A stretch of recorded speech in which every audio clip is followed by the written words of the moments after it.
There we go. All right, welcome to the Thursday, March 2nd, 2023 meeting of the Gainesville City Commission. We are here and ready, and I want somebody to note that all of us were up here in our spots well before 10 o'clock, and I'm excited to call us to order. Okay, the first item, Madam Clerk. Our invocation by Prophet George Young. Welcome, Brother Young. Good morning to each of you. I do say that it's good to be here. Greetings to our newly elected mayor and those that serve and all that's in authority. Amen. It's certainly good to be in your presence once again. The invocation. Most holy and righteous God, sovereign God, creator of all the universe, I look to you from which cometh our help. I thank you for the mayor of this city, each commissioner that has been elected to carry out the duties for this city and surrounding area, that your will will be done for the best interest of all the citizens of this community and again, surrounding area. We pray that there be no schism. We pray for the unity of the working of the mayor as they labor along with each of the commissioner for every district. Again, once again, for the citizen, the businesses, and even now as we see the upbuilding and the work that is taking place, we want to say thank you. You being the sovereign God for these and the seat and the vow that they has taken. And we as a citizen of this city, we submit ourselves to them for the working once again of all that's in authority. Thank you, Mr. Mayor, and each of the commissioners. God bless. Thank you, Prophet Young. Madam Clerk. Our next item is the adoption of the agenda with updates. File 2023-236, Mayor Harvey Award, Permitless carry, non-binding resolution, added item. File 2023-99, Fiscal Year 22 City Investment Performance Report, added item. File 2023-209, potential sale of the public radio system to Alachua County, updated text and backup. File 2023-233, Commissioner Duncan-Walker, letter of support for benefits agreement for the East Gainesville Clinic project, added item. File 2023-140, third budget amendment to the fiscal year 2023 general government financial and operating plan, added item. File 2023-234, Gideon Day Proclamation, added item. File 2023-243, Commissioner Chestnut, budget reduction recommendations, added item. All right, do I have a motion? We have Commissioner Sacco. Thank you, Mr. Mayor. I have one question only because I saw the updates yesterday afternoon. As to the letter of support to community benefits agreement, I know what a community benefits agreement is. I tried looking for backup. There is none. I'm not sure exactly what we'd be expected to do. I don't mind having the conversation later, but I wonder if it'd be better placed at a GPC rather than here so we could have that conversation. And I welcome any comments Commissioner Duncan-Walker would have. Commissioner Duncan-Walker. Thank you so much, Mr. Mayor, and thank you, Commissioner Sacco, for your question. So on Monday night, several of us convened over at Lincoln High School with the UF Health and members of the East Gainesville community who were discussing the upcoming healthcare clinic. And there were a number of suggestions that were thrown out by members and actually an open forum in which UF Health ask community what they wanted.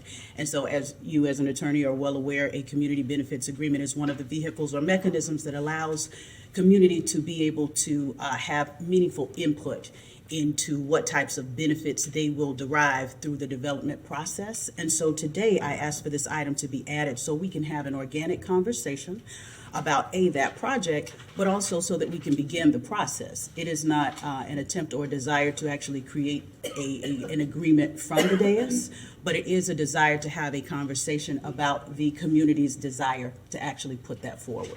Okay. Okay, you're welcome. Well, with that, then, Mr. Mayor, I'd like to move the agenda with the modifications. For a second. Second.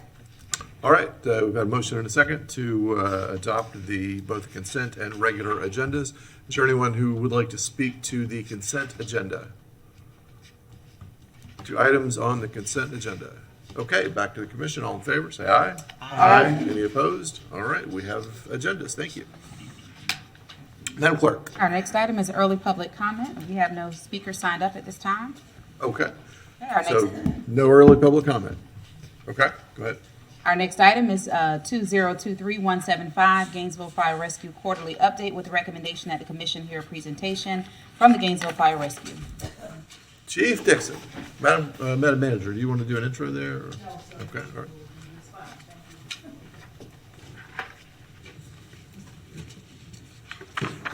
Welcome.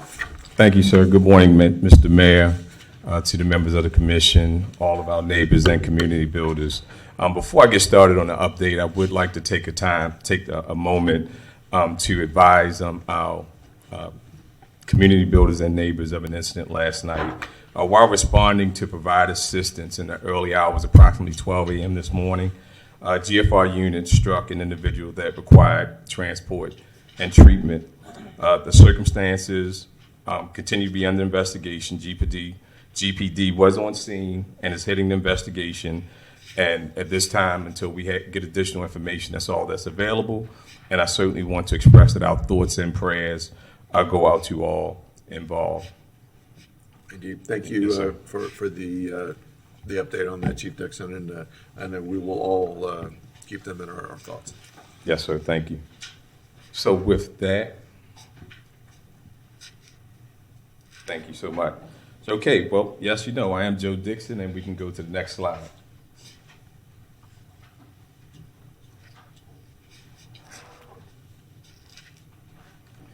So what most people know, up in the, as you see in the corner, fire EMS risk reduction. We're called Gainesville Fire and Rescue. And most people say, well, it's a fire department. It's actually a misnomer. A great deal of what we do is we respond to EMS calls, as you'll see later in the presentation. Approximately 75% of the calls that we respond to. And risk reduction, we have our chief, my assistant chief, Chief Stephen Hessen here. The job that they do in making sure with the education, enforcement, and engineering portion of what we do helps to keep our citizens, our neighbors, and community builders safe. And some of the other things we do that have value is that our tech rescue team, our hazmat team is a regional hazmat team. Our tech rescue team has gone all across this globe to provide assistance to those in need. And then last year, and we got homelessness and health. And so these are big pushes for the city. The city is being proactive in providing the best service possible to our neighbors.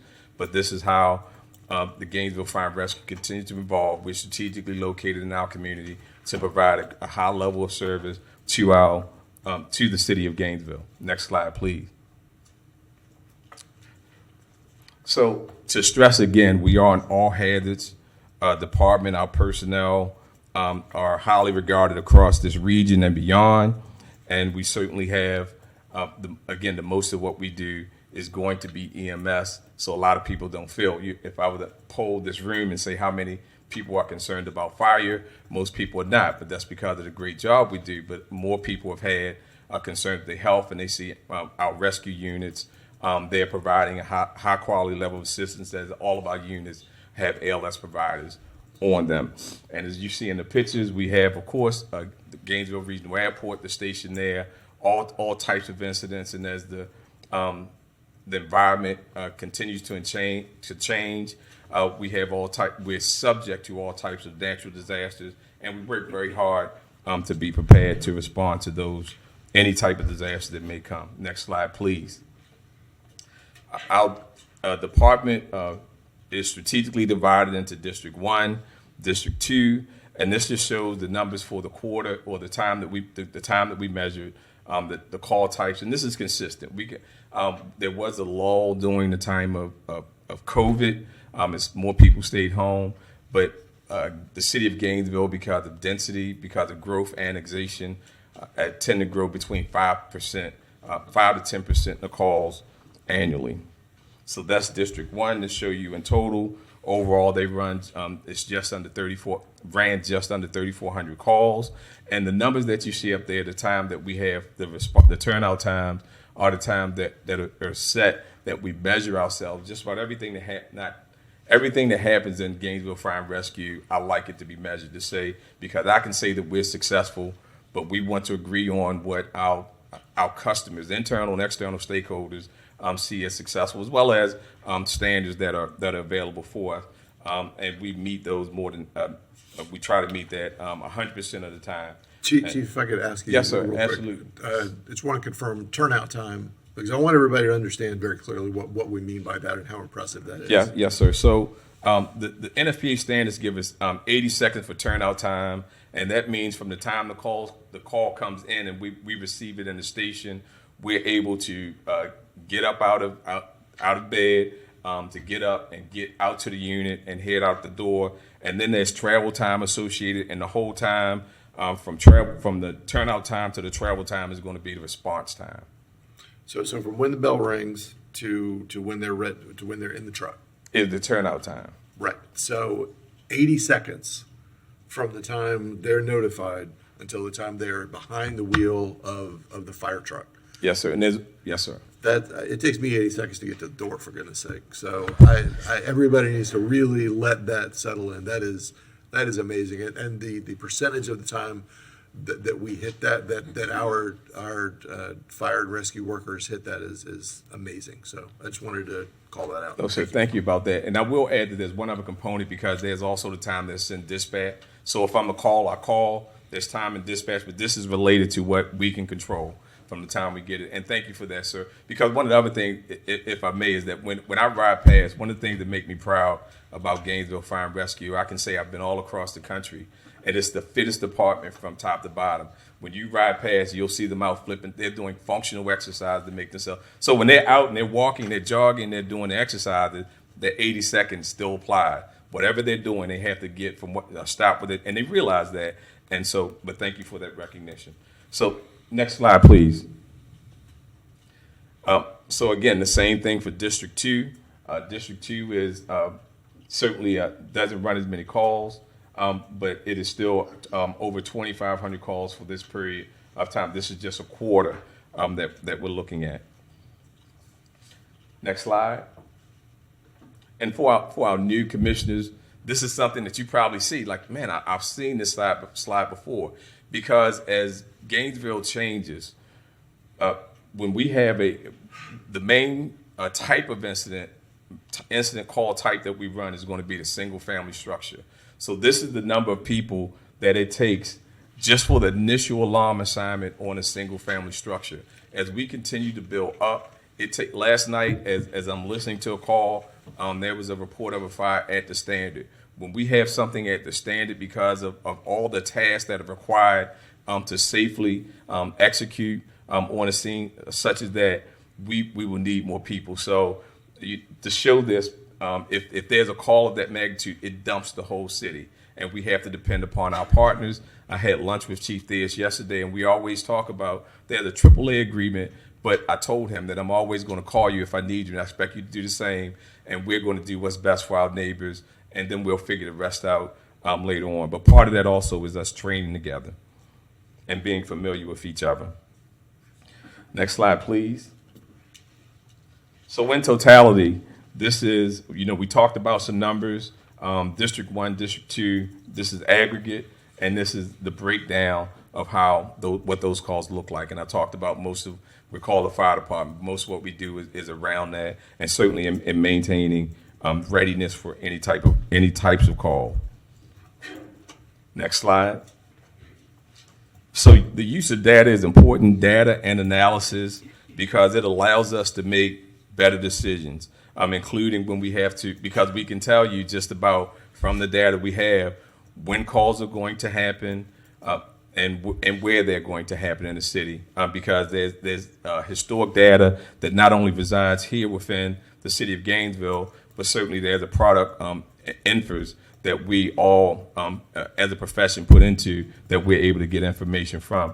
And and we use that information again to make sure that we're able to better respond to and service our neighbors. Next slide, please. So we talked about the various divisions within GFR and the importance of our Risk Reduction Bureau. It cannot be understated because I always talk about the 3 E's. In 1970, before 1970, the United States was having a problem with fires. There was our nation was being ravaged by fires as we continued to grow, and there was a conference, and it was called America Burning. It was called by the then president, and we came together and they said we're going to have to do things different. But the foundation of it was, again, education, engineering, and enforcement to make sure that we could reduce the fire risk and the fire threat to our community. So when Chief Hessens and his personnel go out and they do the inspection, the late night inspection in our clubs, and we make sure the exits aren't blocked, that's important not only for the people in an establishment, in a club, having a good time, but it's also important for our members who may be responding that may need to get out. So it's important what they do when they go in and when they're into buildings and they make sure that the sprinkler system is working, and the alarm system is functional. Those are all important things. So again, I applaud them for the strong work that they do because it often goes unnoticed because it's like if you don't have a problem, or you don't realize you have a problem until you realize you have a problem. Next slide. But thank you, Chief Hassan. See, I said it publicly. So your operational expectation, I would imagine, is that no matter what the emergency, you're going to get trained responders that arrive on the scene and they provide expert intervention. And that's what we agree. So we stay ready. There's something, a saying says, stay ready and you never have to get ready. So we work hard so that there are no surprises. At least we want to limit the surprises. Next slide. And part of that is part of being ready is making sure we have a competent force. And one of the things that is important to me, it was stressed as being important to our administrative team, is diversity, equity, and inclusion. And for the record, as the chief, that's not black, white, brown, or blue. It's not a color related. It's diverse. It's also diversity of thought. So we want to make sure that everybody knows that they have access to be a member of Gainesville Fire and Rescue. And in the last, since my arrival, working with my team, because one of the things, insanity is not something we're going to do. If we get this result and it's not the result we want, we have to make an adjustment. So with that, in the last, next slide, please. And that reflects some of the, that picture that you just saw reflects how we've increased diversity.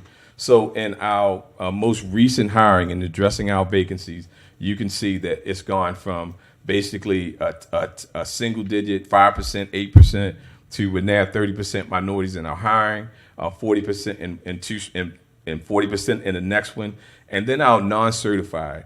Because what was happening as an executive and looking at the processes is that the fire college did not have diversity in the fire college. So what we had to do, and one of the other things that's important is that in the last 7 years, there have been 100 firefighters that we have, approximately 100 firefighters that we've hired, 85 since 2008.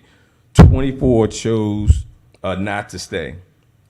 13 of those 24 were minorities. So what can we do different? What we did was we focused on the city of Gainesville. Still open to everybody, but what we were doing as the city of Gainesville is training firefighters for Miami-Dade, for Jacksonville, for other parts of the state. And I understand that if I'm an employee, I'm looking for what job is open at this time, but I'm still just waiting to get home. When we're hiring people, and I don't have the data, it certainly looks that way, but if I hire somebody that lives here in the city of Gainesville, they're already established and they're already paying taxes in the city of Gainesville, and they're more likely to stay. So that's something that has to this point paid dividends. We're very proud of how we've changed the face. We're continuing to change the face of Gainesville Fire and Rescue, but it's not just the check boxes, it's to make sure that we have people that can do the job and that know that they're welcome. And the next slide, please. So you heard me talk about no surprises. So the more we're prepared, and how do we prepare ourselves? Of course, we can get it from learned experience, but we also want to make sure that we do our job to research consider best practices, maintaining our certifications, and that all translates to required 300 hours per member per year that they go through, that we manage internally. And then it's also to make sure we're prepared. We have the chief, myself, and other members of the staff. They're encouraged to be innovative and to bring thoughts like what's happening somewhere else, and how does that relate to Gainesville. And not only that, we are very much in tune with going out and delivering just about every year at every conference within the city, within the region that deals with hazmat and EMS technical rescue. That the subject matter experts from the city of Gainesville are going to be there delivering content. And also, it's a great part of developing their network. Thank you. Next slide, emergency management. So you know what we do. We try to prepare for, make sure that we respond to in a manner where we can mitigate and then recover, because being able to recover helps build the resiliency of a city. Because if you have people, when we have a storm comes through, it shuts the city down for 2 days. That's 2 days our community builds, our neighbors aren't spending money, paying taxes, and we don't want that to happen. So we want to make sure we have a program in place that keeps us in the best position to be resilient. And everything from active shooters, from hurricanes, from protests to COVID-19, we believe that EMS is working to be ready for whatever is next. And that's one of the things that sets emergency management apart. It is, whatever it is, we want to make sure we work together with the Office of the City Manager, GPD, Public Works, Parks and Recs. Every member of Gainesville, the City of Gainesville, is involved in making sure we have a robust emergency management program. Next slide. Now, as we move into this slide, one of the things that we want to talk about as I prepare to transition, you can come up, is our health director. Normally I would go through the whole thing, but again, one of those initiatives that we talked about was community health. And we were so lucky to be able to acquire Miss Brandon Stone to be our health director here within Gainesville Fire and Rescue. Because as you see, emergency management and community health, they're closely related. You're going to see as we continue on how so many of the things we do are closely related. Because when we're looking at faith-based organizations, non-governmental organizations, volunteer organizations that are active in disaster, and our homeowners association boards, those are all our partners. They're internal and external stakeholders that we need to work with to make sure that they're prepared and to make sure that we, as a city, collectively, we're better prepared. And with that, please.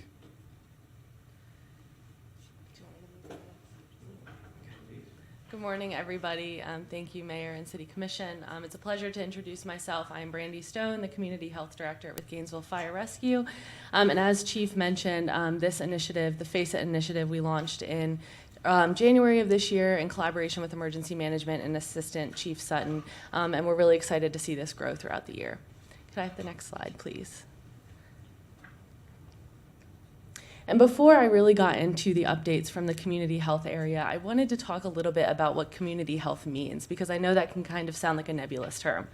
So when I think of community health, oftentimes the definition that's used is the conditions under which we live, learn, work, and play. And of course, in that definition, we see a lot of touch points that the city has with our neighbors across those areas. But we also consider things that are not just our individual thoughts, behaviors, attitudes, and knowledge. We go beyond that into the relationships that we have with the people that are close to us. We go even further into the groups and the community organizations that we're a part of. And then we also look into the policy and societal context that we exist in our community. And all of those things have a role in our community's health. Additionally, health goes far beyond our physical body. It goes into our mental health. It taps into our financial literacy, our meaningful social connections, our housing. It goes into how satisfied we are with our jobs and our community involvement and the way that we feel engaged and connected to our community. And so all of these aspects of our neighbors' well-being are very much important to me as I move forward in this role. Additionally, our Community Resource Paramedicine program, which is a program that I'm over in my role, works to address a lot of these areas for our neighbors, and I'm excited to share a few updates with you all about how the program has grown over this last quarter momentarily. Could I have the next slide, please? Thank you. So the social determinants of health are factors that we have to consider, like I mentioned, that expand far beyond our physical well-being. They take into account our access to education and the quality of that education, how accessible our healthcare is, and how quality, frankly, that healthcare is as well. How economically stable a family is, whether it be financial literacy or just being connected to the appropriate resources. Additionally, like I mentioned, our social and community context and how well we feel connected not only to our family, our social circle, but also the other opportunities in our community. And then also our neighborhood and our built environment. We understand that people are more likely to engage in physical activity when they have safe places to do so or sidewalks to do so. And all of those things factor in to our social determinants of health and the way that our health outcomes evolve and change over our lives. Next slide, please. So over the last quarter, we have had some really exciting things happen in the community health area of Gainesville Fire Rescue. Through the holidays season, we launched a Healthy Holidays series on social media that encouraged safe decorating practices, safe cooking practices, also some fun recipes for folks to cook with their families, as well as some activities for folks to participate in safely with their families at home as well. We also have been updating our community health improvement plan. Just for a reminder, there are 4 key areas that were identified through that community health improvement plan process, and that is mental well-being, safe mobility for all, healthy lifestyle behaviors, and chronic disease management and social determinants of health. And we have been making progress to addressing some of the objectives that were identified through that process. For an example, we have about 19 objectives total that were created under the CHIP, and 14 of those are currently in progress or completed, which is really exciting news. Some of the highlights of those things are the increase. Community health It was Yes. Community Health Improvement Program. Correct. Yeah. Community So- Health Improvement so there Plan. we go. Yes. So of some of the highlights that I wanted to capture today is increased enrollment in our Community Resource Paramedicine program, and I'll show some of those numbers here in a moment. Also, we now have telehealth access, and the Community Resource Paramedicine program was one of the groups from the Gainesville Fire Rescue team to be a part of that pilot program, which is wonderfully exciting. We also have 12 new car seat certified technicians, which is a great program to have. And we had over 120 neighbors fitted for bike helmets in 2022, as well as 2 instances of the Saving Smiles Accessible Dental Program that was hosted at TB McPherson.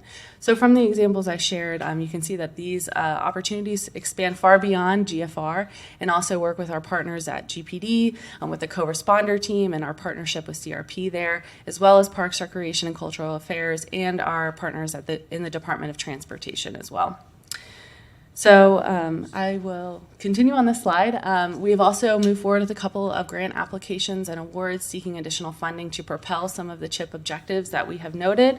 And I also would like to just take a moment to talk about One Nation, One Project. I also serve as a co-lead for One Nation, One Project with Ms. Cherie Kelly, who is the Youth Services Manager at Parks, Recreation, and Cultural Affairs.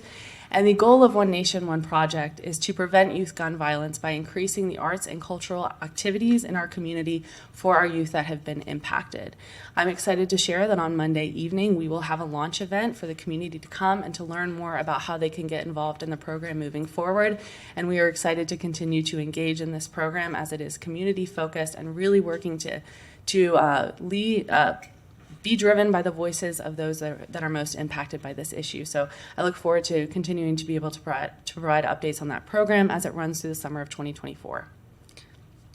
And lastly, in January, we were invited to host a mini city services health fair as part of the Public Safety Academy launch. And so we did that and had a couple of tables from the Community Resource Paramedicine program, as well as the co-responders, and also some of our offerings from Parks, Rec, and Cultural Affairs in terms of their sports and activity programs as well. Could I have the next slide, please? Thank you. As I mentioned, the Community Resource Paramedicine team has been extremely successful over the last quarter. The CRP program, if you are not aware, is the city's public health outreach program that works to identify and address the social determinants of health and the social needs from some of our most vulnerable members of our community who are often making frequent non-emergency 911 calls. Our program operates across 4 pillars. Those are chronic disease management, recovery response, homeless outreach and prevention, and community health. Community health meaning our vaccines and our outreach component. As you can see, over the last quarter, we received 42 referrals from our community partners. We paired our patients with 43 community resources to get them better connected to some of those options that could help their social needs. We provided 35 COVID-19 boosters, 26 flu shots, and participated in 4 community engagement events with our partners. We also provided internally 5 professional development and training opportunities for our CRP staff. We onboarded 4 new community partners and have been fostering those relationships. And we have a wonderful staff of interns that has logged 721 hours with our program. We also, as I mentioned, have our new tele-911 technology, which allows our CRP technicians to be in the field with patients, to have a doctor live in real time to help inform those patient decisions. So really exciting opportunity for our team, but also the entire GFR family. May I ask you to pause for a second, Ms. Stone? Yes. Commissioner Sacco. Thank you, Mr. Martin. Thank you, Ms. Stone. I think it's no secret how much I love CRP in general.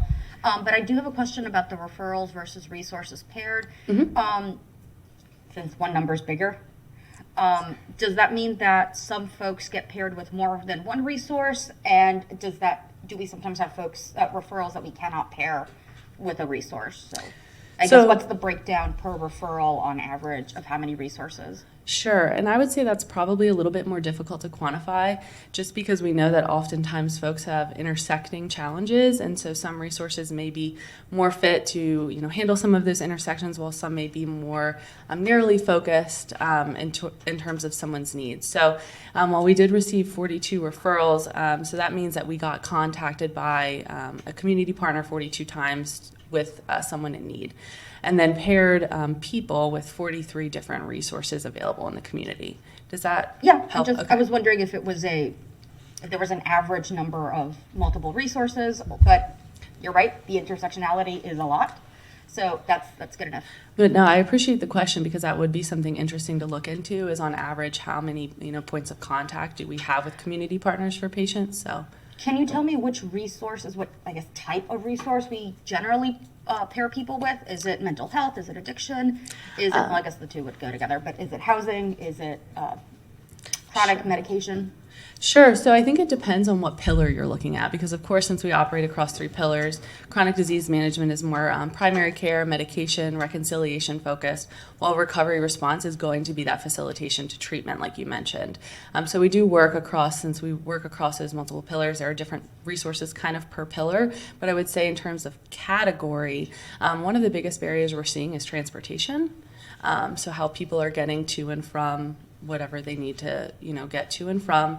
Housing and food are kind of the biggest picture needs, that we're seeing in our work.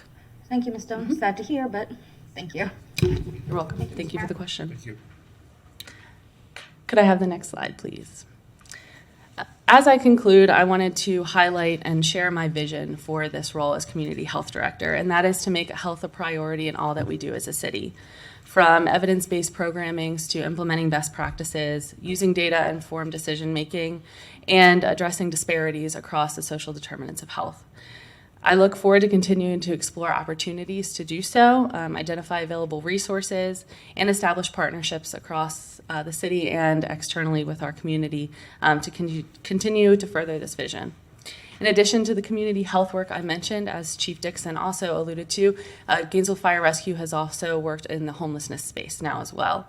And so I will be sharing just a couple points here about how the Community Resource Paramedicine Program works closely with Grace Marketplace to facilitate some of those resources. As you can see here, Grace provides a number of resources to the folks that participate in their program, from medical care, mental health, a pharmacy as well, of course the case management component, and then rehousing. CRP complements many of those resources by offering health education opportunities, providing food when able, helping with that chronic disease management, medication reconciliation, now offering our telehealth and being able to bring physicians to people, also responding to overdose calls within the city, and then, of course, working with those homeless folks that we are connected with through GRACE.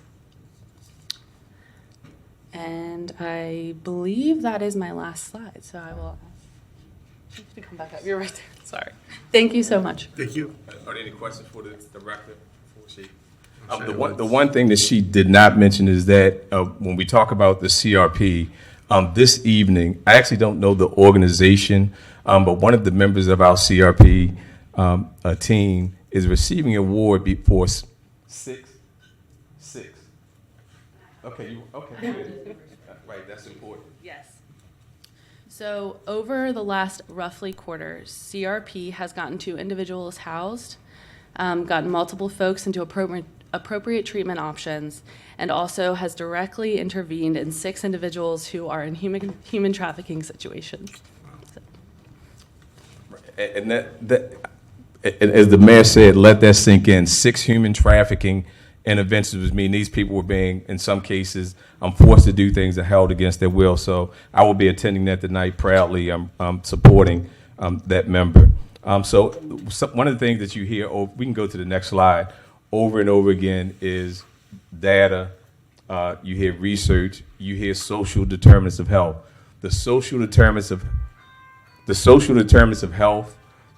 determinants of crime, the social determinants of homelessness are the same social determinants. So as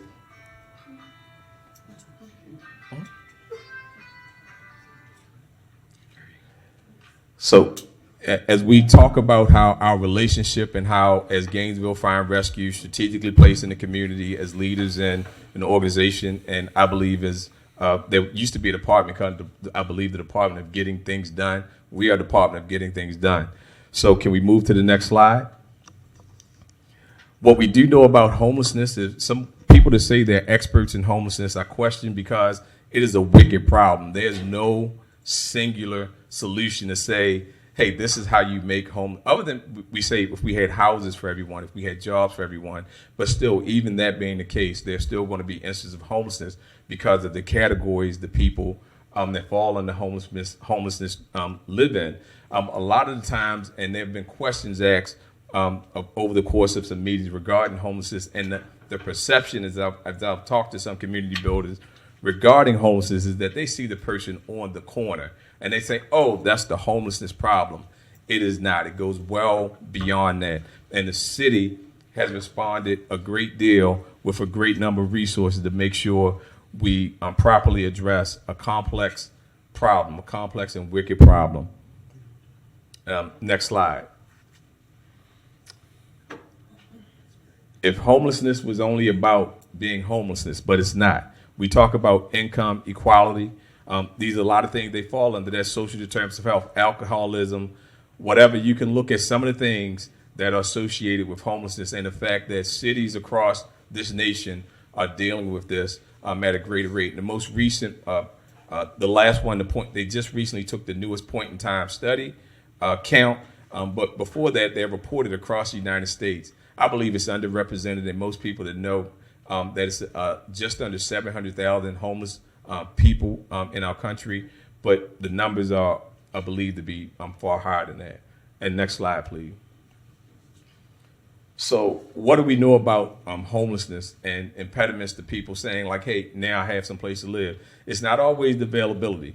Sometimes it is structural, the shortage of beds, and I have a pet. We found this out in natural disasters, that people won't go to a shelter if they can't take their pet. So we have to respond to that. We have to plan for that. It may be legal status. Chief Scott and his team may come across somebody, that they don't want to be a part. Can't go into a shelter because they know that they have wants on their name, and/or employment status, personal. Some people I don't like the government. I don't want anybody watching me. But you can read for yourself. And the last one, that's the one that lists is mental health.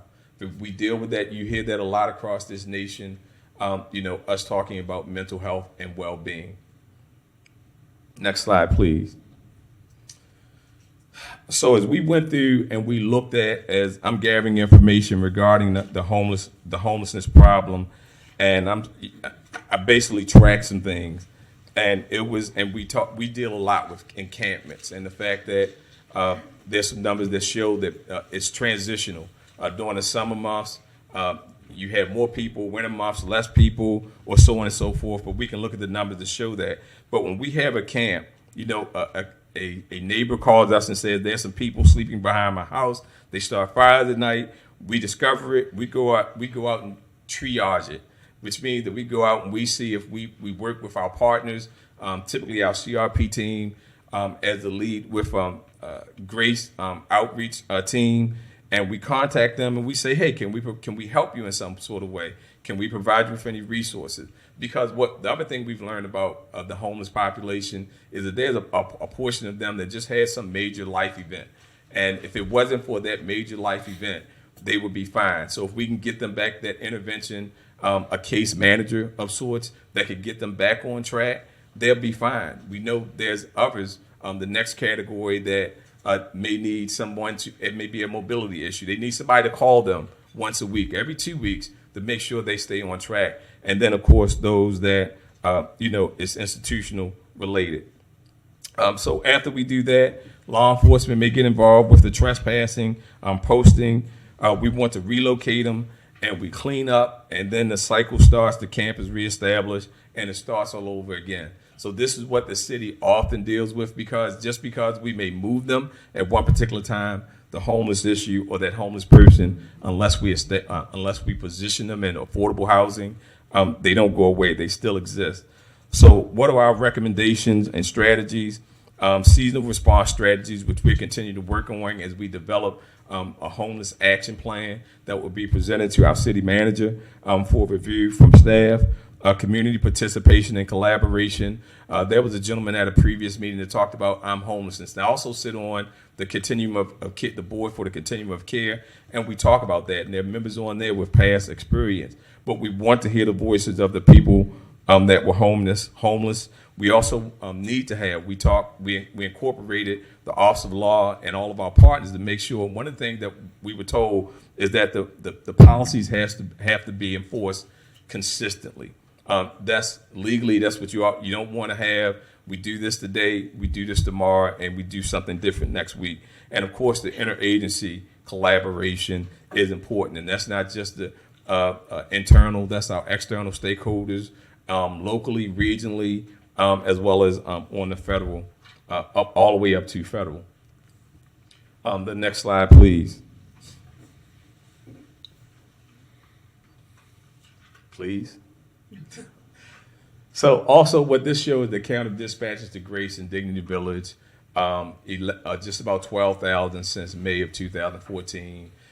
It's a combination between, of course, GFR primarily and ACFR units that go there to provide all types of services. One of the things that doing when it's colder, what we've been responding to lately, it is going to be fires for warmth. Those people that can't go within the camp, they start fires. And luckily, fortunately, we've had our fair share of rainfall, so the ground has been saturated to a point where we haven't had, some type of wildfire, something that's beyond what a unit or two can control. But that's just a display of the number of calls. Next slide. This is the counts of incident dispatched to Grace, including rescue units, from 2014, which is in a different fashion, and it shows the calls during months, July, August 2022, up until January of 2023. Next slide. So what this slide just depicts is that we talk about a wicked problem. That means when my team, when we're sitting down, we're talking about something, no idea is a bad idea. We talk about it, we try to figure out, well, why would this work here? Where did it come from? And it's okay if that innovation starts here in the city of Gainesville and we start working, getting the numbers, getting the data, because just about everything we do, there's a cost. No, everything we do, there's a cost associated with, because there's limited capacity associated with it. So what we do, what we presented, and is that, again, measurements, for this functional unit, This is how many people that we can help. And then we have the data support that we did what we said we would do. And the return on investment are our customers. That emergency care is one of the most expensive types of care that are out there. So when we can cause an intervention to get our neighbors out of that cycle, whether they be homeless or not, then that is something that we want to make sure we do. And next slide. And we certainly, we talk about hitting the mark, and not just hitting the mark, because we've established ourselves through our performance measurement tools, including key performance indicators, as an organization that, again, do what we say we're going to do. Our rate of success is certainly high, and our members each day work to say, what else can we do with the resources that we do have? And when we talk about value added, next slide, this is an illustration of some of the things that we were able to do through COVID up into the new year. The monoclonal treatment was something that we had available for our staff and neighbors that certainly helped them as a treatment to help reduce the impact of COVID-19. Our community health director talked about the Tele 911 program that we have just initiated. Ambulance contingencies, we through the wisdom of our commission, we're acquiring 2 new ambulances, which will basically be mobile units where we can take to our neighbors that maybe can't get to an emergency room or can't get to a clinic. But we also can use it as a contingency when there are no units available in the area because ACFR may be busy. The single certified paramedics allow us to expand our force. Non-certified hiring with local preference. You saw the difference that make, and I'm confident that is also going to make a difference in, because if you're training the same position over and over again, that's money going out the door. So we don't want to do that. Grant acquisition.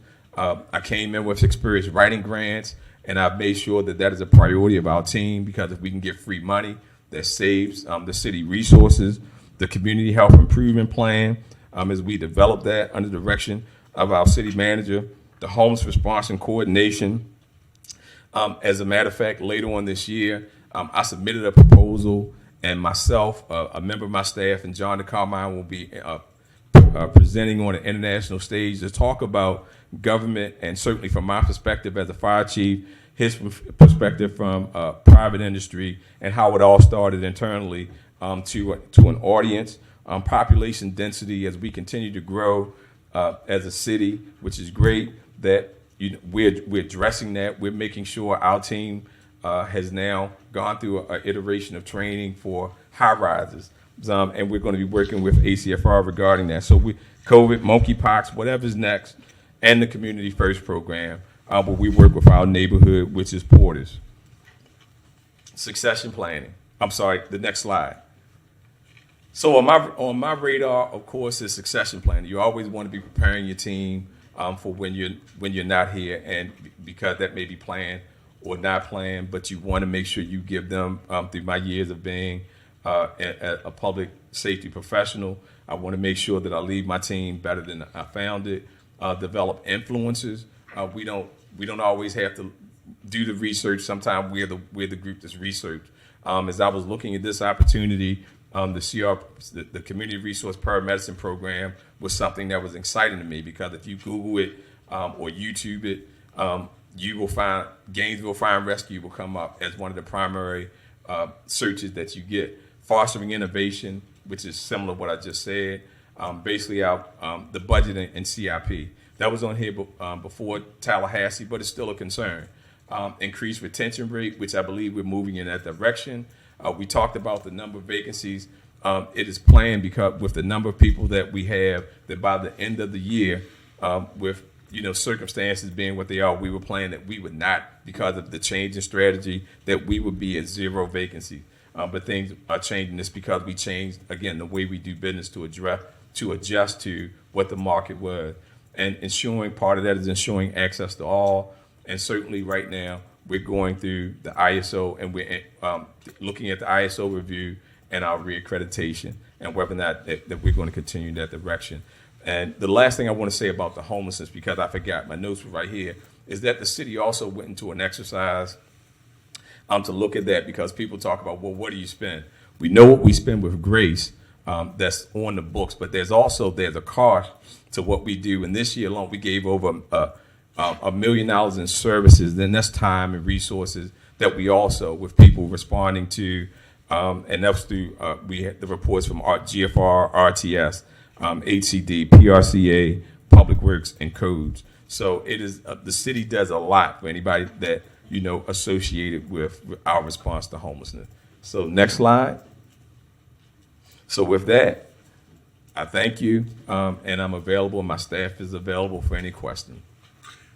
Chief Dixon, thank you so much. I appreciate that. It's very informative, and I think it's useful to have that in this setting as opposed to always down in the basement. So I'm looking forward to this on a quarterly basis. We have a few questions here. Commissioner Book. Thank you, Chief Dixon. I really appreciate the efforts of Fire and Rescue.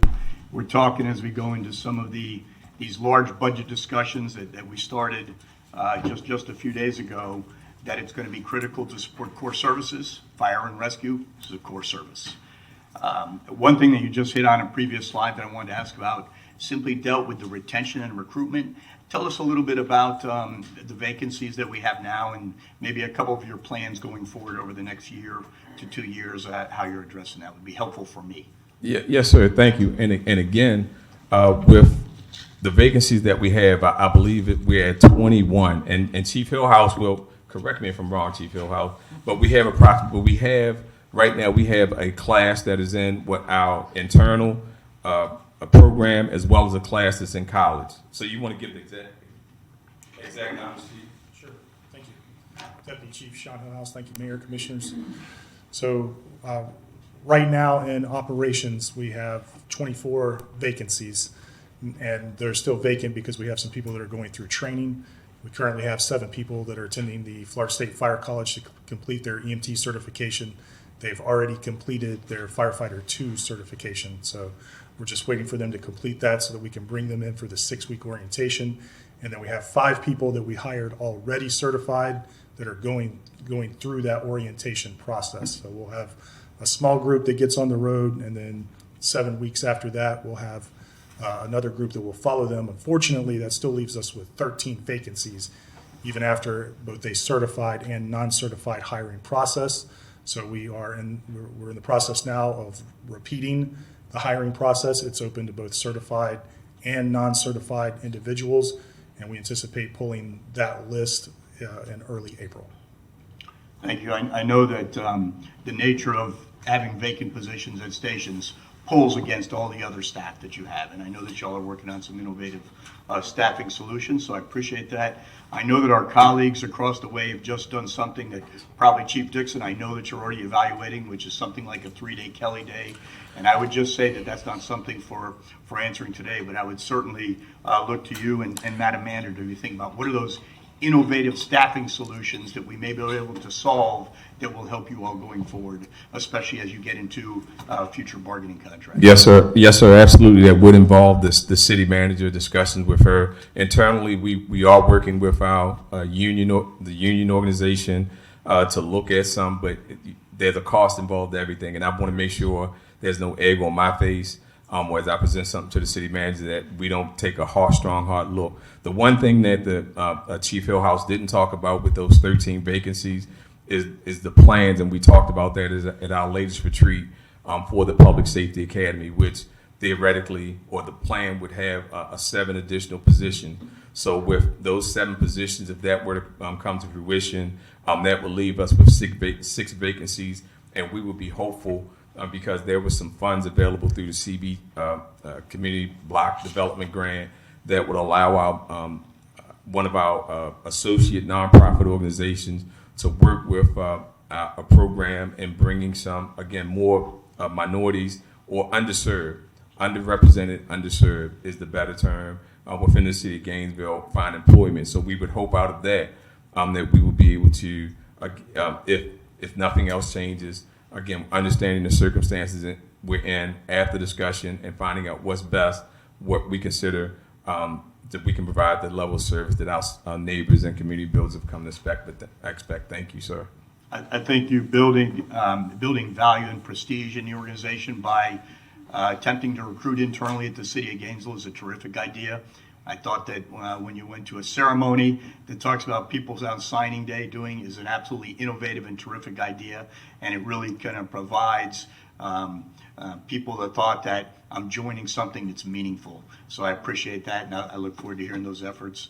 Mr. Mayor, just not for today, I would like to see perhaps in your next quarterly report, Madam Manager, would be something that differentiates a little bit between the complex problems and partnerships that deal with homelessness, and maybe a little bit about how we're dealing with the specific behavior of panhandling. And that's something that maybe can differentiate data. Are those folks, I see one of our development director and from Grace Marketplace, I know this is something they deal with on a daily basis. We get an enormous amount of referrals across the city, and you as the community builder deal with that. And I know it's very difficult, but I'd like to differentiate, perhaps if we could, the behavior and what things we're doing in the future report from the good work that we're doing at Grace and with you as a community builder and with Gainesville Fire and Rescue related to homelessness. Duly noted, sir. Thank you. Thank you. Thank you. Thank you, Mr. Commissioner Mayor. Buck. One quick question on vacancies. How do we have a ballpark idea of how our vacancy rate compares to peer agencies? No, you mean such as ACFR or where they're standing right now? Sure. No, I don't. No. But I will make sure that I get that to you as soon as possible. I don't know if that would, we would have to do some, just, hey, Chief, how many Chief this, how many you have, or something. We can look at certainly surrounding departments. Great. With our relationship. That would be helpful for future presentations. It's good information so we know. I always prefer to have information with some context. So Yes, sir. that would be useful. I appreciate that. Thank you. Commissioner Duncan-Walker. Thank you, Mr. Mayor, and thank you, Chief Dixon. I'd also like to say a thank you to our Community Health Director. I could not help but feel her energy as she stood up here and she discussed the work that we're doing in the Community Health Division. I was stunned to hear some of the numbers and information that she provided. So I thank all of you for the work that you're doing in that space. I really appreciate us being able to show the public the breadth of the work that GFR does, because I think it's probably an assumption that it's pretty much one thing that you do, but it's not. And I really appreciate the work that you all are doing. I do have a question, Chief, with regards to grant acquisition. I would be interested, I know moving forward, to kind of see a breakdown of the grants that we're applying for, the ones that we're receiving. Can you speak to a little bit the amount of money that we're pulling in terms of grants? Is that something that you're able to provide today? Well, I don't have the aggregate number right now, but we did, as a process, we submitted that to the Office of the City Manager. So I do know that it's available, but I don't know if the manager wants to related information, but Madam Manager, can you speak to that? I can't give you the answer, but we do have the information Okay. because I did request it about a month or so ago. Yes, All ma'am. departments responded, so I can easily provide that to you. Thank you so much. Later today. I would greatly appreciate that. I think that might be something, considering as we go through the exercise that we're having to go through now, being able to hear what it is that GFR is able to pull in, or that you have pulled in by way of grants, and if there are any additional resources that we might be able to tap into. Chief, are you operating, you think, at capacity in terms of doing that? Would you benefit, or is there someone else in GFR that can assist in writing grants? I heard you say you came with grant writing experience. Are you kind of singularly doing that, or do you have help doing that? yes, ma'am, we do, because it's kind of an exercise of, everybody can, try, certainly puts their head into those that name into the hat, and they'll work on something. But we do have, we work with Human Resources, and one of our captain's position and was approved by the city manager allows us to, they have a dual role, and part of that is to be the primary grant writer within, we just, again, trying to expand that capacity. So that has helped us a great deal.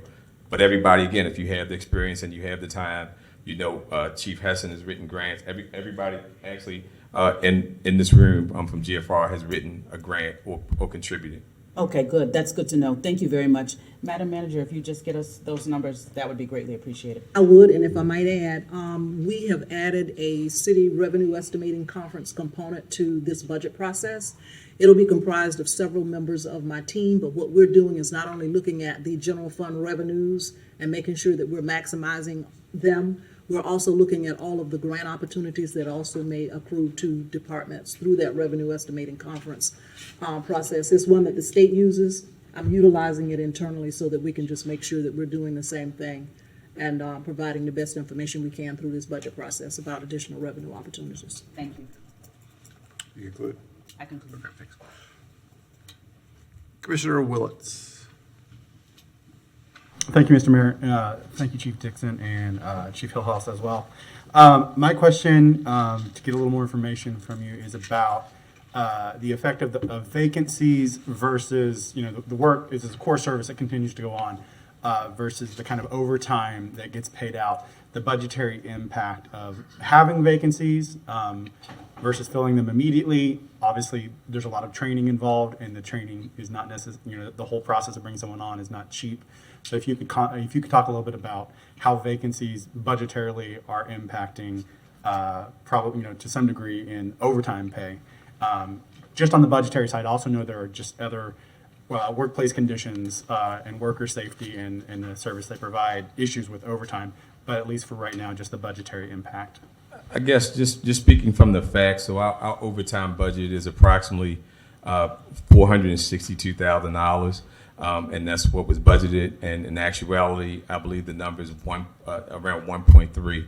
And so when we have a position and somebody's off, that position has to be filled. Because one of the primary, we talk about life safety, incident stabilization, property conservation, life safety being first. So what we've determined is that we need, on that slide I showed, that was from years of studies to show we need this many people, and there's something called 2 in, 2 out, effective firefighter or effective response force on the scene. So to have those things, there are safety factors associated with that. So the looking at my city manager, the answer that I can give to that is that when we have vacancies, and the commission said, Chief, why do you have this overtime? It's because we have to have those positions filled, and for safety and to perform to the level, the service level that our community has come to expect. But that's the cost. So typically when you and there's also what contributes to that vacancies other than people leaving, which we believe we've turned that around by again hiring locally. I'm confident I will put my name on it that is going to bear fruit over time. That program to hire the non-certs and people that already live here within the city of Gainesville. But there's also, we talked about the mandates that cause us, and when we respond to events, go to events, those things stretch out staffing. But ideally, we have to pay for those positions, so that's where the numbers come from. Thank you, Mr. Mayor. Commissioner Sacco. Thank you, Mr. Mayor. Chief Dixon, thank you, and to everyone at the department and for the presentation. To follow a little off Commissioner Willets, my initial question was just how often we have to fill overtime, how many, I won't call them vacancies, but how many call-outs we have, and if we could ever get that data, not today because I know you don't have it off the top of your head, but I think in a future conversation, it would really help to demonstrate the dire need for those positions to be filled.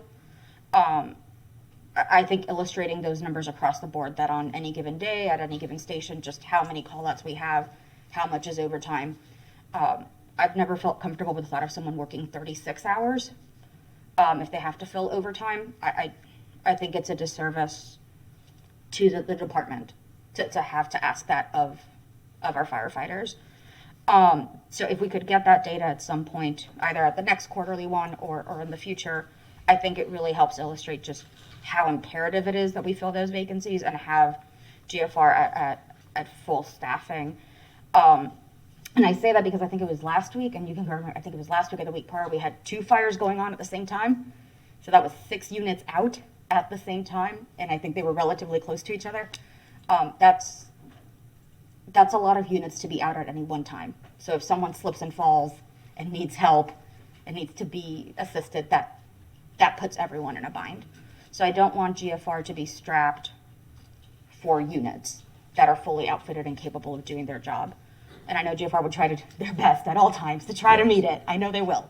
You'll call from another station, but it makes me uncomfortable knowing that we are currently in that position. I have hope that we can get it down to only 6 vacancies, but the sooner we can fill those, the better I'll feel. That said, you're doing a great job, and I like going from 23 to 6 would be amazing. If I only have to wait a couple months, that would be awesome. I look forward to that day. And that should be around the next quarter, right? So the next quarter you'll be able to tell us we only have 6 vacancies? Yes, ma'am. The dad. I thought Yeah. you said that we'll be down to 6, and I would say no, ma'am. No, not 6 firefighters. That would be terrible. Yes, ma'am. At the next quarter, you can tell us we only have 6 vacancies. I So, look forward to that. yes, ma'am. And I do want to, when you talk about the number of incidents, as the city continues to grow, there may be times where we are, it is just what it is, and that's why I want to make sure my relationship with the surrounding jurisdictions is very good, because we all exist to protect our communities, and sometimes we're stronger together and we need each other. So even though people may think us ACFR against GFR, it is not. We have to work together. So if we have these 2 incidents that pull out our resources, and we have to have a certain level of staffing to respond and to deal with them safely, then we can only deal, and this is what I told our staff, with what we have in front of us. We can't anticipate by compromising the safety of the people on the scene of this. We have to call our neighbors and ask for their help and hope that they're going to come and they're going to assist us. And the expectation is that will happen. Yeah, and you can't hold back units expecting another issue. You can't hold them in reserve expecting a different incident to happen, which is why I want to make sure all our stations are fully running at all times. Thank you. With refreshed human beings. Yes, ma'am. Yeah, I know I've seen the tremendous amount of work that GFR does, and I commend you for your leadership and your continued support of the department and everything you're doing for it. Thank you, Mr. Mayor. Thank you, Commissioner Sacco. Commissioner Eastman.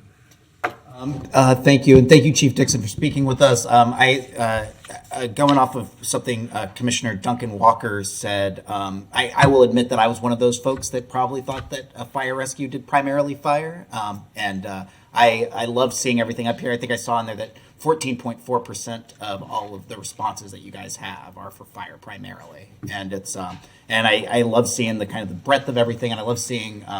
As someone who likes data myself, just the everything that you guys do is tracked. You are held accountable to it. I can't think of anything just by the nature of what you guys do that is like that within the city government. And so I know that you guys are the best of the best. Remind me the ISO rating that is. We currently hold it 2. Right, that's great. I was going to jump on some questions about overtime, but I think most of my questions were answered. I wanted to ask about the homelessness portions that you discussed. You mentioned before that there was an internal study that was done looking at just what the city of Gainesville pays based on internally for homelessness. I wasn't aware of that previously. What is? Yes, can sir. you go into a little more detail on that? Well, it was just, again, as we try to get, I try to repeat the same things. With better data, you're able to at least have the opportunities, hopefully, to make through analysis, make better decisions. So we reached out to the departments and says we know what we spend, what's on the books that we give to Grace or any other of our external partners to deal with homelessness, but we also have from GFR approximately $200,000, and just to give you an example, Chief, if I might just intervene. Yes, ma'am. This is recent information. We had a Yes. meeting about a couple of weeks ago. I'd asked all of our directors involved in providing services to the homelessness community to provide that information to Chief Dixon, so we, the city, had some idea of what we were putting into the homelessness issue. And is that the information that you're Yes, sharing? ma'am. That's Okay. Yes, sir. So, for example, the departments, I'll just give them one. So, Public Works provide targeted clean, and the city manager will pass it on, provides targeted cleanups related to our houses, neighbors, population, services provided, cleanup of South Main Street, cleanup of Interstate 75, entertainers, cleanup of Grace Marketplace, as well as general facility maintenance at Grace. Also at Grace, larger cleanups, demolished the old training building, provided improvement So, and there's more, for a total one-time work cost of $951,000 in the past fiscal year.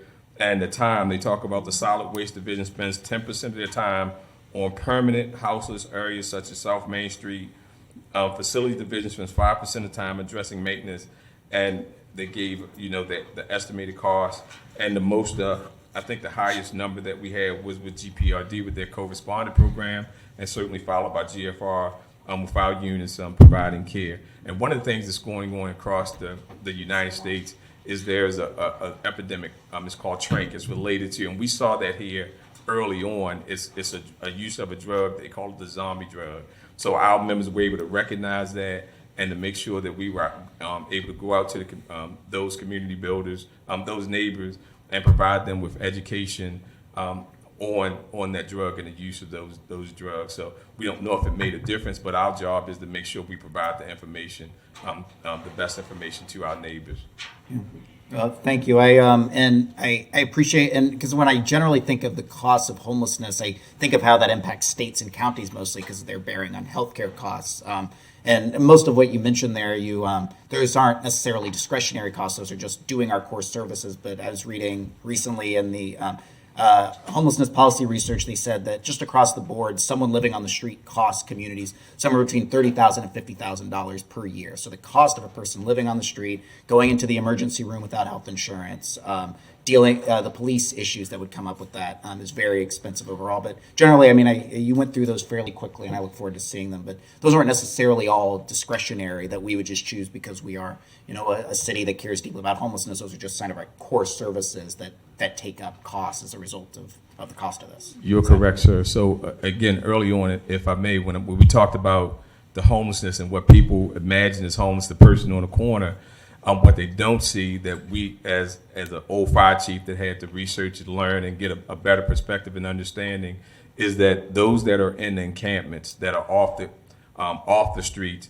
is that when we respond to it, we see the solid waste buildup, we see the drugs, we see the foul waterway. This is impacting our environment today and potentially for the future that we have to deal with.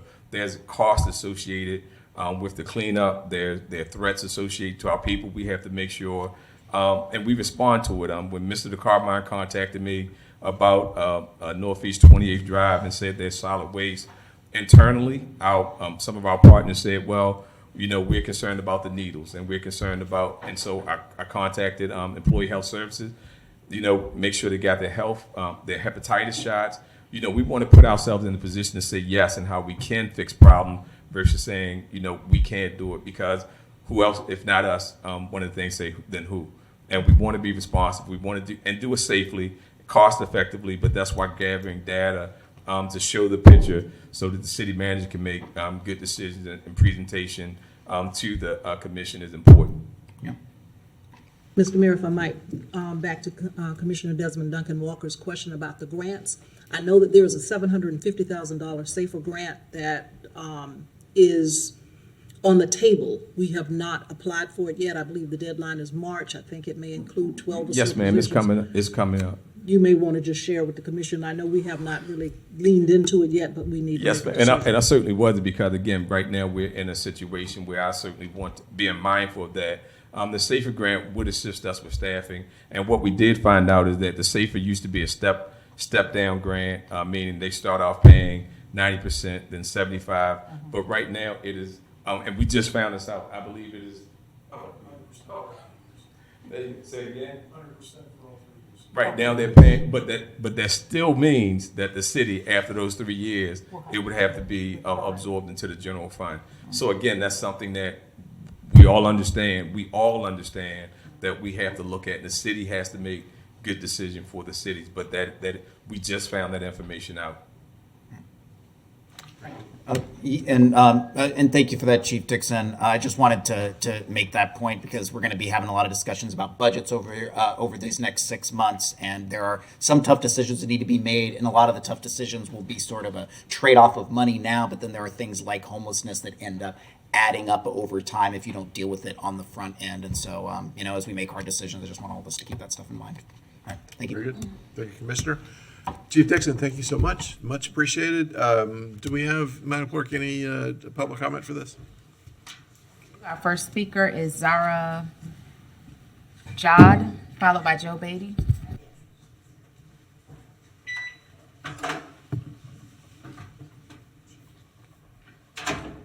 Hi, this is Zara Abiyaznejad. You can call me Zara.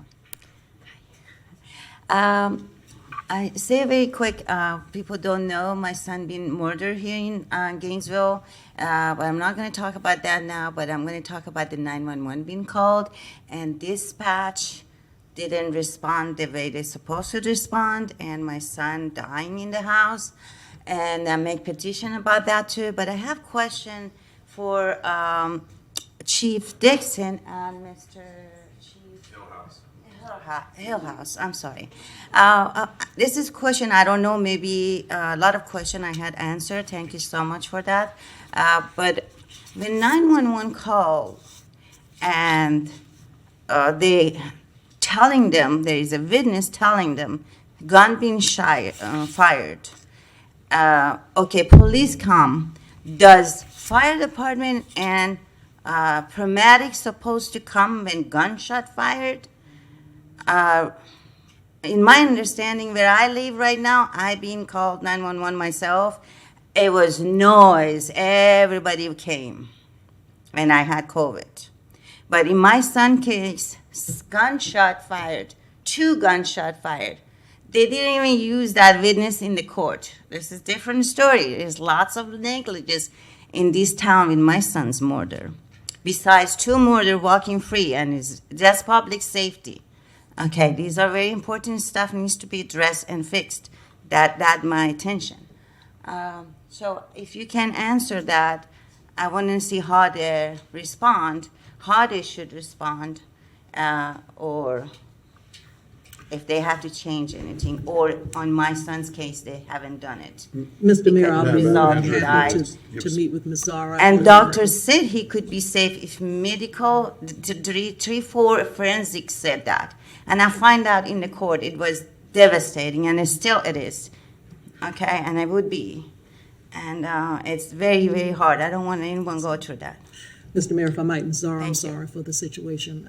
If I might, Mr. Mayor, I'd like to be able to meet with Ms. Zara and just kind of speak personally to her and be able to address it with Chief Scott and Chief Dixon. And if there's anything that we can share with her that would be helpful, we'd like to be able to do that. Very good, thank you. Okay, thank you. Beatty. Good morning, everybody. Joe Beatty. There was a slide that Chief Dixon showed about who responds, how many people respond just to a house fire. And that got me thinking back. You've got lots of lenses that you should be looking at any decision you make. Like, excuse me. When the standard was approved, when the biomass was approved, I talked to people and said, was the fire department ever included in the discussions about the biomass plant? I never heard during the time that you were talking about the standard originally about what impact it was going to have, budget-wise on our public safety.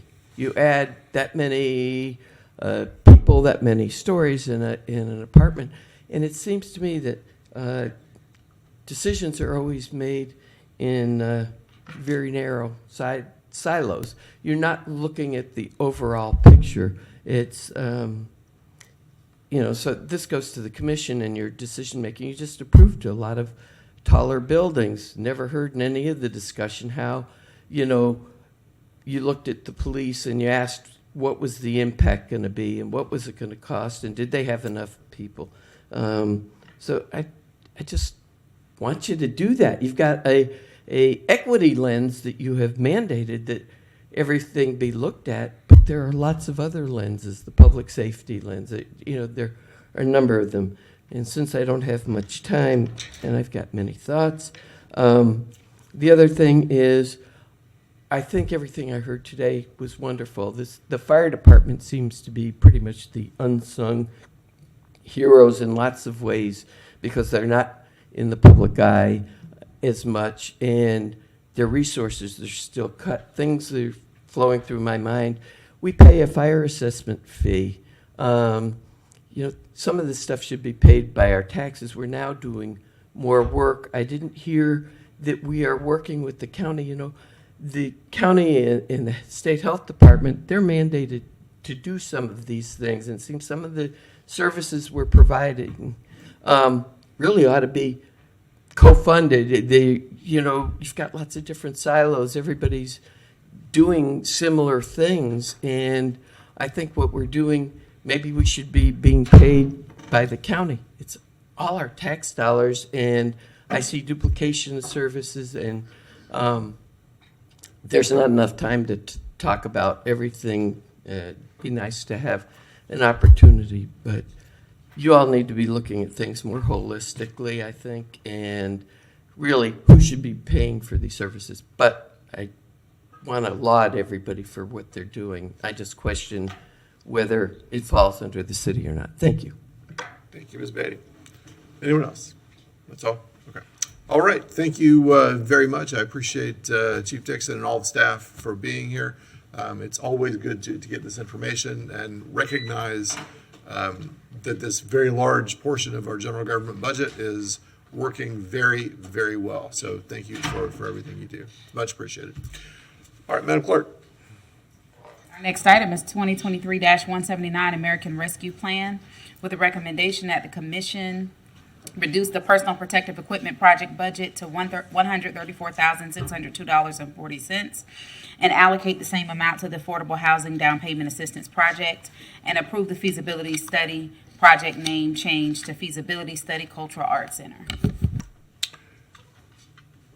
Mayor, this is Cynthia Ramos, and she is a special advisor in the Office of the City Manager and responsible for our ARPA programming. Very good. Welcome. Good morning, Mayor and Commissioners. I'll jump right in as soon as the presentation comes up. Next slide, please.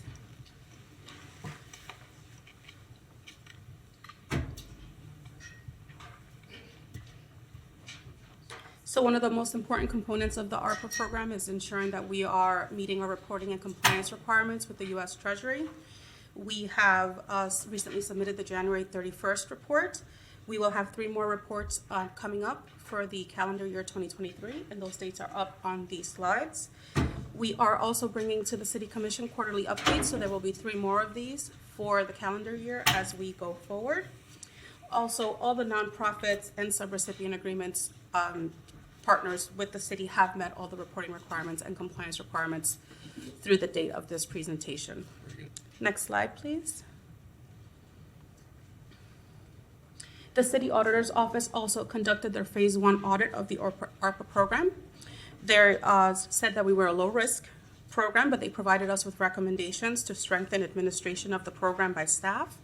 We addressed those recommendations, and we implemented an ARPA program manual on February 24th. Our Department of Financial Services and GSG, our ARPA consultant, also provided feedback on that manual, and staff has received it, and we will be reviewing it in detail over the next month. Next slide, please. I'm jumping now into project updates. For our affordable housing allocation, $8 million, staff has released the notice of funding availability for developers to build homes. That was published on February 8th and will close on March 6th. And our down payment assistance and owner-occupied rehabilitation funding is open. Applications are open until the funding is exhausted. The $15,000 that you see there in the actuals column is actually down payment assistance that was provided to a Gainesville neighbor. Next slide, please. Our Aid to Nonprofit Organizations program has a budget of just over $6.9 million. We have 36 nonprofits that participate in that program, 30 of which are under contract with the city. And 5 of those nonprofits have fully expended their funds and completed their program, submitted all of the reporting requirements. We have 4 additional agreements in the final stages as we speak, and 2 that are pending nonprofit follow-up. And I know that we have some numbers up there about expenditures, but through today, we have processed 1.3 million in invoices, representing 19.1% of the budget, and we have pending $194,000 of invoices. for 6 nonprofits. So those are underway. Next slide, please. Our energy rehabilitation program is really moving forward.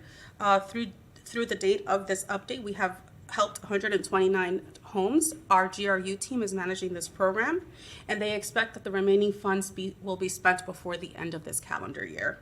So 50% of that budget has been expended at this point. Next slide, please.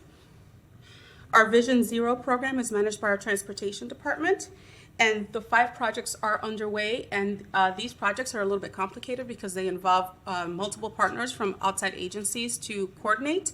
So they are moving forward, and I see a question, so I'll just stop. Nope. Okay. Nope. Okay.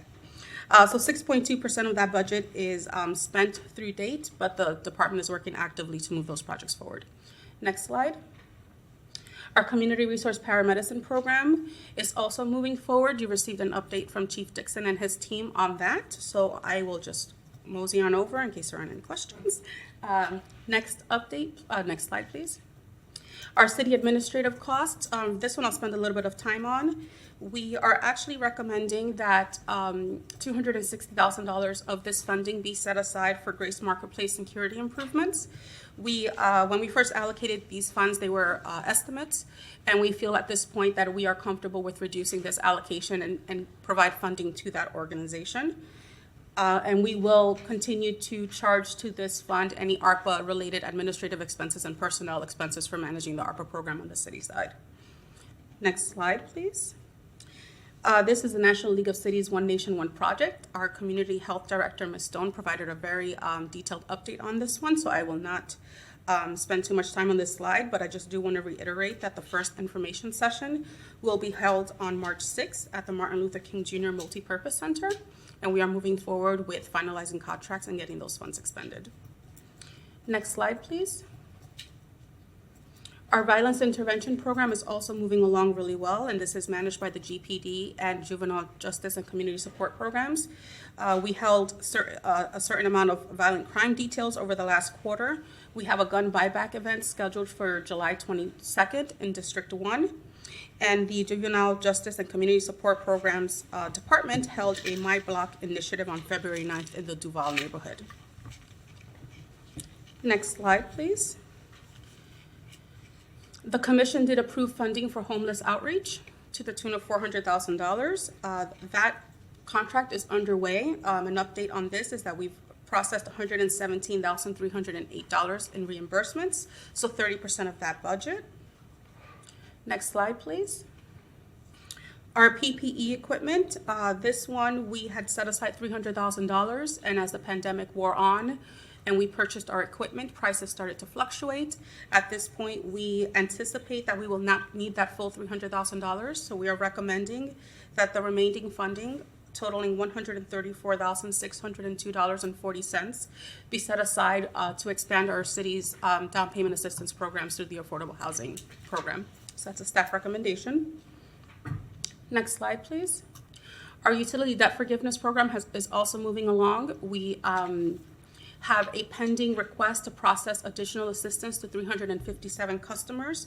Once that request is processed, 95% of this budget will be used up, and we anticipate that that will occur in the next several weeks. Next slide, please. I spoke briefly about this one. This is going to be a new project. This is for Grace Marketplace security improvements, and this will be a fence and surveillance cameras, and we'll be working with Mr. DeCarmine to get a subrecipient agreement finalized and the funds moving forward. If it is approved by the commission. Well, budget amendment. The next 2 slides are projects that are in development. Our community land trust, I'll just give updates on those that have changed since this was published. Our community land trust is literally going through signatures as we speak. There's 2 agreements associated with that. One is the community land trust, and the other is the ARPA subrecipient agreement. The CLT is pending final signatures, and the ARPA agreement is pending some final language adjustments that were needed after it went out for signature. So it'll be going out for signatures again, hopefully before the end of the week. With Gainesville for All, we had a meeting earlier this week on Monday, and we are finalizing their budget and their subrecipient agreement, so they are moving along as well and are very excited. Next slide, please.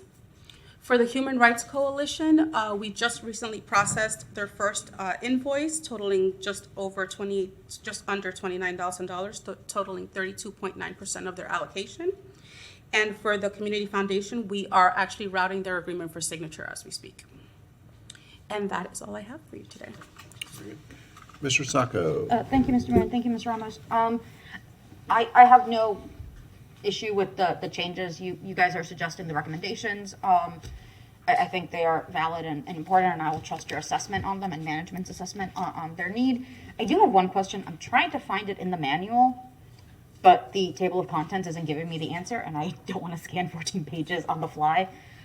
If someone is not able to make use of the full funds by the time limit, what is our condition on that at the end? So our ARPA Action Committee will actually be discussing that at our next meeting because we are evaluating project progress to make sure that the funds are being spent by that 2024 date, or so that we have enough time to obligate the projects, the funding to something else if needed. So at the next ARPA update, this manual will be updated with that process. Cool. But it likely will go through the ARPA Action Committee for recommendation. Okay. And when you say, remind me, there's been a lot of dates and it's been a lot of COVID. 2024, January, June, December? December 31st, 2024 is the deadline by which we have to have the funding fully obligated and then spent by December 31st, 2026. Obligated but spent by 26. Okay, cool. Thank you. Mr. Mayor, Yes. if I might, the question about the ARPA Action Committee, when it meets, who it's comprised of, so Sure. that So the ARPA Action Committee meets on a monthly basis at this point because we're really trying to keep the projects moving. It's comprised of the city manager, her special advisors, and the fire chief, our director of equity and inclusion. And I don't think I'm forgetting anyone. And so our HCD director, so select project directors that have significant funding allocated Our in the next ARPA meeting? program. And our next meeting is probably scheduled for the last week of March at this point. Very good. Okay. Thank you. Commissioner Willits. Thank you, Mr. Mayor. Thank you, Ms. Ramos. I have a question about the energy rehabilitation projects, and about how much of this that's occurring, not so much the budget, but how much of this that is occurring is directly tied to the ARPA portion of this program versus pre-existing LEAP, as you know, LEAP Plus, to help me understand a little bit about, particularly about how when this ends, how we transition off. Are we spending more of this on the LEAP Plus portion, the higher thresholds, income thresholds, and how will that change when we, expend these funds? And I know that perhaps this is not completely you because it's kind of outside of ARPA. I will lean on others. But yes, that's my first question. So the 1.9 million that you see here is for the expanded LEAP program only. So those funds are only set aside for those. Regarding the rest of the questions, I'll have to defer to the city manager and the general manager for utilities. I don't have a response, maybe because it's a GRU, operated program. Can you repeat the question? My question is about, because, when we say, oh, this is going to be spent up, and done, about how, in essence, I want to understand, are we putting anything currently on hold because we're busy trying to expend this, expend this money? Are we putting anything on hold? Will those ramp up? And part of this is related to, the total number that are in the pipeline this year, who will be left out of the pipeline? And part of this question becomes, because when we talk about other pools of money being moved here and there, I have some concerns or ideas about if that money is better spent here because we have some more capacity. So this is kind of a multi-part question to understand where we're at on a full list of people who have requested or need this help, and how many of them are currently being funneled towards LEAP Plus, which has got a deadline for spending, versus that will, the normal LEAP process that, if that is occurring now, versus being delayed until after this funding pool is spent. Yeah, so I can give you a general answer and then follow up with specific information. So what we've done is we have a long queue of people that, as we've done applications, reviewed those applications and approved them. We have a queue of people there. The funds, we fund LEAP both internally, and then this has supplemented it over the last year. The idea was to spread this over a 3-year period. We're probably going to use all the funds over this first just 2 years, and we'll use all those ARPA funds over that 2-year period, and then we'll still have a funding source going forward. So anybody in the queue that is not serviced in this first 2 years will have those funds available in the future year. But the queue is significantly longer than the funds that will be available after the ARPA money expires. If that makes sense. And I can provide you kind of the exact numbers there. I mean, we have significantly upped the advertising of the program and involvement in the community. So there have been a lot more people that are interested, applying, and getting in the queue than historically. Okay. Thank you, Mr. My other question dealt with it's a GRU issue in essence with the utility debt forgiveness. Debt seems like something that people like to wipe away very fast. And I see that there's a whole bunch in process, right, that have been requested, and that will take a large chunk of that. But I had a question about if some of the prioritization, perhaps, of that debt, just because I may have missed some of this last year. But about that prioritization, because I, by chance, happened to meet with Gainesville Housing Authority, and in their process of converting some of their units to individual gas meters, they're going to have issues with people who have debt, utility debt, and when they're trying to bring them on as individual customers, there has been or will be issues with that. So if I can get a brief summary of how those utility debt forgiveness recipients have been selected or. Yeah, Mr. Mayor, so originally, this money is linked to people that were impacted by COVID.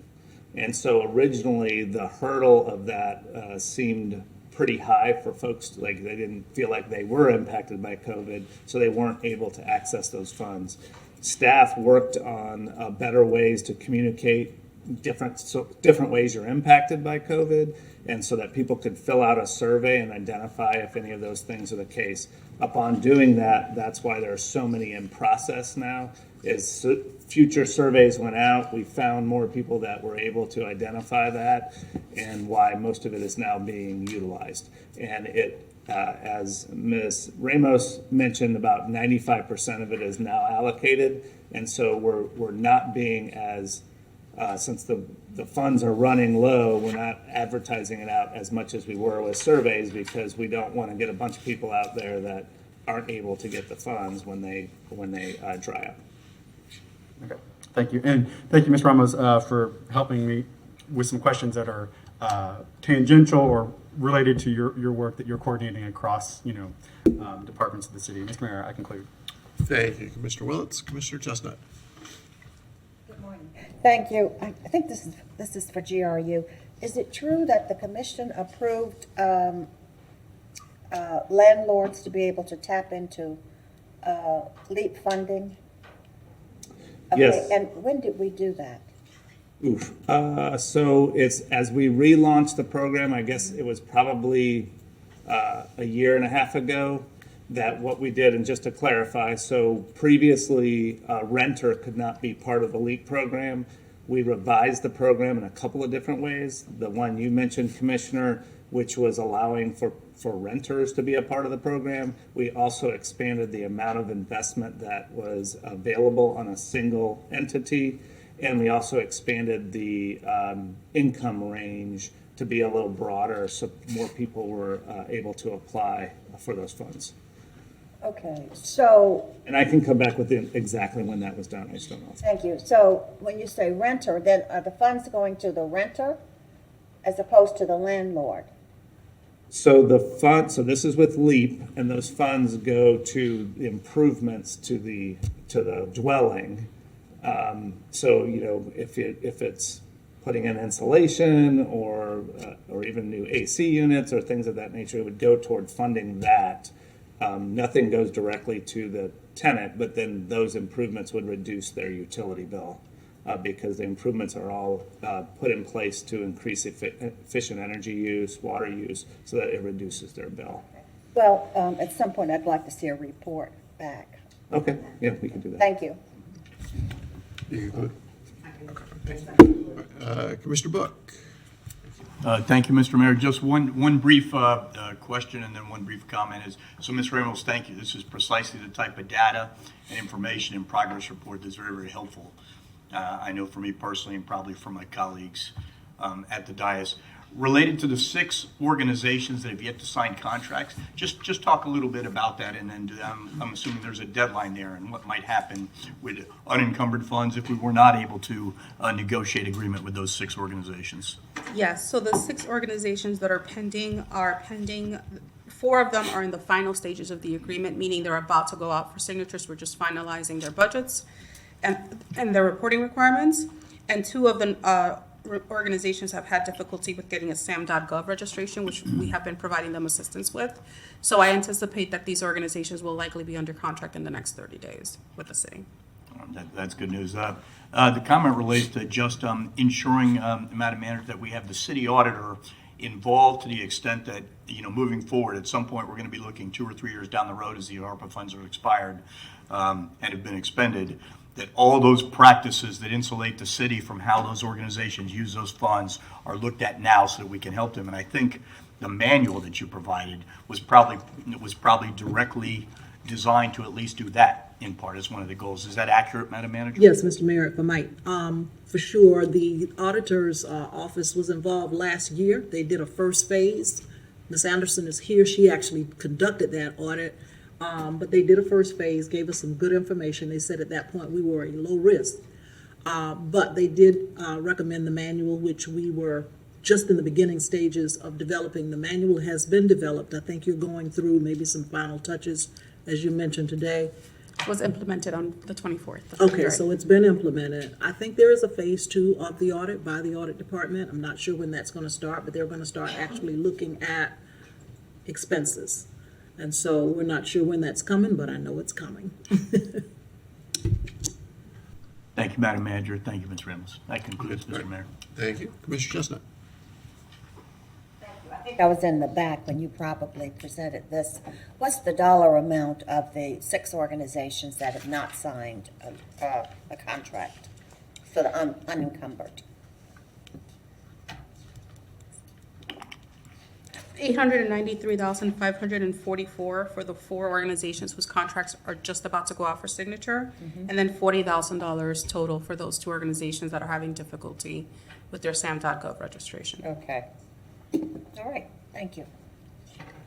I don't see any other lights. Madam Clerk. First speaker is Donald Shepard, followed by Armando Brandy Gomez.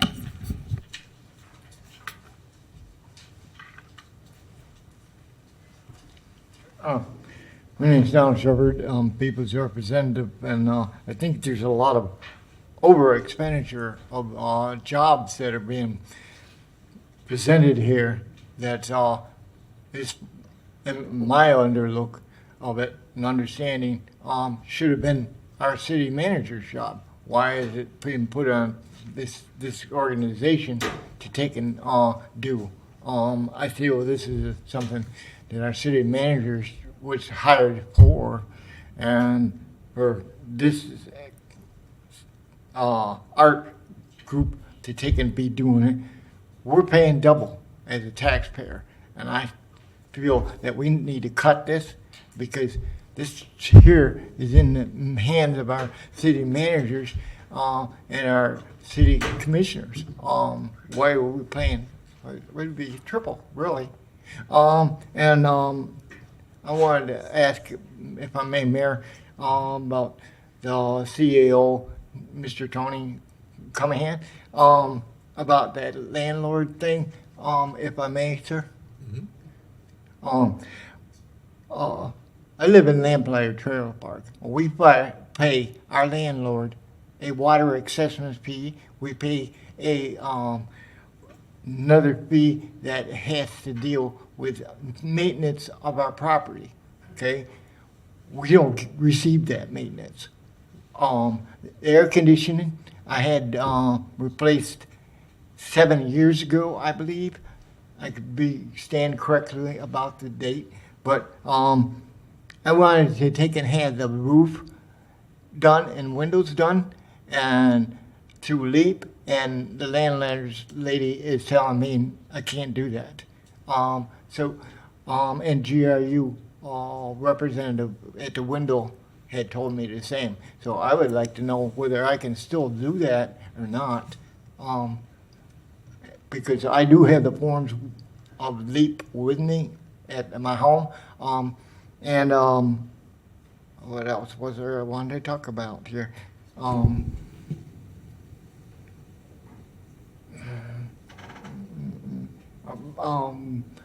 Desk officer. Okay. Thank you, Mr. Shepherd. And fine. Mr. Cunningham, if you would get with Mr. Shepherd about that, just so we can get him an answer on it. Will do. I'll have someone from the LEAP program reach out to him. Excellent. Thank you. Mr. Mayor, before we start my time, I wanted to ask if we could go back a couple of slides. There was one thing I was looking for. It was on the Jenny project. Can we go back to that slide, please? It was one forward. Two forward now, I think. It was talking about what the one worth of all the money was for Jenny. Projects and development, slide 1. I don't have it in front of me, so I can't exactly speak to it. I'm not trying to take time, Mr. Mayor. I just would like to get to the slide. Or no comment from you, okay?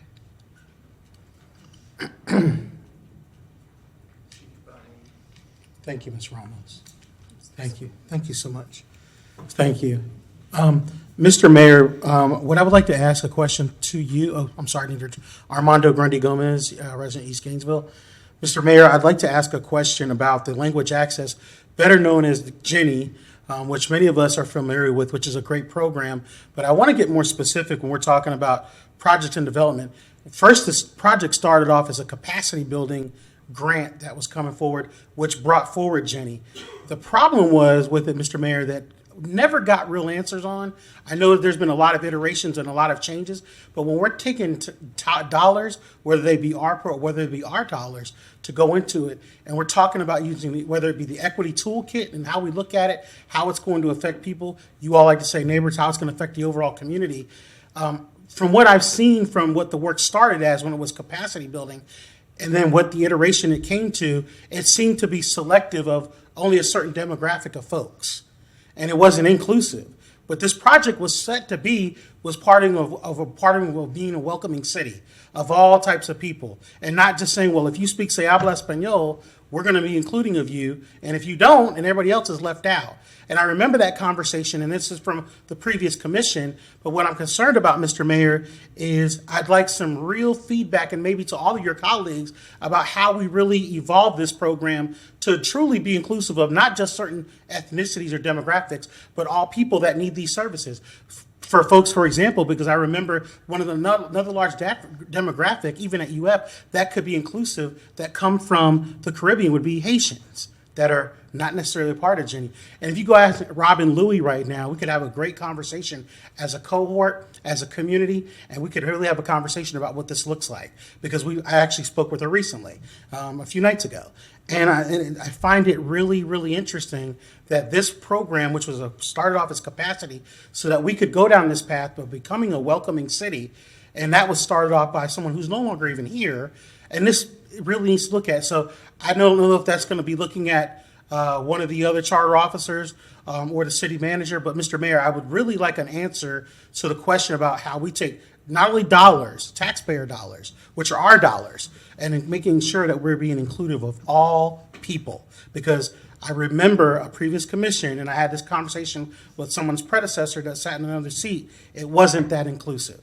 And I'm trying to be very massaging this language right now, but I would really like to speak with maybe the city manager on the side about that. But I believe the Office of Equity and Inclusion should also be involved in this. I don't ever really see much coming out of that, but I know that they were supposed to be involved in that process heavily. And so that is a really interesting question. How are our dollars being spent? Who really is involved in that? And then I think you were also going to have an immigrant, I forgot the name of the position, and I'm not even going to try it. Ms. Ramos, you might know about that. There was supposed to be a specific position coming out of the Office of Equity and Inclusion to also address this. So if I could get those answers, that would be great. Thank you, and thank you so much. Thank you, Mr. Grundy Gomez. I will tell you, I had a meeting just a few weeks ago with Ms. Louie and several other folks from her organization.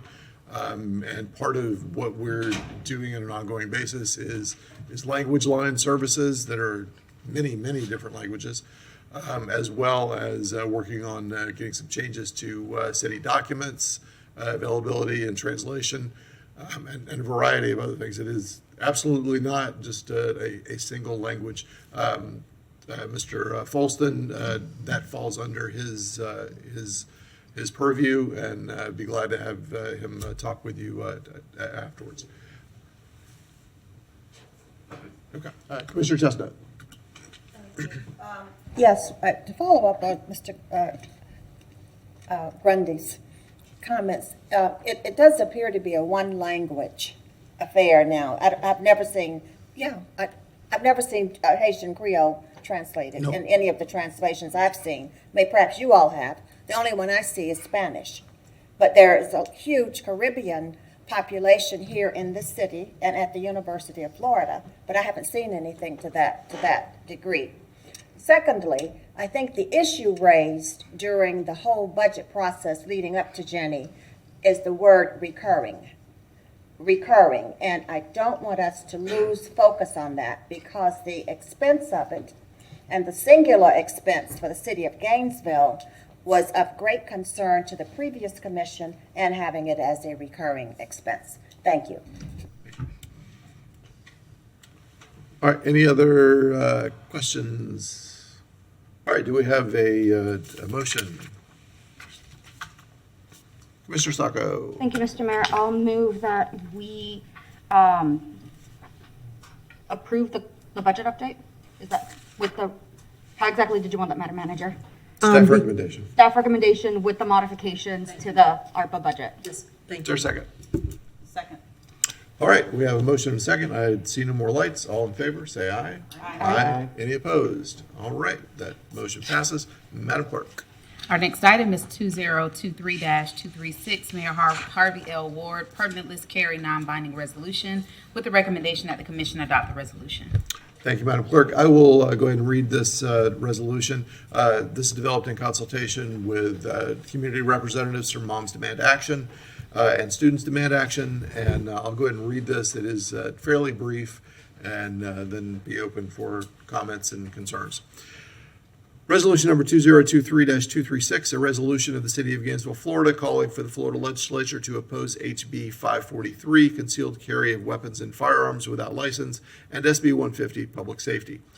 Whereas the current Florida statutes on weapons and firearms, Chapter 790, require a license to carry concealed weapons or concealed firearms, as Statute 790.06, and whereas fingerprints, a criminal background check, and completion of any firearms training or safety course or class conducted by a state-certified or National Rifle Association certified firearms instructor are required for the license, and whereas Florida prohibits open carry of firearms, and whereas 88% of Americans think licenses should be required before carrying a concealed gun in public, and whereas over 80% of gun owners, non-gun owners, Republicans, Democrats, and independents agree that high safety standards are critical in issuing concealed carry licenses, and whereas states eliminating or weakening licensing requirements for carrying concealed firearms in public have experienced an 11% increase in gun homicide rates and a 13 to 15% increase in violent crime rates, and whereas states eliminating or weakening licensing requirements for carrying concealed firearms in public have experienced a 13% increase in the number of fatal officer-involved shootings. And now, therefore, be it resolved by the City Commission of the City of Gainesville, Florida, Section 1, the City Commission calls for maintaining the current Florida statute on requiring a license to carry concealed weapons or concealed firearms, which includes fingerprinting, background checks, and safety training. Section 2, the City Commission calls for maintaining the current prohibition on open carry of firearms. Section 3, the City Commission reiterates its commitment to community gun safety and the prevention of gun violence. That's all. Any questions, concerns before we go to the public? Not yet. I want to hear from the public before we. Do we have anyone from the public for this? Donald Shepard. Mr. Shepard. Reason I signed up to answer to this because safety has been number one in my heart since being an officer and going through all the fields of training that I've been through. I feel that there's slackness within our city hall here, our city hall, excuse me. And I would like to see when a position set forth that can have put in place that we have these individuals that do own firearms to take and turn those in at our security desk at the moment they enter the building. Therefore, there is not no action of violence taken concurrent during a meeting or while they're in this building. I wanted to request a metal detector put over the door, but I haven't mentioned that till now, and I'd like that to be installed in our city hall so that if this law has been passed, according to Governor Santos, that this has been passed, that people are allowed to carry firearms, that our cities are given the money to take and put this installation in their city halls or in their places, public places that they feel fit, that is going to take and reassure our safety of our people. This here is my outlook as a gun carrier, as an officer, has been a very scary thing for an officer. When an officer is out there in his job, he don't have a list of who carries these firearms. And I'm wondering if we can possibly get a list so that this officer that is called on this call can take and have that list available on his monitor or in a printout, so that he knows when he goes to that residence or that area that what he is going to be faced with. When you go out there in traffic and you pull somebody over, which I think we need more safety checks done in our city. And also I think that we need to bring to Florida vehicle safety checks as far as 168 point vehicle inspection thing. I think that is critical because so many accidents are being caused by people not tending to the proper care of their vehicles. We just witnessed, or I just witnessed over here, I think it's 2nd Street, back at the city hall. I just seen a girl get ran over. This black girl got ran over by this white guy. If it wasn't an officer at the other side of the intersection, this guy would have kept on going. And so this will help stop that. And I thank you for bringing this to our attention, Mayor and Commissioners. Thank you, Mr. Shepard. All excellent points. I appreciate you bringing them forward. Commissioner Sacco. Well, actually, did we have any other speakers? Okay, thank you. Mr. Mayor, if you'll take a motion now, since we have all the comments. Sure, and then we have more folks to speak. Sure. Yeah. I'd like to. Okay. Before we take the motion. Okay, well, so let's do the question, and then we'll come back to the motion. If that's. Thank you, Mr. Mayor. Mr. Shepard makes a very good point regarding security and bringing guns into City Hall and having the metal detector, just as they do at the school board and in other facilities. Is that something we have considered? Madam Something Manager. that should be done? Every federal building has it. Yes, ma'am. I Mr. was Mayor, in we, Tallahassee the other day, by the way, and we sure had to go through all Yes, that. yeah, on the way everywhere. into the building. Yep. Everywhere. yes, ma'am, we have actually been considering it. We had a meeting with Chief Scott, the clerk, I think right before the Christmas holidays. Chief Scott was looking in to, I guess, maybe some additional consultancy to kind of make sure that we were approaching it in the right way. Do you have any update on that? But yes, ma'am, we've been discussing. Thank you, thank you.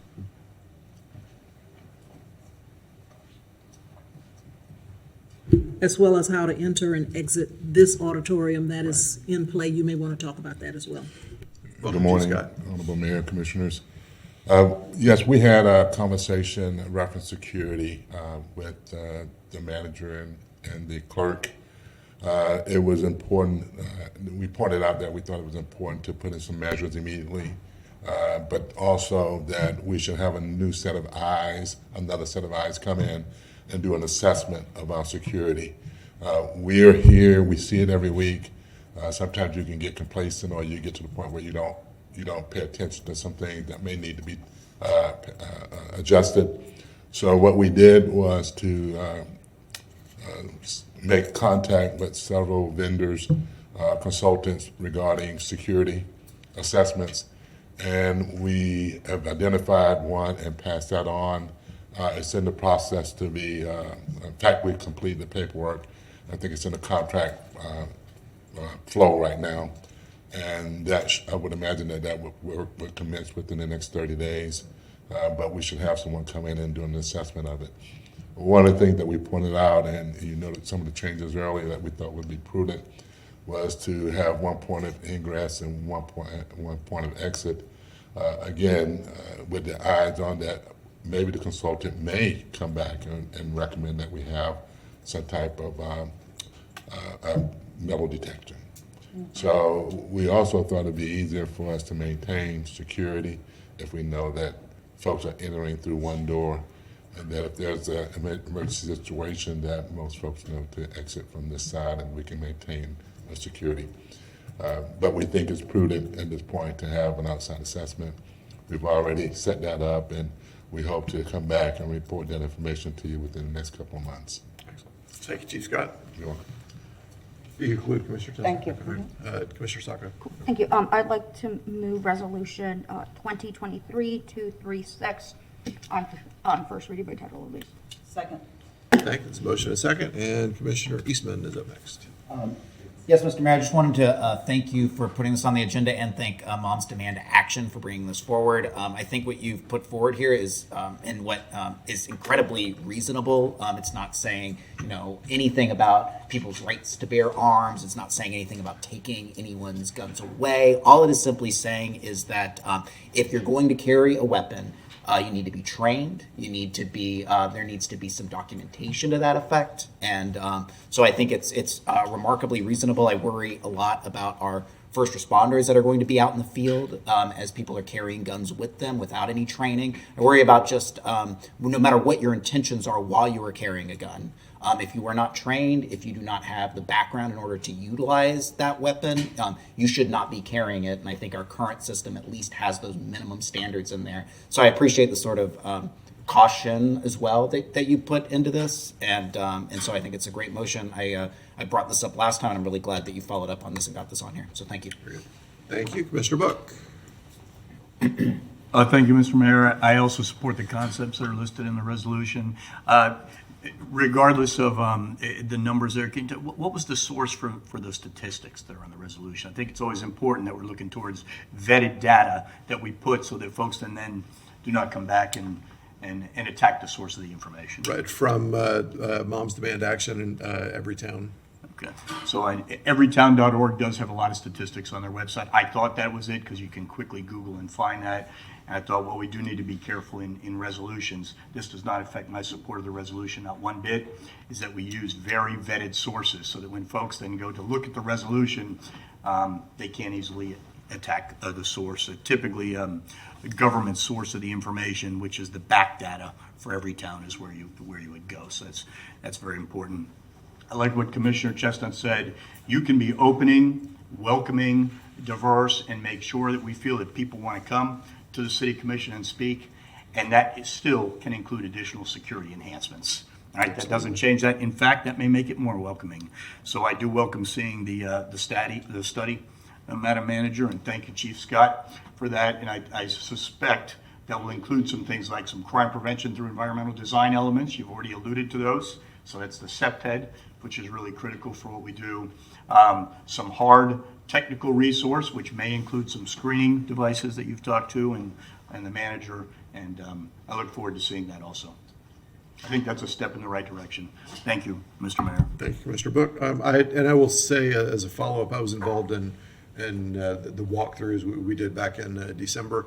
The discussion then was that there were studies that had been done, safety studies that had been done on the building going back to 2015 or 16, I believe, that had recommendations that were just never acted on. So we're going to update those and then have a conversation about the right thing to do, and the manager's office will follow up on that. Commissioner Willits. Thank you, Mr. Mayor. Thank you, Commissioner Book, about mentioning about where we get our data. That's always kind of important. With media literacy, we try to teach particularly students about that they look into where their data is coming from to figure out how they can trust sources. So that's a very good comment. With 88% of Americans thinking that licenses should be required before carrying a concealed gun in public, requiring licenses are probably literally more American than apple pie. Because I can find you at least 12% of people who don't like apple pie. So I think this is a very sensible resolution. I think it follows the opinion that I see in the community, the will I see in the community. I think it respects our first responders, our law enforcement officers, even our Gainesville Fire Rescue, also our paramedicine, and any of our community builders that respond, that are first on the ground, even our GRU employees who are distributed through our community every single day. I feel a lot safer knowing that should they come in contact with public that has a concealed weapon, that person has some training, that is licensed, there's some tracking. We still know that the purchase of guns happens outside of kind of transparent systems with gun shows, with internet sales, with person-to-person.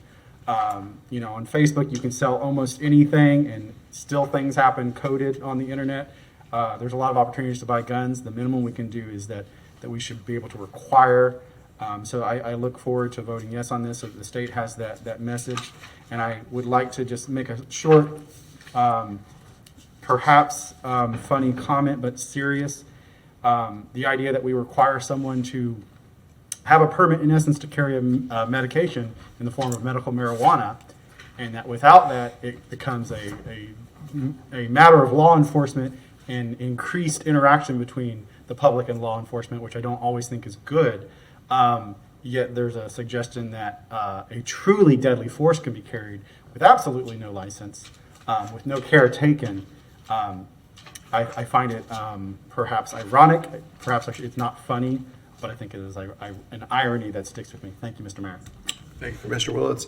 And before we move on, I do want to once again thank Moms Demand Action, Students Demand Action for bringing this forward, and recognize that Commissioner Eastman mentioned at some meetings back.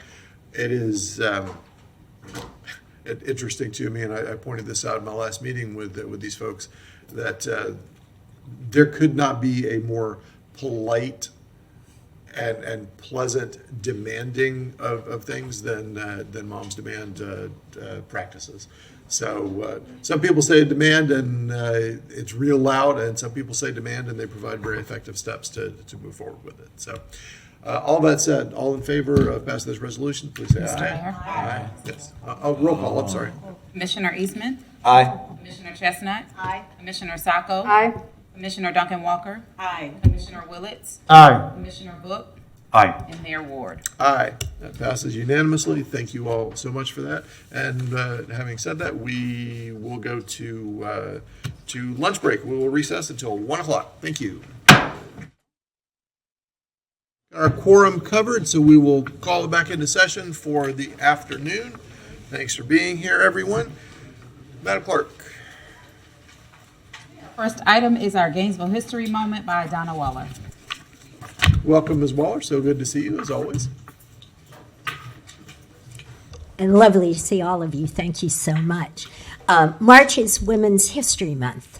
So today I thought I would tell you what the women of Gainesville and the Gainesville City Commission did when they caught the wave of history and transformed the lives of women in this community. In 1974, a group of committed feminists, and please try to remember, history is made by people, so I'm going to say some names. Some of you will recognize them.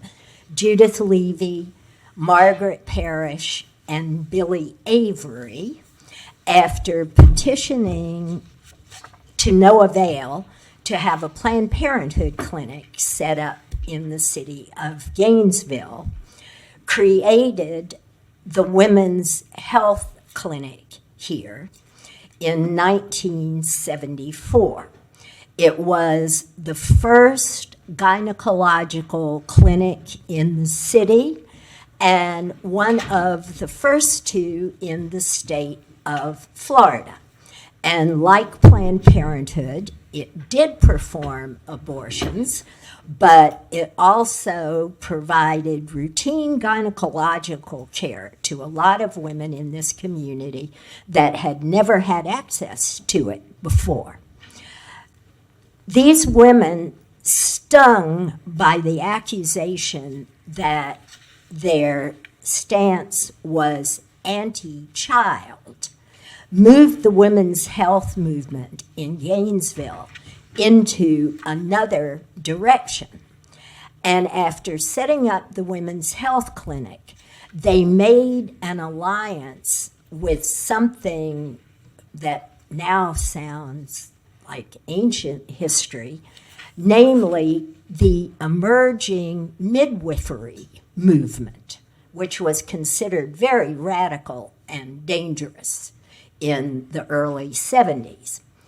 And they went on to found a second organization, which was, again, not the first in the state, the second birth center that was not affiliated with a hospital. It was called the Birthplace, and it was the first hospital in the state to use or the first clinic in the state, birthing center, to use licensed midwives.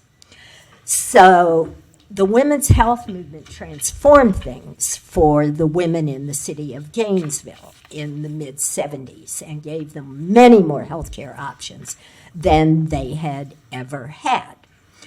The city commission in 1980 did a thing that propelled women into opportunities, both economic and in terms of power, which was that they created an advisory board. The city commission did this, called the Gainesville Commission on the Status of Women.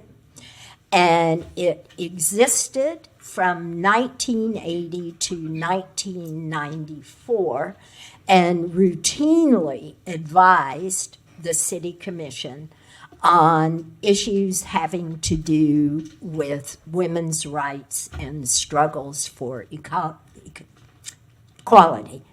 In 1994, it became a private nonprofit, and it exists today. And that's a longer part of the history that I don't have time for today.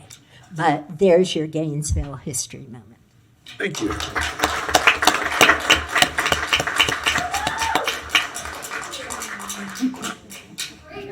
I am pleased to see that our History Minute is going well at the 1 o'clock hour of every regular meeting, so thank you.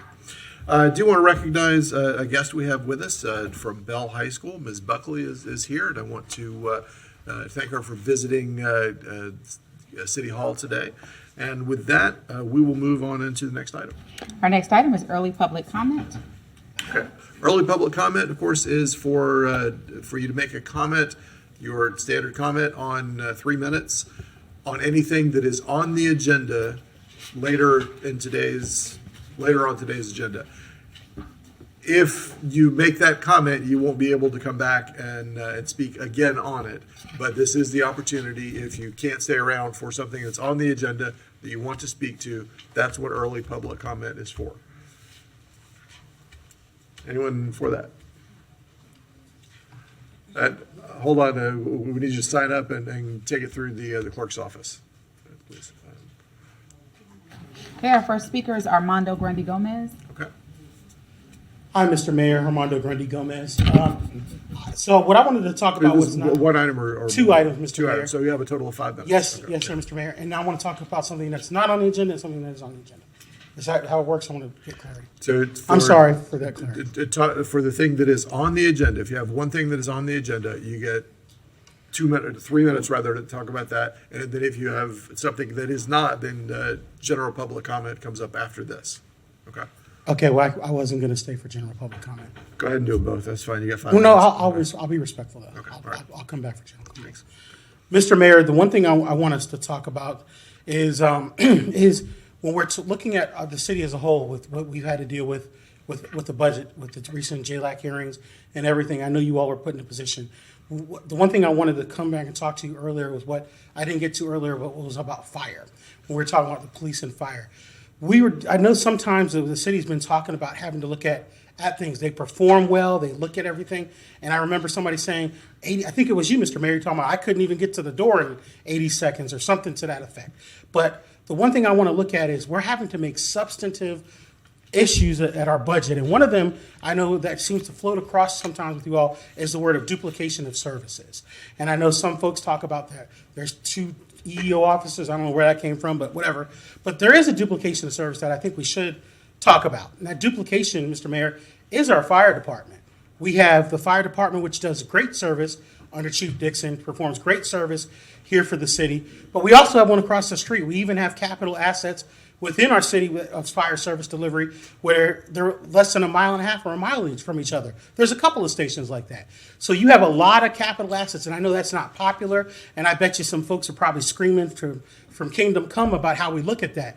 That discussion took place back in 2008. It also took place back in 2018, 2019, 2020, when some folks have had this conversation. But now that we're needing to have these conversations about real duplication of services, not the ones that are the low-hanging fruit and say, yeah, well, we're just going to look at it. You have one that's really big. 51% of your budget is public safety. 51% of that part of public safety is also your fire delivery. And somebody needs to get out of the fire business. I don't know if it's your colleagues across the street or it's us, but somebody needs to get out of it. Somebody needs to say it. I know some of you may or may not have that ability to want to say, I don't want to step on that political landmine because everybody wants to turf guard. It's mine, mine, mine. But we're not in that position anymore, are we? Because if we don't do something, somebody else is going to do something. And nobody here wants to put the utility at further risk and let somebody else control it. So either we take control of our destiny, either we decide to make that tough decision to say what real duplication of services truly is, because it is. Because we could easily pay into the MSTU and have a different service option and have service delivery. I love Chief Dixon, love our fire department, want to be really crystal clear. So if you want to say, well, we get paid better and they get better retirement, that's true because they get state retirement across the street. That's what interlocal agreements are for. That's what you have a city manager for, to do all that great good work for you from the day-to-day affairs. But what you come across for, and you as a policymaker get to say, you know what, we're going to start making real change. Not this idea of, well, GRU has this and then this person has that. Let's have a real discussion about real duplication of services. If not, having an independent person to do that study would be a great start too. Thank you. Thanks. William Brohan. Good afternoon, and thank you for your time, Mayor Ward and Commissioners. I'd like to start out today to speak a little bit about the budget, and I'm here to speak on behalf of the skateboard community here in Gainesville, Florida, and on the need to expand the parks that serve this community. We have a great skate park on the west side of town, and by the looks of it, we have a perfect skate park just in front of this building here at City Hall. The very building where the fountains are drained out for the last several months. The area has been repurposed as a nighttime skate spot, a skater's paradise, so to speak, to the kids in the community, without any harassment at the nighttime, security even being nice to them. I wanted to remind the commission here today that Los Angeles Courthouse did a similar repurposing where they put metal on the ledges and emptied out the fountains so that people could use them for skateboarding, rollerblading, and BMXing. It was an instant success. And as someone who has been a skateboarder for over 33 years, I can tell you that this is a truly unique opportunity for the city of Gainesville to both save money and provide a much-needed service to the skaters in the community here in the downtown area, as it's very difficult to get over to the Possum Creek Skate Park And it's already perfect. So the city would be able to save money by keeping it drained out. It wouldn't necessarily have to do any additional building on these fountains here to be able to have it be dual use. Could even have it just for night purposes only or all the time. And I just wanted to thank you for your time and appreciate all that you do to make the quality of life better here in Gainesville, Florida. And I also would like to offer a sincere apology to Commissioner Eastman for several months ago I had an outburst while he was speaking, and I just wanted to publicly apologize to you and thank you for all the work that you do, sir. You guys have a great evening. Thank you. Thanks. Madam Manager, this is not the right time for it, but honestly, that repurpose had not occurred to me. But I'm not opposed to having a discussion about it. I love the fountain. I grew up going to the library and enjoying the fountain, but I'm not sure we should talk about it. Okay. Who's next? Okay, that's it for early public comment. Okay, so we'll go on into general public comment, and this is 3 minutes about anything you want to talk about that is not on the agenda. Not on the agenda. So. Our first speaker is Robert Mounts, followed by Karen Arrington. Good afternoon, Mr. Mayor, Commissioners. This past Monday night, February 27th, the Plan Board finally met to consider the new City Commission majority's express direction by a vote of 4-3 on January 5th, directing staff to submit ordinances repealing those passed by the prior commission that would have ended single-family zoning. These ordinances have been held in abeyance and are not in force, pending announced intent to repeal and a State of Florida Division of Administrative Hearings challenge by local residents. However, in defiance of the Commission's direction, after detailing all the prior arguments in support of the ordinances passed last fall, and failing to address or even summarize the many arguments on the opposing side or the pending legal challenge, the planning staff instead recommended denial of the Commission's petitions to repeal the ordinances as not being in the public interest. It also became clear that no action has been taken in nearly 2 months to draft the repeal ordinances as directed. At least no such repeal ordinances were included in the backup. After public comment and discussion, the Plan Board took no action other than to continue the matter into April. One member openly speculated that someone on the Commission might change their mind. This begs the question, what can the Commission do if the Plan Board fails to act, or at least act within a reasonable time? Further, if the planning staff or the city attorney won't write the repeal, and the Plan Board fails to act upon it, up or down, within a reasonable time, what is the Commission's remedy? Pursuant to the Gainesville's Land Development Code, the City Commission may act on any application without a recommendation from the City Plan Board if the board has not acted on the matter within 45 calendar days of the date of the first regular meeting of the City Plan Board after an application has been submitted. As for the planning staff, it is well established that the Commission acts only as a policy-making body and may not discipline or otherwise supervise city employees. However, it may make its concerns known to the city manager, who in turn has full authority to supervise the staff. What we have here is a case of outright defiance of the Commission's direction, which in turn is firmly based on the public will that gave this Commission a mandate in the recent election to roll back these ordinances. Thank you. Thank you, Mr. Bounce. Copies of my statement and the staff report from the Plan Board have been left with the clerk.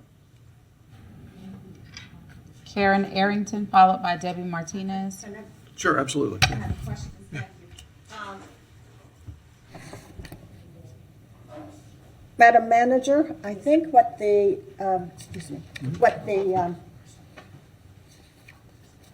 neighbor, what Mr. Mounts is saying, is that the staff acted in complete defiance of what this board adopted and recommended January 5th.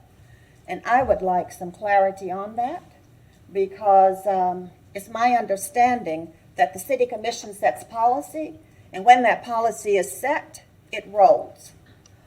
Now, you may have opinions as an individual, but that's your personal opinion. It is not the adopted opinion of the city commission. Please. Mr. Mayor, if I might. You're correct. Staff has the responsibility of providing professional recommendations. Those recommendations, many times, particularly in the zoning and land use space, are guided by certain statutes. In this particular instance, I don't disagree that if the commission has made a decision regarding an issue, it is up to staff to follow that. I was not at the plan board. I did hear a little bit about it. I've spoken to Mr. Persons about it. He may come up and provide, if you so choose, Mr. Mayor, some explanation as to how that discussion went down.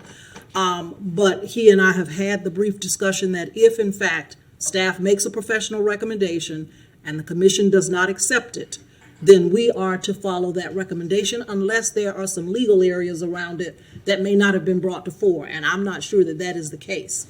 But Mr. Persons may have to speak to this further, because clearly if this commission makes a decision about a policy issue and it does not align with the professional recommendation coming from staff, we follow the directive from the commission.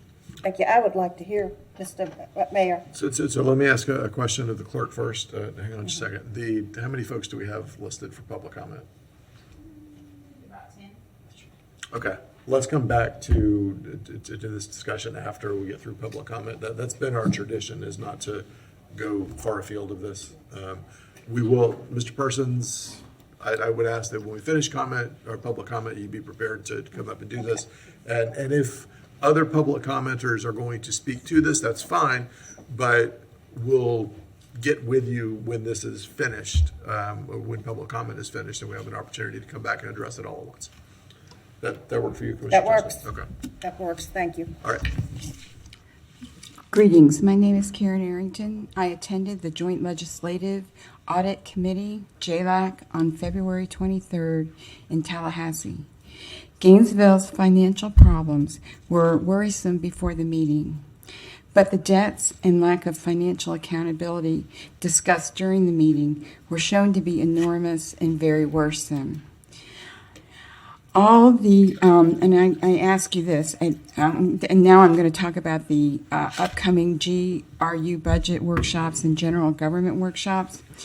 I believe they should be held in this auditorium at City Hall, so they can appear live on Cox Channel 12. I request that someone on the commission make a motion to hold these workshops here so everyone can view them. That's transparency. The words of Senator Tracy Davis of Jacksonville, she attended, she was a member of the JLAC, were especially moving. She said, quote, "I'm lost for words. I'm looking at this group here, but I'm also thinking about the communities in Gainesville that look like me, that cannot afford what you're talking about. It's accountability, it's transparency. I personally am having a hard time seeing you be able to be sustained for years to come if you don't change now.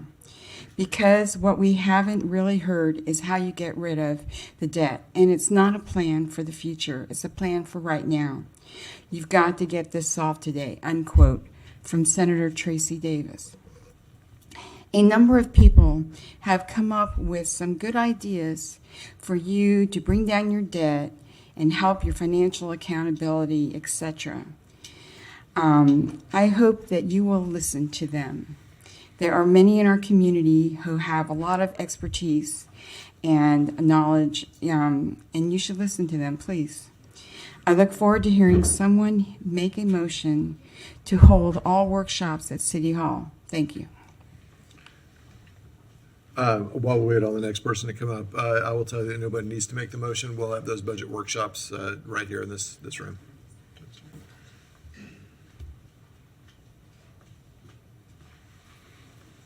It seems like every time I come before you, Debbie Martinez, my comments are shortened by the person or commissioners ahead of me. So thank you for that. And we're definitely in different times now. And it's not about just open government and being transparent, it's about equity.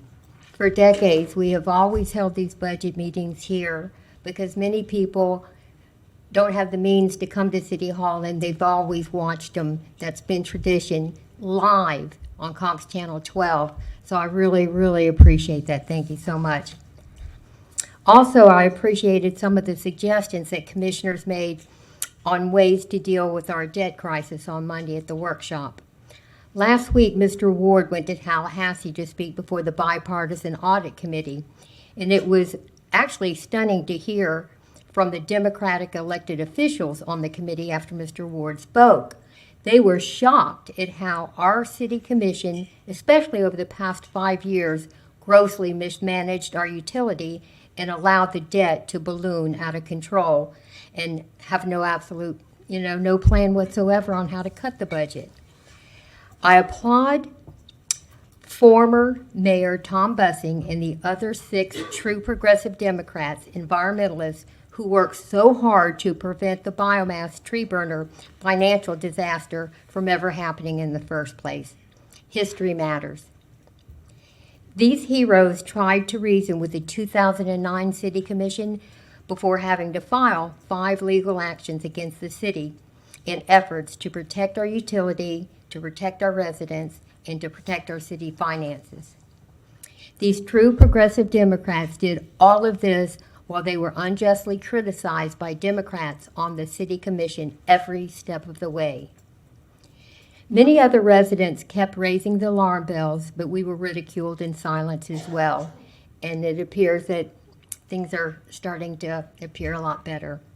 I look forward to hearing more on how you plan to cut your budgets and take other bold actions in order to deal with your massive, unsustainable debt. Thank you so very much. Next. Peggy Carr, followed by Kim Tanzer. Ms. Carr?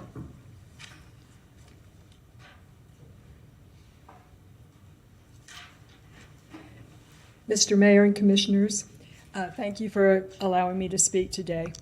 Yesterday, I and my friends and fellow board members of Gainesville Neighborhood Voices Incorporated, Kim Tanzer and Casey Fitzgerald, sent you an email expressing our concerns about our city's effort to update our comprehensive plan. We identified 3 broad areas of concern: lack of data and analysis, insufficient public engagement, missing plan elements as required by statute. Our primary motivation in sending the email and in being here today to speak is to be sure that you, our city leaders, are well aware that the draft update posted on the city's website is far from complete, woefully inadequate, needs a significant amount of work before it can be sent to the Department of Economic Opportunity for review. I'd like to use the balance of my allotted 3 minutes to speak in a little more detail about the missing plan elements.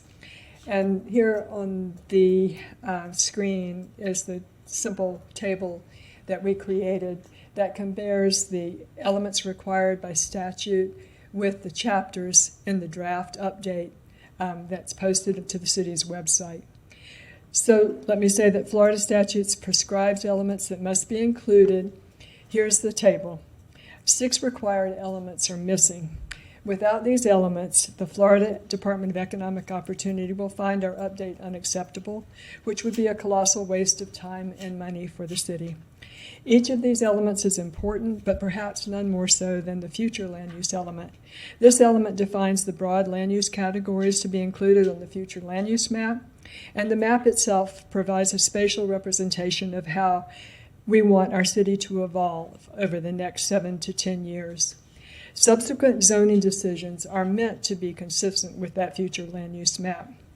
Needless to say, this element alone will require extraordinary effort on the part of city staff and citizens.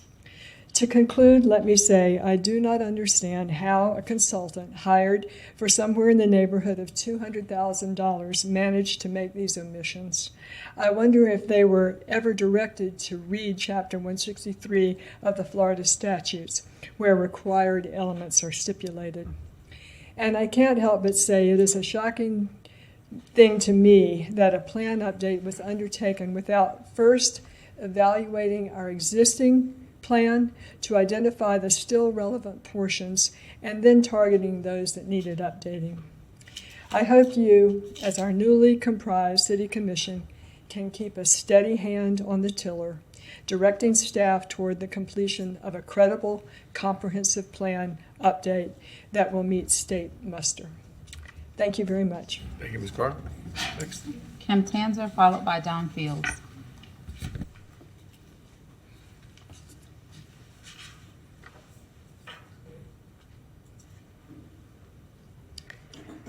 Mr. Mayor and Commissioners, following the overview and comments made by Professor Carr, I would like to alert you to further concerns about the state of the current draft comprehensive plan, branded Imagine GNV.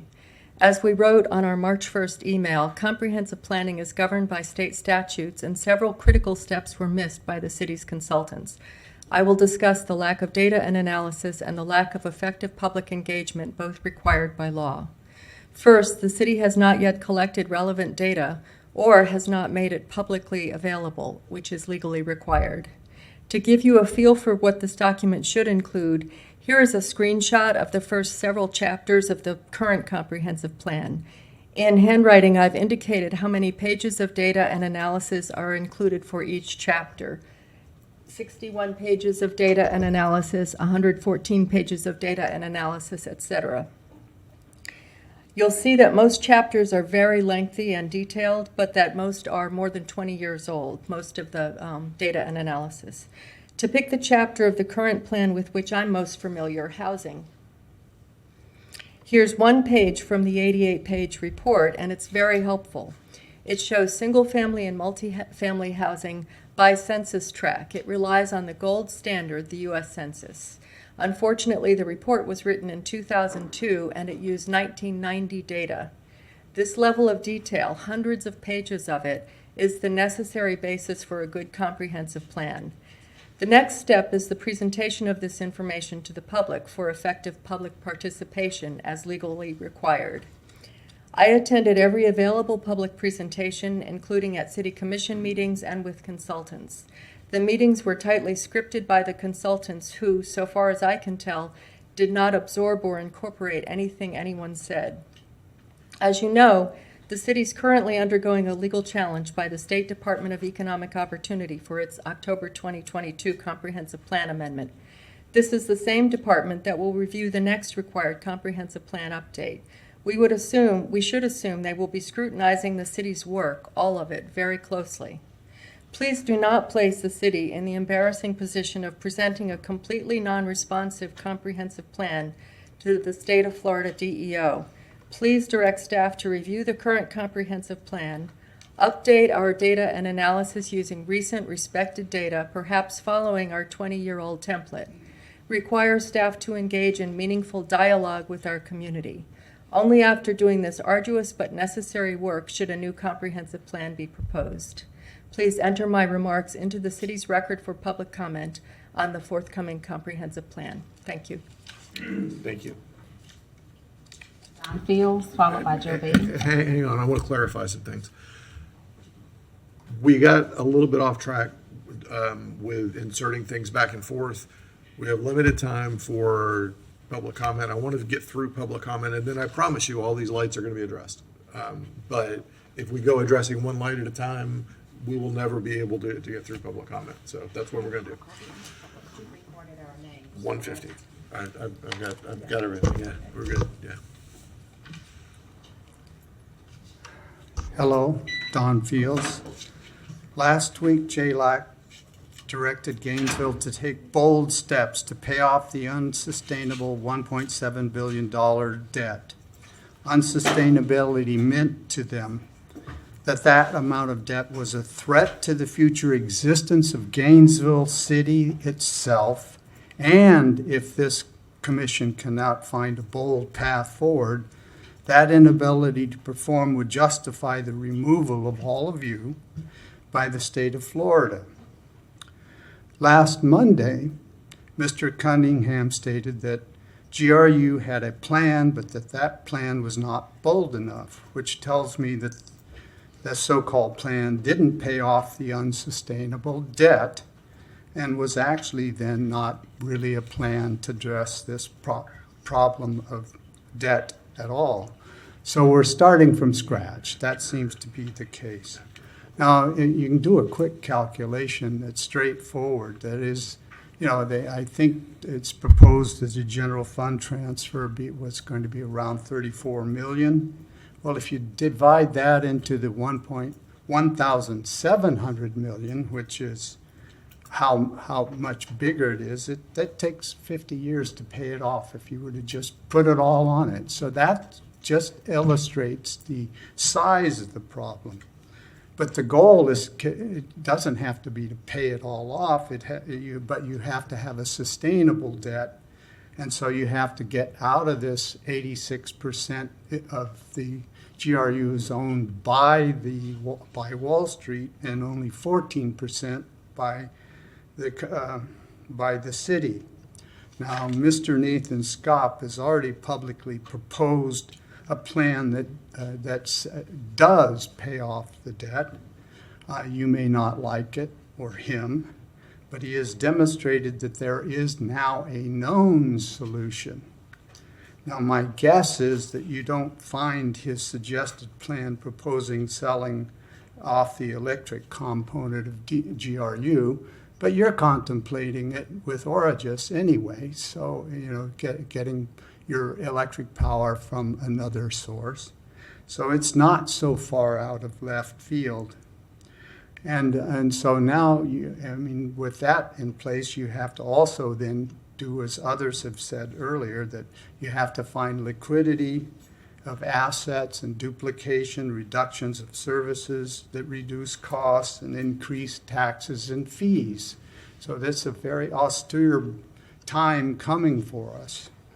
Now, I'm going to suggest a couple of bold steps. The first one is that Mr. Keith Perry had said that the GREC walked away with $550 million.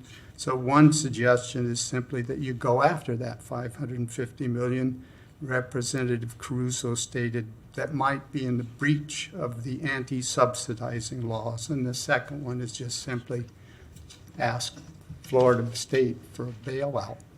Thank you. Thank you, Mr. Fields. Beatty, followed by Armando Grande Gomez.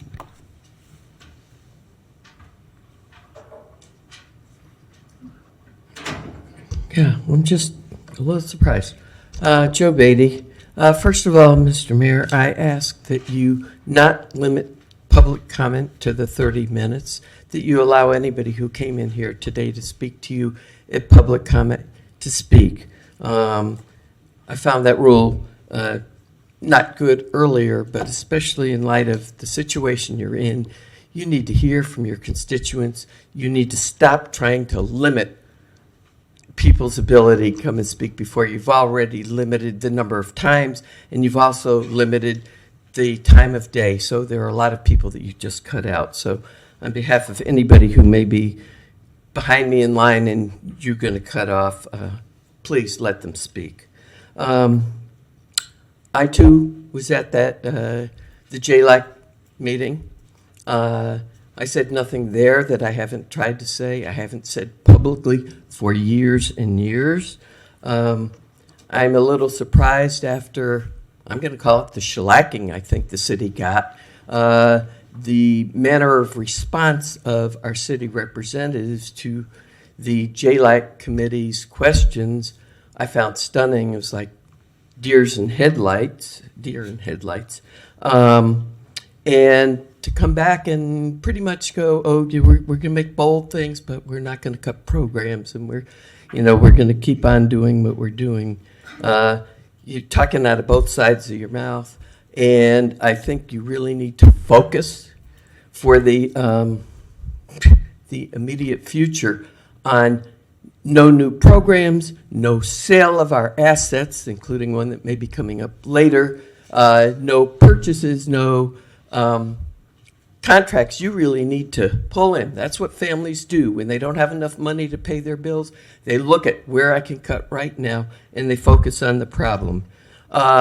I am very disheartened, dismayed on the spin that's been out there. Unfortunately, over the years, we haven't had good press out there, and I take the spin and the what the city offers mostly. I was shocked when I got the Gainesville News, GNV News, yesterday. There was no mention of the JLAC meeting, no mention of what we're doing. You sent out all the things about the programs that are happening, and nothing about the really big issue, the big elephant in the room. And you want to once again, keep the public ignorant, or as ignorant as you can. I'm making a public records request now for all emails from the to and from any of the commissioners since February 1st, and including any electronic communications through Teams. I know that you have some back channels that we can't see, and I ask that the emails be published as they were, all of your emails, as they were originally the night after, the 12 o'clock, the night they come.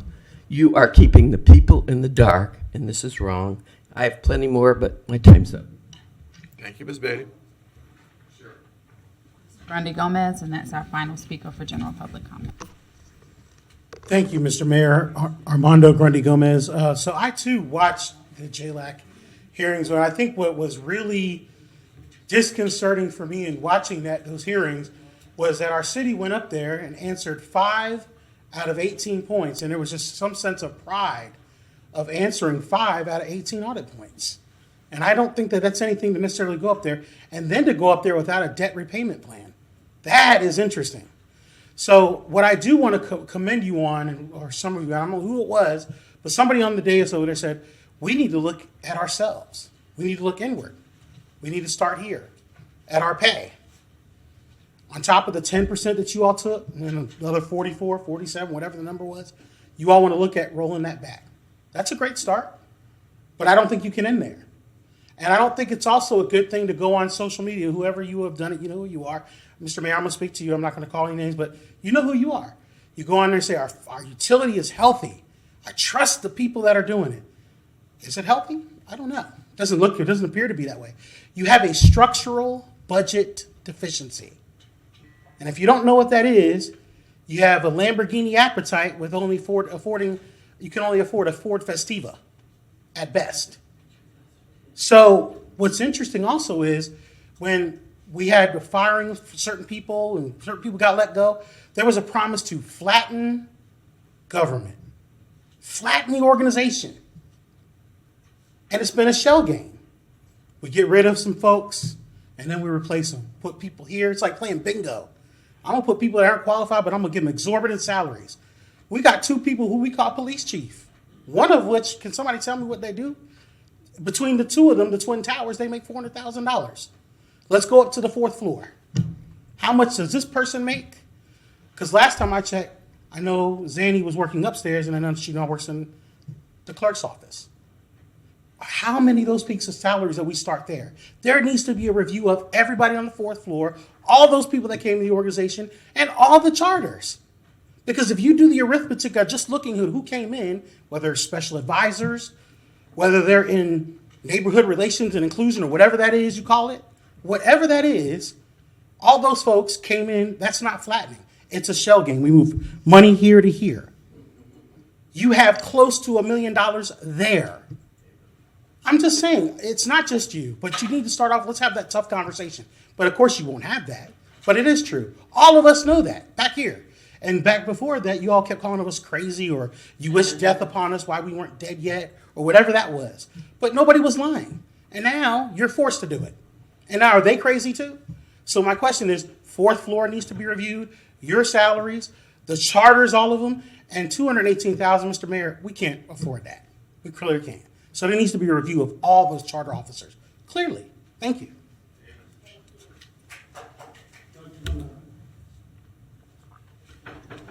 That's all? Right, so let's go ahead and do that but that was for, okay. Other speaker for early public comment, Jay Rosenbeck. If Mr. Rosenbeck is done, then we'll we'll ask Mr. Persons to come up. Thank you, Mayor and Commissioners.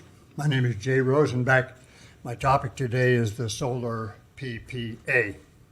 And to be clear, sorry, Mr. Rosenbeck, this is, we missed him on early public comment, so.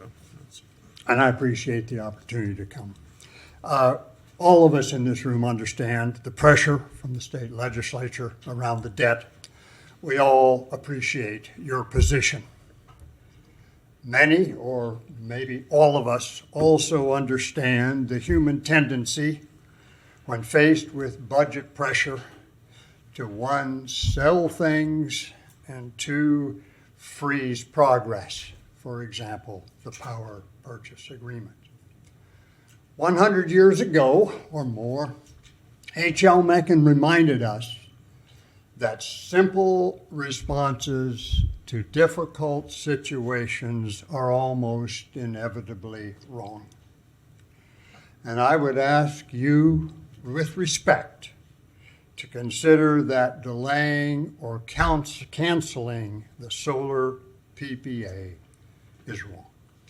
The reasons that occur to me are three. First, it leaves us dependent on the vagaries of natural gas availability and cost, and those vagaries make long-term budget planning even more difficult than they otherwise are. Second, it threatens our leadership as a city in the race to zero carbon emissions. And third, it weakens us when we have to, in the future, face the inevitable next assault on home rule. Thank you. Thank you, Mr. Rosenbeck. Okay, so Mr. Persons, I'm going to ask you to come up to respond to the earlier issues, and then we will go back around for the lights. Thank you, Mr. Mayor. Andrew Persons, Special Advisor to the City Manager. So I wanted to clarify a couple of things. Sometimes, particularly with controversial issues, staff is in the unenviable position of needing to provide a professional recommendation based on applicable criteria. In this case, there is petitions moving through the legislative process, which is the Commission's direction to repeal the changes that were made by the three ordinances under the moniker of exclusionary zoning. Part of that process requires city staff to make a professional recommendation based on the applicable criteria. Those applicable criteria are your comprehensive plan and your land development code. The comprehensive plan, in fact, in the existing housing element, contains policies which direct the city to try to create more opportunities for mixed types of housing, for diversity, for zoning flexibility. So those are the criteria by which staff makes our professional recommendation. The commission, as you all know, can take or leave staff recommendations because you are the policy, you set policy. The commission is the ultimate authority on adopting policy. That is not staff's role, but staff is obligated by your criteria to provide our professional recommendations, not based on whatever the vote is on that day, but what the adopted comprehensive plan is and what your land development code is. That is part of why you have professional staff, is to provide our professional independent recommendation. The commission's role is to take that recommendation, consider it, and then make the policy decision at the end of the day. So hopefully that helps put that to bed. But that is why the process is what it is, and that's why you have professional staff. Thank you, Mr. Persons. We're going to go back around the lights, and we'll call you back up if there's more there. Thank you. Commissioner Eastman. Andrew, can you stay for just a moment? As you said, regardless of your recommendation and whatever the plan board comes back to us with, we are still the final deciding factor of all of this, right? And what applicable parts of the comprehensive plan did you say were against reverting back to the old exclusionary zoning provisions? Well, I'm not going to get into specific policies. There is a staff report. There are actually two staff reports, if you recall. There's a staff report for the original ordinances. It lays out, different elements of the comprehensive plan. But ultimately, that is those are what we look at as staff and what are required to look at. We don't have discretion with that regard. Right, and previously you recommended the ordinance that was passed, correct? So now you're being asked to go and say that the last ordinance fit our comprehensive plan better, but now you were asked, would your recommendations be to go back to the old one, which kind of puts you guys in a situation between those two options? Right, and ultimately the commission is the one who sets policy. So Right. you can direct changes to policy under your ability. Staff, we as I mentioned, sometimes it's an unenviable position because we have to provide professional recommendation based on what your standards are. Now, if the commission wants to change those standards in terms of what staff uses to review those criteria, there's a process for that as well, and that's part of what we're going through right now with both the comprehensive plan update as well as any code amendments that we do. All right, thank you, Andrew. I'm always in favor of staff giving their opinions. Sometimes it may be our decision as policymakers to not take those. I saw Lewis Walton walk in here a little bit ago. I remember our commission working on expanding out municipal broadband for a number of years. It was something that mattered a lot to me. In the end, Lewis Walton and his staff came forward, made a professional recommendation. They did not recommend GRUCOM expand that out. I didn't love that answer, but I respected their expert opinion on this. I think that's why we have professional experts, and so I appreciate you guys giving that feedback, whether it's what we want to hear or whether it's not what we want to hear. So I'm done, Mr. Mayor. Thank you. Thank you. Commissioner Sacco, is this on that issue? Yes. Okay. I have done. I'm sorry, I thought that you No, were. no. I have raised my hand first. You told me to wait. Okay, This Commissioner is Tessa, let's go ahead and do that then. And so here's an unfortunate thing that is happening. From now on, I'm not gonna address any lights when we're doing public comment until public comment is finished. This has turned us around and upside down, and we've got lights that are not even to this issue, but let's do this. Commissioner Chestnut, please go ahead, then we'll move on. Thank you. What is disconcerting here is that the commission made a policy on January 5th. That policy was very clear.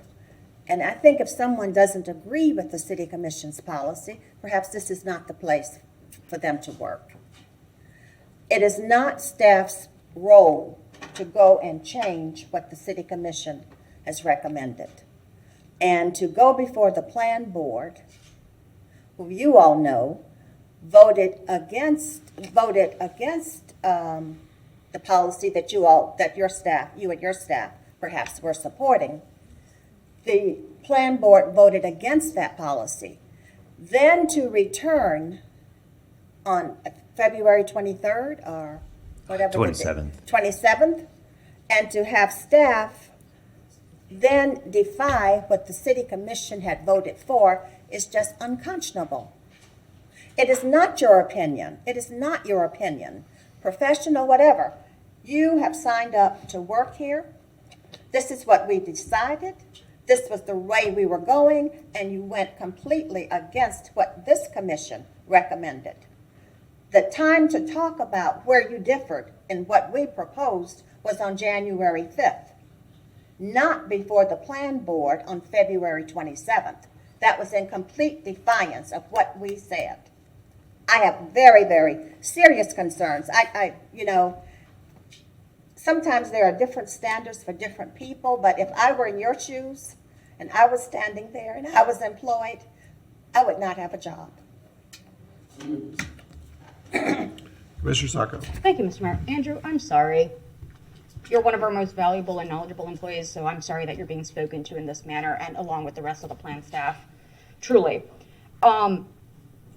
My understanding of what's going on and the function of staff at the plan board is you give a recommendation, which has not changed because that is your recommendation based on standards in your profession. How many planners do you have, roughly? About, I think, 10 right now. Ballpark the years of experience for me? Probably 10 to 15. How many planners are up here? 5, 7.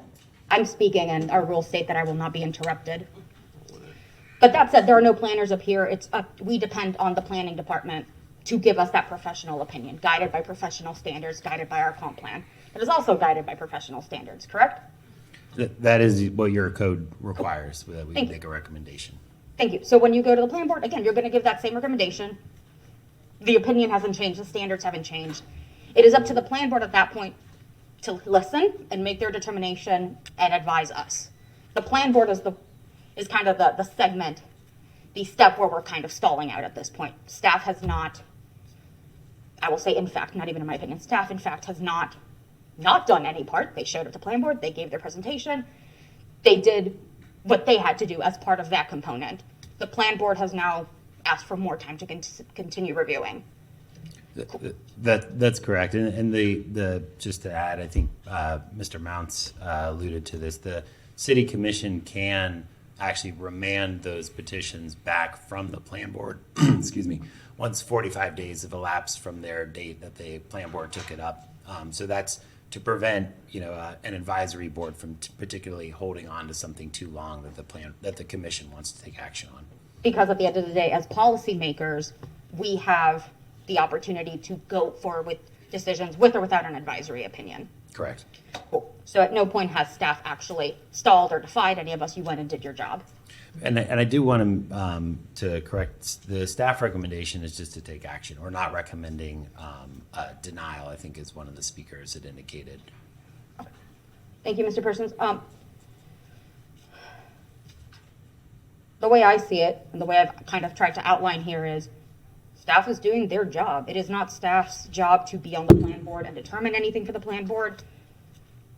It is our job, and Mr. Persons has said, we have that option within, I don't know how many days now to that countdown, to just take the decision away from the plan board and proceed without it. That's fine, we have that option. I think it unnecessary to try to have this whole hoopla because people are unhappy that their wishes are not followed quickly enough. That is not defiance. That is process. And I've heard many times from our audience, we need process, and I think we're following process. People were begging that we follow process, that we adhere to process. This is part of the process. Sometimes it takes a while. Sometimes it stalls out. But if that's what we were demanding originally, we can't get mad if the process takes time. And we certainly can't start screaming at staff that they should leave or be fired, as members from the audience and up here have said. Thank you. Before we move on any farther, I will ask that I understand that temperatures are high in a variety of directions. I will promise you, everybody, nobody has had a worse week than me. So let's try to keep our intentions specific and honorable to the, honorable is not the right word, respectful of the positions of everyone, including our neighbors, staff, and everyone on the dais, to each other. We will get a lot farther that way. We have a lot of business that's actually on the agenda to move forward with as well. As has been pointed out, this can be remanded back to, if the planning board chooses not to take action, we can bring this back in the middle of April and move forward and take action as the commission sees fit. And I believe we all kind of know how that goes and where we will end up. And I very much look forward to having some really good conversations about what's possible and what makes sense for our community once we get back to that steady state. It is frustrating to take time to get back there because every time something gets pushed forward, that's more time that we can't have conversations about what's possible. I get it. I understand everyone's frustration from each side of this. But I want to be careful that we move forward in a path that gets us somewhere and moves us forward. So thank you all for your passion on it. I do appreciate it, and I understand where we're going. So with that said, Commissioner Willits. Thank you, Mr. Mayor. Mr. Persons, thank you for coming in and sticking around for us. I want to personally applaud your staff that I saw in the plan board meeting on Monday night. I watched the entire section, this particular section that we're talking about.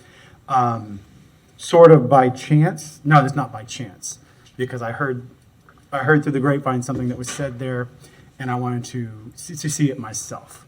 I'm very proud of your staff. I'm very proud of the work they do. I'm very proud of their professional and their professional commitment to their entire profession, not just that they work here, but their profession. I understand that planners they are highly educated, credentialed people, workers. So I want to make sure that at least someone up here makes it clear that we understand your staff is providing their professional opinions, and that there are no personal opinions in what you do.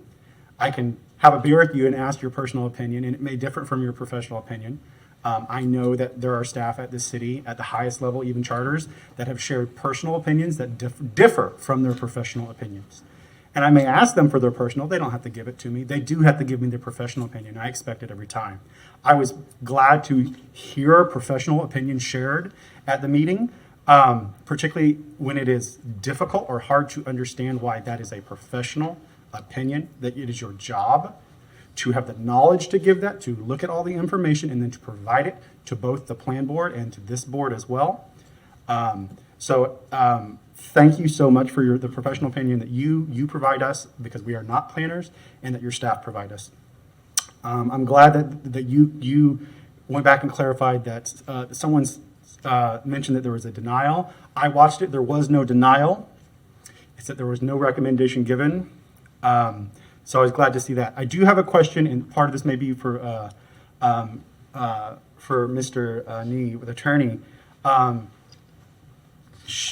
Could this have gone down that we had a ordinance prepared for Monday that did what this commission voted for on January 5th? That it would have been prepared, outlined, roughly ready to go, a draft. But then that it still would not have received perhaps the recommendation from staff, and then the plan board could have had a more clear, if they chose to do it that night, had more of an up or down recommendation to send that back to us. And I ask that question because we may be in the situation, if someone wants to pull it from the plan board, the step at which we say, we're pulling this back from the plan board, but we don't yet see text of an ordinance. Mr. Attorney, how would we then have that? How would we then get that in hand to vote on? Mr. Attorney. Mr. Mayor, frankly, I'm not sure what the question is. The direction from the commission was for staff to bring a petition back through the plan board, ultimately to come back to this board. That would, in a sense, reverse those ordinances that were passed last fall. So word for word, I mean, as we said back then, strike-throughs become underlines, underlines become strike-throughs. So there is no question as to exactly what the content of that application is that's before the plan board. And again, as to, no one's asked me, but as to the professional opinions of the planning staff, we don't interfere with that. They're professionals. What we do is work hand in hand with them aggressively pursuing the policy goals of this commission, and I can assure you that is what's happening here.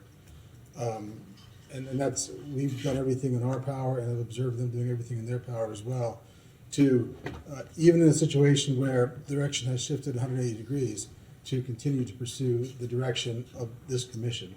And that is, I think, in the terms of their professional guidelines, certainly our professional guidelines, and that is what is happening.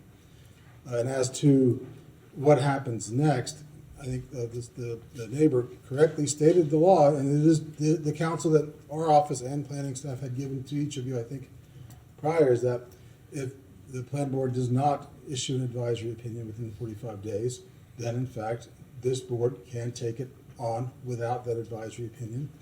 I think we've already even place marked a day on April 19th to try to make that happen. Whether that That's day correct. will work or not, I don't know, but that's my understanding. That's the guidelines we're working under to keep pushing this, the will of the commission, whatever that will may be, as aggressively as possible.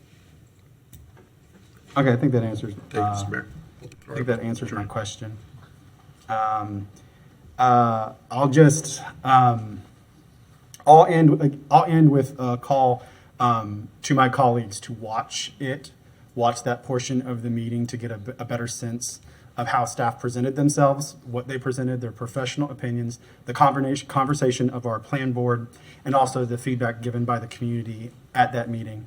Not that I want to add stuff to your calendar. I know I'm a busy person with a half-time job and other bit of life, but on something this important, when we are talking about potentially talking about bringing it back or having very strong public opinions that verge on public recommendation to their managers that they be fired, I sure hope, because we have the video evidence to see some of our community builders' work at hand, I urge you to go back and watch it.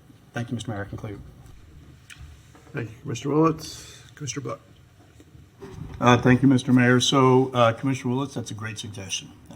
My temperature when I started the meeting is exactly what it is now. It hasn't changed. But I am very concerned about what I heard about the review board. There are some nuances, and some of the nuances, I'm going to talk about two things, Mr. Mayor. First is going to be the guy. Ms. Parsons, you can sit down. Nothing I'm going to say is going to require a response, so I appreciate that. You've been up there a long time anyway. The first thing is talking about this process that we started in early January. I remember a statement in one of the first meetings that I was at as a city commissioner. There was a question lobbied that said, once we levy policy, we make sure that staff carries out that policy. So that's loud and clear. And then the timeline doesn't halt at various times based on opinion. The timeline may halt based on process, which is something that Commissioner Sacco was talking about. And the question, Mr. Mayor, that Commissioner Willits posed to the city attorney was a good one, was what is our timeline right now, regardless of the review board? And what I heard is, we think that target is April 19th, the 45 days is run. Is that accurate? I think the 45 days runs on April 14th. April The 14th. question then is what is the appropriate date, and that will be decided by, well, the mayor could call a special meeting, or you could have it at a special meeting, or have it at a normal meeting, a regular meeting, at any time after that. It will be agendaed according to you. All right, well, so there's not going to be delay from my perspective, and so that we have 7 people that are up here at the dais. So once April 14th is run, we're scheduled to move forward with the policy that we set on January 5th, regardless of what we may hear back from the review board. And in fact, I think your suggestion, again, is a good one. I'm going to watch myself to see the nuance of providing fact or providing professional opinion based on the framework. That's different, for example, levying a personal opinion, which I would hope that I would not hear, which is that's a bad idea or good idea is a personal opinion. A professional opinion would be the nuance of saying the land use and the zoning says you can do this right now, and this is what they've requested. So I think it's just my comments I'll leave out there as it relates to the first thing is the timeline moves forward. We made a decision on January 5th, and it sounds like the next date of significance for that particular item is April 14th or thereabout. Yeah, I may have counted wrong, Mr. Mayor. I'm sorry. I don't have a calendar in front of you. 14th or 16th. First half of weekend April delay. or so. Yeah. But the point being, Mr. Attorney, is whatever that date is, that's the time that we move forward because we've already set policy, and so in that regard, I'm appreciative of not delaying beyond the process. So thanks for that. The second and completely unrelated. So the city as a whole right now, there's always many programs, many issues, many new things on the agenda, many new funding purposes, and many new timelines on different types of things that we may have or projects we have. But at the moment, at least from my limited perspective, what I see that there's probably 3 big intersecting areas that are going to all impact each other. And one of them we're talking about, it's land use and zoning. That's big because it's repealing ordinance. It affects the entire culture of the city, and it will change some things related to the second aspect, which is the budget. And the budget in JLAC is going to dominate our conversations over the next few months, and not just at the budget hearings, which I do appreciate, Mr. Mayor, you said will be televised and accessible. And that leads to the third item, and it's pretty important, which simply deals with the comprehensive plan. And this deals with my second comment. So the comprehensive plan overlaps with these pieces. And it is structured in such a way that the state says, here's the statute. These are the things that you must address. If you don't address them, it gets rejected. And I do not want us to be in a position with a comprehensive plan, given the fact that we're already on the radar for our budgetary insolvency, that also is rejected. So in thinking out loud about the comprehensive plan, we are already outside the general window of when a comprehensive plan would have been completely redone and provided back to the city. Provided back to the state. I think that's about a 7-year timeline. Does that sound right, Madam Manager? We're still, if I might, Mr. Mayor, I think we're still within the time frame. I think, Andrew, we are about to move it to the state for their review, but you can clarify. Absolutely. Mr. Mayor, back in 2019 is when our 7-year window was up. We provided a letter to the state indicating that we were not going to go through the evaluation and appraisal process based on changes to state law. The state returned a response saying, A-OK, sounds good, which completed our 7-year review timetable. The reason that we did that as opposed to going through the EAR process was because we knew that the City Commission wanted to do a major revamp of the comprehensive plan, and we didn't want to have to go through the 1-year time frame because we figured it was going to be a longer discussion than that. So we are absolutely within our compliance window. I think there was that email that had gone out is incorrect. We can provide the letter from the state, and I would recommend that if the members who spoke today would like to sit down with staff and talk about this, we would be happy to go through all the steps that we've gone through with the comprehensive plan. We've of course been in discussions with the state this entire time. We do not intend to submit a comp plan that's going to get turned down by the state, nor do we have any expectation that it would. We will have all the, and do have all the required elements, in addition to some new elements that are not, that the commission has talked about through this time. Again, we are professional staff, we know what we're doing, but we would be happy to sit down with that group and go through any concerns they have and point out where we can address some of those. Thank you, Mr. Sure, Parsons. absolutely. So I'm not prepared to make a motion as it relates to the comprehensive plan because, as I said, there's these 3 large intersecting things, and all the timelines are going to be impacted by each other.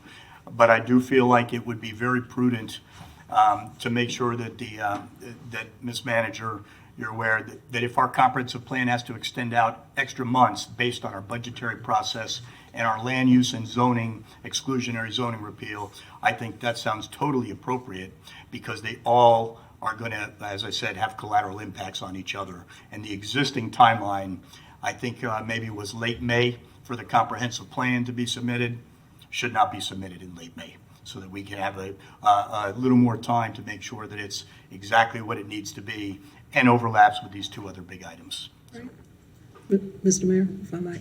The evening that the plan board met, I, along with Mr. Persons, were over at Lincoln Middle School at that meeting regarding the Shands Urgent Center. So I didn't have an opportunity to review the meeting. I know Mr. Persons wasn't there. I did do some, I went back and took a look.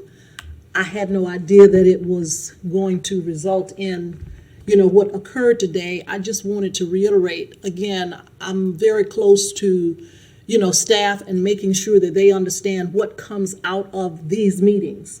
These meetings are the meetings that we take our directives from. When a policy is set here, we follow it, whether we agree to it or not. What I understood from Mr. Persons was the fact that the comp plan as it currently stands says one thing, and it quite frankly it does not match with the policy that came from the commission. There's an area there, and that's where they're caught between it as planners. But clearly, as long as the understanding is that we do understand that when policy is set here, we are not supposed to establish roadblocks or put roadblocks in the way of making those policies, implementing those policies. I'll just put it that way. Thank you, Madam. So these 3 big intersecting concepts, and we have a lot of other things facing us at the city, but these are the 3 largest in my estimation. Overarching things that basically set the stage for the next 1, 2, 3, and 4 years. Comprehensive plan. Once it's in law, it is not We are not able to go against the comprehensive plan. It's something that directs us, just like we direct staff, the budget and the zoning and land use. So I appreciate that, and I know that my focus, and hopefully many of the people that come before us, can help us and provide expertise in guiding us along those three particular vectors. Thank you, Mr. Mayor. Thank you, Mr. Buck. So there is somebody, I will tell you all, there's somebody, probably several somebodies, sitting at home watching this thinking, but my issue is way more important than any of the things you've talked about today. You are going to see, as we go through every meeting, that there is something at every meeting that is the most important thing in the city, a new thing at every meeting. And that is not to minimize anything we've talked about today or to minimize any of those things that are going to come next. Because in the moment, every one of those things really is the most important thing. And for anybody who's at home and concerned and whose life is being affected by whatever that next thing is, it really is the most important thing in the city. And it's our job, the seven of us and staff, to balance all of that. And that's hard. Anybody who thinks that it ought to be easy has been woefully misinformed. But it's okay that it's hard because we asked for these jobs. We're going to continue moving forward. The JLAC, by the way, just to be real specific, gave us a deadline, agreed to a deadline of October 1st. The reason for that October 1st deadline is because that's when our budget process has been through. That gives us a chance here in Gainesville for our management staffs to implement the right changes. The right changes. Not the things that seem like a fast thing, because the fast thing can cause all kinds of wreckage that we didn't intend. And we don't want that. I don't want that.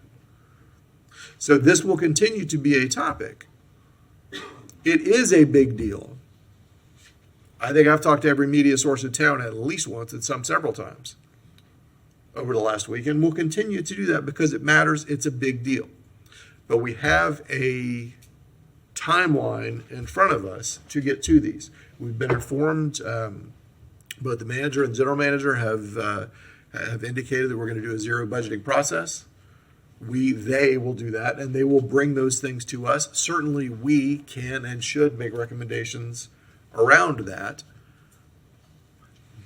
But let's be clear that we're not going to fix this today or next week or the week after that. This is an ongoing process that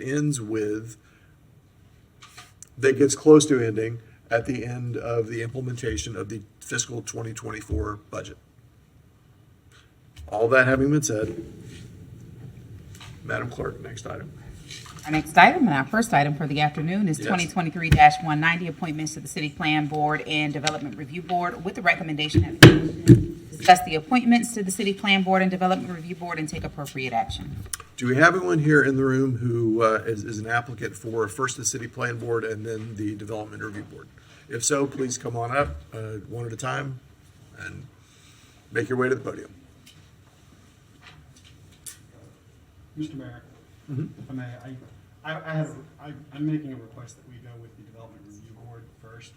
It is a short-term appointment that ends this fall, and I just request that we go through the Development Review Board first.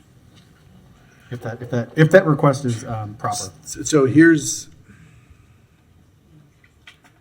generally speaking, we flow down from the larger ones first. I'd prefer to go with City Plan Board first. Thank you.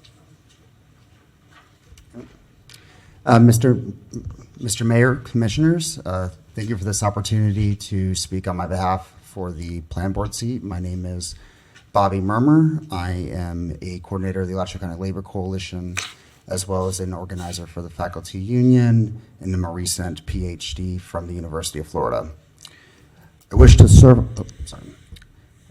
on the Plan Board to repay the community for fostering such a hospitable and civically engaged environment for me to call home.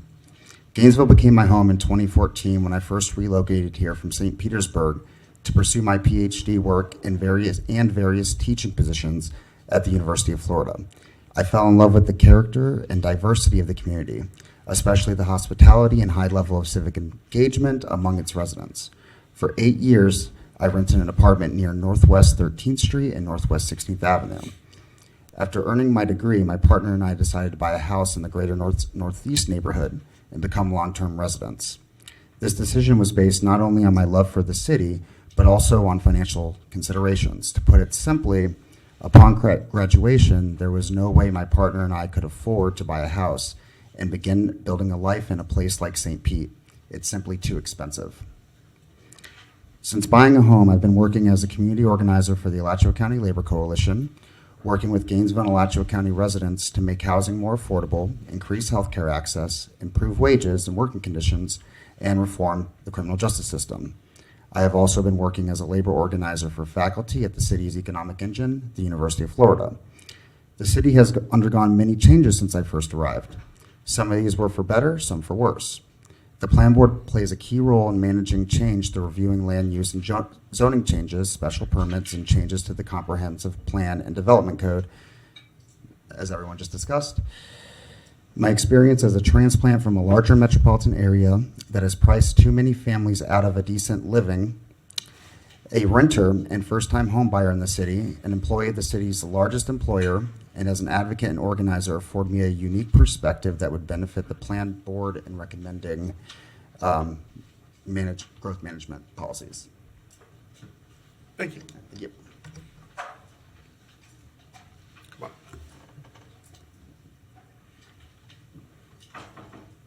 Welcome. Hello. Good afternoon, Mayor and City Commission. Good afternoon, Mayor and City Commission. My name is Braxton Linton. I'm originally from Gainesville. I attended Eastside High School. I got my bachelor's degree from Florida State University. I have a master's in urban and regional planning from the University of Florida. I applied to the Plan Board, the City Plan Board, and the DRB, just to make that a note. I'm a homeowner in Gainesville. I'm from the east side of Gainesville.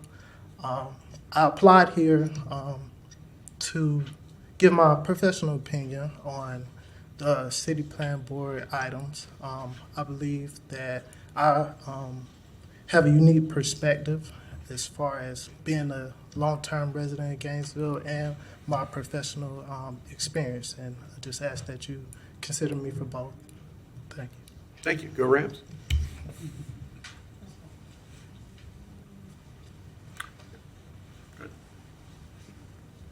Hello, City Commissioners and Mayor Ward. I want to thank you for giving me the opportunity to apply and speak before you all today. I applied for both the City Plan Board and the DRB, as the previous speaker said, and my resumes are with the clerk if you would like to see them. My name is Vishnu Malhotra. I'm an 18-year-old District 4 resident and a first-year economics and philosophy double major with a minor in urban and regional planning at the University of Florida. I am pursuing a future career as an attorney in public interest litigation relating specifically to nonprofit work in the housing market. And I was born in Spring Hill, Florida, lived in Tampa, Florida for 4 years before coming to the beautiful city of Gainesville. I'm also the UF Habitat for Humanity undergraduate ambassador, a Florida Cicerone, and a member of the Freshman Leadership Council. I'm not speaking on behalf of any of those organizations.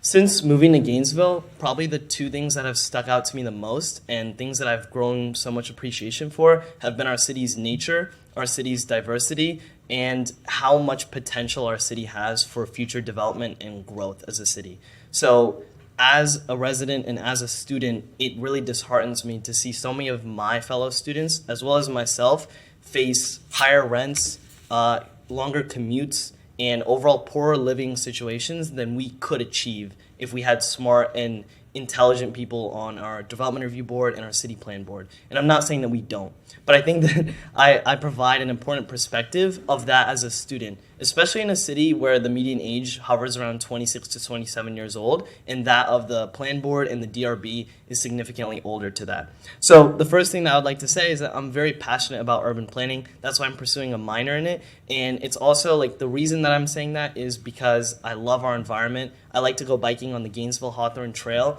And so it pains me to see urban sprawl and the result of actions that we may have taken to limit density, resulting in urban sprawl and people living further out and paying higher rents than we should. I also believe, like I mentioned, that I can be a representative from the student body of UF. I think that's important to have in any sort of city advisory board, just because so many of our city's residents are students. And I believe that I've seen firsthand the effects of how much inland migration we've seen to the city of Gainesville, and I have a vision for how we can manage that growth more effectively, namely for students by continuing to prioritize the densification of the area immediately surrounding the university. We can help prevent students who are living out in traditional residential neighborhoods and displacing residents, long-term residents of the city of Gainesville. So those would be two of my main visions if I'm chosen to serve on either board. And yeah, I would say that sort of summarizes and complements my vision as either a plan board member or a development review board member. I'm more than happy to answer any questions you have about my experience or my vision or my ideas or background. Thank you very much. Thank you. Two more at least.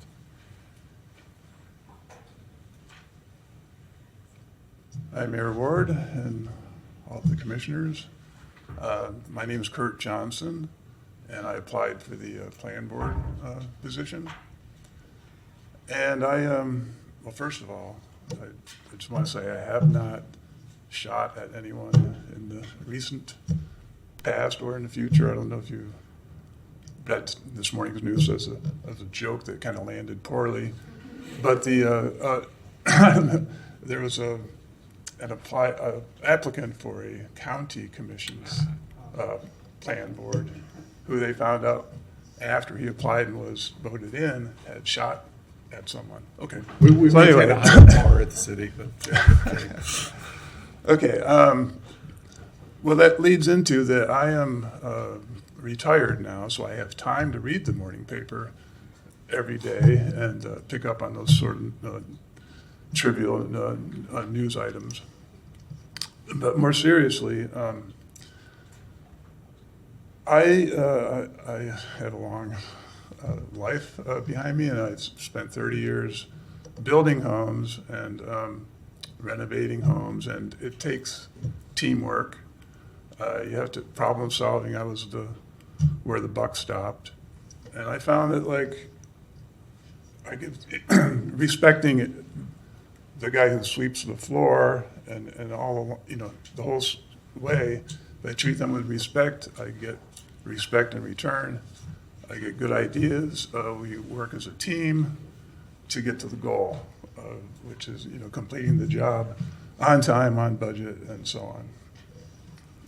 And I think that rather than coming into the plan board with a preconceived notion of what is the best thing to do, I feel like I have an open mind. I guess everyone thinks the same thing.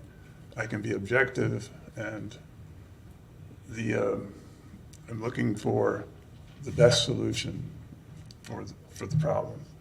And I started out, I appreciate Commissioner Eastman's attempt, maybe it's a little premature, to try to find ways to help people get into a house, to own a house. My first house, I was a renter, low wage, and I found a house that was half burnt down. And the owners of the house took the insurance money, they wanted to sell it. They gave me a chance. They sold me the house, they held the paper, and so I went from one day being a renter to the next day owning a house, and little by little became it was a duplex, became a landlord, and from there I leveraged that forward. So I guess if I do have an inclination, it would be towards trying to help people become homeowners. And so I appreciate your attempt at that.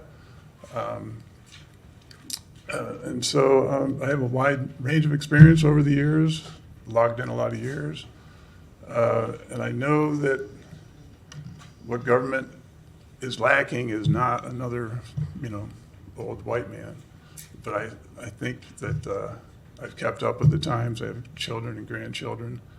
And I have a broad perspective of being a builder, I understand my own business, or ran my own business successfully.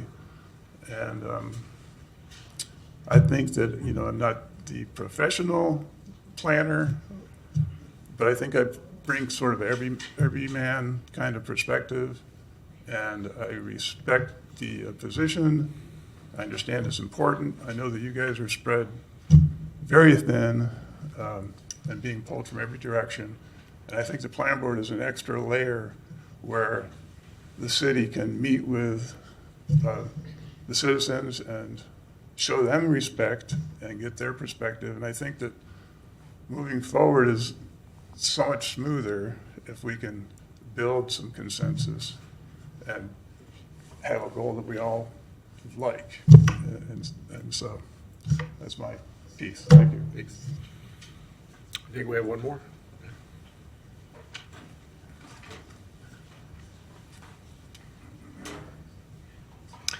Good afternoon, Commission. My name is Nicholas Hill, and I'm a proud resident of 934 Northwest 42nd Terrace, right here in Gainesville, Florida.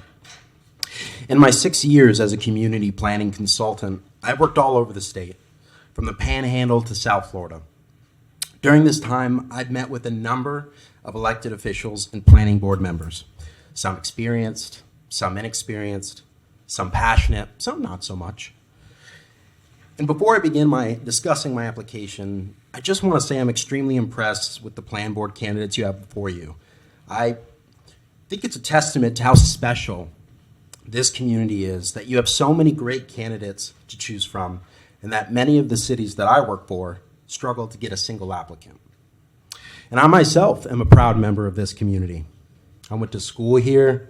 I started my planning career here. In fact, one of my first projects was the Ridge apartment complex on Southwest 24th. I got married here, right at the Cade Museum, which I eventually even got to work on. And perhaps most importantly, I moved my wife and my new son here because Gainesville is what I consider to be my forever home. Although my passion for Gainesville and its people are the reason I applied to the plan board, my grassroots community planning experience is the reason I believe I would excel as a member.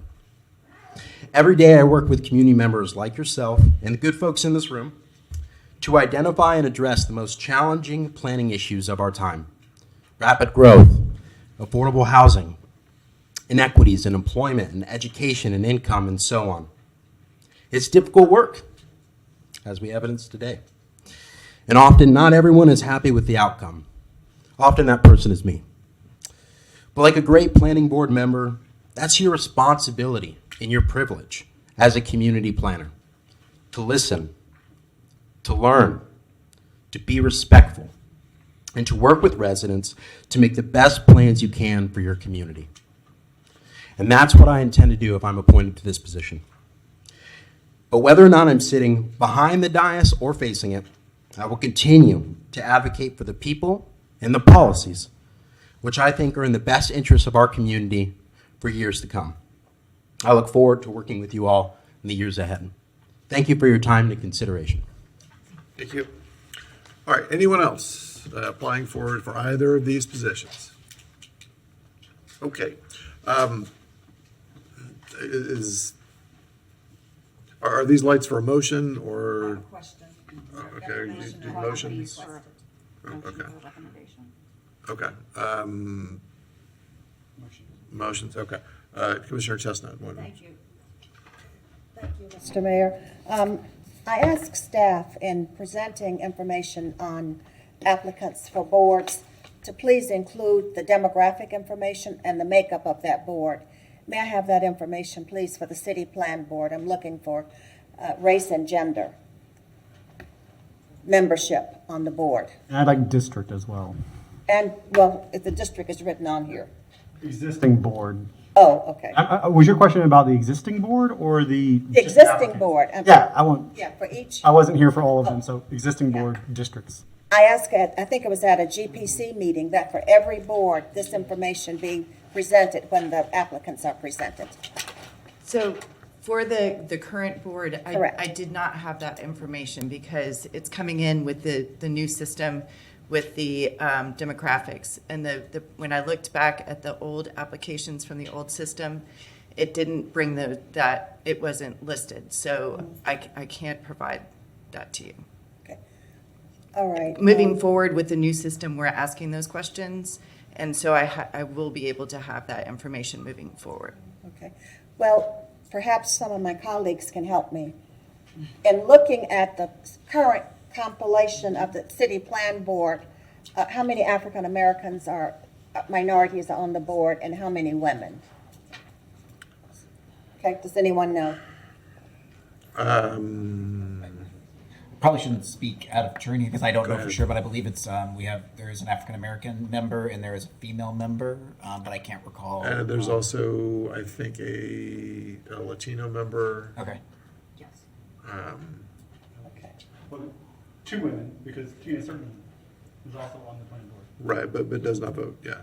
She does not vote, okay. So one woman who's voting and one African American, you're saying? Right, and one Latino, I believe. One Latino. Okay. All right. Thank you very much. You're welcome. Thank you. Thanks. Okay, so if you're gonna make motions, let's hear from the public before we do that. So, who's on the list? Our first speaker is Don Fields, followed by Joe Beatty.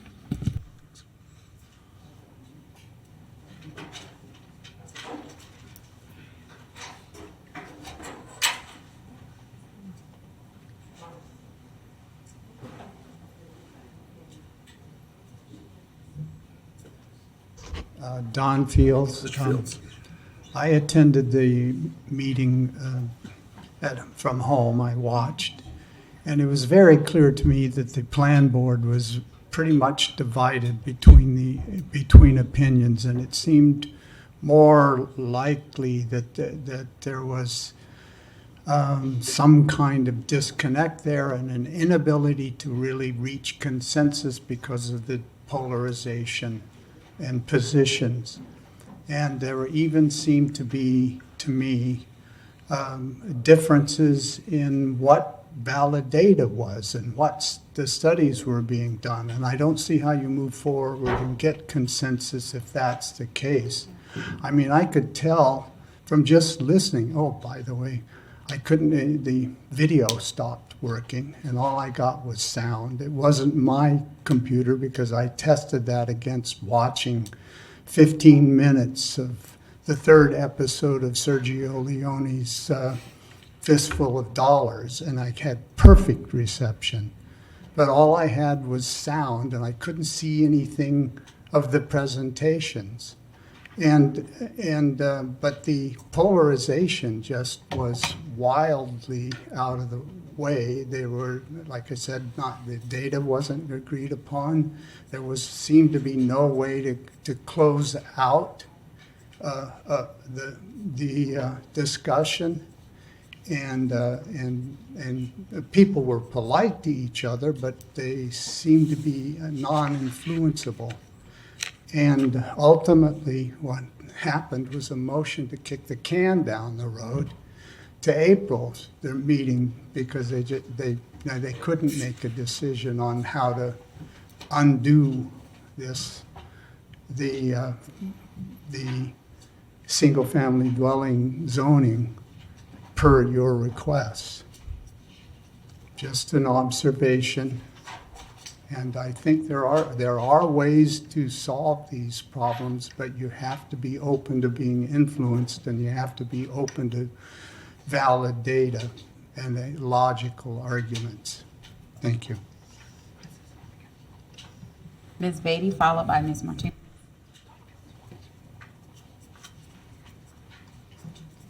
Hello, Joe Beatty. But I just heard all the applicants that came before you. I don't know if there were any others. I would say that you have somebody, Mr. Murmer, who is actively working for the Labor Coalition. And I think that, when you've got somebody that's got really an agenda, is actively working for one side of an issue, that's not the kind of person that I think you should have on the board, I kind of heard similar things from the other younger applicants, that they seem to have a vision. And when you go into a board like this, you should be open in thinking about all sides of it. And so I would strongly urge you to vote for Mr. Kirk Johnson, who has the time, has experience, has shown himself to look at data and information. And much as the younger people, one of the facts that was given was the median age is below, 24, that, and I guess those of us with time and experience and maybe a little wisdom seem to be discounted. And I think that that's part of where we've gone wrong, over time, is just looking at things in a very narrow scope. Those of us that are older, more mature, everything that's said in a public meeting is supposed to be heard by all of us. And it's rude for a commissioner to be talking to another one. I think it's also probably against the Sunshine Law, depending on what they were talking about, but we don't know what they were talking about. I really think that it's time that, race and gender and all that maybe should be the deciding factor when you've got applicants that are all equal. I don't like the idea of looking for a balance based on the color of the skin or what the gender is. Maybe if it's the tipping thing, if you've got equal, then I think you take it into account. But I think you need to look at experience and wisdom and an openness. And in the younger people that I heard speak today, I don't hear that kind of openness. And I think that goes to what Mr. Fields was saying. People come in with a point of view and an agenda, and we don't need that. So please vote for Mr. Johnson. Okay, who's next? Ms. Martinez? And who's up after Ms. That's Martinez, it. so they'll be ready. Okay, thank you.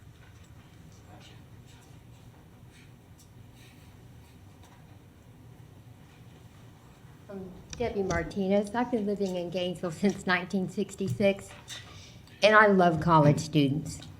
We hired them when we owned and operated our business downtown. And even though the vast majority of them are only here for a very short period of time, I enjoy them. Building high-rise student housing apartments in and around single-family neighborhoods like we have seen over the past 10 years, including in historical African-American neighborhoods, creates urban sprawl. Because for many people who can afford it, flee to the suburbs to escape all the chaos, traffic, and noise. Thank you. Okay, back to the commission. Commissioner Sacco. Thank you, Mr. Mayor. Since we heard all applicants for the plan board are also on the DRB, can I give both recommendations? Let's do it one at a time, please. Okay, that's fine. Just wanted to check what you'd prefer. That said, thank you everyone who applied. Boards are, as you've heard, a big important part of our process, and we thank everyone who applied to them. That said, there's one candidate who had experiences in, a lot of experiences that I think really resonate with our community and communities like us, and I'd like to recommend Mr. Nicholas Hill for the plan board. Is there a second? Is there a second for that? Okay. All right, we have a motion and a second for Nicholas Hill for the plan board. Commissioner Willits. Okay, I'm sorry. Just one second. Okay, all right. Okay, I see no more lights. All in favor of appointing Nicholas Hill to the plan board for a partial term expiring 11/1, excuse me. Hold on. Just put this in the wrong place. 11/1/25. Say aye. Aye. And opposed. Nay. Nay. Okay, so, hold on. Brian, how did you vote? I didn't hear you. I voted nay. Okay, all right. Okay, so is there another motion? Commissioner Chestnut. Thank you, Mr. Chair. I nominate Braxton Linton III as the member of the Plan Board. Is there a second? So we have a motion and a second to nominate Braxton Linton to the City Plan Board for term expiring 11/1 of 25. Is that a comment? Question. Okay. Thank you, Mr. Mayor. And I don't disagree with Mr. Braxton as an excellent choice. I do have one question, though. I know we've had questions before about conflicts of interest and how we didn't want like our own city employees on boards. And I noticed, and I could be corrected by Mr. Braxton if I'm incorrect, but I believe he is a current employee of CHW, and I just worry about having to recuse himself. Right. And I'm sure you could be impartial if we had to. I'd just rather avoid sticky situations. That to say, I do like the work CHW does. Y'all are great. Yeah, yes, that is true. I work for CHW. I'm a project planner there, but I will recuse myself from any voting towards our projects that we submit. Okay. Thank you, sir. I figured you would. My concern is more, we've had issues in the past on a plan board of having even numbers versus an odd, and it leading to that complication, but we have ties. I understand. Okay. Conclude? Yes, sir. Okay. Commissioner Chestnut. Thank you. I was just looking back over another applicant. Nicholas Hill had been employed by CHW, but I think that it was through 2019. Okay. So thank you. But I think as Mr. Linton said, he would have no problem in recusing himself at the appropriate time. Okay. You conclude, Commissioner Chestnut? Okay. Commissioner Book. We're in a really good position to have a very strong applicant here, and that's a good problem to have. I'll leave this as an optional question for the applicant, for Mr. Linton, is since he is an applicant for two of the boards, if he had a particular preference for one or the other, if he happened to be appointed. And that's an optional question for you, sir.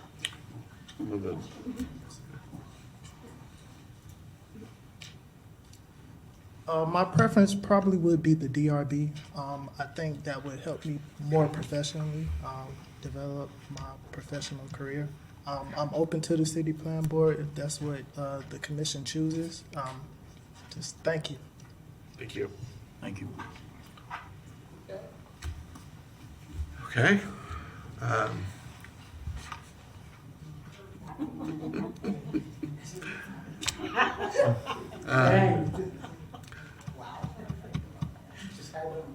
All right, well, we have a motion on the floor, so. Mr. Oh, it's just refreshing to see youth. Mr. Mayor, I stand by my recommendation. I think that in the long run, the City Plan Board is going to be an excellent fit for you and will help you grow in your profession. So perhaps I'd like to stick with that recommendation that Mr. Linton be appointed to the Plan Board. Okay. Commissioner Duncan-Walker. Thank you, Mr. Mayor. Then we shared a little bit of a laugh up here, and certainly it's not intended to be at your expense. We thank you for your application, and all of the applicants, we thank you. This is not an easy decision to make, but I would like to be really transparent in the reason that I have leaned towards Linton. I have heard that we do have an African American on the plan board already, but I would offer this. In many of the decisions that come out of the plan board and in my concerns for the dangers that face neighborhoods, whether they are historically black neighborhoods, et cetera, my concern is always that there is a level of representation that A, understands that, or B, has had the lived experience such that that can be represented. I think that there are many professionals in this room who would fit perfectly in that space. But I will tell you that that's one of the reasons that I'm leaning a little bit towards you, Linton, and I would hope that that is at least one of the perspectives that you would be able to offer, because it is important. As our neighborhoods change rapidly through gentrification, et cetera, how we handle that, how we mitigate that is critical, because it's not buildings, it's people who are impacted. So I'm going to stick by that recommendation as well. And we'll see how this shakes out. But thank you all for your applications. Thank you, Commissioner. And Commissioner Willits. I just want to make sure that Mr. Linton knows he's not the only person in this room who's been recruited by Commissioner Chestnut for one task or another over the years, and probably rightfully so. All right, seeing no further lights, the motion before us is to appoint Braxton Linton to the partial term expiring 11/1 of 25 on the Gainesville Plan Board. All in favor? Aye. Any opposed? No. All right, so that motion passes 4-3.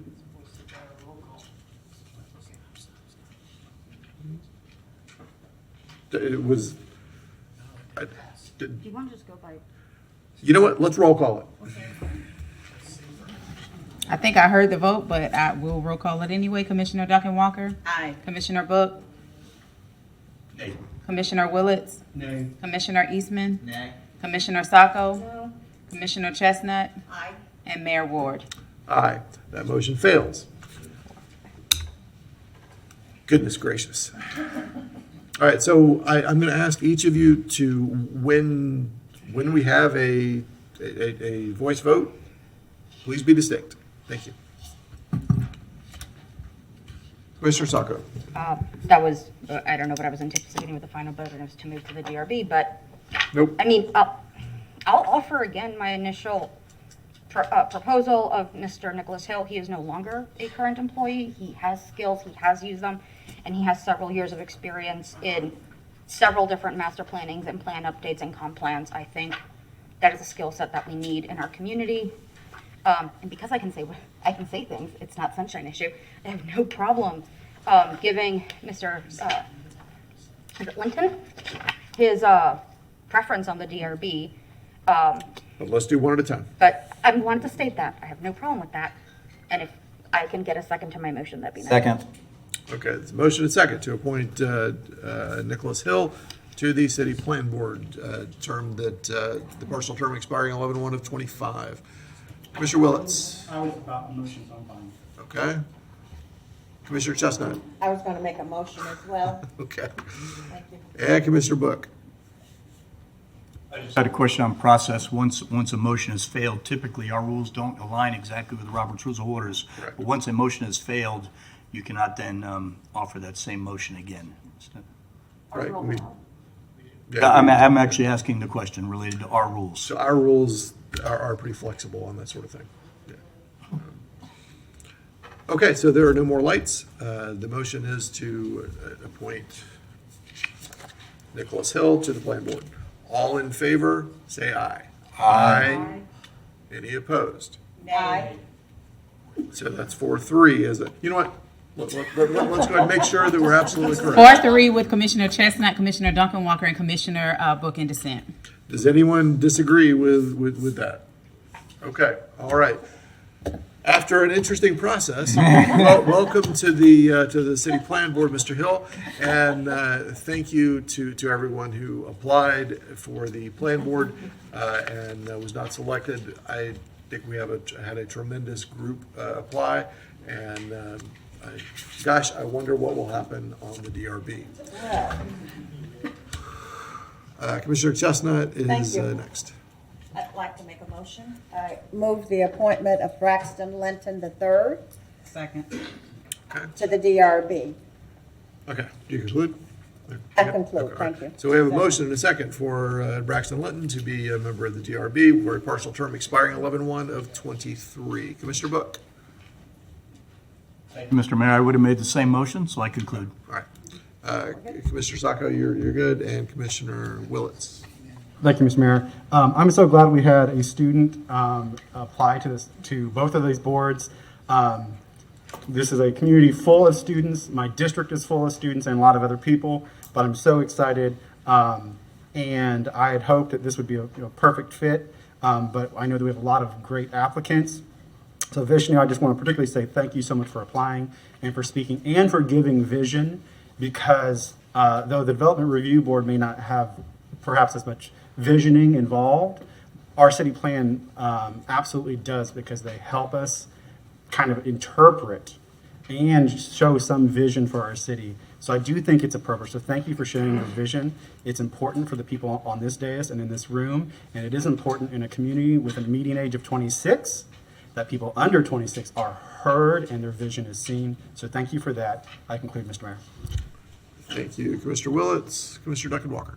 Thank you very much, Mr. Mayor. And I would say too to Vishnu, thank you as well, all of the applicants once again. And to remind you that please don't give up. There is, from what I understand, a student seat that is coming up in September. Is it, Kristen? So there may be another opportunity then. Okay, thank you. Good. Commissioner Eastman. Yeah, I just also wanted to thank the applicants. I wanted to thank Bobby Murmer. I know you've done a lot of work on exclusionary zoning. That's going to be a big thing that we're talking about. So continue to talk with all the commissioners, and Kurt Johnson as well. I remember during the discussions on exclusionary zoning, you're one of the people that was trying to come up with, common sense middle ground ways to try to move forward with that. And I think we need a lot more of that. And so I hope that, and to everyone else too as well, just those two I know have reached out to me. So thank you guys, and I hope you guys continue to stay engaged in this process. Thank you, Commissioner Eastman. Yeah, I mean, you are all, everybody on the list, I think, is familiar to most of us. I see Vishnu in lots of places asking very good questions on a regular basis, and I really hope that we continue to see that. Mr. Murmer certainly is here on a regular basis representing tremendous advocacy. So, all that said, thank you all for that. All in favor of appointing Mr. Linton to the DRB with a term expiring 11/1/2023, say aye. Aye. Any opposed? All right, that passes unanimously. Madam Clerk, what's next? Our next item is 2023-99, fiscal year 2022 City Investment Performance Report, with the recommendation that the City Commission review and accept the submitted fiscal year 22 City Investment Performance Summary Report as recommended by the Finance Committee. Okay, and I will say before we get started that after this item, we're going to take 10 and take a little walk, and then we'll be back for the remainder of the afternoon. Yes, Mr. Mayor, this is William Johnston. He is our investment manager working in the Department of Financial Services. This report was given to the Finance Committee, chaired by Commissioner Chestnut, and Mr. Johnston gave the report there and is here to give the report again.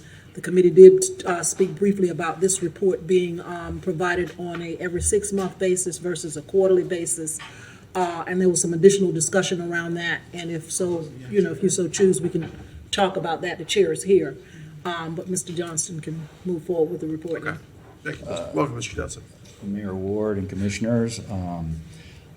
There's a lot of material here, and I don't want to overextend my stay. I think if you like, I'll just go through the summary report, and then if there are specific items that you want to go into depth on, I can discuss those. Very good. So if you look at attachment 99A, this is a summary report for the fiscal year 2022, the period ending September 30. We've broken out the city's investments. There are really two types of primary investments that the city has. The top section here called operating fund investments, that's essentially the city's cash that, we hold that in bank accounts and then also in short-term investments.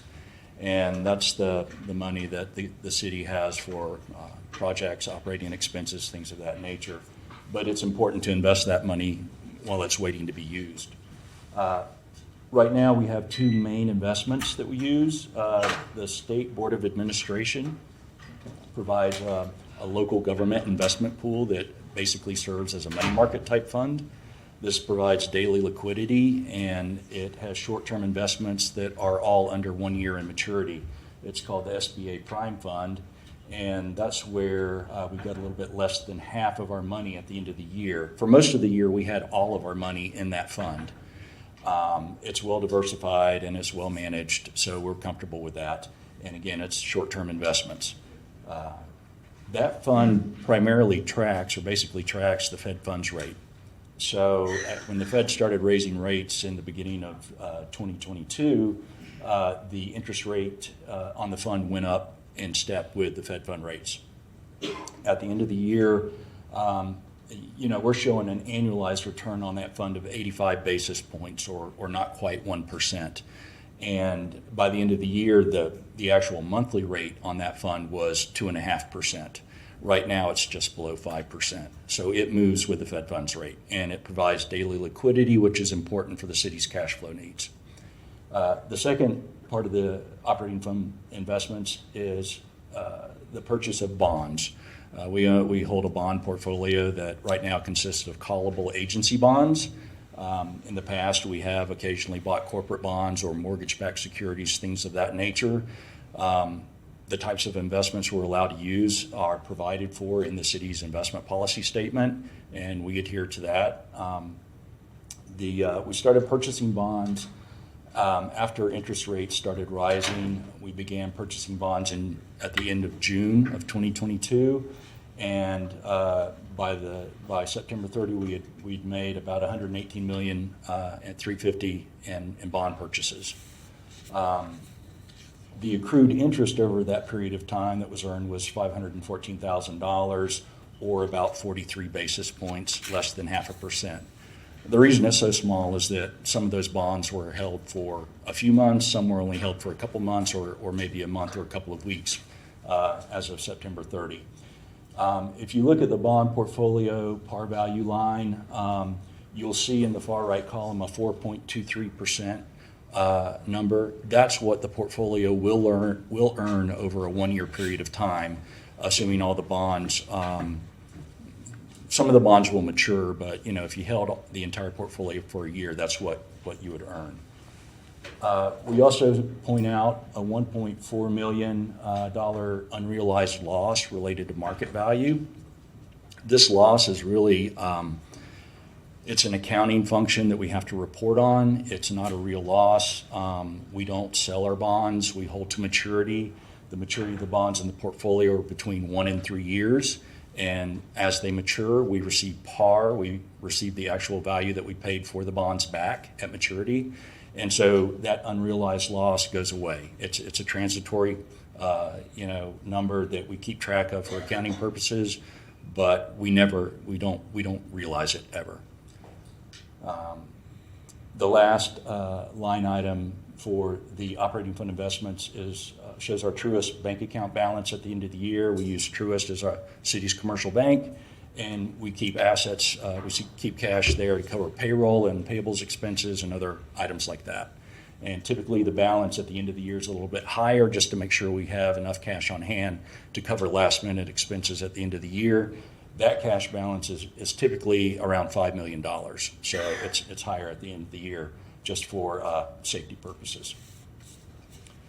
The other type of investments that the city holds, and really these investments don't belong to the city per se. They belong to the members of the plans, but they are the pension plan trust funds and the retiree health insurance trust fund, and then we have a small evergreen cemetery trust fund as well that we run. These investments are more focused on much longer term time horizons. We view these investments as perpetual, well, at least for the pension plans and OPEB fund. I'm not sure about evergreen. But therefore, we have sort of a 100-year time horizon that we look at. These are long-term investments. And the City Commission actually is the Board of Trustees for the General Employees Pension Plan, as well as the Retiree Health Insurance Trust Fund. There is a separate state-mandated Board of Trustees for the Police and Fire Pension Plan. And the Commission's also the board for the Evergreen Cemetery Trust Fund. And, you can see some very, negative returns for the fiscal year in the far column for all of these funds.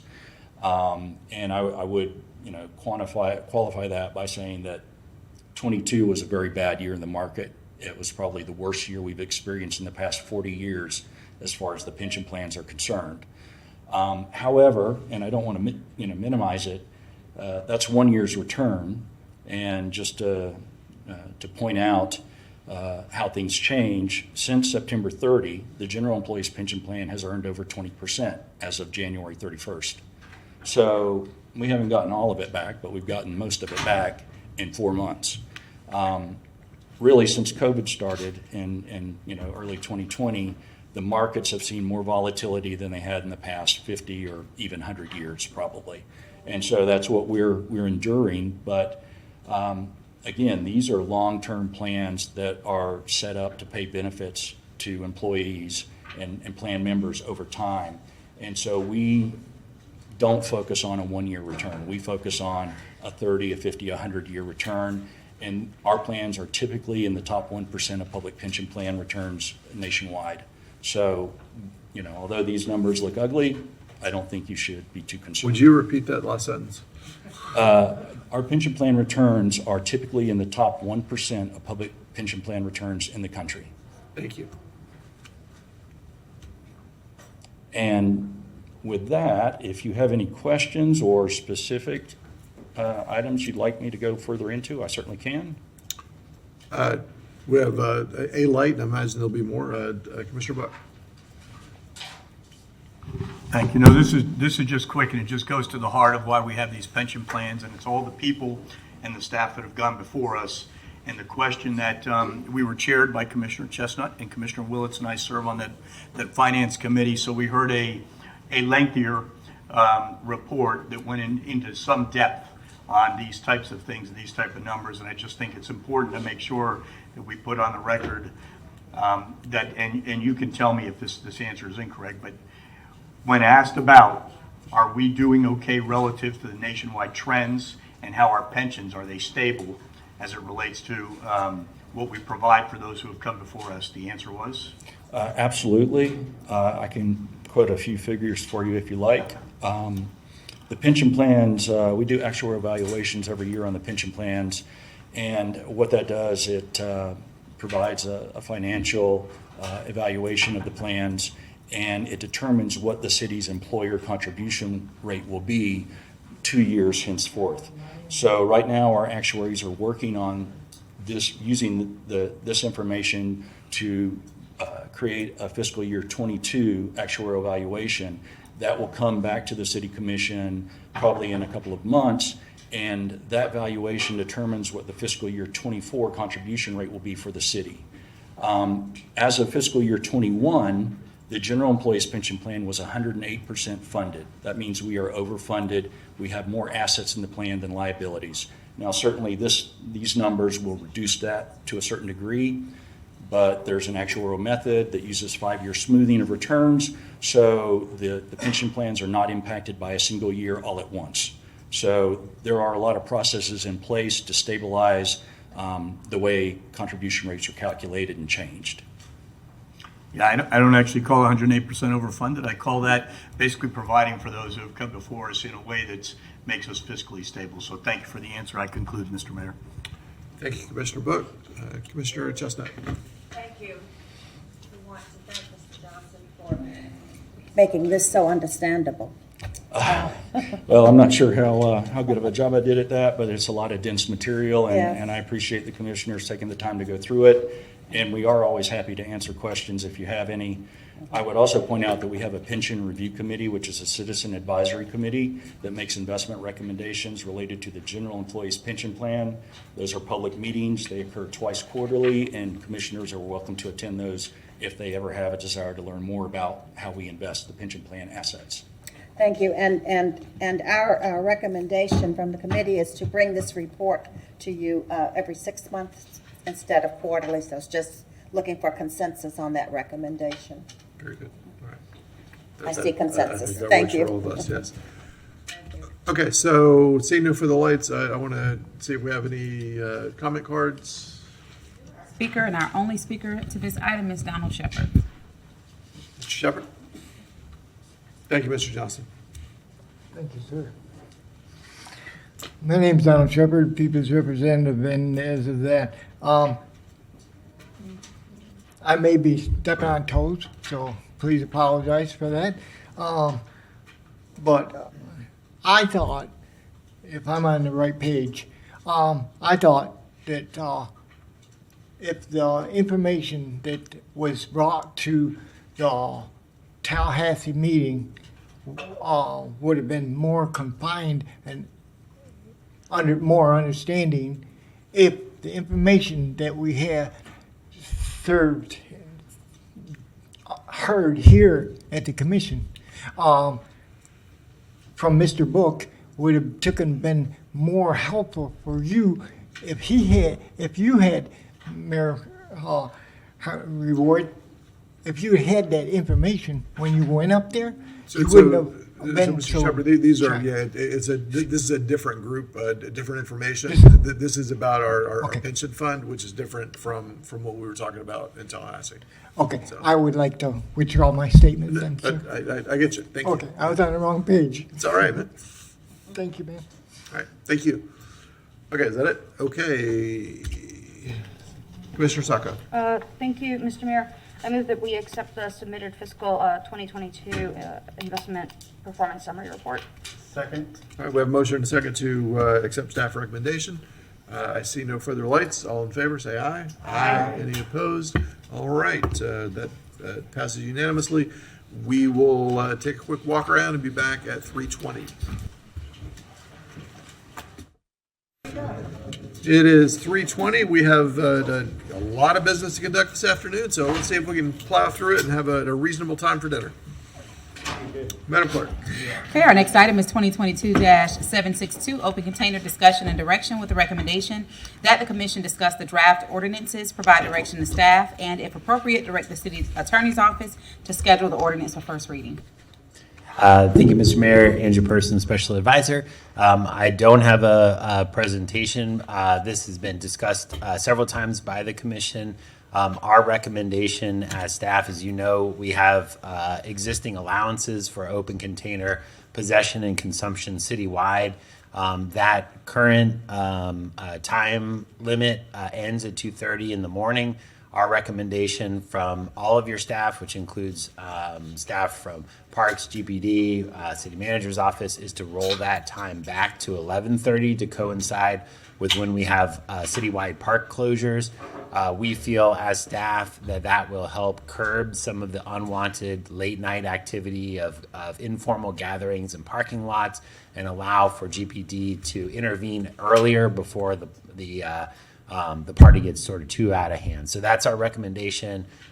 We did put some information into your backup, which is sort of a review of other communities, as well as a map showing where open container incidents were for the past roughly decade or so. And I'm happy to answer any questions you may have.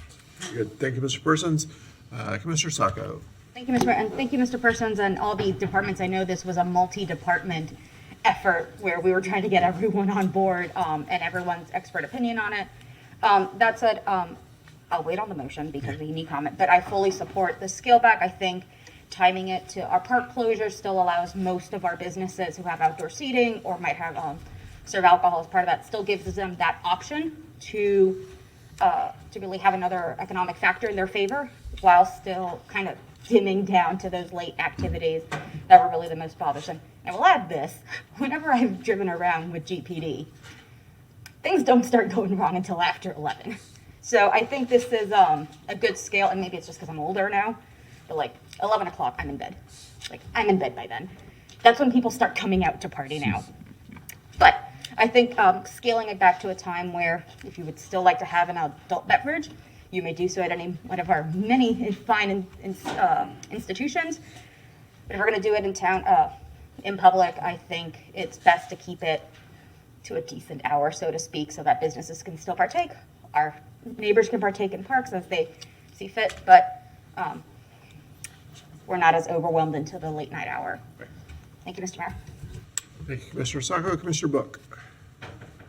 Thank you, Mr. Mayor. I just, if the Madam Manager would permit Chief Scott to kind of speak toward this, I'd like to hear his views.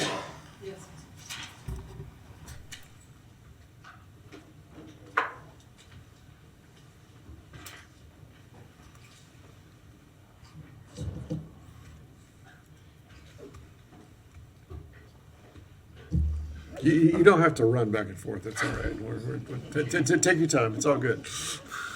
I didn't know if that meant that I was that slow. Again, good afternoon, Honorable Mayor, Commissioners, and Charters. In reference to the ordinance, I think the law enforcement primary, request would be to roll it back to what it was. But as far as what we can work with, the modification that was suggested is one that we felt gave us a little better position to do something. For us, it just doesn't seem to be a smart thing to mix people in cars, sitting in parking lots, sitting on the side of the roadway with alcohol. That just doesn't seem to be a wise move. We thought that would be problematic from the standpoint of them driving for one, but the other part is that oftentimes folks have firearms in their cars, and if they've been intoxicated or they've been drinking, they may not be using the best judgment, and that's when we think we can have an escalation in violent activity. So for us, from a law enforcement standpoint, we'll work with whatever the commission gives us as a tool to do our jobs. Our preference would be that there was no alcohol allowed on the streets, period. But if we have to work with it, the parameters that were laid out earlier were satisfactory for us. Very good. Commissioner Buck, did you have any other? No, thank you for the opinion. I just think that we do need to consider the fact that we've been speaking about things like gun violence and traffic violence, and those do have some intersections. No worries. Those do have some intersections with alcohol, and so in that regard, I actually support that. I know that Commissioner Sacco will be making a motion, and I'll defer to her for a motion, but I would actually be in favor of doing exactly where we were pre-pandemic, which is actually the safest action. It's a public safety issue. It's not something that's been made out to be along other lines. But thank you, Mr. Mayor. I conclude. Okay, Commissioner Chestnut. Thank you, Mr. Mayor. I have a couple of questions for the attorney. If we were to repeal the ordinance and go back to the original, what would that be? If we were to repeal that, what would that mean for the public? What would it mean? Okay, let me ask you this way. If we repeal this ordinance, would it mean no alcohol on the street, no walking from one bar to the next with a drink in your hand? Is that what it would mean if it was repealed? No, Mr. Mayor, and this is the same conversation we've had before. What wouldn't be before you is just repealing an ordinance necessarily. It is whatever new ordinance that the commission deigns to approve.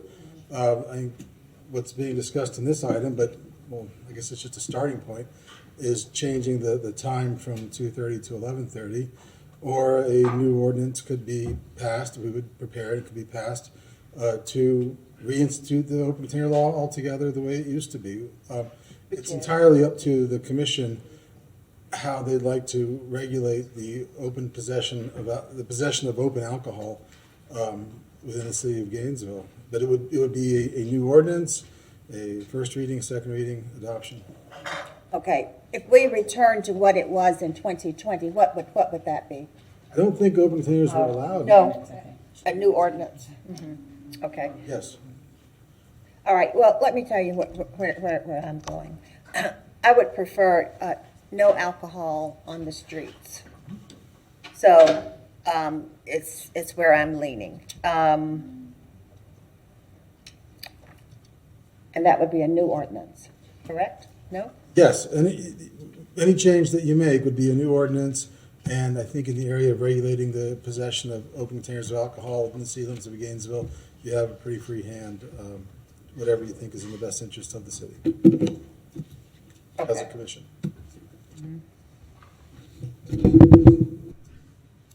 Well,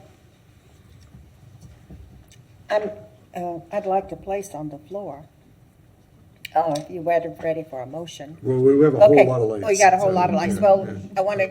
Well, we already have a placeholder. And then I'd like a placeholder after that motion. Okay. All right. So you conclude for now? I do, thank you. All right, Commissioner Duncan-Walker. Thank you, Mr. Mayor. And thank you, Commissioner Book, for asking Chief Lonnie Scott to come forward. I asked him to come forward initially when we discussed this several months ago because it was important to me to hear from the individuals who are charged with keeping our streets safe, the individuals who have told us that they already face challenges in terms of staffing and being able to get from one emergency to the next, what this ordinance means to them and how it impacts their ability to keep us safe and do their job. And I think for me, it weighs really heavily to hear the police chief say, well, what he recommends, which is going back to the original way that things were. I am also deeply concerned, as I stated in my original comments several months ago, about the intersectionality, as Commissioner Book calls it, but the severe, dire issues that we're facing in this community with regards to gun violence. The situation is not getting better, unfortunately. We are on a downward spiral, and we have not yet figured it out. I'm concerned about how the potential for alcohol plays into more of what I'm seeing a lot of, unfortunately, in District 1. Those are serious concerns for me. But ultimately, I'm leaning really towards making sure that our police department can function efficiently and effectively in keeping us all safe. And I hear Chief Lonnie Scott loud and clear. I did want to ask a question that unfortunately, perhaps no one can answer this because it has more to do with our local businesses who it appears that we were really trying to accommodate when we passed this version of this ordinance. Does anyone know? And Andrew, I won't look at you. You get a lot of exercise. I do, because I don't think this. I would really probably we'd have to have some business owners in here to talk a little bit about, the impacts. I think the commission tried to do a good thing for them during COVID, and it was designed to stimulate business for them. And now there has been a concern that perhaps that went well and maybe we want to extend it beyond the pandemic. But the question now arises, is that something we need to do? And for me, namely because of serious public safety concerns. But, I'm just curious to know what the economic impact has been of this. We did have some business, Mr. Mayor, if I might just interject, and I'm sure Andrew's going to speak to it, but we did involve the businesses in some of the conversations, and so he can give you some feedback. Chief Scott can probably do the same, but we did intentionally go to them to ask. Thank you. And just to add to what the manager was indicating, last year, if you recall, we did hold at the manager's suggestion a 2 or 3 day retreat downstairs in room 16 where we talked about many issues, including open container. And we had a big invite to, downtown businesses and businesses in general that were, selling food or alcohol. Most of the feedback that we received was, probably not surprisingly in favor of keeping the existing allowances for open container in place. We did discuss specifically the proposal or the idea about rolling back that time limit. I would say the businesses were not super excited about that, but we're understanding when GPD was talking a little bit about some of their challenges that they've had, particularly late at night with large gatherings. So I think that was the feedback that we received from those businesses that were present at the retreat. Mm-hmm. Thank you very much, Sure. Andrew. Do I see Chief coming forward? Thank you. I'll add to some of what we discussed with the businesses. I think their focus was more on the streetery concept. I'm sorry, I didn't hear the you. streetery concept, the designated area where open containers would be allowed, such as the couple of locations that we have where the streets are blocked off. From that aspect, that is not, to my knowledge, been a significant issue for us because the folks are contained in a certain area is when they go out there. If we were going to do something along those lines, we would have to make sure that we had clear demarcation of you're leaving an area where you can do that so that it doesn't appear that we're picking on folks more or less But our concern is that having these folks with alcohol in the cars, near the cars, is more of an issue for us. Just like when they're in a bar, when we have the outside events downtown, they contain to certain areas, easier for us to manage, but we can't do that when they can walk anywhere throughout the city and cause us issues with it. Thank you, Chief. You're welcome. Okay. Thank you, Mr. Mayor. I conclude. Commissioner Book? So the Mayor Pro Tem's concerns about how does that impact business and a vibrant downtown and vibrant entertainment districts is a good one. I think there is some difference. I think that Chief Scott kind of highlighted the fact that when you have an entertainment district that has barriers and walls or specific, just kind of using a architectural term, ingress and egress, that's very different from the open container ordinance as we're talking about, where folks can go on open public sidewalks and roads and cars. And I think, excuse me, there would be opportunity for us over the next 1, 2, and 3 years to talk about making downtown a destination point. Okay? Okay. Making downtown a destination point, just like we have a couple other destination points in town, but unfortunately they're outside our city limits, and I think we can do better with our downtown. The open container ordinance as it's contained doesn't actually help a vibrant downtown. It makes it less safe. An entertainment district such as in Church Street Station, which I think is something that Chief Scott's alluding to, or Burlington, Vermont, or Austin, Texas, are places where they have specific ways that people are contained in areas and they can enjoy themselves. They're certainly outdoors and they're certainly enjoying entertainment beverages, but they're doing it in a much safer way than what we got under the current version of the ordinance. So I thought that was a good question from the Mayor Pro Tem, and I like Chief Scott kind of providing that context as it relates to barriers versus none. Thank you. Thank you, Commissioner Book. Commissioner Sacco. Thank you, Mr. Mayor, and thank you to my colleagues who have spoken already. I do hear the concern. One still who hasn't spoken. Wow. I'll thank the ones who have. I do hear the concern, especially GPDs, but I think part of our job is to make the tough balancing decisions.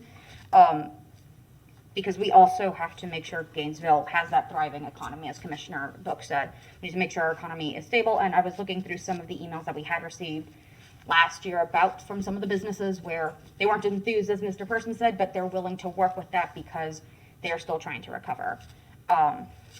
We are stewards of the city as a whole, not any one category.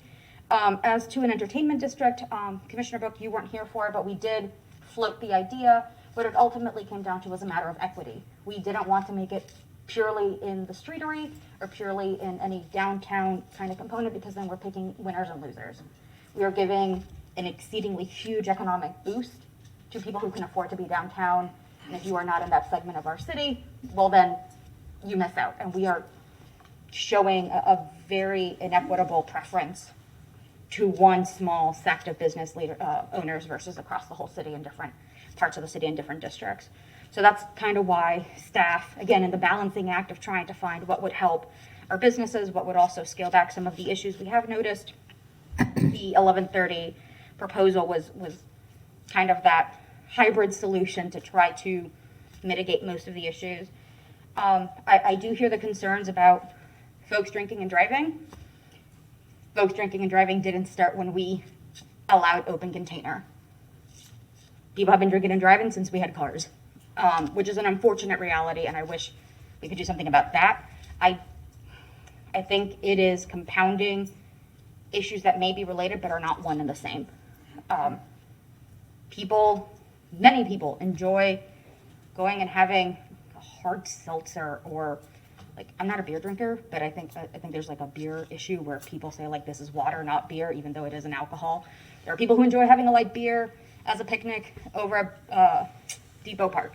They enjoy doing that. They wait around, they have a walk, they enjoy the day. Several hours later, they get in their car and they go home. No different, or they get an Uber. No different than anybody who goes out and enjoys a bar, has a nice time out, goes home. Plenty of people manage to be responsible. I think it unfair to punish several of our businesses and neighbors who haven't done anything wrong by taking away a very nice component of the lifestyle because of a few bad actors. There was another point I was going to make as far as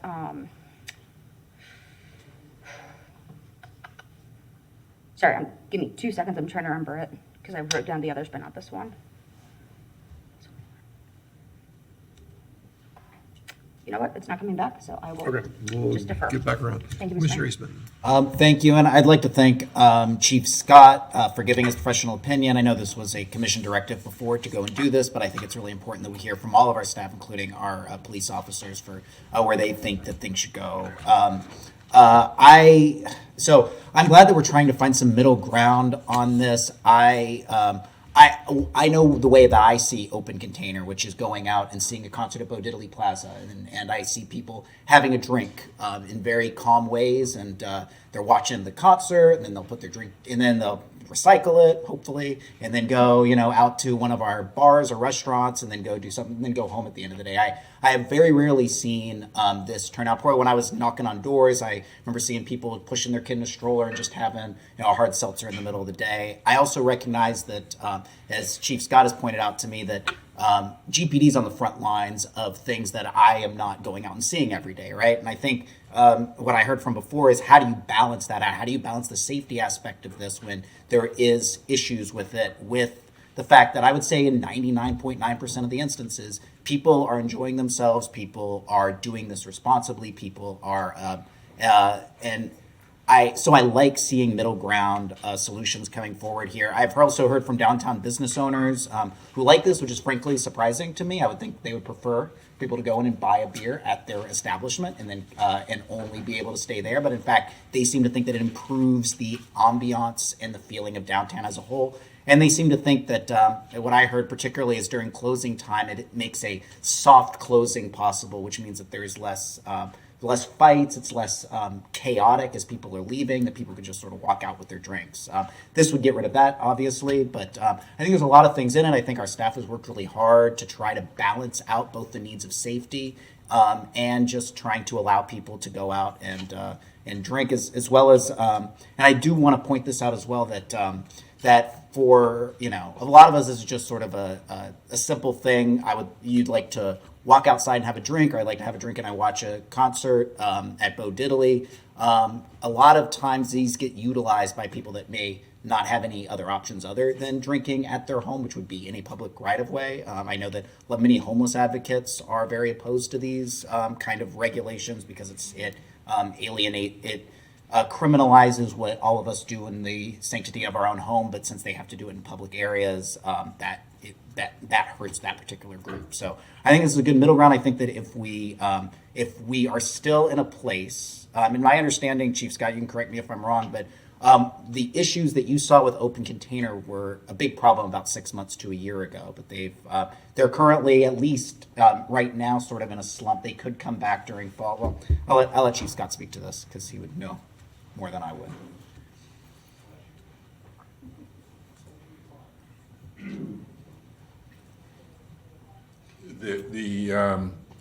The problem really ebbs and flows with the weather conditions and sporting events and other activities that draw people to town.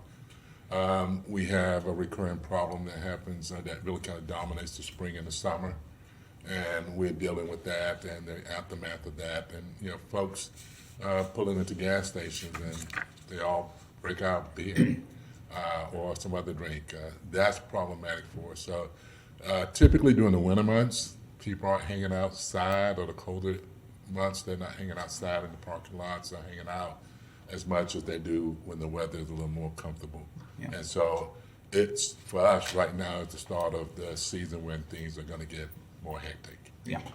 Well, so I think this is a good time for us to start doing this, but I also I think that that alcohol is a part of that, but really the problem is that in a typical environment, if people want to get together and have a good time, have a party, they can do it at someone's house where there's someone who owns the house that can look after it, or you can have it in a bar or a club where there is a bar owner or a club owner who, if there's a problem within the bar or club, they kick them out. The problem that we have now is people are getting together in these open air areas, and GPD is essentially playing that role of the person who's kind of overseeing these things.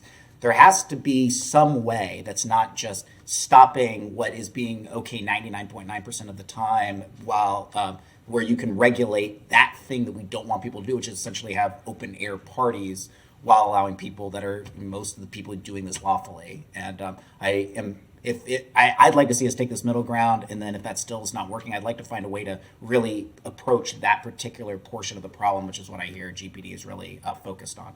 So I'll conclude with that. Thank you. Thank you, Commissioner Eastman. Before I go back around, I will, actually, Commissioner Willett, you haven't talked yet. I remembered what my question was. Cool. But it's Let's okay. go ahead and do it. So I found it in the ordinance, but I just want to clarify to the attorney and the manager, we currently do not allow drinking in parking lots, city-owned parking lots and city-owned garages. Would that be able to be expanded to private garages and lots? Just like any garage or lot?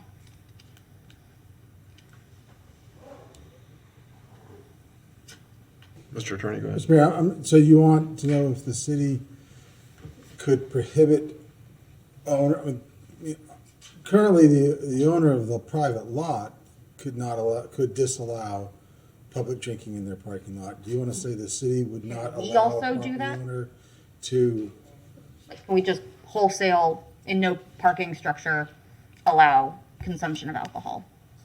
We'd have to take a look at that. I think what you're talking about, it sounds more like a zoning change you're talking about. Never mind.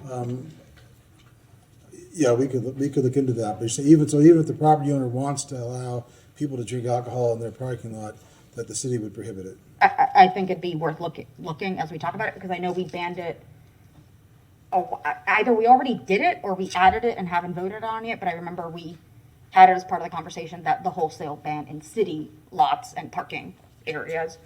I was trying to see if we could expand on that to, as Chief said, gas stations, certain areas that we know are dangerous to have this and you shouldn't have it.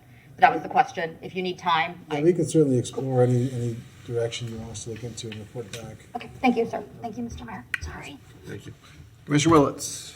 My question was my first question was actually very similar to Commissioner Syko's, is that if it's on private property, if that's where the issue is, those private property owners have the full right to control their parking lots, their parking structures, and if that's where the problem is, versus if the problem is on public lots or public street parking, then I feel like those are two different things.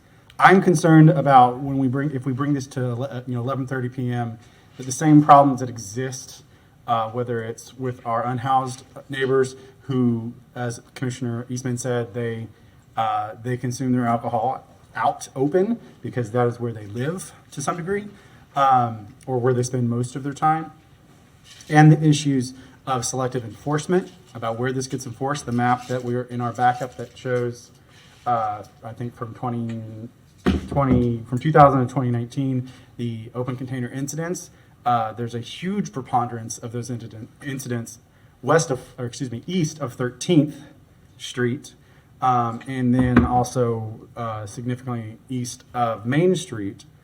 And so I'm concerned about that anytime we roll that back. I understand the difference between the casual imbibing at Bo Diddley or Depot Park, but I know that I have also walked out of a bar in downtown Gainesville after 11:30 p.m.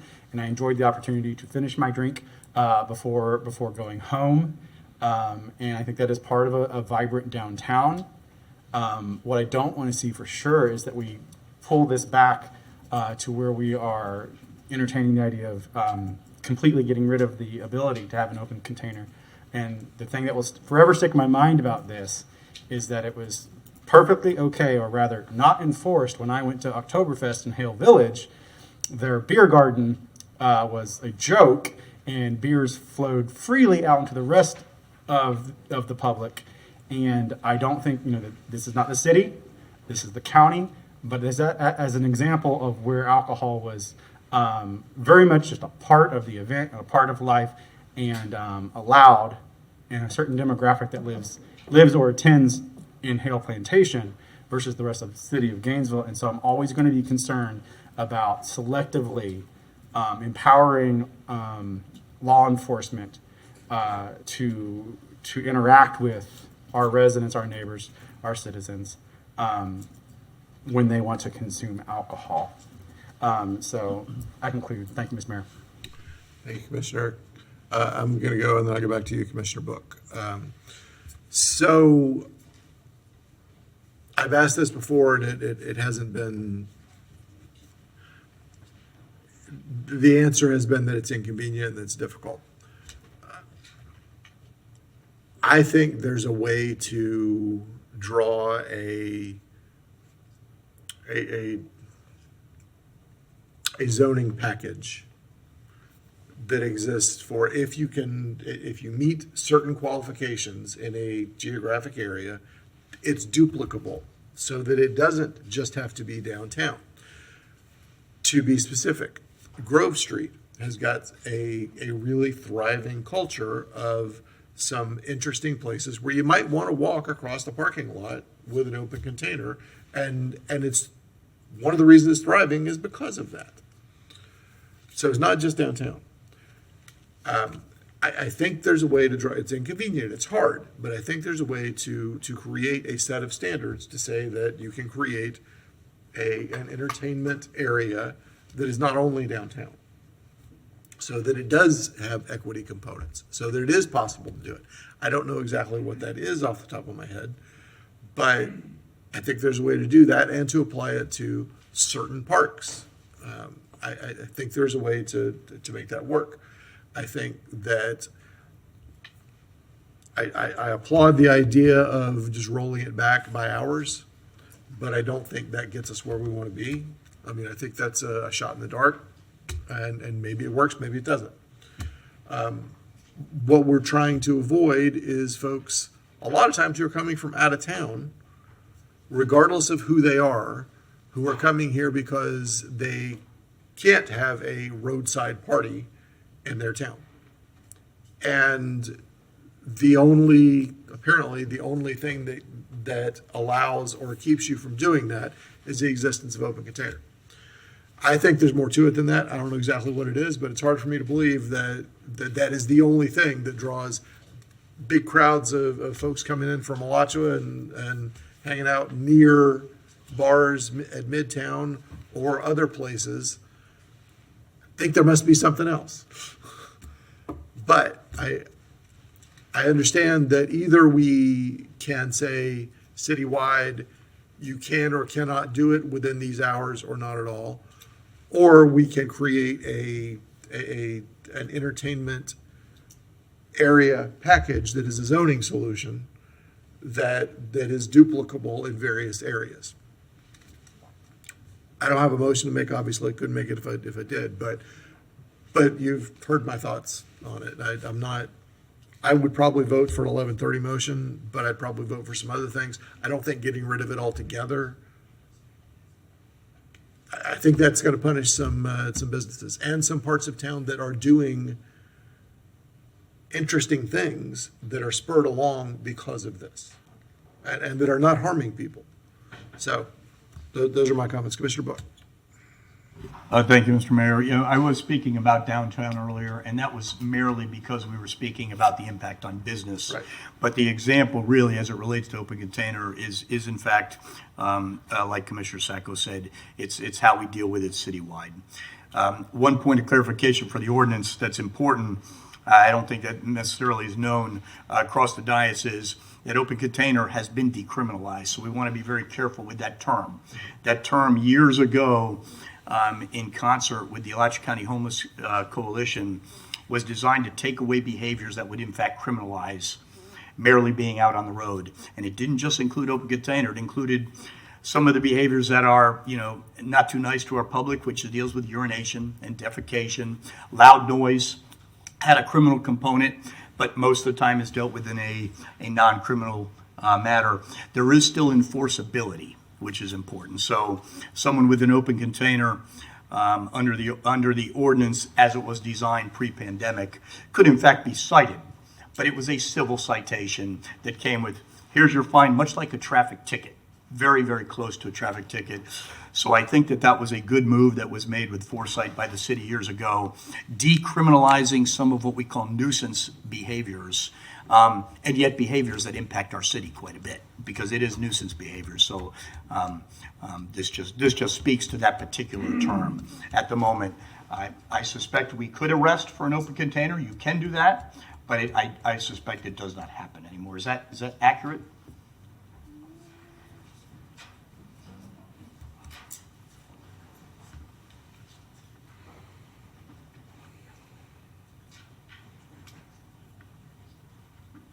In part, it is. The preferred option is to use the civil citation for the first offense.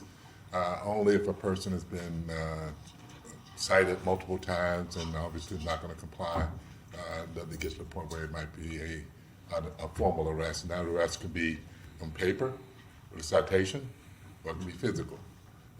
Typically, officers want to avoid loading the jail with misdemeanor offenses or open container offenses, unless someone is really unruly or maybe a threat to themselves or someone else. You know, typically you're going to try to find a way to let that person leave the scene without taking them to jail. But there's certain times when you have to do what you have to do. I see that you are intoxicated and that concern that you might stumble in front of a car. Quite frankly, it could happen that I take you to jail. Or you're aggressive with the folks that are at the bar or something along those lines. That could happen. You know, but we have that option, and that option was built in so that we use a civil process when we can, and try to get away from physically taking people to jail. When I started back in the day, I think it was almost automatic that you went to jail or you received a notice to appear. Most of the folks went to jail, but today that doesn't happen. Thank you. My last comment, Mr. Mayor, is that your idea is related to figuring out different areas of town where you talk about land use and zoning and providing areas that bring people to it in basically controlled, safer, but welcoming areas has real merit. So I appreciate you sharing that. That concludes, Mr. Mayor. Thank you. Commissioner Saka. I promise it's the last time this round. I think it would have some merit to compare this situation to the sidewalk issue we had a couple weeks ago, where it may not be the perfect option in the long run, but it is a good move in the right direction, which gives us some buffer and breathing room while working with a better long-term solution. So I don't disagree with your solution. I was a huge fan of it the first time. I'd be perfectly happy to ask staff, once we settle this matter, to continue looking into it, but I think waiting to have the perfect solution is not the answer in any of the cases. So we'll just leave that. Thank you. Okay, no more lights. Let's hear from the public. First speaker is Robert Mounts, followed by Adam Rosenthal.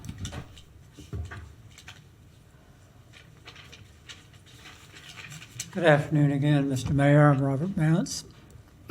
First, I want to thank you for your earlier resolution on permitless carry. Unfortunately, the legislature is going to do that anyway. We pretty well know that. But open container, regulating alcohol use is something within your control that's not preempted by the state. And I also want to thank you for your earlier discussion regarding my comments earlier regarding the plan board.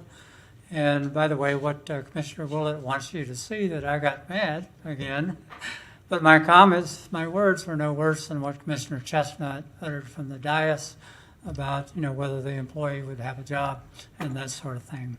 Regarding open container, I've spoken on this before. I would say, as a minimum, please roll it back to 2 o'clock when the bars close, so that a person can't walk out at that hour with a drink in their hand in a paper cup or whatever, and have only 30 minutes to consume it legally. That made no sense. And it discourages bar owners from getting people to wind down their drinking at the end of the evening and get their last drink well before 2 o'clock, hopefully, and then go home. And that just makes common sense, whether it's 11:30 or 2 o'clock. I frankly think if you're going to roll it back earlier than that 12 midnight is easier for people to remember. That sort of thing, but that's a step in the right direction for public safety, particularly for those late night things that occur in the spring and summer after the bars close. I bring to this experience of 43 years advising senior commanders in the military how to deal with mostly people under 25 and the connection between alcohol abuse and bad things, sexual assaults, which the military is pilloried for not doing enough about, and certainly for, in the civilian community, for gun violence. In Seoul, Korea, where I was for 22 years, we had international incidents downtown with people that got drunk, but we didn't have guns to worry about there. So there is a direct connection between alcohol abuse and bad things happening. I really appreciate Commissioner Book's expertise on this subject. I think some of the ideas you presented are very positive. I also agree that where there's a confined area, like a streetery, the innkeeper still has some responsibility for what happens there. And there's a better way to control it. There are places like Grove Street, like you mentioned. Those are areas that's a good idea. If we're going to have alcohol, have it in areas which are controlled, where you can have some common sense enforcement. And I do think there's such a thing as common sense selective enforcement. You're not going to cite former Commissioner A. Santos for walking across the street with a beer in his hand. That makes no sense. It really doesn't. And you're not going to cite, certainly not criminalize a homeless person who's otherwise harmless, for having open containers. So use your common sense. Thank you for taking it up again. Thank you. Rosenthal, followed by Debbie Martinez. I just want to say thank you, Chief Scott, the commission, and Mayor Ward for this incredibly well thought out conversation with it all. I came up here with thoughts on what I wanted to say, and you all literally took it out of my mouth. This is something that I hold dear to me because I have been connecting with people in the downtown area for the past year. One thing that was my concern is that this would be something that would turn these people that are my friends, people that I know that are trying to do the right thing to live their lives the best they can, into a criminal when otherwise they're not doing anything wrong. The one benefit that I do see out of doing this is that at the end of a night, when they are issuing like a to-go cup for your drink, these are usually a red Solo cup or something similar. That is something that we currently are not able to process through our recycling plant. And having this be put into place may be able to help curb that. But there is the greater discussion about safety, about making sure that we're not curbing people's liberties. But I believe, like what Commissioner Book said about zoning or creating certain areas for it, would be a great step in the right direction to make sure that this goes forward in the best way possible. Thank you so much for your time. I really appreciate it. Thank you. And who's after Ms. Ms. Martinez, followed by Armando Grande Gomez. Debbie Martinez. I've been on ride-alongs too, and when you've got a bunch of young people that are highly intoxicated, whether from binge drinking or whatever, it is not a harmonious situation. And what our police officers have to go through to try to control the uncontrollable. You cannot control alcohol consumption outdoors. That's why it's always been indoors. The hours that young people and others are allowed to walk around outside on the streets drinking alcohol citywide is not the problem. I mean, in other words, scaling back the hours is only nibbling around the edges, because it's not the hours in which they can walk around, like other people with their guns walking around the city street. That's not the problem. It's not how long they're able to do it. It's the fact that they're allowed to go out walking around drinking in the streets. That's the problem.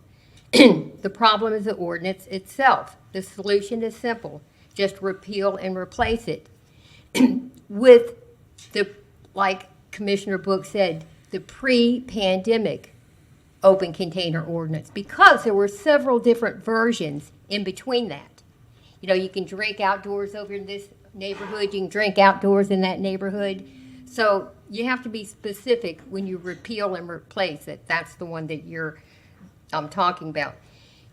GPD was understaffed before Mayor Poe and Mr. Ward championed this reckless ordinance in the first place. This ordinance has made life a living hell for people living in Porter's neighborhood, Pleasant Street neighborhood, and many other neighborhoods with all the violent crime, noise pollution, and chaos that it has produced.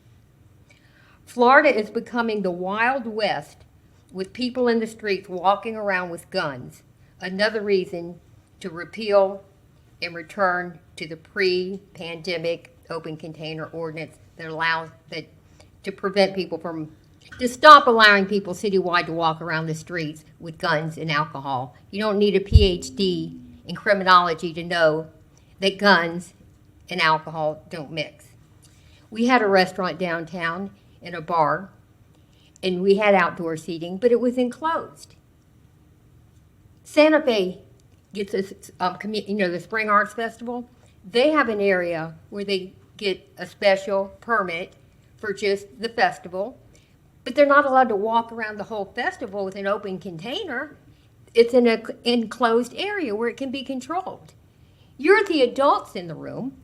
Our children all want ice cream for breakfast, but we don't give it to them. You're the adults. It's public safety first. We cannot compromise on public safety. Thank you so much. Mr. Gomez, followed by Mr. Fields. Thank you, Mr. Mayor. Armando Grundy Gomez. One thing I would like to harken back to and circle back to as one of these things is we had this discussion last May. And then prior to this discussion last May, we had it about a year and a half before that. And I remember Chief Scott back then, when it was Chief Jones before him, saying that this was a bad idea. It wasn't just an idea, it was a bad idea. It was a bad idea because people weren't able to, they didn't have the staffing then. That was prior to Ms. Curry. They didn't have the staffing. And now we still have it. But last May, let me circle back to that gem of a meeting prior to you three that were new on the commission. We had a gem of a meeting. And I recall we were trying to have causation with something that was in place called this open container ordinance. And what that causation said was because of the open container ordinance, it singled out a particular demographic of people and saying crime was up and they wanted to correlate that increase in crime and blaming black folks that look like me, Commissioner Duncan-Walker, and Commissioner Chestnut, and the manager, and saying that, hey, black folks, you're out of control because we have this open container ordinance that some of you on that day has passed, not minus the new three, and Commissioner Duncan-Walker and Commissioner Chestnut. But somebody before you passed this. But now we're saying, you know what, we got crime. And then somebody in their infinite wisdom also say, I think we should have drones fly over a particular geographic area. That didn't actually come to fruition, but we wanted to blame it. But what didn't happen in that meeting was talking about the increase in violent crime in Midtown, the increase in sexual assaults in Midtown. But they wanted to blame an entire demographic of people. You can go back and watch that wonderful meeting and the person that got up here and said that gem of a gem. It was just wonderful to listen to that. And I'm being sarcastic because the absurdity of it, you couldn't believe what you were hearing from an open container ordinance. And I could not fathom listening to, and matter of fact, Mr. Mayor, I recall Commissioner Duncan-Walker saying, I'm sorry, I want you to walk back these comments. Are you blaming an entire race of people on the increase in crime to an open container ordinance, which was not even for black folks? You were targeting college-age UF students who don't look like me, who don't look like anybody else, Commissioner Duncan-Walker. That's who it was targeting. But we're talking about this open container ordinance increased crime. The best thing that you could happen is go back to what it was before.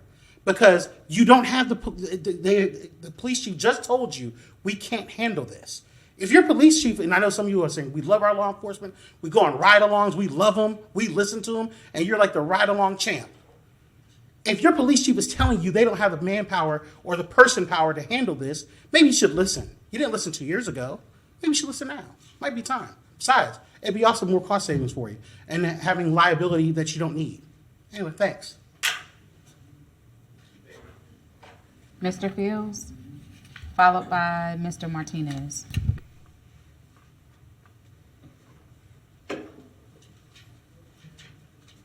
Well, in my opinion, this looks like a more productive conversation than most of them are.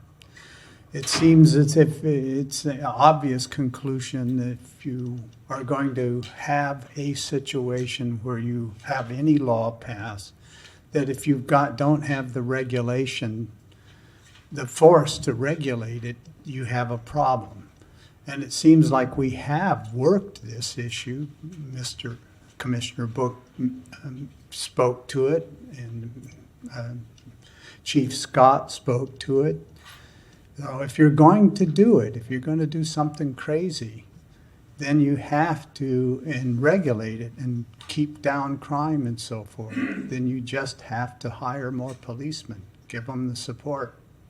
And the idea is that wherever you give the permission to do some kind of activity like drinking, which is an odd sort of thing, or drug of choice, and so that drug is treated quite differently from so many others. But then I'll just waive the rest of my time. It seems like this is, I enjoy watching it and seeing that there is a process where people are struggling with a difficult problem and coming to a position of understanding it. Thank you. Mr. Martinez, followed by Mr. Shepherd.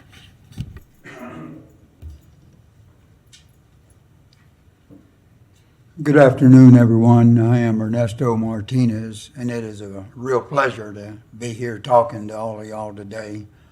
And I want to be absolutely clear that you understand that this has been the most dangerous proposition that any commission has ever brought forward. You are inviting the killing of not only our children, but innocent bystanders from these wild, grossly out of control, grossly intoxicated people. Many of you have children, some young, some that I would consider young adults. And I know your friends and neighbors and relatives have children as well. I would hope and pray that one of you makes the motion to completely abolish this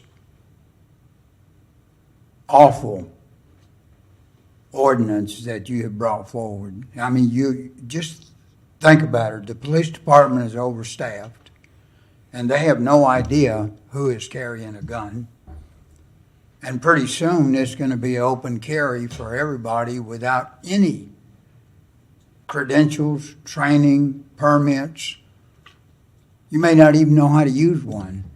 And some of these people carry 2 and 3 guns, one on their leg, one on their waist, one in their armpit, and usually one out in the car. And again, one of you, please seriously consider making this motion. Thank you very much. Mr. Shepherd, followed by Ms. Beatty.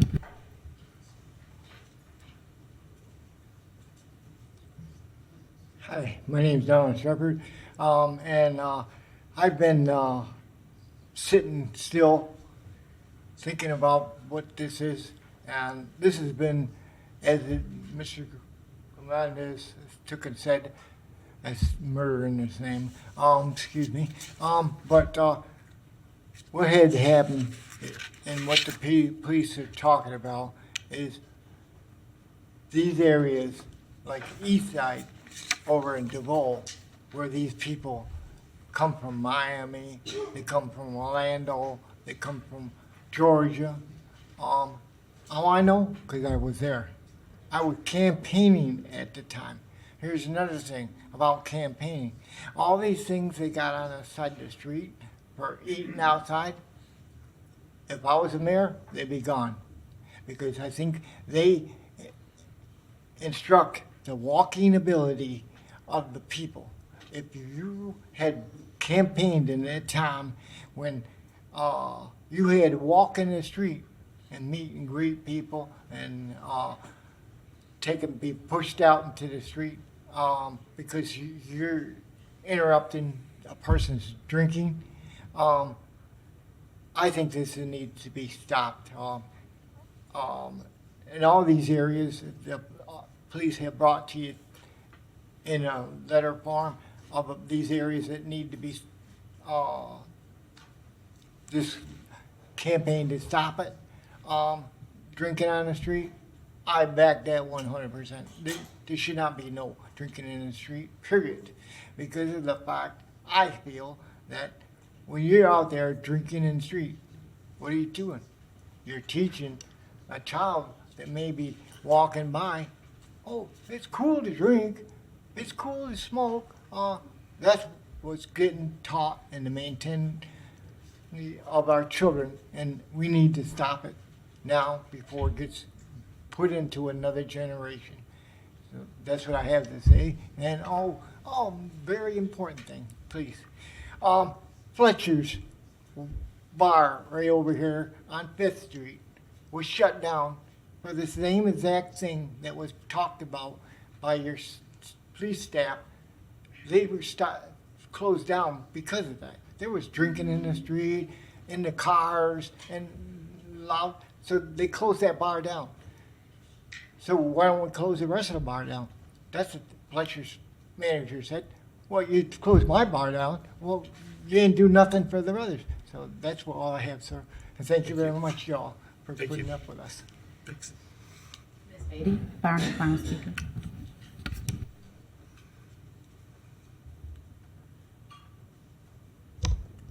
Once again, it's really hard to speak on a proposition when we don't know what the proposition will be. I don't think you're following good process, or I even question about whether you're following the Sunshine Law. But I hope the proposition will be to repeal what was passed and revert to the previous alcohol ordinance. I don't understand, Mr. Ward. I think I understood you to say that there are a lot of people that flock to Gainesville now because they can drink alcohol anywhere, and in the communities they live, they're restricted. That makes alcohol our economic driver. It seems like I've always thought that our economic development plan is alcohol. Get the students to drink alcohol. Now we want to bring people from all over nearby counties and cities and stuff to drink alcohol. Speakers before me have spoken about all the reasons this is bad. We've had increased shootings in areas where people have been gathering for with these parties and stuff. It went up when you allowed the alcohol all over town. So I think you need to revert back to what it was. I think it's unwise, but also, would you please start making a motion? Everybody speak to the motion.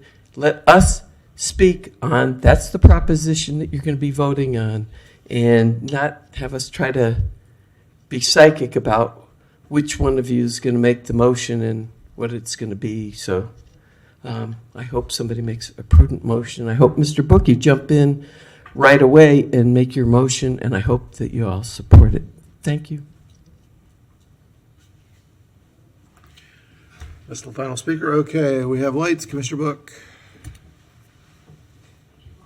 I'm actually in the queue to speak because Commissioner Sacco is going to make some motion, and that was already granted by the mayor. Now, depending upon what happens with that motion, I'll certainly be prepared to offer some other alternative after that. All right. But that is already the order that's been established. Okay. All right. Thank you. Commissioner Sacco. Thank you, Mr. Mayor. I move that we approve, I'm gonna do I have to put the ordinance with the letter number as well to have the most up to date? I think you could just say, I mean, if you want to move the staff recommendation, you can just move Sure, I move staff recommendation, but also in addition to staff recommendation, I would like to have staff review potentials for an entertainment zoning or spacing or buffer zone, what have you, to be brought back at a GPC meeting. Is there a second for that? Second.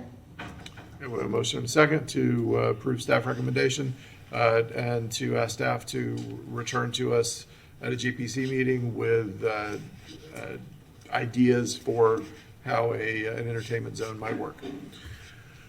Commissioner Willits. Thank you, Mr. Mayor. I do have a question. I thought about it, but it's come back up, and it's a question. for Chief Scott. Would this current recommendation rolling back to 11:30 p.m. provide the opportunity for any sort of salary savings, any expected salary savings, since I'm told that we don't have the staff to handle the current situation, or my understanding would be that perhaps we have the staff, but it stresses the ability or causes overtime or something.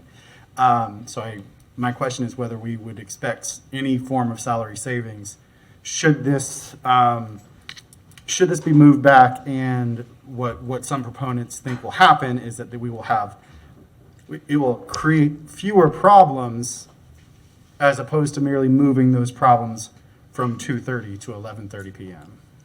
I don't believe that it will translate into any significant salary savings. It will allow us to manage our call load a little better. There are times in the early morning hours, because we're dealing with significant crowds that are having on the street parties, that it wipes out our staffing, that we cannot respond timely to some calls that are coming in because we have 10 or 12 people dealing with crowded parking lots and folks that are being unruly. Thank you. Thank you, Mr. Mayor. All right, seeing no further lights, the motion is to approve the staff recommendation, which scales the outdoor alcohol consumption from 2:30 a.m. to 11:30 p.m., and to direct staff to come back to us with zoning ideas for outdoor entertainment districts. All in favor, say aye. Aye. And opposed? Nay. Okay, so, Madam Clerk, what you got? So I got 3-4 with Commissioner Eastman, Commissioner Sacco, and Commissioner, I was sorry, in and favor, and yeah. Mayor Ward in the affirmative. Okay. Is that correct? All right, so that motion fails. Mr. Buck? I think I've learned from past experience on making motions. I move that we take 2022-762 and repeal the current ordinance as presented, direct staff to create an ordinance that is similar and consistent with what was in effect in 2019. Second. Okay, we have a motion and a second to direct staff to bring back an ordinance that will take us back to 2019 level effectively. Okay. All right, Commissioner Willets. Thank you, Mr. Mayor. I oppose this motion. I specifically oppose it on a completely personal ground. I do not want to live in a city and in a state where my neighbor can openly carry a concealed weapon anywhere they go, but I cannot carry a beer across the street from my home out to the main street and back, perhaps even on a phone call. I do not want to live in a city where I cannot have a beer in public at an event that doesn't have a beer garden and a special permit, or that I can't go to a park, that I cannot share a bottle of wine at a picnic at a park. And so I'm definitely opposed to this motion on a basic freedom of being able to drink a beverage that we've been drinking for 10,000 years, that most people drink responsibly. That, of course, is a huge problem for many, many people. But I know personally, keeping alcohol a taboo subject everywhere, I do not think is healthy for our communities. I don't think it creates healthy children, because they think it is something secret. They do not see any kind of responsible, control of an adult's beverage drinking, because it is something that is done only in the privacy of a bar, which children more or less can't go to, or some people's homes. So I oppose this motion for many, many reasons, but definitely on a completely selfish one, that I do not want to live in a state and in a city where someone can concealed carry a weapon, probably, with no permit, no anything, but I'm not allowed to go drink a beer and cross the street. Maybe while I walk my dog, or during Halloween when the parents take a cart around as the kids are going around and they share, I don't know, a hot toddy or an alcoholic cider. So I do not want to live in that kind of a community. Thank you. Thank you, Commissioner. I'm just glad we stopped talking about hard seltzer. All right, so no more lights. All in favor of this motion, say aye. Aye. And all opposed? Aye. Well, no, yeah. So that's, right?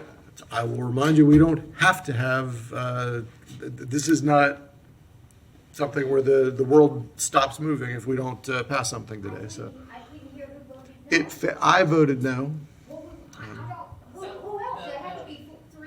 You're right. Disposition of the motion was 3-4, fail with Commissioner Duncan-Walker, Chestnut, and Book in the affirmative. So everyone else voted. Commissioner Buck.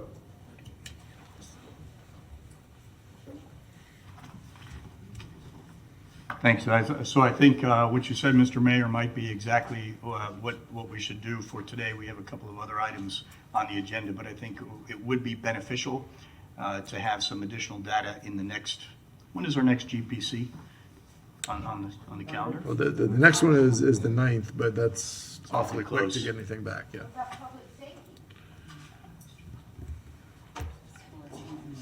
So my thought related to the open container ordinance is we do need to roll back what we have currently on the books.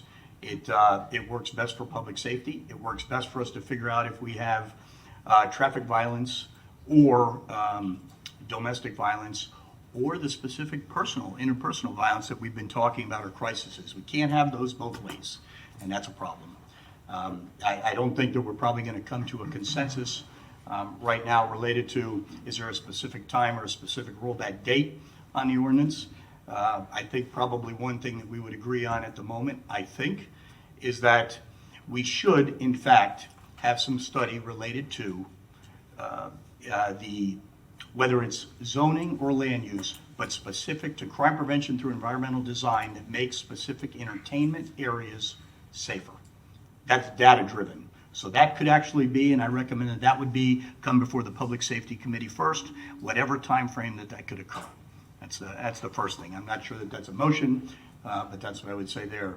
Now, am I understanding process correctly that I could continue to press this button and make the exact same motion that failed, just like we're at Jeopardy, and then we would continue to vote? Is that accurate? That's correct. We could keep doing it. That's a terrible process for us as a commission. That doesn't make sense from a rule perspective. That just means the first person to pass and press a button gets to continue to make the exact same motion until somebody is worn out, and then we come to a decision. So let me just leave it with the fact that at the moment, I do think the Public Safety Committee should, in fact, consider this thing related to land use zoning and the ability to have enclosed, safe areas potentially from a zoning perspective. And does that motion make sense to my colleagues? Let me look and make sure. Yeah, that's. All right, hold on. Let's finish that one, and then we'll roll it to you. Let's hear to make sure that what I said kind of is practical and understandable before we move forward. Yeah, I mean, you're directing staff to bring back information for entertainment district system. Yeah, and I wouldn't even use the term entertainment district. Specific land use and zoning that allows particular areas, if they can be created safely under our existing codified ordinances. That does not have to do with alcohol specifically. That has to do with how people gather, where they can gather, how they park and things. So that's the first thing. The second aspect will be, in fact, let's stop with that motion. That's the motion to make. And there's a second, okay. All right. We're not going to take any more public comment on this. We've had Ms. Martinez, we've had extensive comment on this item, and that's, okay. We are not going to take further comment on this. We actually have more business that we must do. We have a bunch of lights here, so thank you, Ms. Martinez. I appreciate you. But Ms. Martinez, I'm going to ask you to please sit down. Commissioner Sacco. If I may ask a clarifying question of Commissioner Go ahead. Buck, do you intend for this to go to the Public Safety Committee or to a GPC or back to this commission as a whole? Public Safety Committee first. Thank you. So my concern with that is earlier this week, we booked out 3 separate months, so a whole quarter of topics that are all time sensitive according to my colleagues on it. There wouldn't be space to shove this at any point in the next 3 months, and I don't want to put aside, and I doubt my colleagues do put aside any of the other topics that we already have on there. So I wanted to reiterate my first point. Doing something by scaling back the time would give them some buffer until we get to that conversation about some land use or zoning condition. Do I think that's the perfect answer? Probably not. Do I think it's a step in the right direction to give some breathing room? Yes. And if we want to have a further conversation down the road, I am not opposed to the motion as it exists now. I oppose to waiting several months until we have that conversation again. And in the meantime, we do nothing. Do nothing is not the answer. So if Mr. Book is amenable, if Commissioner Book is amenable to it, I reoffer my first part of the first part of this. Scale it back to 11:30. For now, we've clearly shown we can change the time with minimal effort, and then we can still have that conversation. But doing nothing serves no one. Thank you, Mr. Mayor. So I do want to speak to one thing that was mentioned earlier. In nearly 6 years, I've never seen us make the same motion over and over and over again and have it keep failing. I have yet to see that, so it's uncommon, yes. Well, we're not quite there yet, but I haven't seen that actually happen, so. We did that just a few minutes ago, though. We did the same motion. Right, I've seen it happen at least once, but yes, not multiple times. So Commissioner Duncan-Walker. Thank you, Mr. Mayor. I wanted to speak to Commissioner Book's referral to the Public Safety Committee. I would welcome that, Commissioner Book. The thing is, just like Commissioner Sacco did say, we would probably be, I believe, in June before this would actually be able to come around based on the schedule that we have put forth, which includes the K-9 conversation at the next meeting, summer programs and youth services at the one following, and then gun violence. So this would come after the gun violence conversation. And, you know, I certainly would be in agreement, but the question becomes, do we want to push this out to that time frame? I am where I am, but I certainly, I think it's a conversation that we definitely need to have. And it's really unfortunate that we are at this impasse today. And I'll just conclude with that. But we can have the conversation. It just wouldn't happen for a long time. So I will say if it goes to GPC, we can schedule it earlier than that. Just a thought.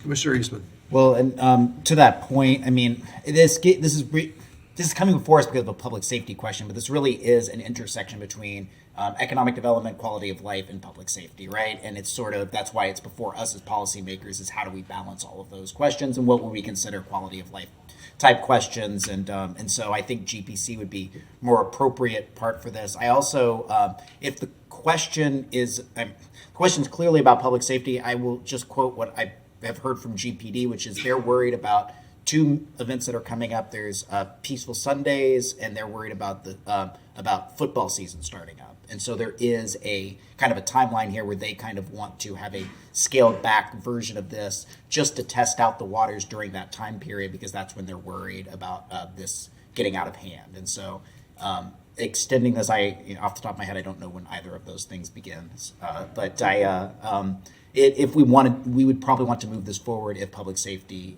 is a top priority for us. And I would still recommend we move this to GPC at some point instead of the Public Safety Committee. Thank you, Commissioner Eastman. Commissioner Willits. Thank you, Mr. Mayor. Commissioner Book, would you be willing to change this motion to referring it to the General Policy Committee so that it comes before us sooner and we can see where this motion goes? Mr. Mayor, I'll be prepared to answer that in just a moment as soon as the comments are done. Did you have anything else, Commissioner Willits? No. Well, the reason why I seconded this motion is because I think this is something that we can start talking about. Perhaps this has been talked about on previous commissions and deemed to be too difficult or was thorny or playing favorites.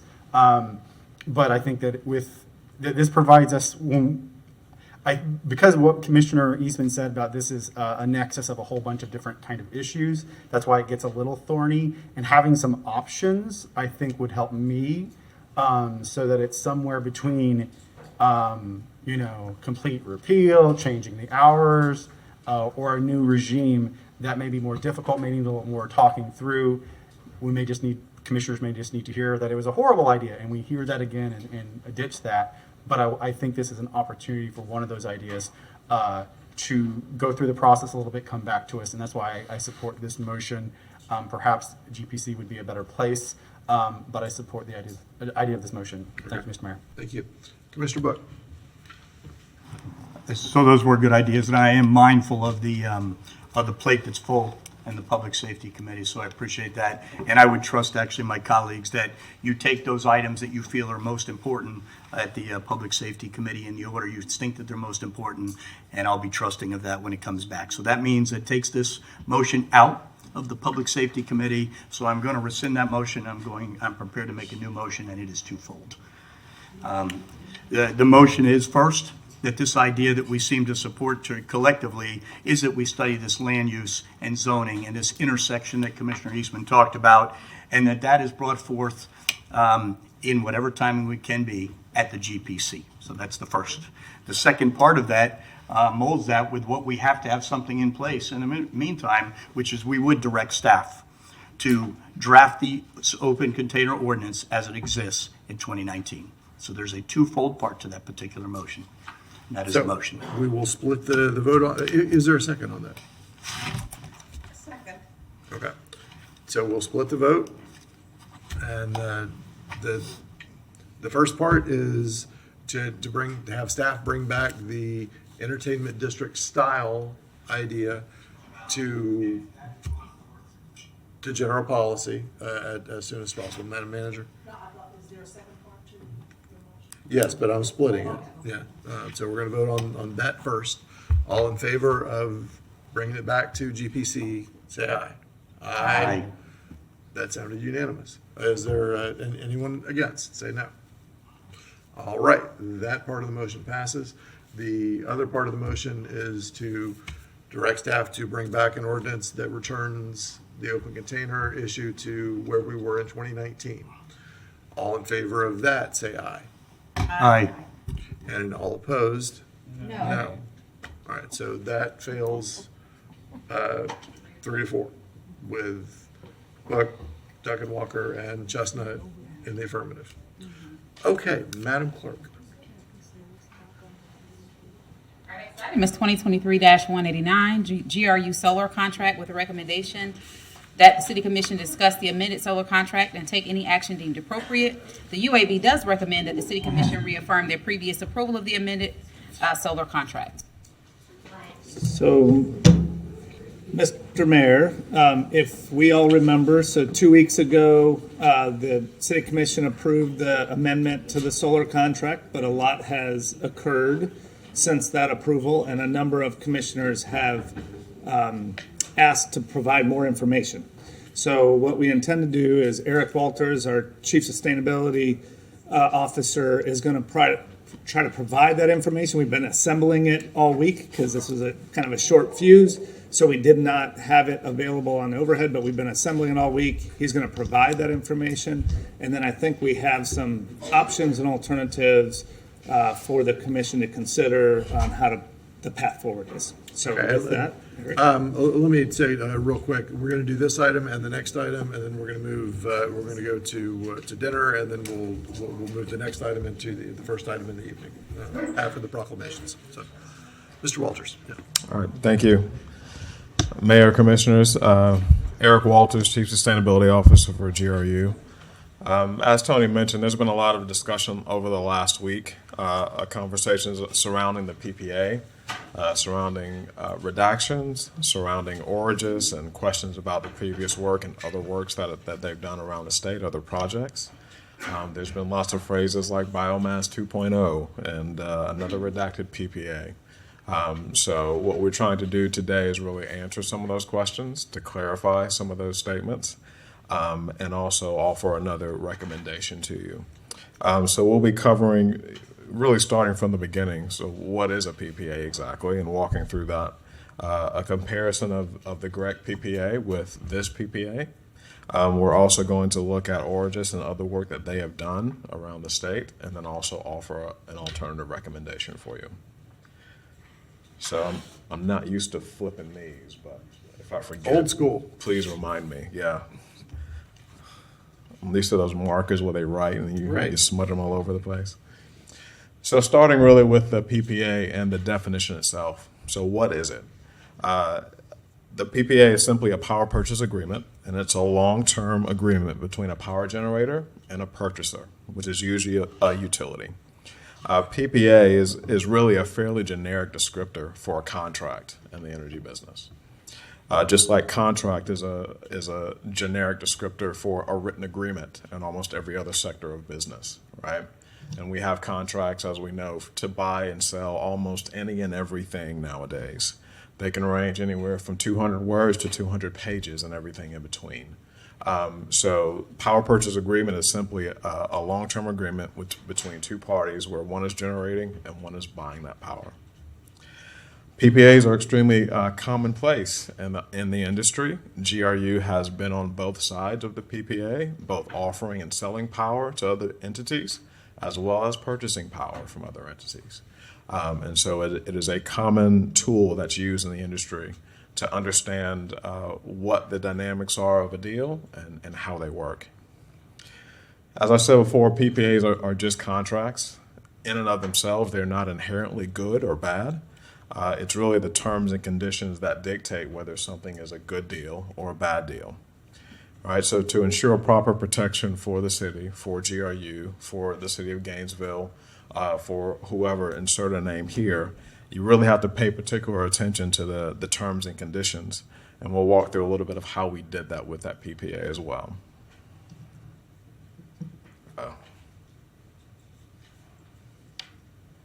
So let's talk a little bit about a comparison with the GREC, or Gainesville Renewable Energy Center. It has truly become a four-letter word in this town. And so looking back at the GREC PPA, that PPA, the speculation was a significant consideration when that PPA came about. Roughly around the 2009 time period when it started, speculation that carbon legislation would lead to a tax on carbon.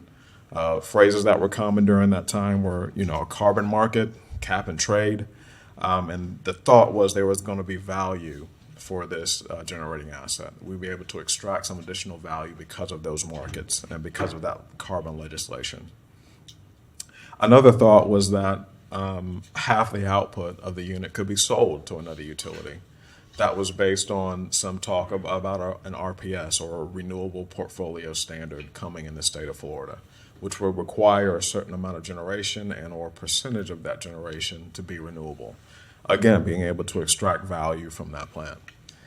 As we all know, neither one of those came to fruition, right? And so that left us with a very large biomass plant, one of the largest in the U.S. When you look at the PPA itself, there were not many competitors to compete or compare on prices. It's the opposite of what I call a liquid market. A liquid market has a lot of transactions around a certain area, right? There are a lot of similar transactions, and it informs two things. It informs the desire of the market to purchase that thing or transact on that thing, and it also gives you an indication of price because it promotes protection or competition of price, which usually drives the price down. So what we have here is something that didn't have a lot of competitors. The market wasn't very liquid, and we ended up at the end of the day with a unique, really one-off contract, or PPA. The terms of that contract are what dictated that. So let's take a look at Origis and the PPA that's there. The fundamental difference here is that this PPA is not based on any type of speculation of what may happen or what could happen, right? This PPA stands on its own financial merit without speculation, without a need for there to be a different market or a different legislation to come to market. It really stands on its own financial merit today as it stands. We did multiple third-party analysis, and it demonstrates that it would not increase rates. and the price that's listed is much lower than our FY22 average cost of power to produce. So again, an indication that there will not be an increase of rates as a result. There are several competitors to compare prices. Everyone understands the market for solar, that it is hot right now, that there are a lot of people wanting to transact in this area and wanting to put more solar in the ground. So you have a lot of competition that goes with that. So when you look at this, when we started this process, we wanted to make sure that we accounted for some things. You better believe when we started negotiating this contract that GREC was on our mind, right? From all of the discussion that had happened before. So we believe that the invitation to negotiate, or that competitive process to get here, brought that price competition that might have been missing in the first area. This time around, we had that price competition from the market, from multiple players in the market. What we had to really pay attention to was the T's and C's, terms and conditions of the deal, and that's what makes it a good deal or a valuable deal to each entity, right?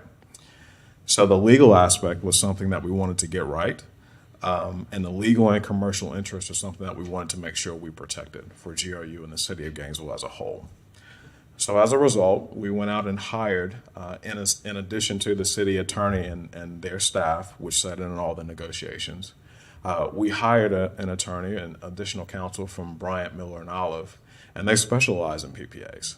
And they sat in all the negotiations as well to make sure that our legal and commercial interests were protected during that time period. As a matter of fact, the same attorney that worked on the FMPA solar deals was at the table with us, making sure that all that experience that they learned from these other transactions were brought into this one. Mr. Walters, FMPA? Florida Municipal Power Agency, sorry. When you look and step back at this, though, solar PPAs are very common in the market. And as I'll show you in a little bit, they're going to become more common with all the megawatts that are either being negotiated, that are looking to be sited, or looking to be built in the future. So as a result of that, there's a lot of common language and actually a lot of common structure that goes along with those. Now, another hot topic that's been discussed over the past week is redactions and prices. And why does this PPA have redactions? Well, when we look at this, solar providers, they compete fiercely over price and terms. Again, price, terms, and conditions make a PPA either good or bad or valuable for each party. If solar producers publish their prices, it can compromise their chance of future business. When you specialize in a business, especially construction or building something, let's take high-rise buildings for certain, right? 30 floors, what have you. If you give an overall price, if you do this enough, you can back into, hey, I usually spend about 30% on labor. I spend about 40% on cost. I spend about 10% on permitting and so forth of that overall number. When you do that a lot, those percentages kind of coalesce for you. It becomes obvious and it becomes a trend of what you spend. Well, the same thing is true of solar contracts and PPAs. There's a lot of business out there in solar PPAs. There are a lot of competitors doing a lot of similar things in this industry, and they are competing on price and they're competing on terms. Almost to the fact that if a price is released, a competitor could pretty much back into what another competitor is paying for their solar field and building that product. So what happens the next time they go to the market?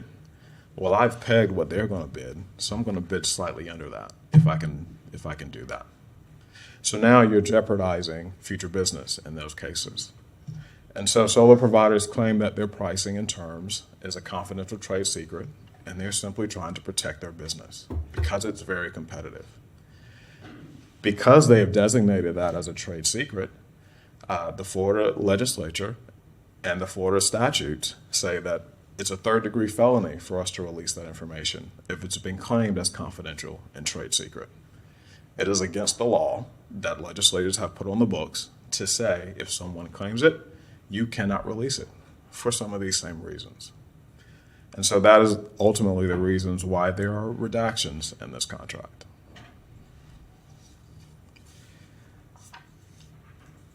Let's take a look at typical solar PPA conditions, terms and conditions. I'm going to straighten this up a little bit. And we'll go through and kind of define what that looks like and what each one of these are. So you see in the charts, you have the parameter on the left, you have a typical term or condition that surrounds that, and then comparing that specifically to the PPA that we have with Origis. So on cost, it's typical to either be fixed or escalating cost over a term. So if it's fixed, obviously it's the same for the entire term. If it's escalating, typically it starts lower and then escalates up through the end of the term. So in ours, it's a fixed energy rate. It does not escalate for the entire period. Capacity, there's a take or pay. So if they're able to produce it and you don't take it, it doesn't matter. You're going to pay for that energy they could have produced anyway. In our case, we took a different nuance and we created what we call a curtailment bank and also added in the benefit of energy shifting. So what that does is over the total number of megawatt hours that solar farm could produce, we put a certain percentage of that, about 5%, in a bank. If we say to Origis, hey, we have to turn you down today, we just don't have the load to take the entire capacity, well, there's a deduction from that bank, and that number goes down. On an annual basis, if we continue to do that and we exhaust that bank, then there comes a point where we owe them additional funds.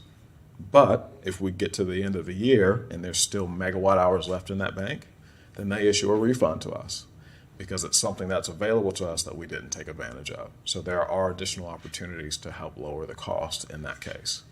So it's a little different take on take or pay, right? But it also gives the opportunity and incentive as well.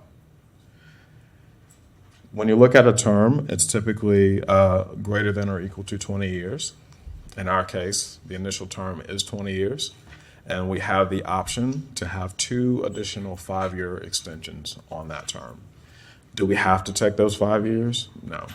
It has to be mutually agreed upon during that time period for the price. The point of delivery, in other cases, is usually FPL or Duke pumping it into a system. For us, it's tied directly to our system. There are no transmission fees in that case for us, as there may be in others, and you're subject to the published tariff rate for each one of those systems. So if that tariff rate goes up, then your price goes up as well. Transmission constraints, there are times when transmission is not available. In other words, the highway is full. You cannot fit any more cars on it. Transmission works the same way. There are certain times of year where the load is high, and it doesn't matter what you do, there's no more power that can flow through those lines. So in some cases, you are subject to limited availability and capacity. In our case, because it's connected directly to us, there is no concern for that. And also ramp rate control. Without a battery, typically you have no control. Whatever that solar plant generates, it generates. Whatever it doesn't, it does not. And the balancing authority or receiving system has to make up the difference. In our case, we do have ramp rate control via battery backup, and there are financial penalties if it's not controlled.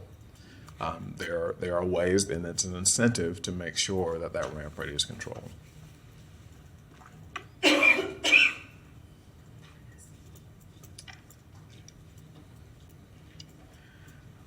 So let's talk about that other 4-letter word and kind of compare it to the Origis PPA.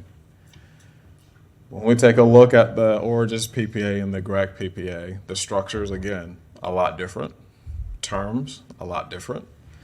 Cost and pace are a lot different. And penalties are a lot different. Okay? So let's take this line by line. The first is the fixed O&M charge, which is basically fixed cost, labor, so forth, operations and maintenance of the plant. $23 per megawatt hour for GREC. I'm sorry, I talk with my hands. If you time me, I can't talk. So $23 per megawatt hour. In the case of Origis, that cost is zero. Variable O&M charge, another $3.56 per megawatt hour. In the case of Origis, that is zero. For the term, the GREC PPA had a term of 30 years, and that was set from the beginning.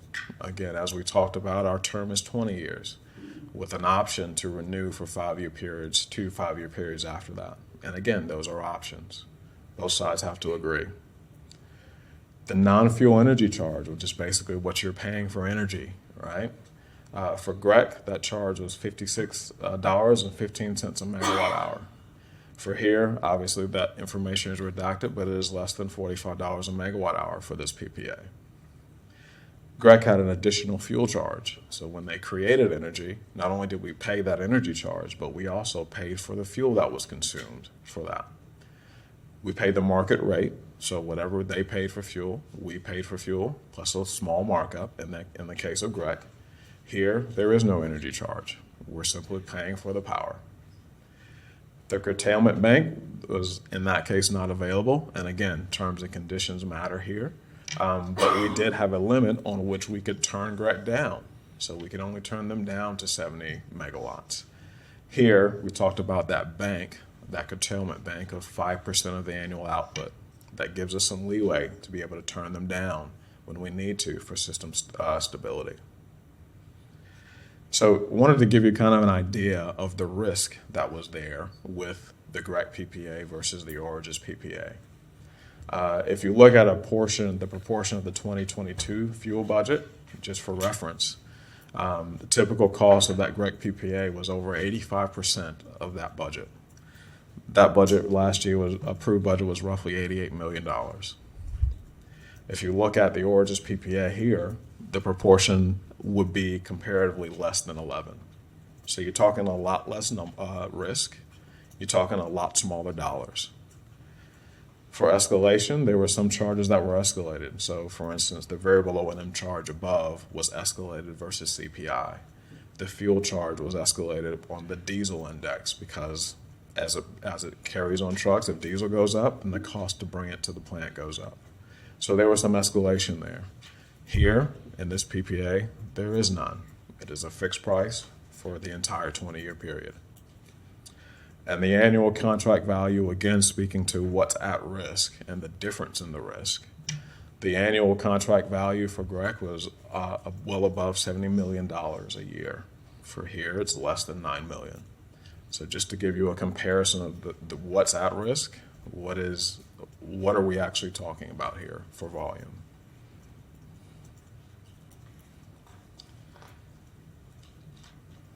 Let's switch gears and talk about Origis specifically and contracts in Florida. I'm not going to go through all of these in detail, but you can see the facility. You can see where they are. You can see the size of the output compared to ours and the off-taker. So you see the ones up here. Reedy Creek is Disney, so they have 50 megawatts. Sand Bluff is the GRU project, and then FMPA has also other projects. And these are specifically with Origis. This is not all over the state and all solar contracts. This is specifically with Origis. Under negotiations are currently roughly 300 megawatts, and those are with various folks within the state of Florida. And if you look worldwide, they have roughly 5,000 megawatts, more than 170 projects in operations. So this isn't number one. This isn't serial number 002. Okay, we're in the queue and a line of previous business in the state of Florida as well. When you step out to the United States and business that Origis has done there, you can see the different states that are there. The contracted value of solar and current capacity is a little over 3,200 megawatts. And then also energy storage or battery storage over 1,200 megawatts across the U.S.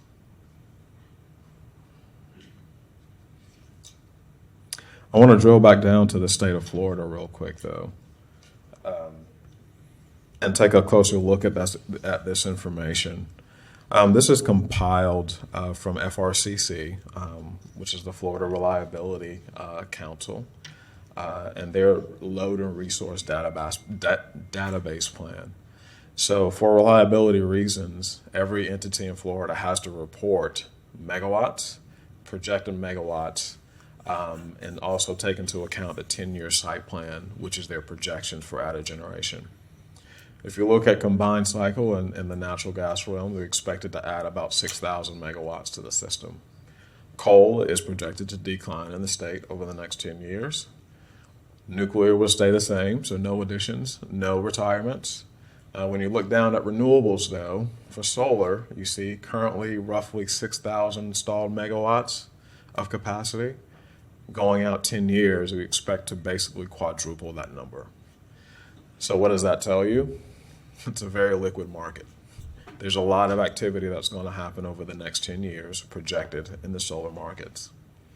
Batteries as well, if you look down there, is expected to grow a couple of orders of magnitude as well.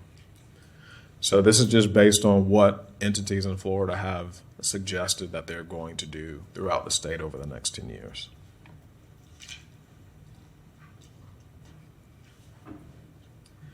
So I want to move on to the previously adopted motion. So this motion is verbatim for what was passed last time, right? To basically go forth and execute this amendment with Florida Solar 6 as dated. And then again, that the city of Gainesville will not encourage future solar development on previously denied parcels due to its proximity to historic rural and African American community and cemetery. I want to reiterate that this is still the staff's recommendation. As we've talked to before, this contract stands on its own merit financially, and that stands independent of the 2045 resolution. So that means it makes sense to do anyway, whether we had a resolution or not. When you go back to the 2019 IRP, 80 megawatts of solar was common through all of those scenarios. When you look at common things in each one of those scenarios, it means it's something that you should probably go focus and do. And so that's what we've done. It also provides diversity of generation for our system, and it provides price certainty for that entire 20-year period for that. It acts as a financial hedge in fuel markets that are known to be volatile. It's a hedge against future market volatility. That being said, we also understand that there are concerns by different stakeholders, and we want to hear those and understand those. So we have an additional recommendation today. That recommendation is to allow staff to engage in additional discussions with concerned stakeholders. We'll return with the results of those discussions and a recommendation for the Origis project on or before April 20th of 2023. The question becomes, well, what does that get you, right? We've all talked about JLAC this week and the concerns there. What that does is it allows us to engage with some of those members of JLAC and have those conversations. It allows us to present some in-depth analysis. It allows us to present the reasons why we still recommend that this is a good contract. It also allows us to answer any questions that they have and also hear and address any concerns that they have. And then allowing staff to come back and present that and then also make a recommendation as a result of those discussions. So we realize that there's a lot going on right now. But even with everything happening, the merits of this transaction didn't change from last Thursday to this one. And so we realize also that there are concerns that we probably need to go and talk about and address and discuss. With that, I will take any questions. Thank you, Mr. Walters. Mr. Cunningham, anything to add? Or? Okay. All right. And by additional stakeholders, you mean the members of the JLAC committee? Correct. And you've had that discussion with Origis? Yes. Okay. All right. Very good. Okay, Commissioner Duncan-Walker. Thank you, Mr. Mayor, and thank you, Mr. Walters and Tony. I really appreciate this added recommendation today, particularly under the circumstances and the microscope that we are under now. I heard loud and clear the senator say to us that he was willing to take a look at this contract.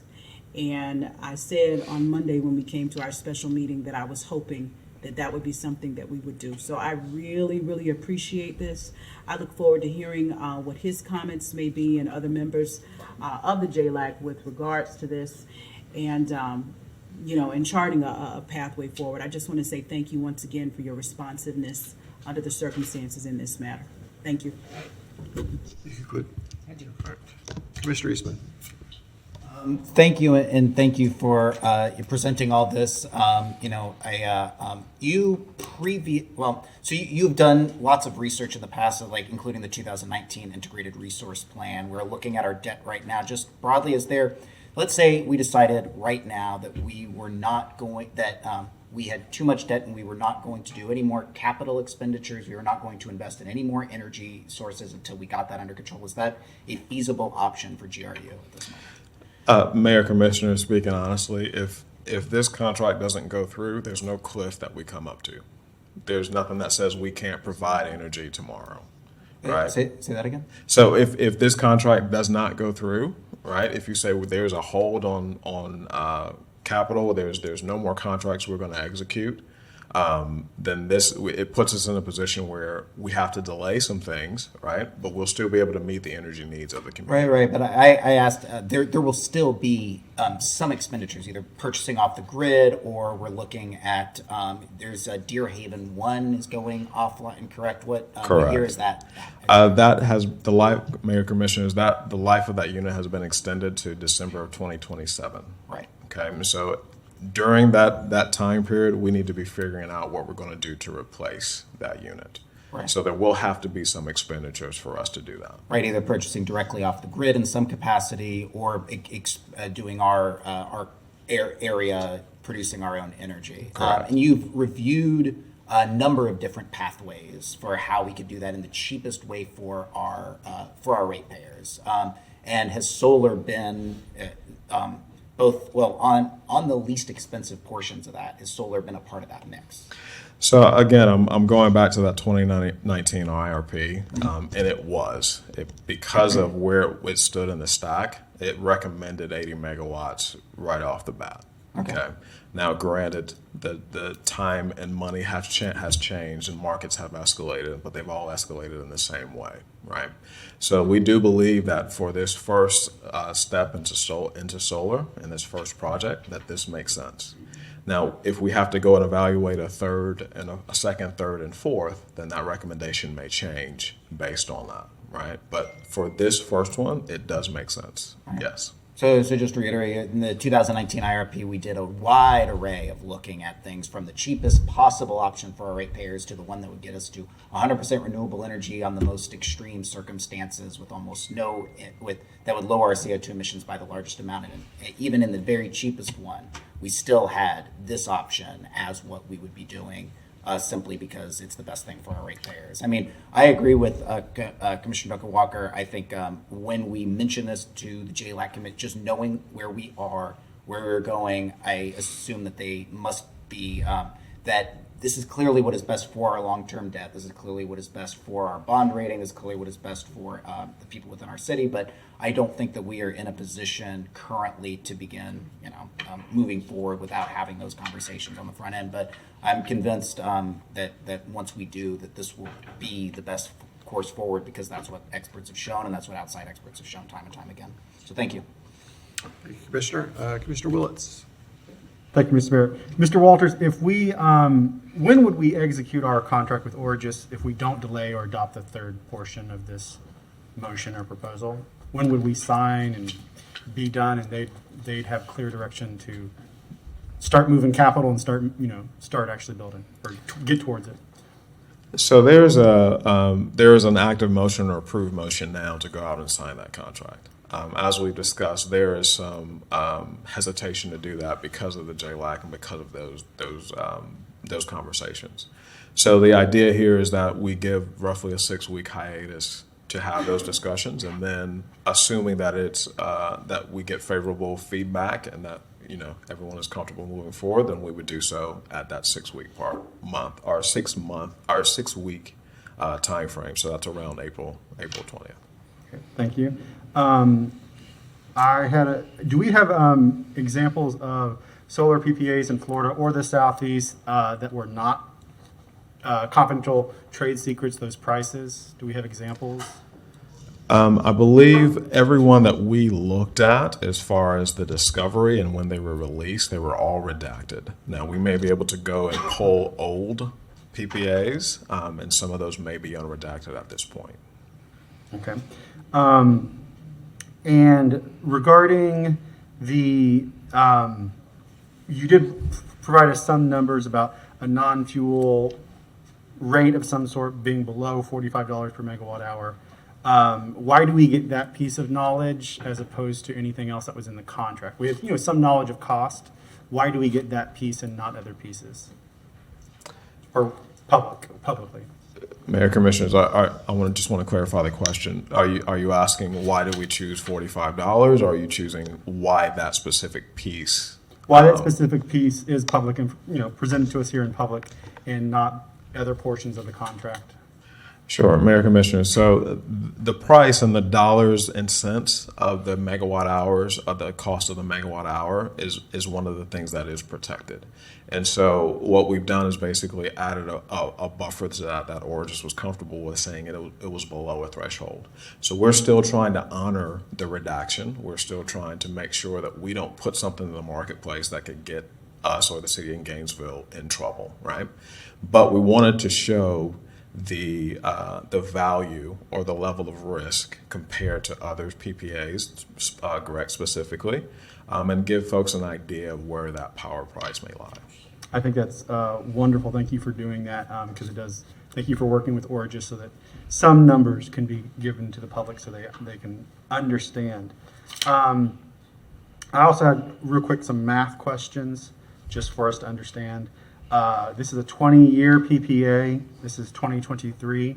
We have two optional 2-year 5 extensions. When all of those are added up, what year are we talking about? Mayor, Commissioners, you make me do math in public. So I'm assuming that it's going to be January 1, 2025, and it is live.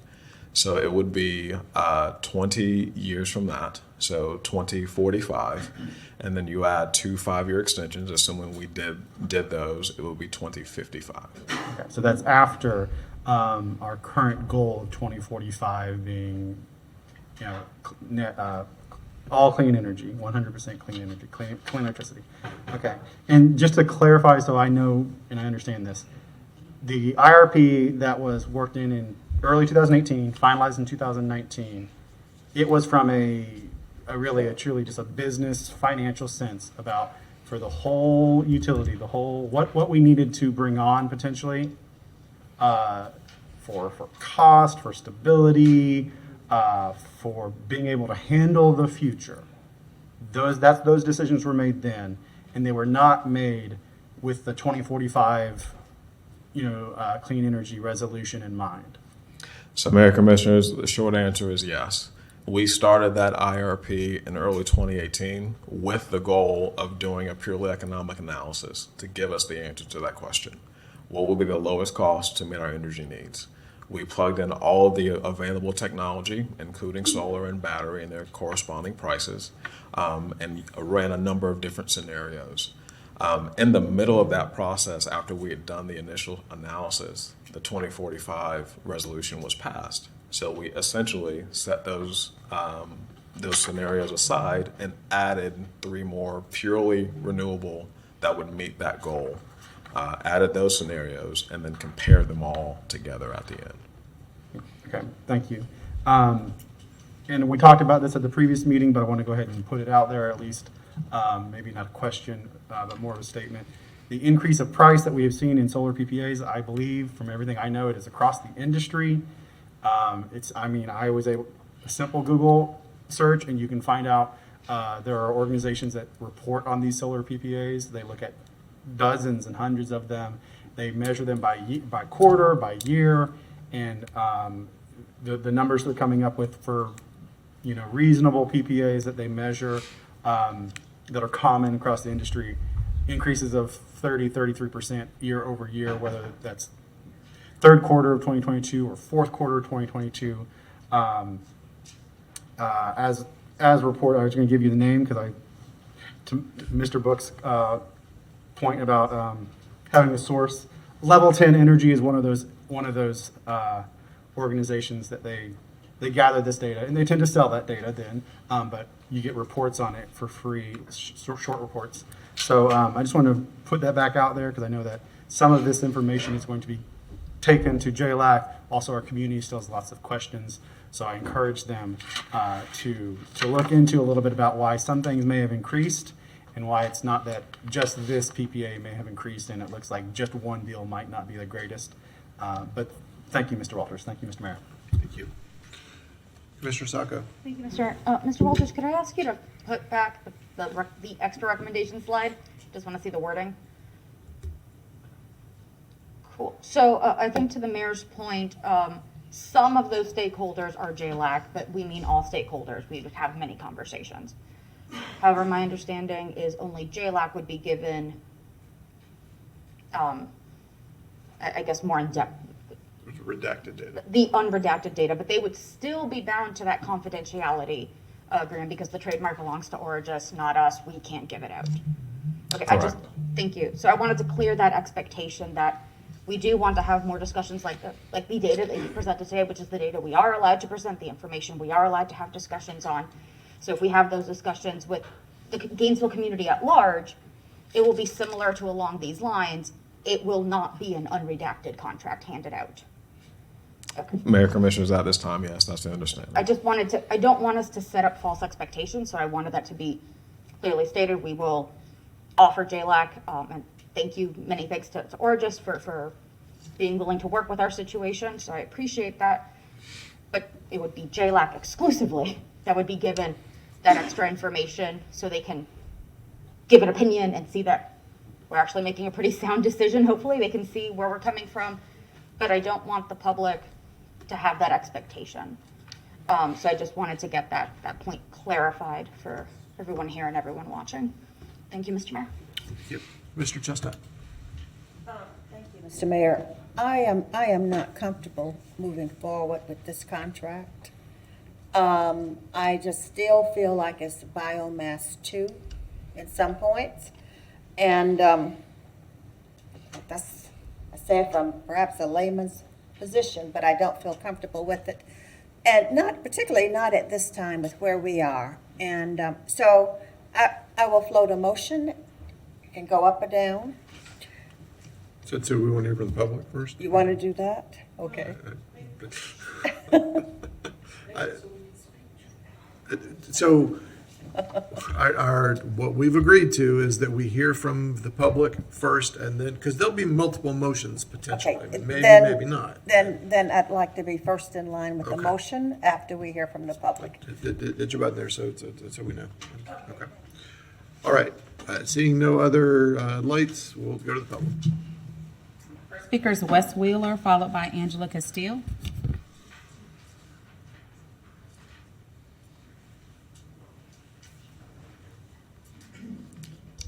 Good afternoon, Mr. Mayor. I appreciate the presentation by staff today and the questions that have been presented. Your discussion has made my short speech even shorter. I had really came here today to ask you to affirm the contract to keep going forward. Before I start, since I'm not going to take up my 3 minutes, I'm going to try a little bit of humor, which is never my strong suit, but sitting through this meeting today and listening to all your discussions, I'm thinking that I should come back to you and ask for a open container allowance at city commission meetings. I applaud you for the difficult task that you have, and I thank you for your service.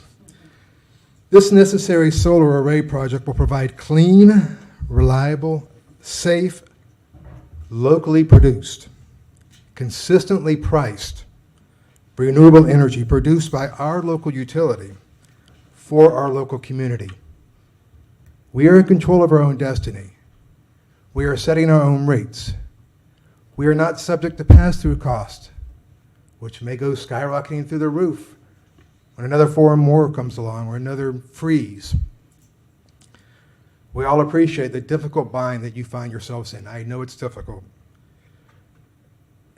As you seek to address your budget issues, but this is one investment that will pay huge dividends for all of us in the room and for the generations that follow. To put this aside for business as usual is to be penny wise and pound foolish.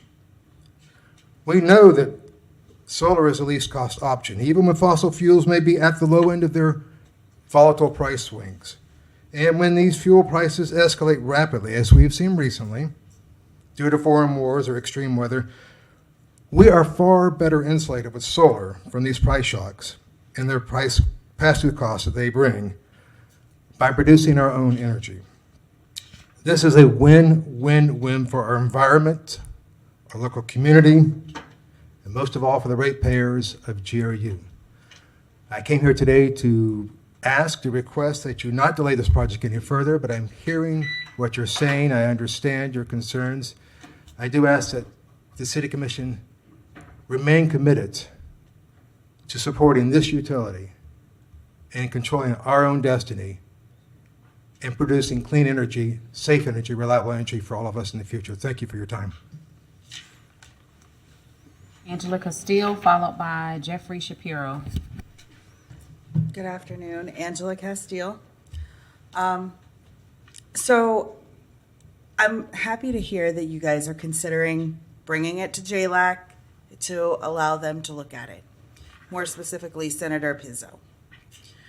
I also would like answers to the question, what is the upfront cost of this? Because if I'm not mistaken, there were numbers thrown out of $850 million added to the $1.7 billion. Am I wrong? I'm happy to answer. There will be, we do not have capital costs in this. We do not bear, and Mr. Cunningham, tell me if I'm wrong, we do not bear capital costs. We're not building it. Yeah, at the site, there is no capital cost. There's some transmission that we're working on, but there is no at-site upfront capital cost.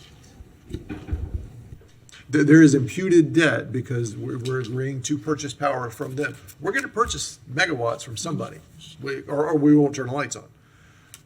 We have to purchase it from someone. This says we'll purchase from them a certain amount, but we have to purchase power from somebody.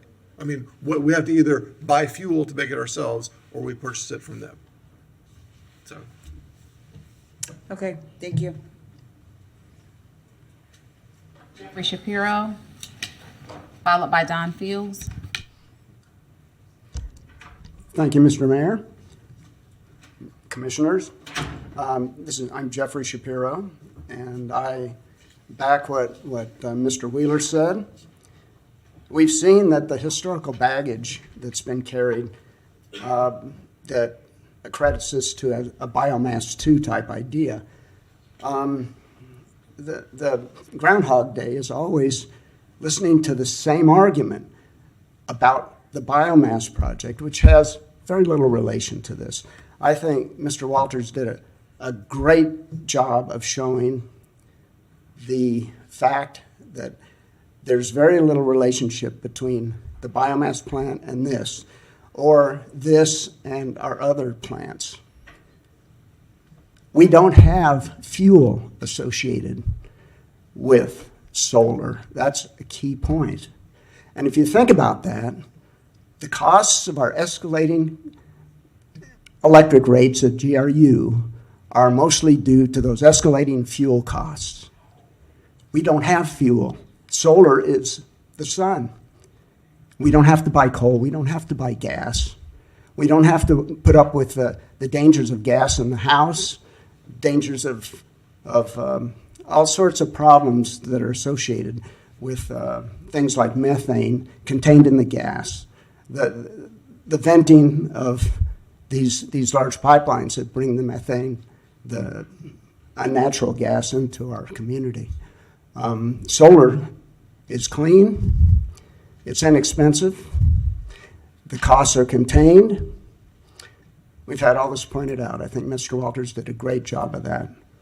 And I don't see any reason for delay except for the political facts. And that has to do with Tallahassee and the way they are. It doesn't have to do with us, nor with solar. The economic advantages are very clear. I think this will help us. It's only a proportion of our energy costs, but I think there will be further solar produced or purchased by us in the future. There'll have to be that way. We have to put up new plants, and if there's solar, the advantage is all there. That's very clear. You make an investment, it carries through into the future. You don't keep paying and paying and paying. You're no longer beholden to what we were beholden to when we bought the biomass plant. Thank you. Thank you. Don Fields, followed by Tyler Forrest.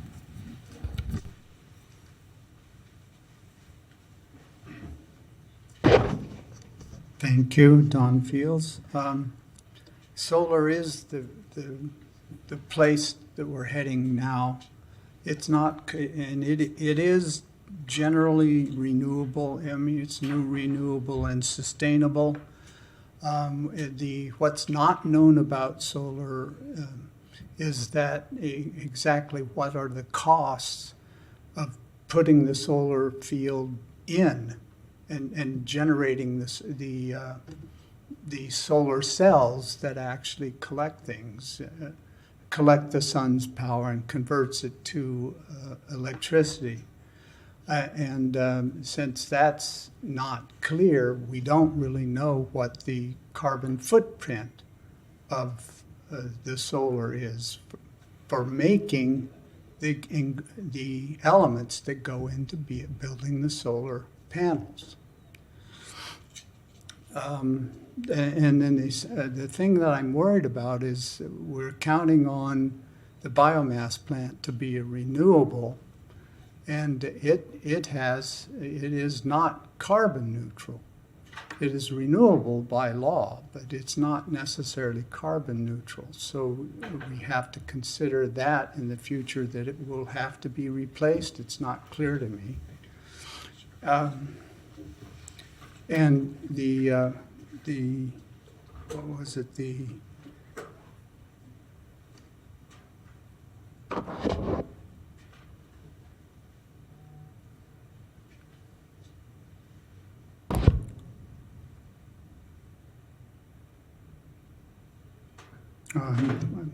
I'm sorry, I lost my train of thought here.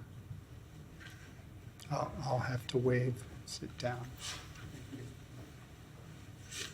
Tyler Forrest, followed by Bobby Murmur.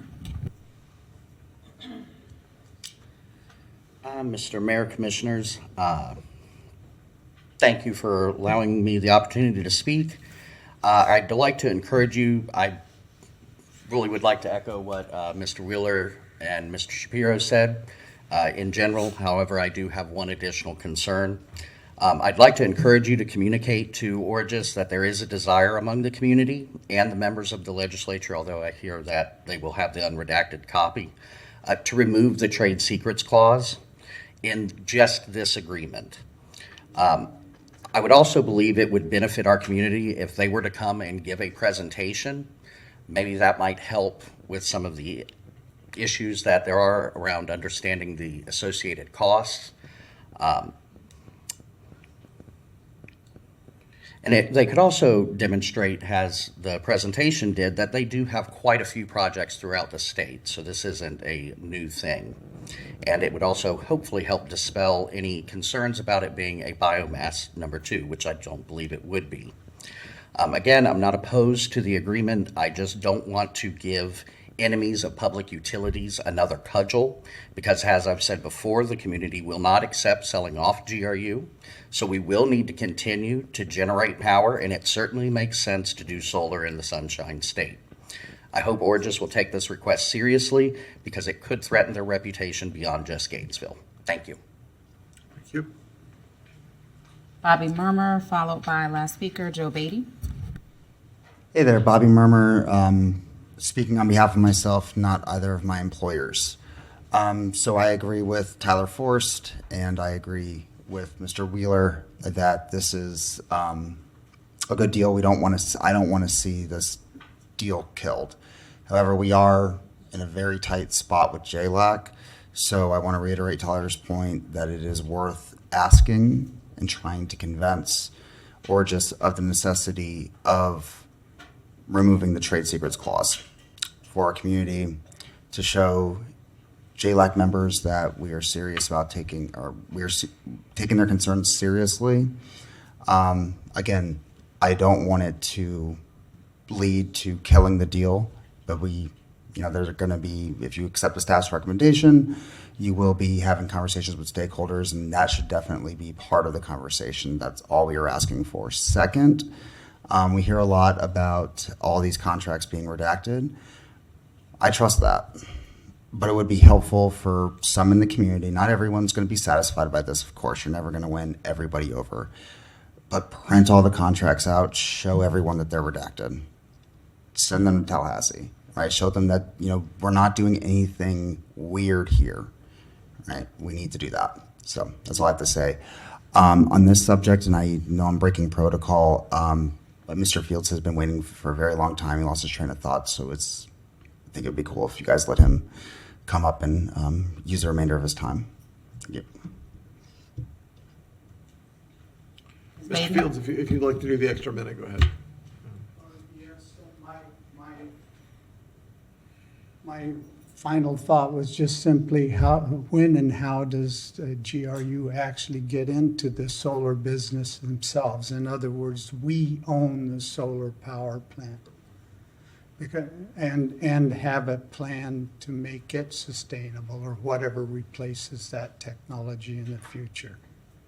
That was a point. That was the thought I couldn't quite get back as quickly as I'd like to under pressure. And speaking extemporaneously, thank you for the extra time.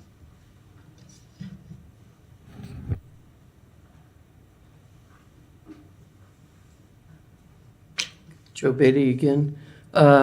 First of all, I hope what I heard were the propositions that may come before you for a vote, since I don't know, but I think if Ms. Chestnut's desire, she gets her motion up there first, I think that's the best option right now, not to go forward with this at this point in time.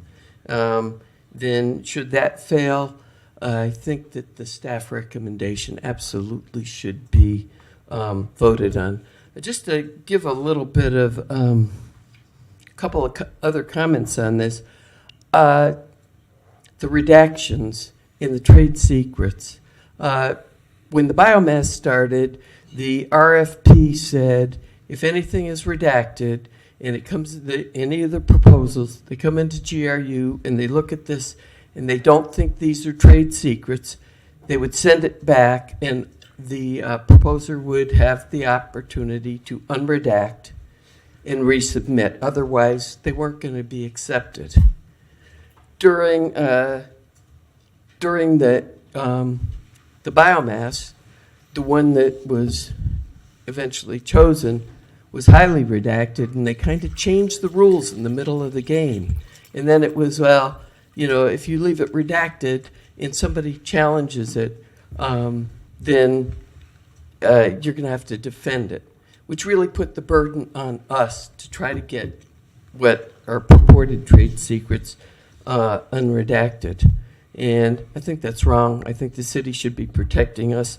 I really have a problem with the price being redacted as a trade secret because it's a free marketplace and you're keeping it from being a free marketplace. What's the harm if the price gets driven down?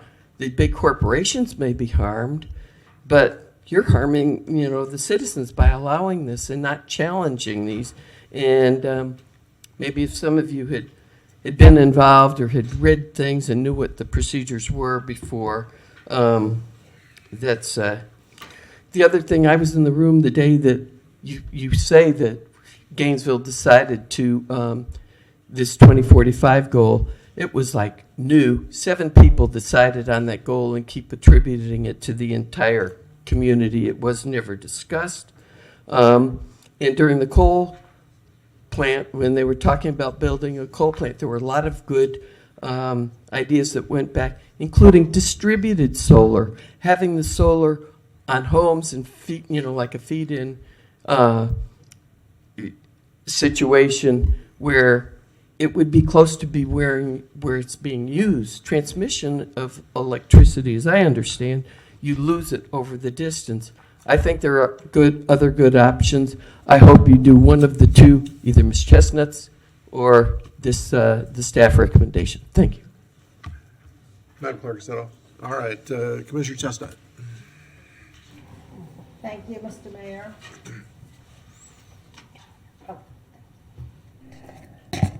I move to direct the attorney not to execute the Origis contract at this time.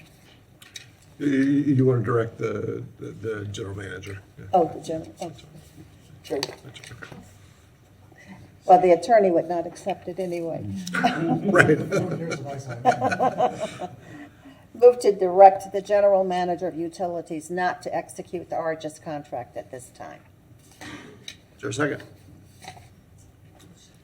All right, that one fails for lack of a second. Commissioner Eastman.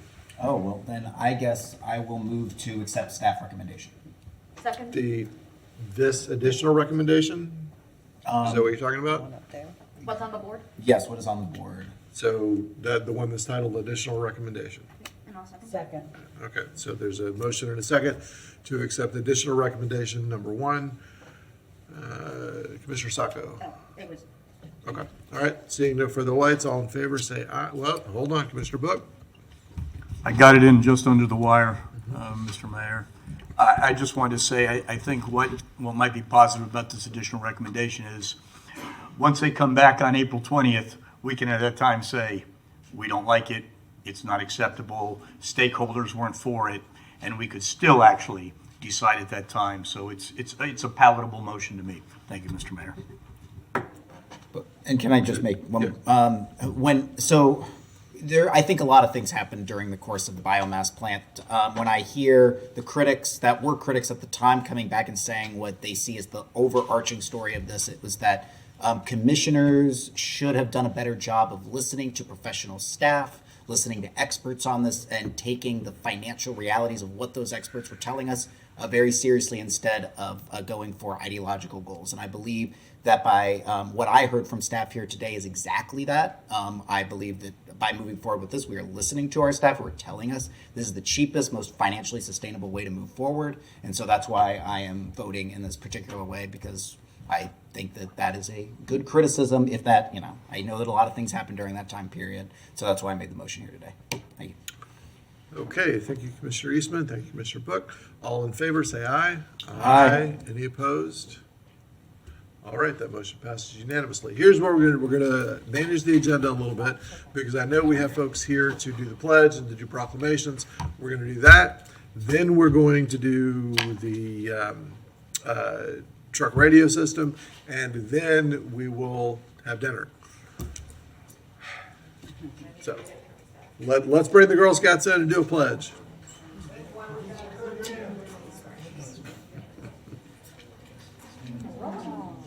Did they bring cookies? We just got so many people to speak the truck radio system. So many. Well, yeah, we got folks for truck radio system that have been with us all day, so we got to knock that out. Do you know if they brought cookies? I will go get them. Also, I'm deadly serious. Do they have cookies? I'll buy oh my them. goodness. No, they've got a sign. Oh my goodness, look at these scouts. Yeah,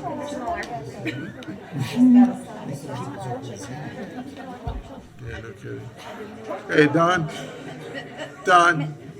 look, Don, Mr. Shepherd, Mr. Shepherd. Yeah, good Lord. Welcome. Which troops do we have with us tonight?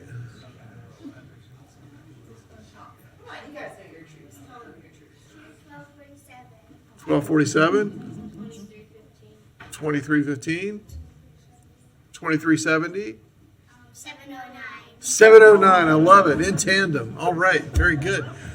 All right. So what we're going to do, I'm going to ask everyone to stand, and I'm going to ask you all to lead us in the Pledge of Allegiance, and then I'm going to come down and we're going to do a proclamation, and we'll get our pictures taken. Okay? All right.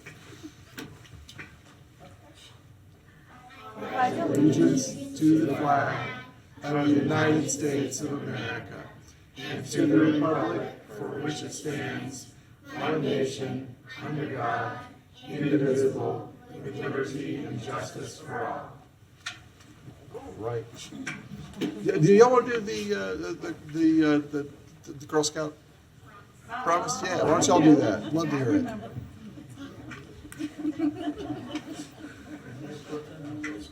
I was.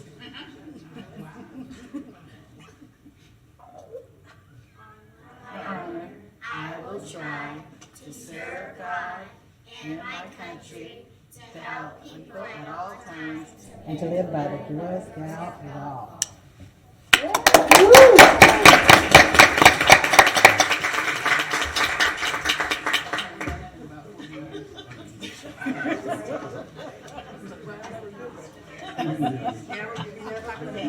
You guys can come. The leaders, come on over here. Now stand with the mayor and the proclamation.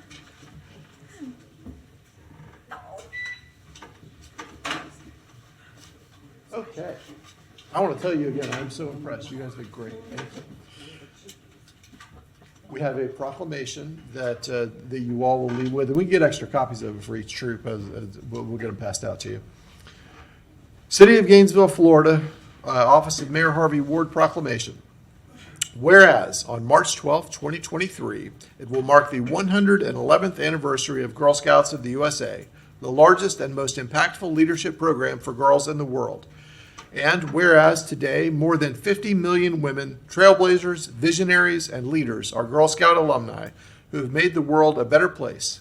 And whereas in July 2023, Girl Scouts will host its triennial convention where more than 10,000 girls, alumni, and supporters from across the movement will gather to explore, create, and grow alongside thousands of fellow changemakers, dreamers, and doers. And whereas during a time when girls are dealing with the impacts of pandemic-related learning loss, Girl Scouts offered important out-of-school and after-school learning enrichment and skill-building opportunities that expand their world, allow them to cultivate their talents, and ensure they can confidently pursue their passions and make the world a better place. And whereas since its beginning, Girl Scouts has emphasized public service and civic engagement, and has fostered a sense of community in girls. And whereas during a time when girls are experiencing increased levels of anxiety, stress, loneliness, and depression, Girl Scouts continues to provide community, consistency, and connection for girls, and is a safe haven in all the uncertainty. And whereas Girl Scouts' long-standing commitment to getting girls outdoors, including exciting summer camp experiences, instills a lifelong appreciation for nature, and the environment is more critical than ever as we emerge from the pandemic. And whereas, at a time when civic education is missing from many schools, Girl Scouts engages girls of all grade levels in civics programming that deepens their understanding of democracy and government, prepares them for a lifetime of civic engagement, and motivates them to take action on issues that are important to them. And whereas Girl Scouts offers 21st century programming in science, technology, engineering, and math, the outdoors, entrepreneurship, and beyond, helping girls develop invaluable life skills. And whereas Gold Award Girl Scouts take on projects that have a measurable and sustainable impact on a community by assessing a need, designing a solution, completing a project, and inspiring others to sustain it.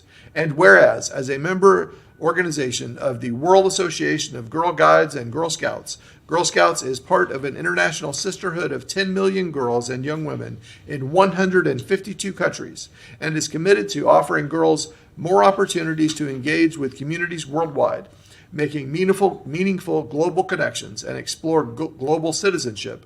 And whereas Girl Scouts of Gateway Council serves over 6,000 girls across North Florida, now therefore I, Harvey L. Ward Jr., by the authority vested in me as mayor of the city of Gainesville, do hereby proclaim March 12th, 2023 as Girl Scout Day in the city of Gainesville and invite all our neighbors to join me in applauding the Girl Scout movement and Girl Scouts of Gateway Council for providing girls with a safe, inclusive, all-girl space where they can hone their skills and develop leadership abilities. In witness whereof, I have hereunto set my hand and caused to be affixed the official seal of the city of Gainesville this 10th day of February, 2023.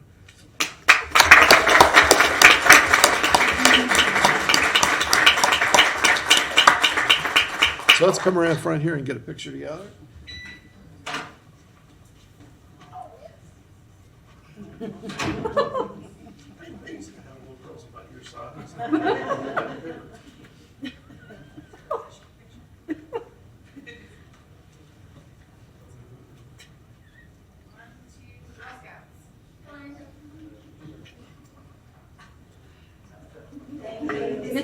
Mr. Mayor, if I may ask a question? 1, 2, 3. Thank you. Mr. Mayor, if I may ask a question, it's very important to Commissioner Willett tonight. Do you guys have cookies? I have cash. I'm not kidding. It's not a joke. Cool. All right, thank you so much. Very good work. Thank you.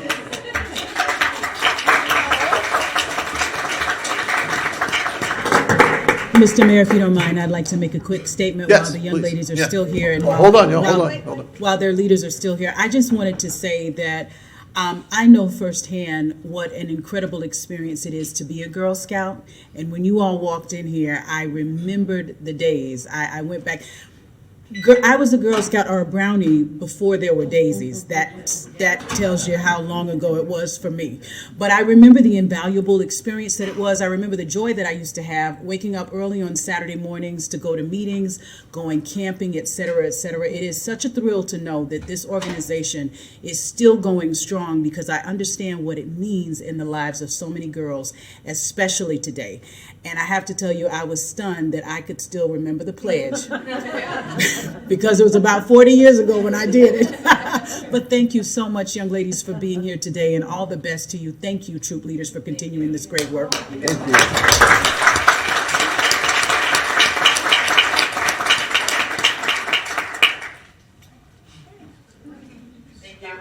Y'all are welcome to hang out with us if you want. But all right, who's joining us for News Literacy Day?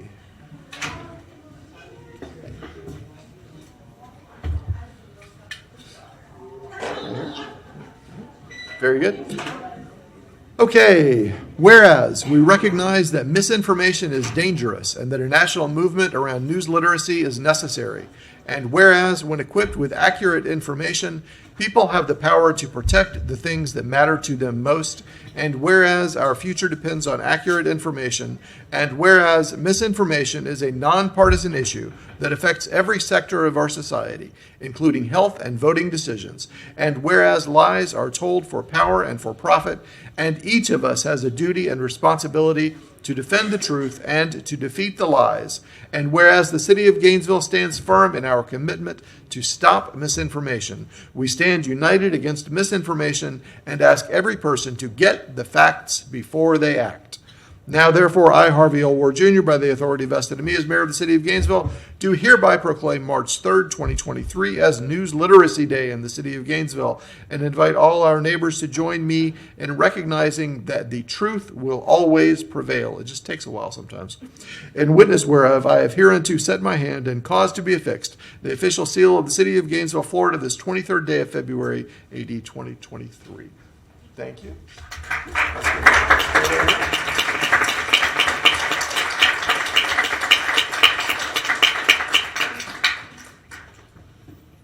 Excellent. And do you want to make a comment or two? Or? I just wanted to say thank you very much. Yeah, on behalf of the UF Bateman team working to stop the spread of misinformation in our community with the News Literacy Project, we are thankful that you recognize this day.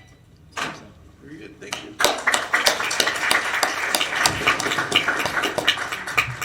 Do you both want to be in the picture with the mayor? Yeah, y'all can both come. We can take a picture for you. Yeah. Yeah. Are y'all in the same school? Yes. Very good.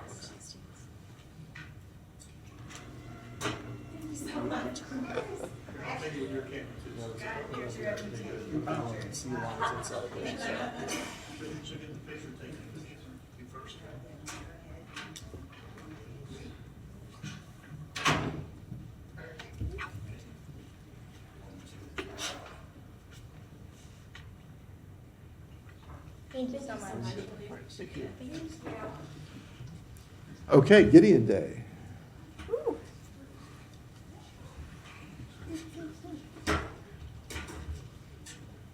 And Girl Scouts and public defenders and all kinds of stuff going on here. Journalists, everything.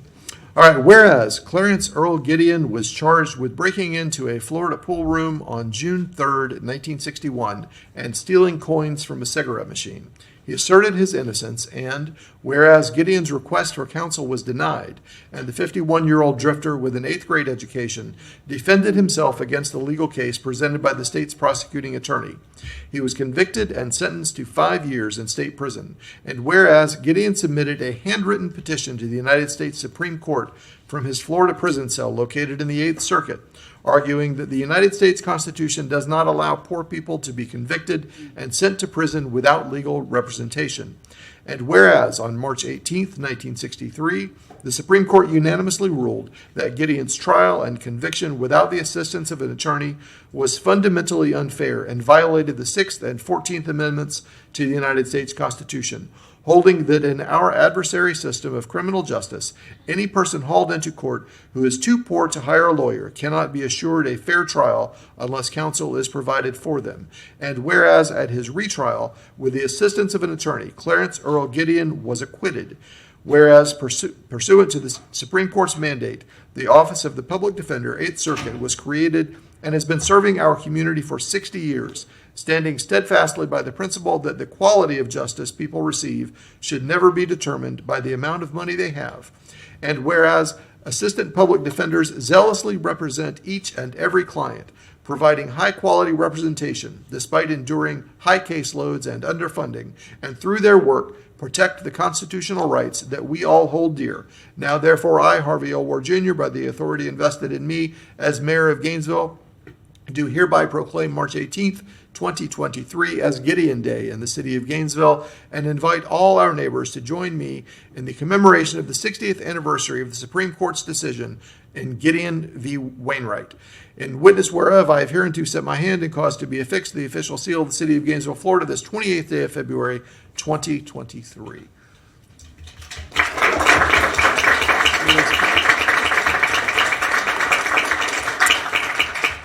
First of all, I'd like to thank Mayor Ward for adopting this resolution. I'd like to thank all of you for recognizing the important work that the Office of the Public Defender does. I'm Stacy Scott, your elected public defender. I have with me some assistant public defenders from probably the more senior than me, Barbara Blunt-Powell, Sean Clark, who runs our Levy and Gilchrist County Division, and one of our newer public defenders, Caleb Wood. So we would just thank you for recognizing this important day in our history. Thank you.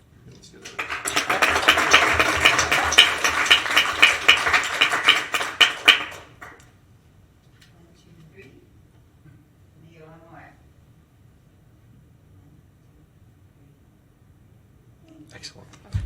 Thank you. Yeah, you're welcome.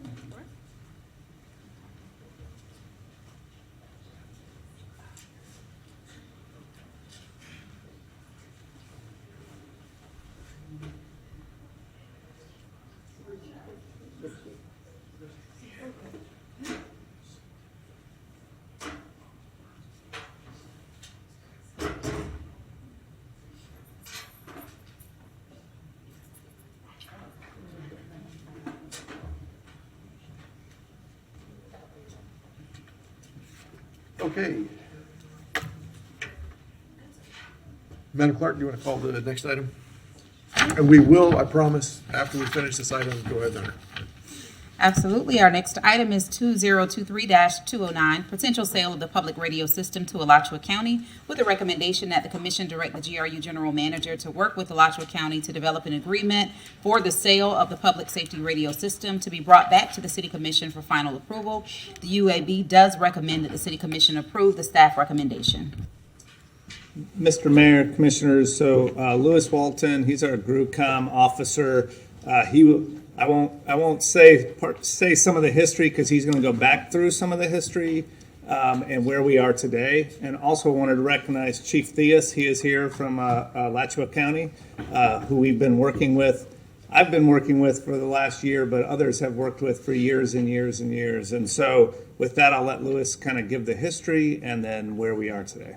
So, Mr. Walton. Welcome, Mr. Walton. Thank you, sir. Mr. Mayor, Commissioners, Tony's right. I'm going to try and make this kind of sectionalized and a little bit brief as we go through here.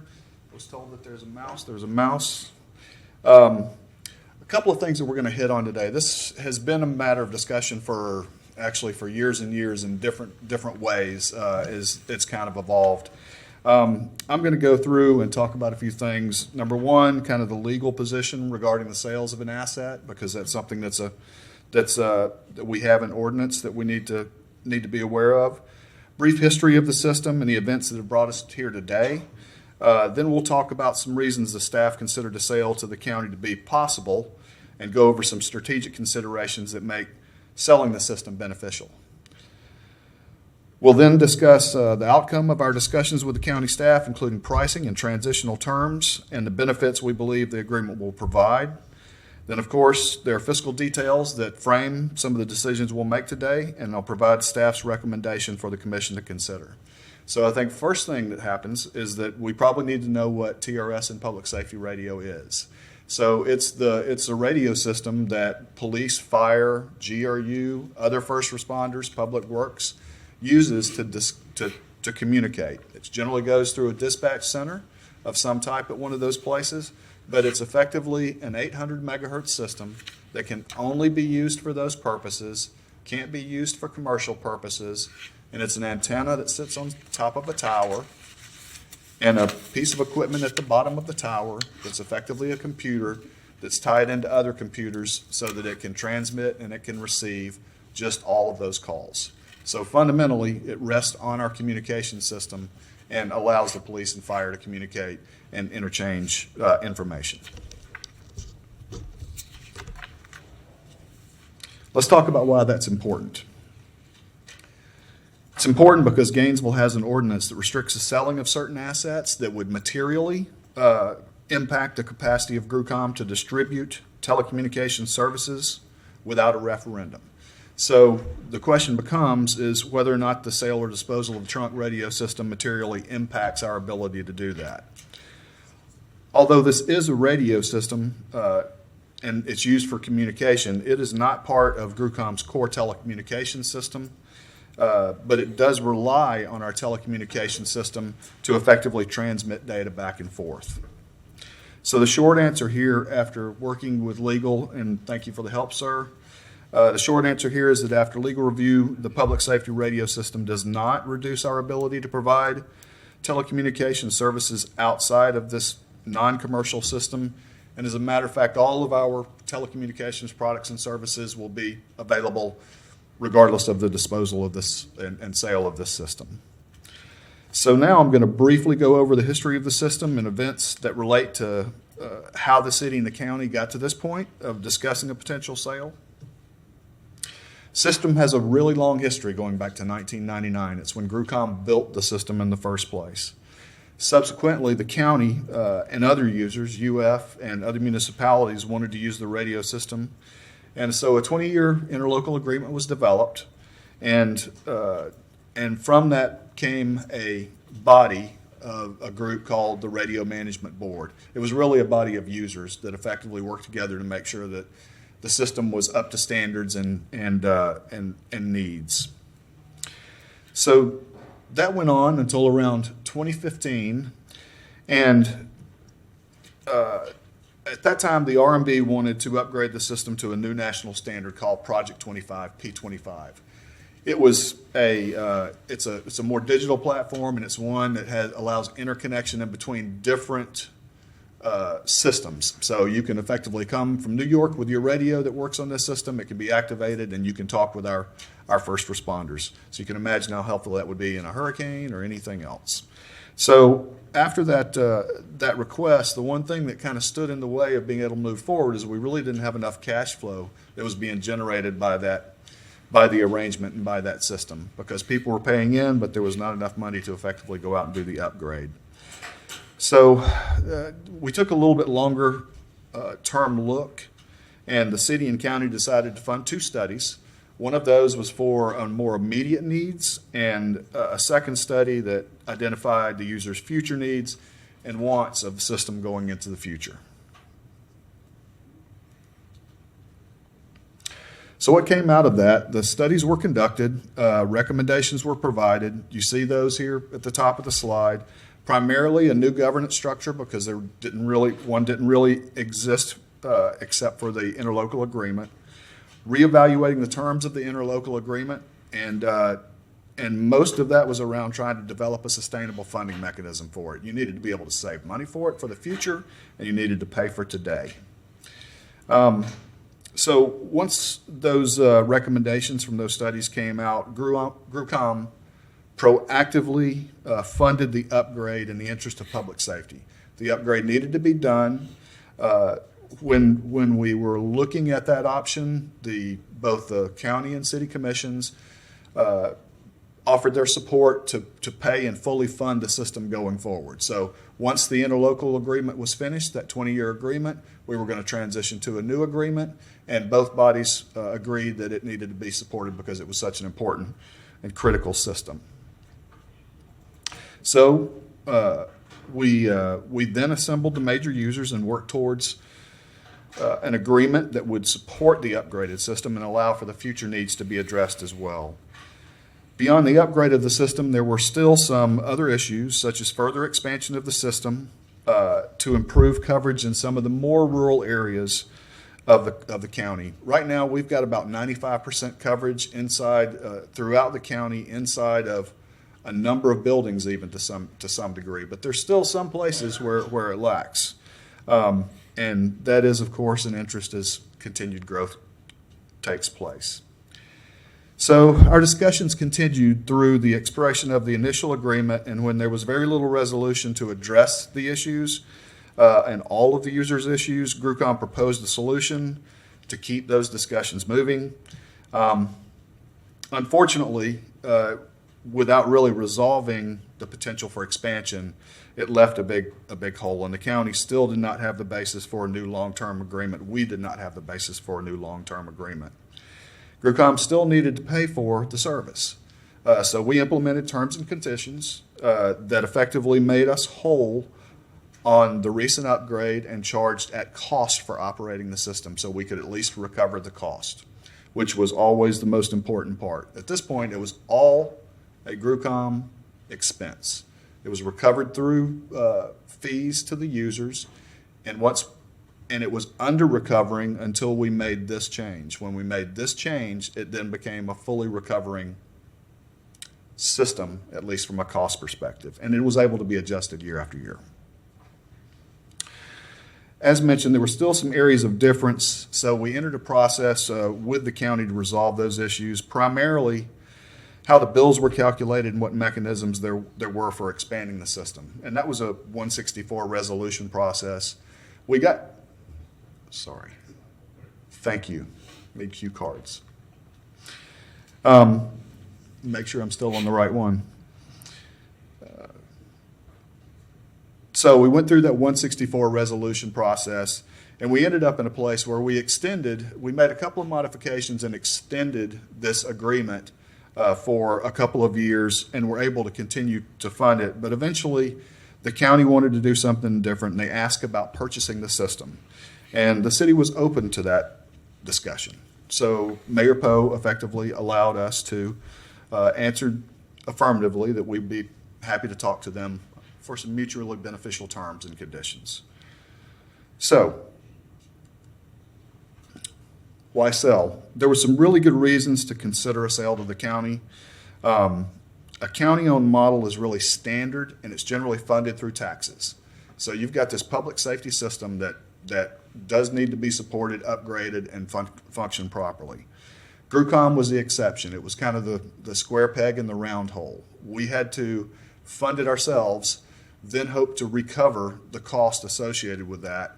And then we weren't really even a driver or owner of the system from a user's perspective. So then we were constantly taking in user requests and then trying to figure out whether that was important or not. Really not the role of a telecommunications company for the most part.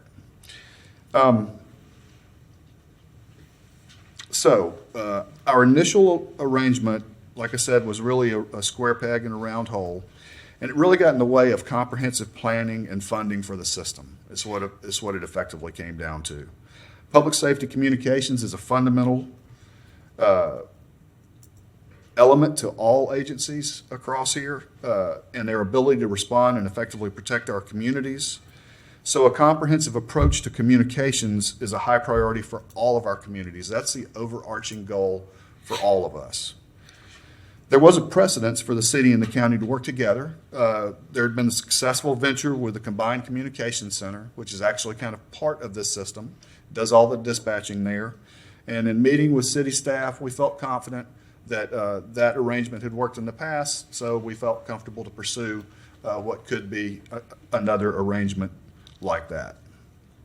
And then, of course, we had the uncertainty of having no agreement in place and no way to plan for emerging needs as time went on, and really no leverage to be able to capture any revenue or that we needed in order to pay for costs too. So in general, there were some good reasons that made it a difficult proposition to have.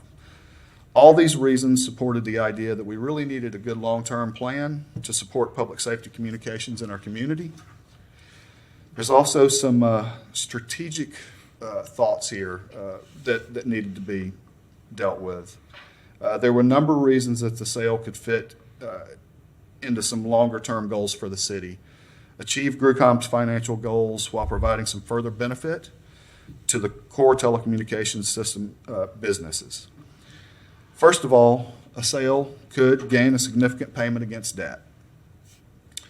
It could support the continued performance of the system for all users. It could stabilize city expenses over the short term and potentially lower some long-term costs. Cash from the sale would go directly against GRUCOM's debt, and importantly, it allows GRUCOM to focus on our core telecommunications products and services. This is a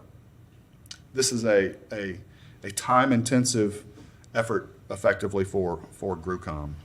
So, therefore, in light of everything we just went over, there was a real opportunity from both the county and the city's perspective to come to terms on something that was mutually beneficial to both of us, and it kind of laid the foundation of how we were going to work together. So that foundation ended up being based on these three principles here. If it was going to be beneficial to both parties, it was worth talking about. If it would ensure continued operations and service continuity, it was worth talking about. And if it was going to enable service locations and expansion in further rural areas of the county where there was a need, then it was worth talking about. That was kind of the foundation of where we started in order to try and make something work for both of us. And this is kind of a leap going from there, because it was strictly into it moved along quickly to be able to find that happy medium for staff, at least. We came to agreement. I should mention, and I think you all know, that the county commission approved this unanimously earlier this week. And I believe also that the UAB had supported it as well. So I wanted to make sure you knew that that's where we were in the process. What we came to was an approved offer for $8 million. So that $8 million, we'll get into some of the fiscal boxes that we need to check here in just a minute. But that offer is $8 million. It was above the fair market value. It was above our depreciated value. It did not cover our full debt that was left on the system, but it came very close. Alachua County, one of the things that the city was interested in was really maintaining some continuity and being able to be kind of like budget certain as we went forward. And so one of the things that we did was that all of the users of the system are going to pay a fixed cost going forward. So everybody pays. That there is one exception kind of to that, and it falls to the city. So, for instance, GRU's cost this year is $164,000 a year to pay for our part of the system. We're going to continue to pay that for 5 years. The city's payments for service are currently $937,000 a year, and that includes some CCC proportions, the Combined Communication Center proportion of minutes that exist there. Under this agreement, they would pay that for 2 years. Then the amount would be reduced in year 3, 4, and 5 to $750,000. Now that ends up being a savings of about $560,000 for over that time frame, depending on how use would fluctuate one way or the other. But consider we were already kind of locked into a pattern of we were going to pay proportionally all the way through this and just keep adjusting it based on people's usage. So this truly does give us a fixed and plannable expense. And then, of course, beginning year fiscal 29, the city would be billed consistent with the other users, and the county believes they can reduce those costs. And we'll let Chief Thea speak to that if he'd like. So that foundation really got us to those terms. And then when we looked at those terms, we looked at what were the benefits that were really coming back to the city at the end of the day. In this transaction, the way that we're looking at it, there's $8 million cash for GRUCOM debt relief. That's important. GRUCOM has significant debt. We can reduce GRUCOM's operating expenses by approximately $1.4 million a year annually. This is an O&M intensive process to keep this up. So there are savings there. We're going to be able to retain some revenue from tower leasing and data services provided to the system. They're already there. They're on our towers. We'll have a source of income for that at the towers that we own. Of course, I've already mentioned that we've been able to reduce the cost to the city over the next 5 years of about $563,000 during that 5-year term. The opportunity for lower costs we do believe is important, and hope to see those happen in future years. And based on the arrangements that we have and the lack of capital that the county likely has to go and pursue from a borrowing perspective, it should provide for an ability to do that. And I think the most important part is that it supports the continued performance of the system for public safety across the county, long term. And that's probably the most important part and the more overarching goal that we were working to as we went through this. Now, the fiscal considerations. $8 million cash in return for the sale of the Trunks radio system, and that would be effective by October 1st of 2023. So it's a fairly quick turnaround. The net book value of the assets was $3.7 million in December of 22. A fair market value assessment came in at $5.5 million. The outstanding debt on TRS assets is $10.8 million, so we have a $2.8 million gap that we'll need to make up, and we've got some ideas to do that. And I think again, the more permanent thing that we have is the payments for service from all users will remain fixed for 5 years with potential for lower cost beyond that term that we'll look forward to. And with that, I'm sure you may have some questions, but we have a recommendation. And that recommendation is to direct the GRU General Manager to work with the Alachua County to develop an agreement for the sale of the public safety radio system to be brought back to the City Commission for final approval. Thank you, sir. And Commissioner Sacco, you had a question here? Thank you, Mr. Mayor. Just one question. I think we were waiting for the county to have their discussion to see if it would come up organically, and if not, maybe we have the answer another way. Do we know what the county plans to charge other users at this moment? My understanding, would you like to speak to that? I don't need an exact dollar to cent, just ballpark. Sure. Harold Theus, Chief of Fire Rescue for Alachua County, and Assistant County Manager Tommy Crosby and I have been the leads on behalf of the county in negotiating this agreement. And so I've made contact with all of the other users, really with the exception of one, which is a small user, have agreed to be locked in on a 5-year rate that's a fixed amount. And one of the things that we had experienced as users that many of the users came to us about was we were set up on a talk time based upon how many minutes or how much time you were on the radio. The rate was always changing from year to year. And so it was important for the users to have that fixed amount so that they could make their budget for the next 5 years. So the county is committed to that fixed rate and not increasing it over that period of time. Thank you, sir. That actually helps to know that at least we're all being treated in a fairly similar manner. Although you did give me flashbacks to calls per minute charges, and I can hear my mother screaming. So thank you for that. But thank you for the answer. I think this is, given the options we have on the table and how long staff has been working on it, long before Mr. Cunningham, I think it's a rational decision to go in, and for many of the reasons listed, not least of which it's generally a county function. And they may be better suited to handle this going forward.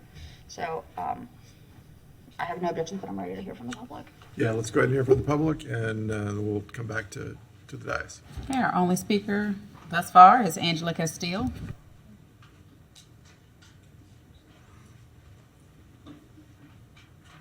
Ms. Jo Beatty.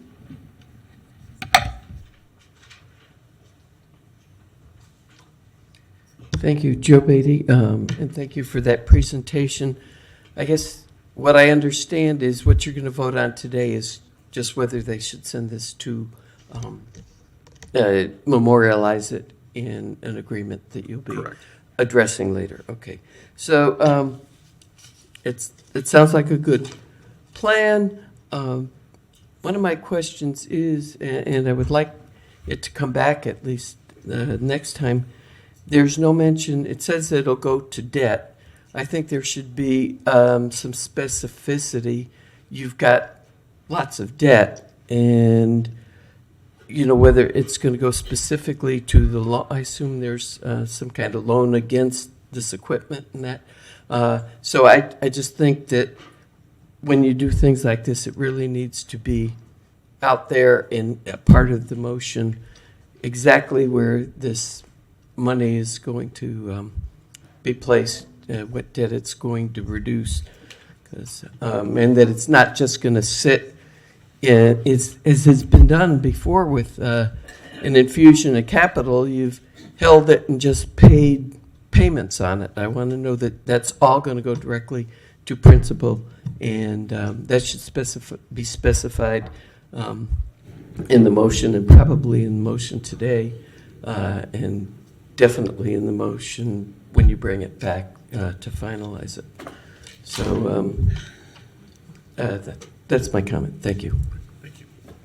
Mr. Mayor, Tyler Force. Hold on a second. at the appropriate time. Okay.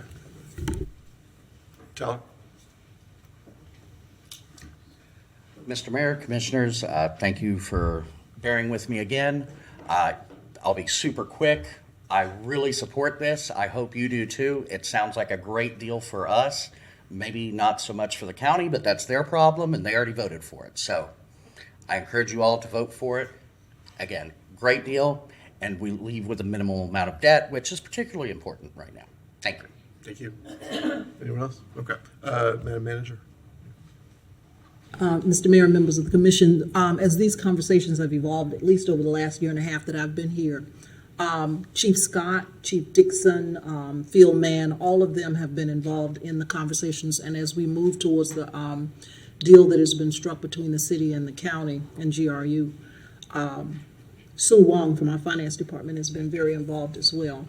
And the eventual arrangement that we ended up with, we worked through some changes, but we got to a point where we agreed, which is the step down in year 3, 4, and 5 of 750 versus staying at the 937,000. So I think, all things considered, we do need to move forward with this. And I think we've done the best we can in terms of trying to get a good deal for the city. All right, thank you. And thank So- you, Ms. Sorry, thank you, Ms. Curry, because I had a box of people up here, and to thank you as well as those staff that were part of it. Thank you. Thank you. So, sure. Do you mind if I address a comment that was just Sure, made? go ahead. Because City of Gainesville residents are also Alachua County residents, and so I think it's important that we address the issue or the comment that was made that may be a bad deal for the county. There's an opportunity cost here that's involved. This is a tower system that is already built, well-established, well-maintained, that is basically all the software is renewed every 2 years. So I believe this is an opportunity and proof where city and county government can come and work together and do what's best for all the taxpayers. The $8 million is coming from ARPA funding. It's federal funding. It'll go to pay off the debt. And what's really important for county and city residents is to not have that debt and going into the future of the build out of this radio system. With the revenue that we will generate from our users, we will be able to expand this radio system into the unincorporated areas to provide a better radio service in the future. This radio system, there's a lot of different consultant opinions about how things are assessed, but for us to build a radio system in the city of Gainesville with a 6-tower site, we're looking at anywhere from $14 to $17 million in today's prices. So it's a good opportunity. I think it's a good relationship between the county and the city and good for the taxpayer. Thank you, Chief. So, yeah, earlier today I described it to someone as a $15 million cost to the county if they needed to start from scratch. So I'm glad I was in the ballpark there. I remember 17 and 18, the conversations that we had about this. It was never pleasant, so I'm glad to see us being able to come together on it in a specific way. I do hope that whoever makes a motion will include a specificity that we apply this to principal. Well, I mean, we could say to debt and then use it to make debt payments with, but I would prefer that we use it for capital or for principal. That would be my preference as we move forward. It is I think a benefit, and we are an outlier as happens often. In that the city of Gainesville provides an enormous number of services that we have added over the years that may or may not be, that we may not be the best folks to do it, but we did it, so we were the ones who had it. We evolved a system where some really remarkable engineers at GRU built out GRUCOM and all the things that go with GRUCOM, and this was one of those things. So it just worked, so we kept using it in that direction. One of the things that members of the JLAC committee told us last week was start finding ways to offload some of the things that we do that aren't core to what we do. This is one of those things. And I'm sure there are other things, but this one is obvious. It was already in motion. I'm pleased that we're able to move forward with it that way. Commissioner Sacco. Thank you, Mr. Mayor. And I'll make the motion. I'll move staff's recommendation as to, where they apply the money. Other than debt, I don't want to presume to micromanage. I thought they would already do it to principal, and I don't know, given previous conversations, like to the degree that we micromanage staff, if Ms. Rasnick can give an opinion. Sure, but JLAC's going to want to see it go to principal. So. I don't disagree. I just don't. Okay, cool. Never mind. Then also with the direction that it go towards principal, I'm not the CFO. I understand. You don't want to overstep. So I move staff's recommendation that it apply to principal, but Ms. Rasnick is welcome to comment. Ms. Rasnick? Good evening. Claudia Rasnick, CFO for GRU. Since the TRS system was built with bond proceeds, we have to be very careful when we're selling that system. So there are certain prescribed protocols that we have to follow. So what we're working through now is the most efficient and effective way of either paying down the GRUCOM debt or paying portions of the TRS system. It's very complicated. There's several bond proceeds attached to that. But that piece will come back for the final approval for the commission. So I would prefer not to say principal because it might be debt service. So. Okay. Thank you. But, okay. It will definitely be used in the GRUCOM system for debt. How about principal pending bond obligations? Yes. I'll adapt that one. I still don't have a second though. I will second that. We gotta. Very good. Okay. I like that. Very good. Okay. Yeah. All right, Commissioner Chestnut. Thank you. I just wanted to be sure that the funds are used to pay down the debt, the principal, but not used to speculate further in the market with investments. Thank you. All right, Commissioner Eastman. Yes, thank you. I really appreciate all of the work staff has put into this. If this was 2 weeks ago, I may have had a few more questions about it. One, because I just have all the faith in the world in GRU's reliability and our history of not just across all of our business line items, whether it's our electric utility with a 99.9% reliability rate, or GRU which just does incredible work being innovative but still being technically reliable in terms of its connectivity, and just wanting to make sure, because this is a public safety system and this is what our first responders need in order to communicate, that we have that. But I've spoke with Lewis Walton, who feels confident that that will be. He's the technical expert here, so I'm comfortable with this. But I just wanted to make it known that we're putting a lot of faith into the county, and so we're happy to have you guys as partners in all this. Thank you. Thank you, Mr. Eastman. Commissioner Willets. Thank you, Mr. Mayor. Thank you, Ms. Rasnick, for helping us understand a little bit that it's not always as simple as saying pay the principal, because some of how our debt is structured and how we operate with bonds, some of our bond holders, that some of those we have some requirements that are not. It's not as easy as writing your extra mortgage payment, which even that's not always easy. Sometimes it'd be real specific that it's going to the principal. So thank you for sharing a little bit with that. I want to make sure that we acknowledge that this was not kind of like the first deal and we're in a corner and we say yes. This is an ongoing conversation, many months back, years back, this understanding and the conversation. Even in the past few weeks, I've had multiple conversations with Manager Cunningham, with Manager Curry, with our CFO, Claudia Rasnick. So I feel pretty comfortable with everything I have learned. Also on the other side of the street, with the county, they have been talking through this. So I feel very comfortable with this. It is not my favorite thing in the world to be, selling off a portion of what we do, but for all the reasons that we've listed, this is an opportunity to show JLAC that we have been, but now are particularly interested in looking at what our core services are. And if this is not something that it's just not our core service, it belongs better at a county level. This is an opportunity. It is not a complete fix to the problem, because we will maintain some debt that is not accounted for in the payment we will get from the county. But it seems like it is a pretty good path forward for this, and I really appreciate all of our staff's effort to bring, at least I know for me, to bring me to the knowledge that I needed to make a decision tonight. Thank you, Mr. Mayor. Thank you. Mr. Walton, one last question. Do we have a list of the services that are signatories to this system? Yes, we do. Okay.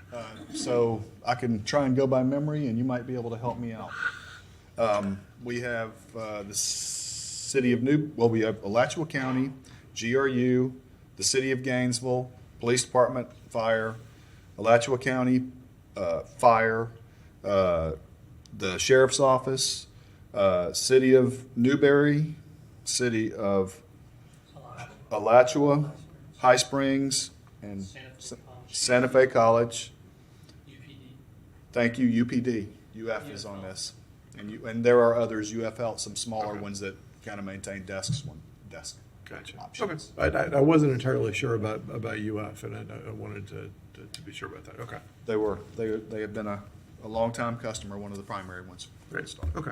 All right. Thank you. Any other, I don't see any more lights? All right. All in favor? Aye. Aye.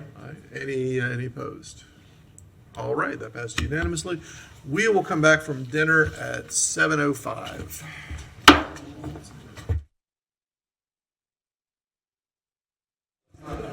It's 7:05. Let's make government.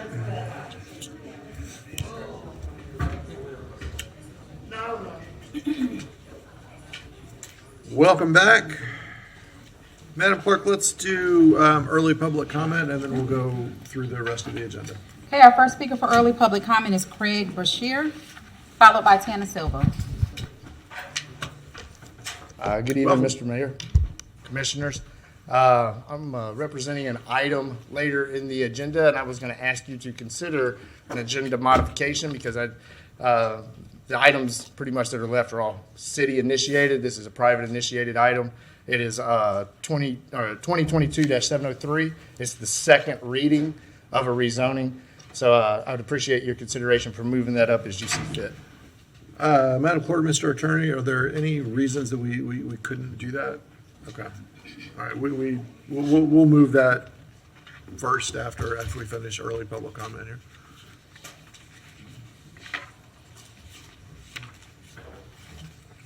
Hello, Tana Silva. I appreciate everyone taking an inclusive, non-politicized approach to addressing the budget. And I appreciate Commissioner Book's acknowledgement that the budget, the comprehensive plan, and land use and zoning need to work together. The Plan Board comments from February 2022 about the comp plan update need your review to ensure a fair and complete update, which hasn't been done to date. And a holistic look at the budget can bring about a better and leaner city government in the end. And GCRA, wild spaces, infrastructure, and of course, GRU and the general budget. Somewhere in this, I think I saw, I'm sorry, I'm speaking about the first two items. Oh, I guess now they're second and third items, the budget update and the Commissioner Chestnut's suggestions. Anyway, I saw that the Power District seems to be perhaps up for offer as a way to fill in some budget gaps. I would hope that the city will be very careful in that and downtown area redevelopment and not market it to big corporations as Colliers International was intending to do. This commission could also rescind the spot zoning of transects that violates the comprehensive plan and sets up further degradation of actual planning for equitable development and instead extracts wealth from the local economy. The city has, can I have 5 minutes for two items? Sure. Thank I'm you. not clear what item you're talking about at all, though. All right, the budget amendment, Okay. it's kind of generally, and combined with Commissioner Chestnut's proposal. Okay. Okay. So, anyway, the city has made some bad deals and sold off city properties for the asking. I think an item on the budget update is the phalanx, repurchasing of phalanx, which the city actually should have invoked the reverter clause because the buyer did in no way complied with the terms of agreement.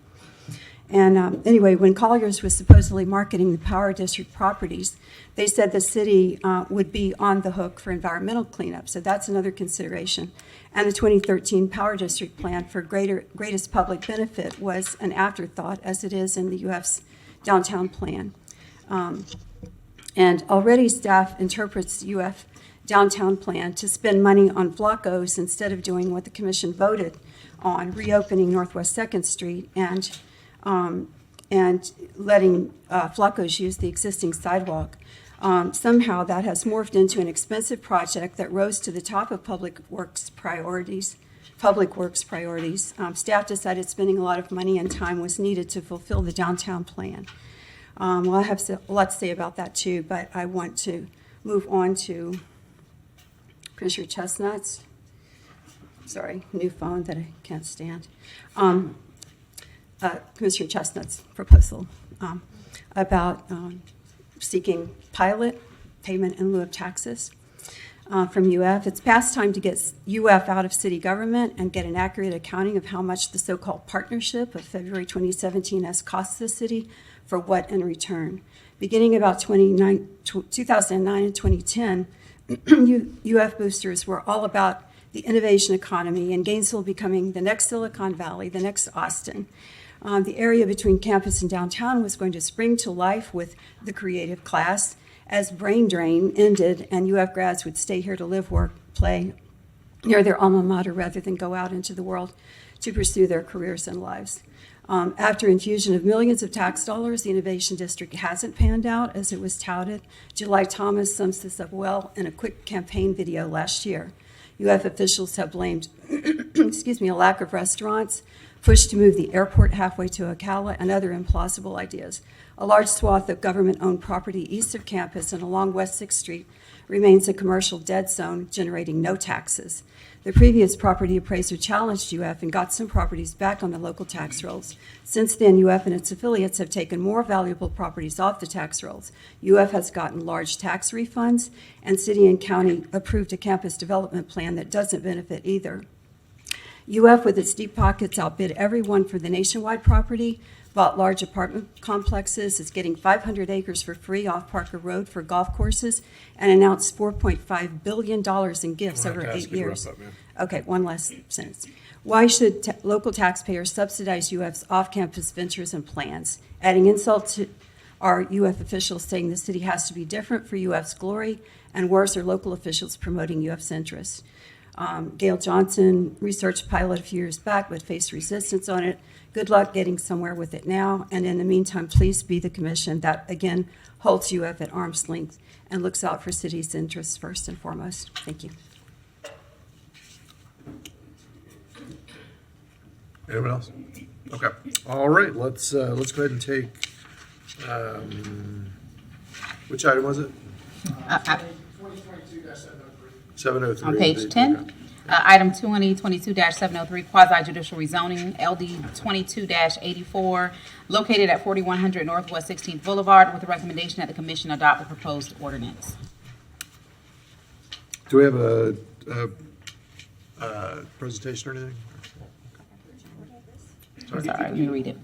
An ordinance of the City of Gainesville, Florida, amending the zoning map atlas by rezoning approximately 0.95 acres of property generally located in the vicinity of 4100 Northwest 16th Boulevard is more specifically described in this ordinance, from planned development to mixed-use medium intensity, providing directions to the city manager, providing a severability clause, a repealing clause, and an effective date. So this is the former Cooker property, second reading. Come on up. Thank you, Mr. Mayor. I'll give you a brief reminder. This is rezoning, removing an outdated PUD from the property to go to zoning MU2 that is consistent with every other property around it. It's essentially an out parcel to the shopping center. So it's to kind of speed up and make redevelopment of the site, which is a kind of a critical commercial location, viable once again. So I'll be happy to answer any other questions that you have. But Commissioner Book. Thank you, Mr. Mayor. We discussed this at length at the first reading. This parcel is in District 2. It is, as you just said, sir, it's consistent with the surrounding use, and there is no known opposition that I'm aware of. It's contiguous to property that's very similar, and I recommend,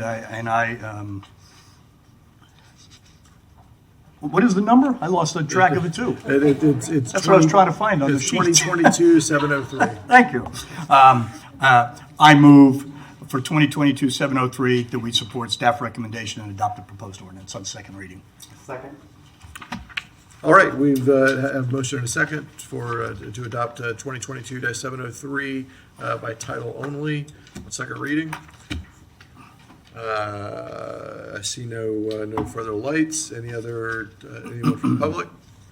Okay, so roll call. Commissioner Chestnut? Aye. Commissioner Book? Aye. Commissioner Sacco? Aye. Commissioner Eastman? Aye. Commissioner Willits? Aye. Commissioner Duncan-Walker? Aye. And Mayor Poe. Mayor Ward. I was going to let him answer. Throw the meeting away. Just kidding, just kidding. Yeah, I'm a creature of habit. Mayor Ward. Aye. All right, that passes unanimously. I can't find it on the sheet, and you got a new name. He has better hair than I do. So. Thank you. All right, so let's, Madam Clerk, roll back to the last item of the afternoon.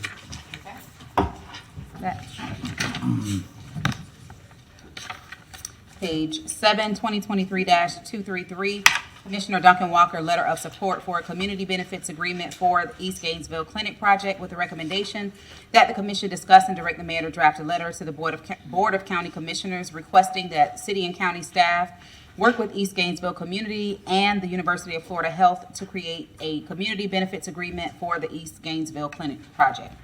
Commissioner Duncan-Walker, you will lead us off. I will. Thank you very much, Mr. Mayor. And thank you, colleagues. Last Monday, several of us had the opportunity to go out to Lincoln and meet with the Gainesville Alliance, as well as Shands Health, who had convened a listening session for what we should expect with regards to the East Side Clinic. And I found it to be a really beneficial exercise because a lot of the leadership from Shands Health was there. And they convened that meeting so that they could hear from the community, and I think they did. We had a wonderful opportunity to let the residents finally weigh in on what it is they want to see. And I think that in light of a lot of the suggestions that were made, I wanted to bring back to this commission the idea of immortalizing what the residents are asking for in a formal agreement. We heard a lot of wonderful suggestions that were made that UF has verbally said that they are willing to accommodate. But we all know that for a lot of reasons, we need to make sure that we put that on paper. And leading those reasons, I think, is this opportunity that we have to really start to restore some trust. So I think that the community would benefit greatly from that. And for anybody, I think everybody up here understands and knows what a community benefits agreement is. So I don't think I need to go into detail about that. But it's beneficial at this phase of the development process for these types of conversations to include community. Sometimes they happen at the beginning of a process, but even though this is not the beginning, we still do have room. I had the opportunity to speak briefly yesterday with Dr. Butler, who is the young lady who led or facilitated a lot of that conversation, and she's excited about hearing what this could possibly entail. So I feel pretty confident that UF would be willing to at least have the conversation, but it's something that I would love to talk to this commission about, possibly even talk to our colleagues across the street about what helping to broker this kind of conversation or writing a letter, because really what I think who the agreement should probably be between would be Shands and the Gainesville Alliance. Okay, that's who it should be. But I see no harm if it is the will of this commission to write something in support, saying that we stand with the community members and are hoping that we can kind of broker that conversation, if you will. I don't believe that we have ever done a community benefits agreement as a city. I would like to ask Andrew to come and kind of give me and the commission a little more insight about that. But as he comes, I want to say that I had already spoken with our research fellows, and we will be having a presentation about community benefits agreements in a GPC at the end of April. I will not say that that's where it's going to be, but I'll say their research will be completed at the end of April, and it will come to us at a later GPC meeting. But this is something that I had been wanting to explore for quite some time now. It's just because of where we are in this particular process, I'm asking that we might consider forming some sort of support for the community to broker this with Shands. Andrew? Mr. Mayor, Andrew Persons, Special Advisor, City Manager. As Commissioner Duncan-Walker points out, we have not to date entered into a community benefits agreement here locally. There are examples of them all across the country. Typically, they're a contract between a community organization and typically with a real estate development and to try to offset any potential impacts from development and work with the community. There are some jurisdictions that are looking at how to incorporate community benefits agreements into their regulatory process as well. So we're obviously keeping tabs on that. With CBAs, I would also add that we are I think we've explored those in terms of talking about them in the upcoming comp plan as well. So I just wanted to share that insight. Thank you very much, Andrew. Sure. Greatly appreciated that. Just wanted you all who were not present at the listening session the other night to know that some of the things that were thrown out on the table that the community was wanting were everything from people from the community to be employed in actually in the facility, making sure that there was African American representation in terms of employees, and also constructing the building itself, making sure that African American vendors were brought into the process, et cetera, et cetera. So those were some of the things that they wanted to ensure happened as this clinic went forward. I'd love to hear from any of you who have any thoughts about us showing a level of support for the community in moving Shands to work with us in this way, in a more formalized way through an agreement. Thank you. Thank you, Commissioner. Commissioner Sacco. Thank you, Mr. Mayor, and thank you, Commissioner Duncan-Walker. I am full support of the spirit of the request that the mayor draft a letter requesting that Shands look into this and that the county join us in put, championing this forward. My concern at this point would be is you don't really have a stick or a carrot to require UF to come to the table. Because we've already agreed to the funding situation. So I don't think we can require it of them. We can certainly ask and say that we are certainly in favor of it, but I don't think at this phase we would have the authority to kind of go back into their contract and say, like, we consider these requirements of what we want. Point of clarity, Commissioner, just so that we're both very clear, and thank you for that. It's not a requirement. I'm not asking for this to be a requirement, but simply an ask. Yeah. And kind of, so I wanted to caution I using think that it's, word. No, I think it's going back to like the expectations, to be very honest and clear. Like the expectation is that we ask that they do it, not that we try to jam it through because we don't have that power. No. So I just wanted to clarify that expectation for everyone, myself included. And I think, so I have experienced a couple of CPAs, mostly around housing. So my question, and in that case, it's clear to determine who is a stakeholder. In this, it's a little more fluid. So do you, as Mr. Person said, some organizations are involved. Do you envision this being just an open house kind of town hall conversation with Shands, that anyone kind of pitches ideas? Or do you expect there to be a flagship organization or organizations that would lead those negotiations on behalf of a group? Thank you for asking that. The East Gainesville Alliance has been the go-to organization for most of what is happening in that area.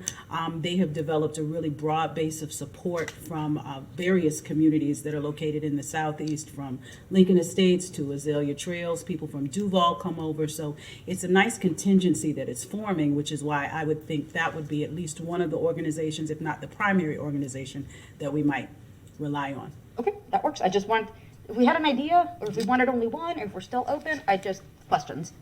But yeah, otherwise I have no problem with the mayor drafting that letter to Shands and the county. I imagine, Madam Manager, correct me if I'm wrong, I don't know, I'm imagining, that at some point further, we've already agreed to the contract, we've already agreed to the funding. At any point further, are there any further scheduled conversations with Shands about e-Heady, or at least the health component, that we could bring this topic to already, or like rather than invite them in for a special conversation? If I might, Mr. Mayor? Please. I was at the meeting on Monday, and what I'm hearing tonight, because obviously there was no discussion beyond, of course, Commissioner Duncan-Walker introducing the community benefits agreement concept. It would be between that organization or that alliance and Shands. The city, we're simply on behalf of, the mayor is sending a letter to Shands, probably asking support from the county to do the same, but just basically supporting the alliance and the agreement. So the discussions would go on between the alliance and Shands, We're not necessarily convening the authority. city. Okay, just wanted to see if we were at any point expected to be party to the conversation, or just Helpful, but not a party. Yeah. It's kind of what I'm Want to see sensing. what degree of helpful we were talking about here. Again, I want to set up expectations. I want them to be clear, but that's fine. If it's a letter just saying go and talk to them, I'm fully in support of that. Thank you, Mr. Mayor. All right, Commissioner Chestnut. Thank you. Thank you, Mr. Mayor. I think that Shands and the university would be very happy to enter into an agreement with the community. It is all about building trust. And this alliance and this benefits agreement will do that. In addition to asking for minority contractors for building the facility and employed in the facility, eventually the community is asking for a 20-bed hospital since our hospital was taken. Alachua General was taken. And that's something that I think they will consider as we move forward. But this is about trust, and I think that they will be happy to enter into the agreement with them. And with that, I'd like to move the recommendation. Well, we have a couple more folks Okay. on that. I mean, I guess you can, but we got a couple more folks to weigh in. Go to the couple of more folks, I'll come back. All right, yeah. Commissioner Willets. Thank you, Mr. Mayor. I have, I think, two questions or things to talk about. The first being that, my limited experience with community benefit agreements tended to be when it was a private development, not a public entity like UF Health is, and that it was particularly where there was someone getting great benefit and great profit out of the situation. And so what was the, concomitant, benefit to the community? So, and I'm sure if we hear a little more from when it's researched and presented to us, the general policy committee meeting, we'll hear a little more about different types and their genesis. But I know that because this clinic is something that in general we want, we have sought out, the community has sought out. It strikes me as a little. I was a little confused when I read it first. I was like, wait, this is a great thing that we want, and usually sometimes it is in controversial issues where a community thinks we are giving something up, whatever it is, green space, free space, or we're gonna handle more traffic. What are we getting in return? Is there is there some sort of benefit? So it struck me a little interesting, as this is perhaps not what at least I had kind of known some of these community benefit agreements to be, but that's fine because I haven't seen them all, and maybe this is just a little different. Yes. And thank you for that. I certainly didn't want to cut you off, Commissioner, if you had additional that you wanted to Not around this. The other one will be. Okay. Okay. Well, to speak to that, on Monday night, actually there was a very large contingent of people who expressed concerns for the project. And so that is where this is born out of. There were, yes. So it is coming from a place of, we get it, it's happening. A lot of people felt like it happened without their input. A lot of people opposed it. So this is the way that we actually are saying, let's work on rebuilding the trust. Let's now take the time to listen. And let's prayerfully in the future make sure that we work on expanding the healthcare access that the East Gainesville residents truly are asking for. But I think, on Monday night, it was made quite clear that there's need for the benefit agreement. Okay. Thank you. And the second part was just that though this would not be our action, the actual conversation in the community agreements, community benefits agreement, I wondered if Director Folston could tell us about where this kind of fits in with our larger efforts of diversity, equity, and inclusion, Office of Equity and Inclusion. Or potentially, since we haven't done it yet and haven't done it much in the past. Absolutely. Mayor and Commissioners, Zariah Folsom, Director for the Office of Equity and Inclusion. This is in line with that. Anytime we have opportunity to partner with the community and support them in their efforts to bring about unity in this space, especially access to health care across the city and different forms of health care. I'll also share with you one of the projects and committees that I was able to work on when I first started up under the clerk was something around health equity in East Gainesville. And so this urgent care facility is a start, but providing holistic services is some of the things that we heard the other night on Monday night, as well as some of the things that we've been talking about previously. This helps us align there, because anytime we can have a community group lead the effort, that also helps us as well. So I definitely believe this aligns with what the commission has talked about in the past about providing equitable services to all of our citizens. Thank you. Thank you, Mr. Mayor. So a few thoughts that I have on it before we go out to the public and then back for the motion. It's sort of a non-traditional community benefits agreement and more of a memorializing some things that they've already, if not promised, at least strongly alluded to. Very specifically, they've said that they would like to see a mental health facility go in next door. They would like to see a dental health facility go next door.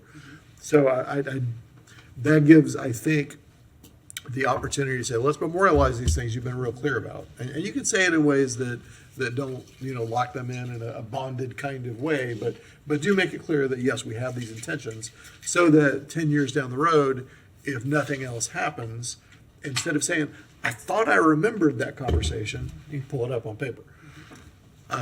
And at the same time, try to lead in some of the things that the assembled folks on Monday night also said they wanted, and try to gain some of that in a letter as well. I think there's a lot more we could do. We are the convening authority for it. I mean, we are the ones who can say, hey, we have $2.25 million in this deal. Well, let's have a conversation. Without us agreeing to extra pieces. I mean, clearly although we could say, we have a grant from the federal government, from FTA to build an RTS structure nearby. We could have built that anywhere. We've chosen to build it as part of this. We've chosen to plan out a grid system there and other infrastructure. UF Health, we'd like for you to put some things on the table as well, and the county certainly could lean in that direction also with their 2.25. I'm happy to put a letter together to that effect and get it out. I do have a meeting sometime this month with Dr. Nelson, and we'll get it out before that, so that he and I can have a conversation about it too. Excellent. Now, they were talking about, unless I heard wrong, about breaking ground in April. Which is why I would right. love it if we could. Yeah, the letter needs to get out by Monday or so, but I'm not going to promise it tomorrow morning. I understand. I understand. But yeah, in concept, I certainly agree. I think it's a good opportunity for us to get our feet wet with the process as well, so that when the community is giving up a piece of land for something, we can get in earlier and guide groups together. I would also say, though, the organization probably should get a little more formalized. I mean, I would like to see them, not before this, obviously, but right. but there's nothing wrong with having a loosely based community group. That's fine. It works very well in a lot of ways, but it's harder for them to hold someone else responsible in a CBA like this when they're not an actual organization. They're a loosely based group of folks, which works very well sometimes, but they probably have a little more standing if they were a C4 or something like that, just as a thought. I don't know. Okay, let's talk to the public. Anybody signed up to speak this one? Our first speaker is Tyler Forst, followed by Bobby Murmur. Hello again, Mr. Mayor and Hello. Commissioners. Long time no see. First, thank you. I'd like to speak in support of this action. I was also at the meeting that Commissioner Duncan-Walker mentioned. The community was quite clear that they are not happy with the current plans. I don't think, I'm struggling to recall a single speaker that was okay with everything. A CBA would provide a way to get the community back at the center of that process again. And as the commissioner mentioned, multiple speakers made the case that they want the project to be built by people from within the community and from the community. And a project labor agreement would be a mechanism that could provide the opportunity to ensure that workers not only reflect the community, but that they are also treated and paid with the respect and dignity they deserve while on the job.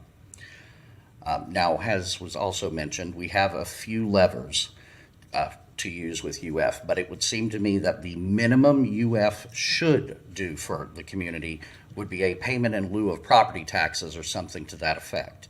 Again, that's the very least UF should do. I hope UF is, again, listening and they recognize this, has an opportunity to move past the painful history and chart a new path forward where they work within the community. And a collective benefits would provide them in an accountable way to do so. Thank you. Thank you. Murmur, followed by Donald Shepard. Hey there, Bobby Murmur, coordinator of the Alachua County Labor Coalition. I had the pleasure to sit with Tyler and the two co-chairs of the Labor Coalition at Monday night's meeting. It was very enlightening. I wanted to point out a couple of things. One, what the community members were asking for were really, really reasonable. And I want to point out especially that they were trying to tell Dr. Nelson what their health needs are, what they need, as opposed to having UF Health go and tell them what they need. For example, having the clinic close at 7 is probably not going to actually fulfill their healthcare needs, and actually puts the long-term viability of the clinic in jeopardy, because if nobody's using it, it'll get shut down eventually. So I think UF is helped by this, or UF Health will also benefit from this, from actually listening to the East Side Alliance, listening to community members, delegates from the neighborhoods in the southeast side of Gainesville. So I strongly, Tyler, the co-chairs at the ACLC, strongly support this.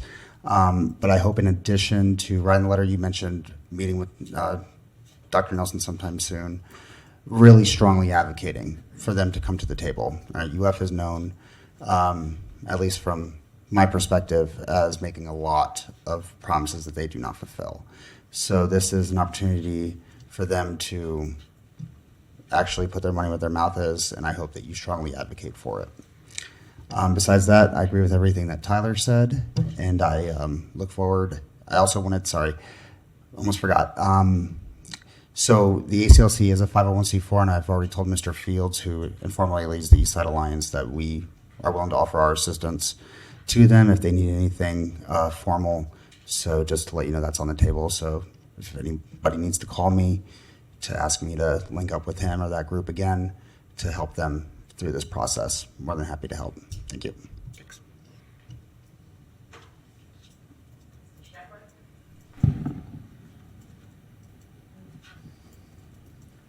My name's Donald Shepard, People's Representative, and if I heard Mrs. Walker state that they wanted to hire black people only? No, sir, not only. Okay. Not only. That's because that's where I'd have a problem. Because God made all of us. God made all of us. So Yes, he did. there's no such thing as racism. There's no such thing as let's hire this group of people or that group of people. No, that's up to God to put them there. And I didn't get to go to that development. I live on the east side, so I think it would have been respectful for somebody to call me to come to that meeting. I mean, I'd take a bicycle here. I could definitely go to Duval, which I could go to church over there anyhow, to go to that meeting, but I never got called. So there's a lot of loopholes I'm hearing here, and what had spoken of here that a lot of people were against this. So I'm not seeing no blueprints or pictures of this place. If that's been presented to the meeting, I would like to have had that presented to you, Mayor Ward, so that as you take and bring this to the other commissioners, that everybody was on board or everybody understood what was concurrent here, so that we could move forward or cancel this ideal. I'm all about Eastside getting more help or more excluding development there. I'd like to see a housing complex over there. Hartwood fell through, the other one fell through. And I think that should be what needs to be coming over there, to take out the old, put in the new. That's what I was gonna do as mayor, if I made it, was I was gonna go to each property owner, and I was gonna say, what is it about your house you don't want or don't like, and what can we do to make it better? Refrigerators, new walls, new windows, new washers and dryers. These are the things that I was thinking as a mayor, if I got to take and present to the people on the east side, because when I heard in this other thing over on 5th Street happening, I seen a lot of people getting moved out of their houses that don't want to go out of there, that are rental properties. They rent the houses but not the land, and the city supposedly owns the land. And we got another meeting coming up. We've So got to wrap up, Mr. Shepherd. Okay. I haven't watched it. So thank you very much. I'd like to see more about this, and thank you for bringing this to us. Thank you. Thank you. To answer your question, Mr. Mayor, that was just posed. Sure. Thanks. So Mr. Shepherd, this is a rapidly forming, what was a loose collection of East Gainesville neighborhoods becoming quite organized.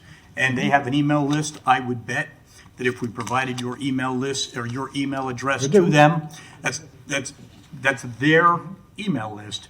But it would not surprise me one bit if we provide it. They'd be happy to add you. It's a large list. Is that accurate, Ms. Mayor Pro Tem? You're right, but I believe this was a UF invited event.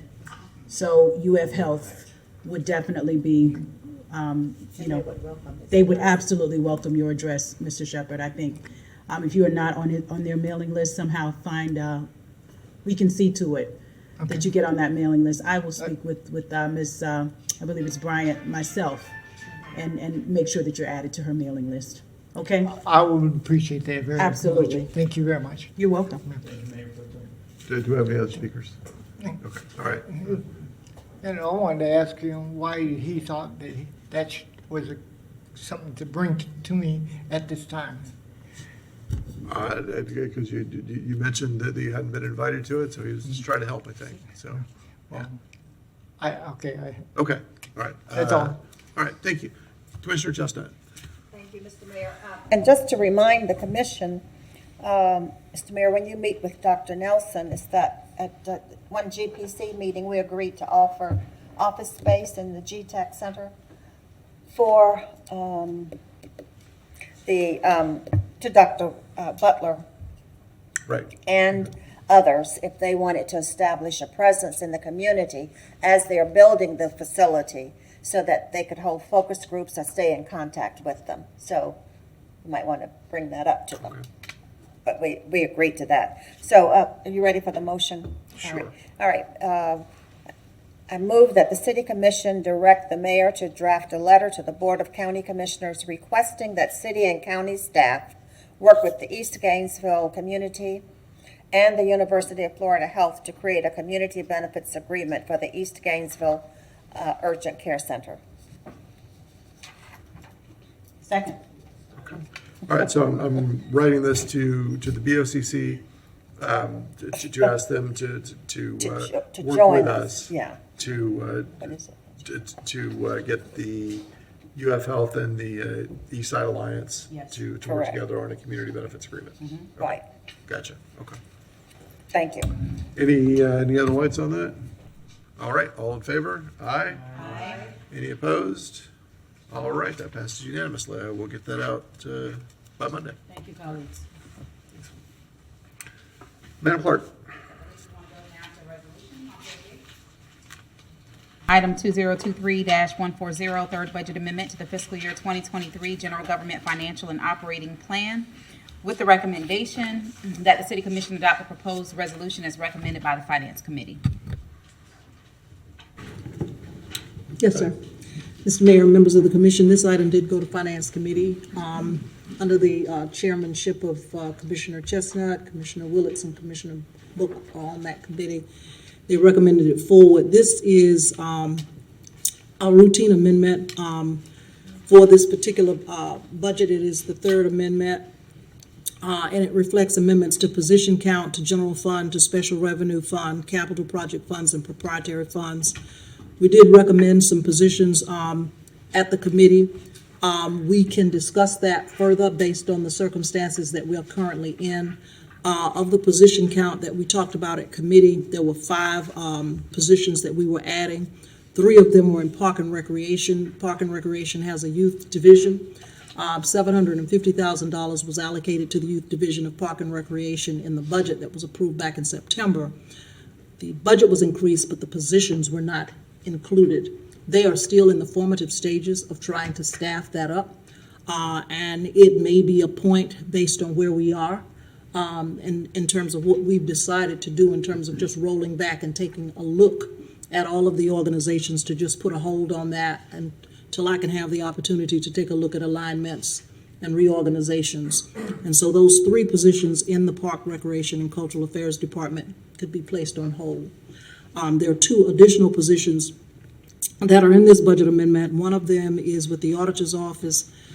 I don't believe that I'm speaking out of turn, Ms. Anderson, but I believe that you've stated that we might place a hold on that position as well. I don't want to misstate that.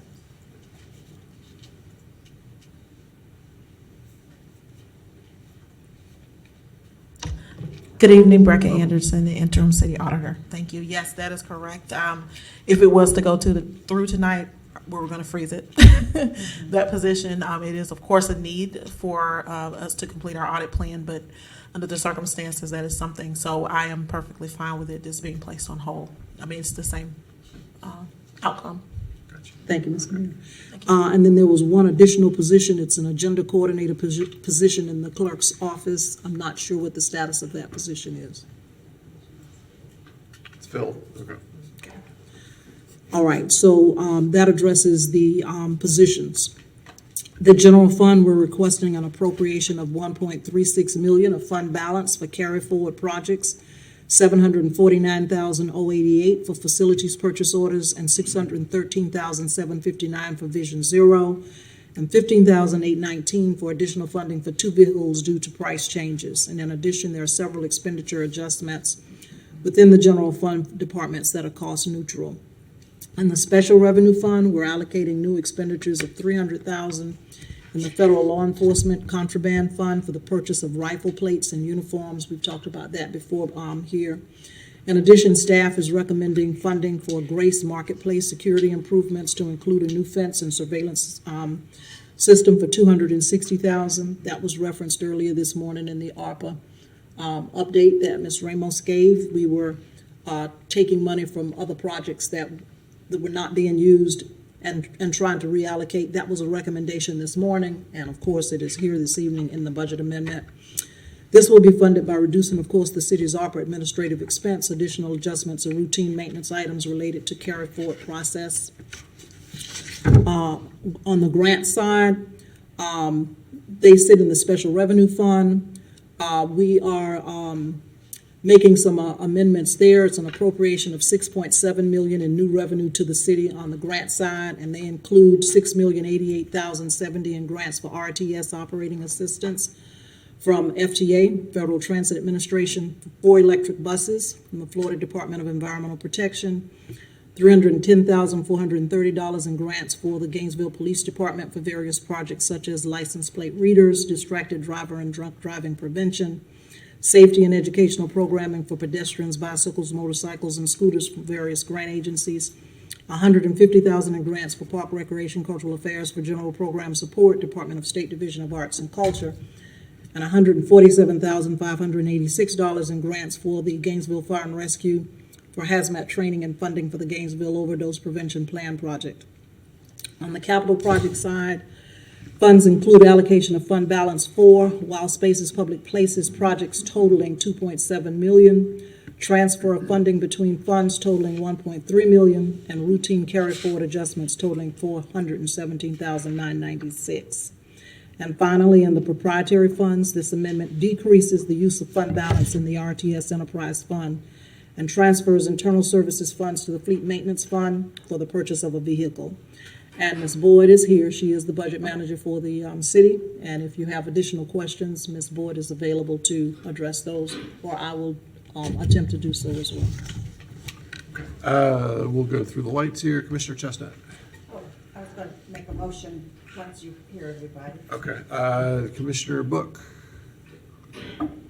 Thank you, Mr. Mayor. I would say that as the Finance Committee, with the chair as Commissioner Chestnut, Commissioner Willits, and I, even in 1 week, things change. So the manager just went through, the Madam Manager went through a tremendous amount of comprehensive budgetary impacts, but she did describe them as this is the process that you normally go through to adjust your budget.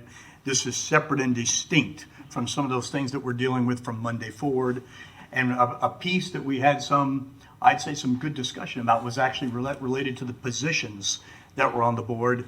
And good leadership is when you have a city leader that's just 2 or 3 steps ahead of us in this regard. I can tell you that tonight, if we did not discuss those positions, I was going to say something specific regarding those positions, and it would not have surprised me if my colleagues on the Finance Committee would have brought it up.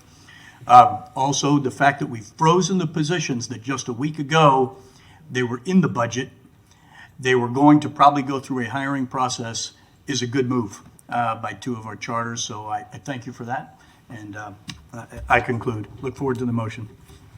Mr. Mayor, before you all conclude, I'd just like to put some additional things in the record regarding the budget.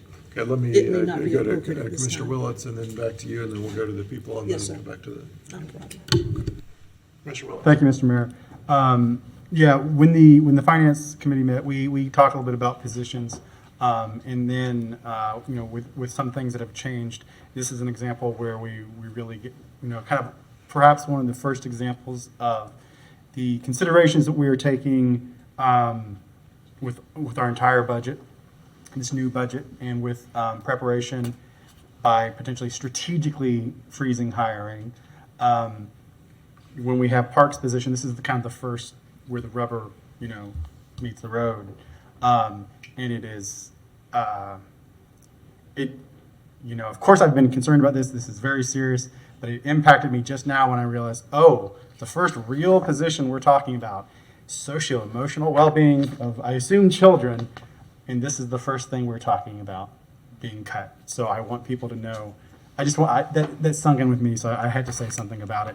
But the rest of this is highly typical for the process throughout the year. Madam Manager, thank you for all the information at our Finance Committee meeting and tonight to kind of understand this. Some of it is, hey, we get grants, and we do have to account for it in our budget, and it does need to be amended. So I think that is all I have for tonight, knowing that we've already talked about a strategic, or perhaps not here, but Madam Manager and Mr. Manager, we've had communication from both of you about strategically, about potentially freezing hiring very strategically, not completely across the board, but looking very, very carefully at those. Thank you, Mr. Mayor. Thank you, Commissioner. Madam Manager, you want to go ahead, and then we'll go out. Actually, it is following up with what Commissioner Willits just said. I wanted to just make sure, and I put some communication out to all of the commissioners as well, and I know that the general manager did. We do have a strategic hiring freeze, and we do intend to enforce that. It will help us to be better aligned as we go through the budget and fortify our fund balances. In addition to the hiring freeze, at least on the general government side, I will be implementing a spending freeze that will address purchase orders, bids, and P cards across the city. And in addition to that, I wanted to make sure that I reinforce the fact that we will put together a city revenue estimating conference to really make sure that we take a look at all of our revenues, regardless of what fund they are in, to make sure we are on solid footing as we bring a budget back to this commission in June in terms of that first reading. I want to reinforce the fact that we will also be implementing the zero-based budgeting approach to the budget this time. I've already sent a communication out to the departments so that they understand what zero-based budgeting is, and just the specifics around exactly how we will build those budgets, and that it may take a little bit more time than we spent last year to develop our budgets. It may take some evening hours and some weekends, but I'm convinced that we'll be able to get through it. But it is more time consuming But at this point in our history, I think it's important that the city's journey in terms of fortifying our finances, that we go through that process. I will also ask for, I'm calling it a continuous improvement review committee. It'll be a committee that will take a look at the budgets once they have been built out of the department. So there will be a group of folk that will take that budget and review it and make sure that, just from a different vantage point, the right questions have been asked, the right measures have been employed in order to make that budget the best budget that we could possibly present to the commission. We also have an internal control review committee, or a team. That team will specifically serve as the state auditor general would serve when he comes in or they come in. They will take the 18 findings or the 15 findings that are specifically associated with general government and take them through whatever hoops they need to take them through to make sure that they have been reviewed properly before the auditor general comes in. And so we also have, and Jamie Kernick is here, but when the auditor came in last year, we said that we would review policies and procedures citywide. I think we have about 115 of them. Jamie Kernick, Chief Inspector Kernick, is the lead for that team, and they are looking at those 115 policies to make sure that they are in good shape or need to be updated or deleted. And she has a team of folk working with her on that. And so that is in process, and I'm not sure whether we will be completed with that process before the Auditor General comes back in July and August, but we will be well on our way. It was not one of the findings, but it's just something that we thought we needed to do in order to put us in better shape from an operating vantage point. But we are going through the zero-based budgeting process, and we do have a hiring freeze. We do have other spending freezes. We have other mechanisms in place to just kind of make sure that once we bring those budgets back to this commission for the workshops, the first workshop, I believe, is scheduled May 17th. There's 2 workshops outside of that one. So there are 3 workshops already scheduled for this commission before you get into your formal hearings, first reading and second reading. I've asked the clerk to take a look at an additional date that we could put in the front of that May 17th workshop so that we have one additional workshop that we can have, so that, at least from the general government side, I can bring to this commission for your review, which is normally what I'm used to. You would be able to take a look at all of the budgets as they have been built, not necessarily the final recommendations, but you'll have an opportunity maybe at that first meeting to take a look at 5 or 6 departments. At the second budget workshops, if you have questions about that group of departments, we can address those questions, but then go through another 5 departments for your review. If you have questions there, we can address those questions and then take a look at that third workshop at the last group of departments. It's going to be time consuming, but that's what it takes when you go through a zero-based budgeting process. We will go through the process of that granular look. I'll bring it to you all. You'll take a look at it from that granular look. I'll take all of your input, we'll work it out, and I'll come back to the commission with a final budget recommendation from the manager. You may not like it, but it is a recommendation that will come from the manager, and you will have some scenarios, and then it will be your budget to decide. Okay, all right. Commissioner Eastman. What is the timeline you're looking at that, Madam Manager? The timeline for? For bringing the budgets back to the commission. I should have had that in the front of me, but there are 3 workshops, and you may be able to help me out on these. We had the date that we just kind of brainstormed. I believe it was May 2nd or 3rd. That is not a date that you all have approved. It's just a date that she's identified as a possibility. I believe the second one is the 17th, and I don't have the dates in my head for the 3rd and 4th. I think the June 14th. June 14th. And August 21st. And August 21st. And then there are the first budget hearing reading where you set the maximum millage, and you have the second reading. And I don't know those dates off the top of my head. You may have those as well. September. Thank you, Zorai. So, I'm sorry, ma'am. Did I suggest it? March 23rd. Oh, I'm sorry. So the commissioner is asking me, would I suggest March 23rd? I won't. Okay. Because it's too soon. I mean, if I thought we could do it and do it with some quality around it, I would say yes, I would embrace it, but I might be dead by then. And I only say that because that's the kind of work that it would take. I would be dragging in here on the 23rd. No, ma'am. Okay. Commissioner, did you have anything before we? No. Okay, all right. So who do we have to hear from the public? Okay.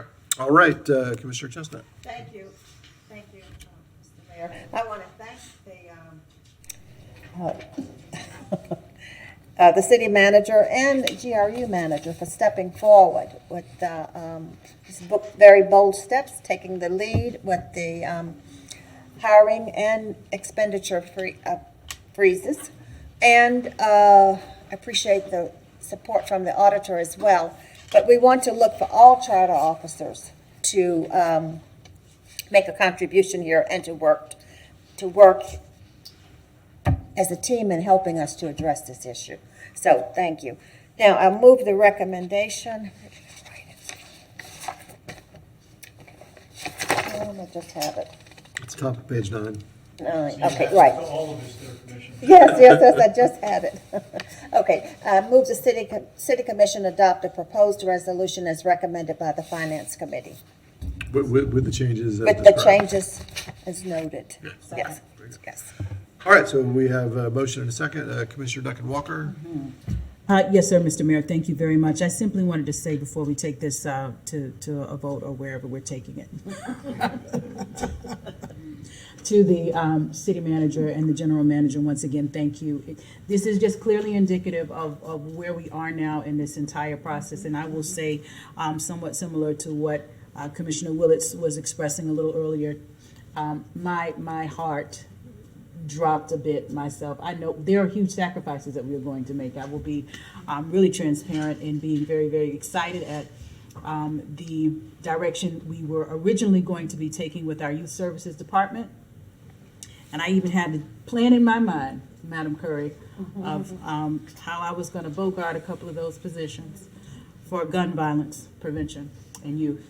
But this is the sign of the times right now where we are, and at some point, prayerfully, we'll be able to circle back to these things that are of critical and dire importance to this community, but right now making sure that we address the long-standing issue, financial issues that we've been facing is of utmost importance. So just simply thank you. Thank you both.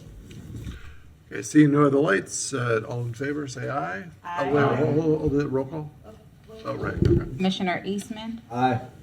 Commissioner Sacco. Aye. Commissioner Willits. Aye. Commissioner Book. Aye. Commissioner Chestnut. Aye. Commissioner Duncan-Walker. Aye. And Mayor Ward. Okay. Aye.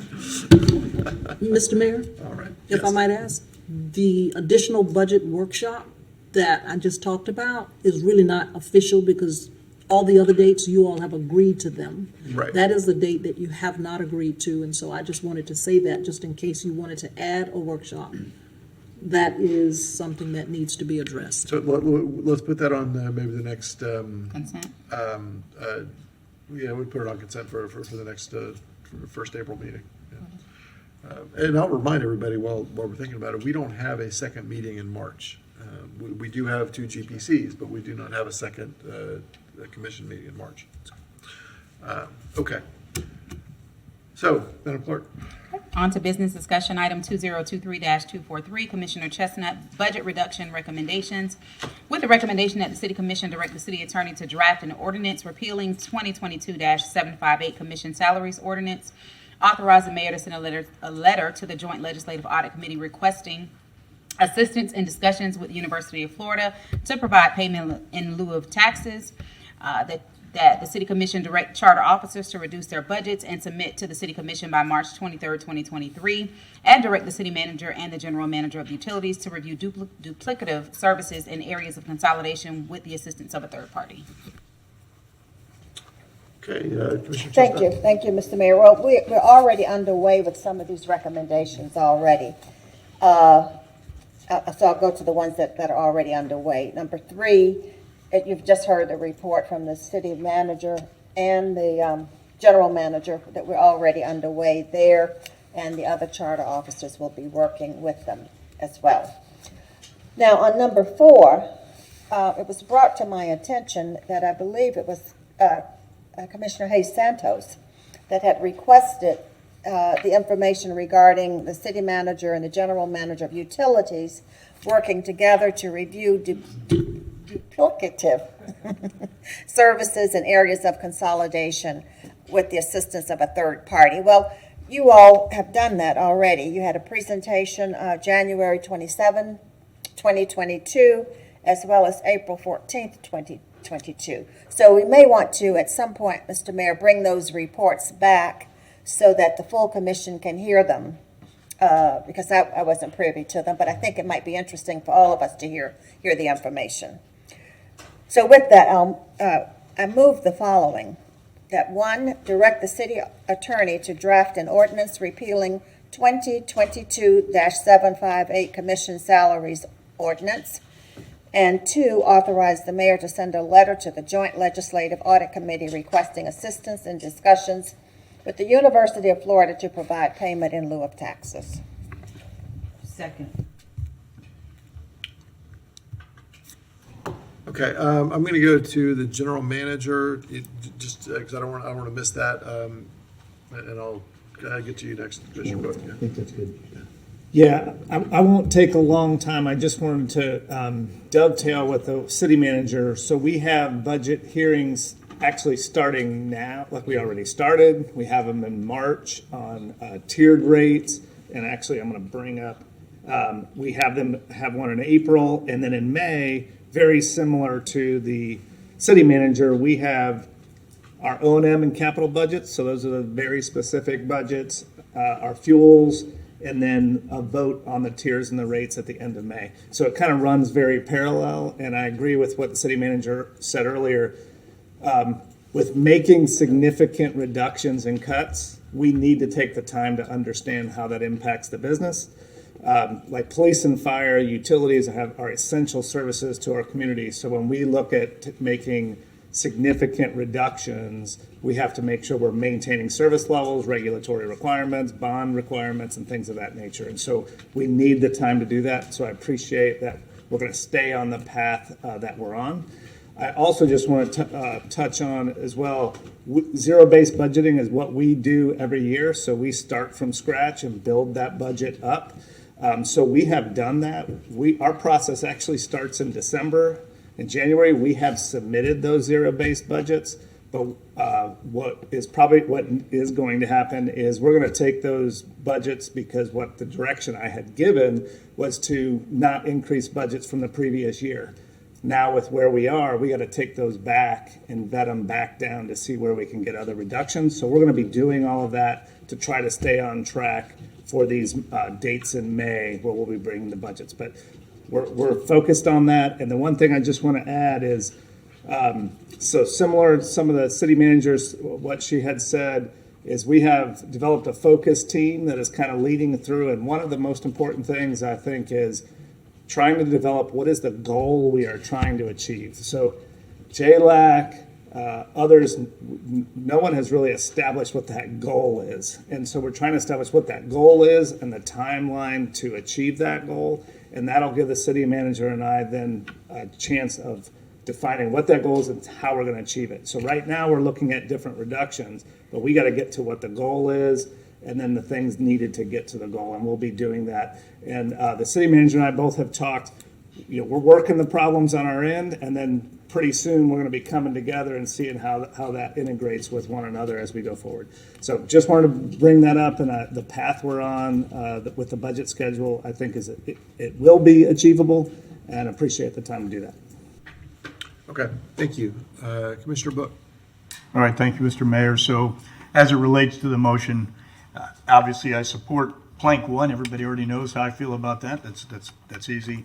I think these are good steps, and as the maker of the motion said, we're already well underway. Within just a few days' time, we've taken some steps.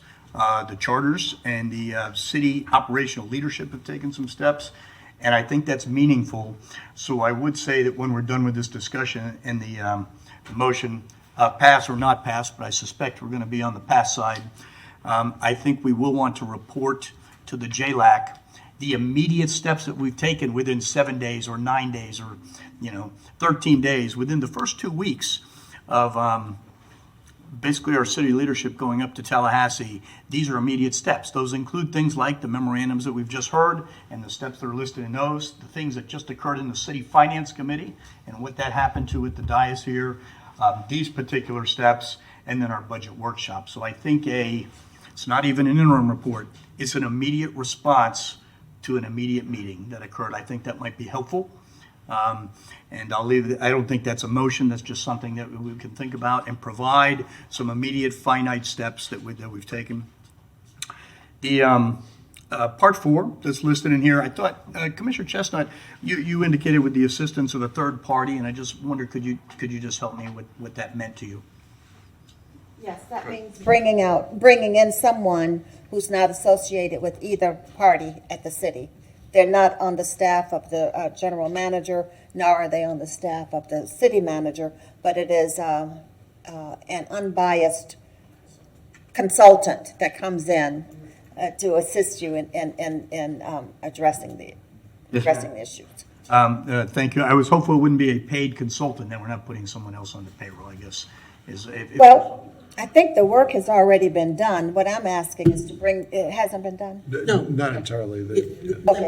Okay. Yeah, let me clarify. Okay.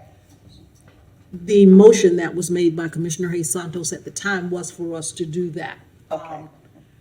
General Manager Cunningham and I met. We've aligned some services. We haven't done it all, but we do have some shared services. Community Relations, Government Affairs, HR. We're working on IT now. There's still other areas, communications, finance, et cetera, we have not addressed yet.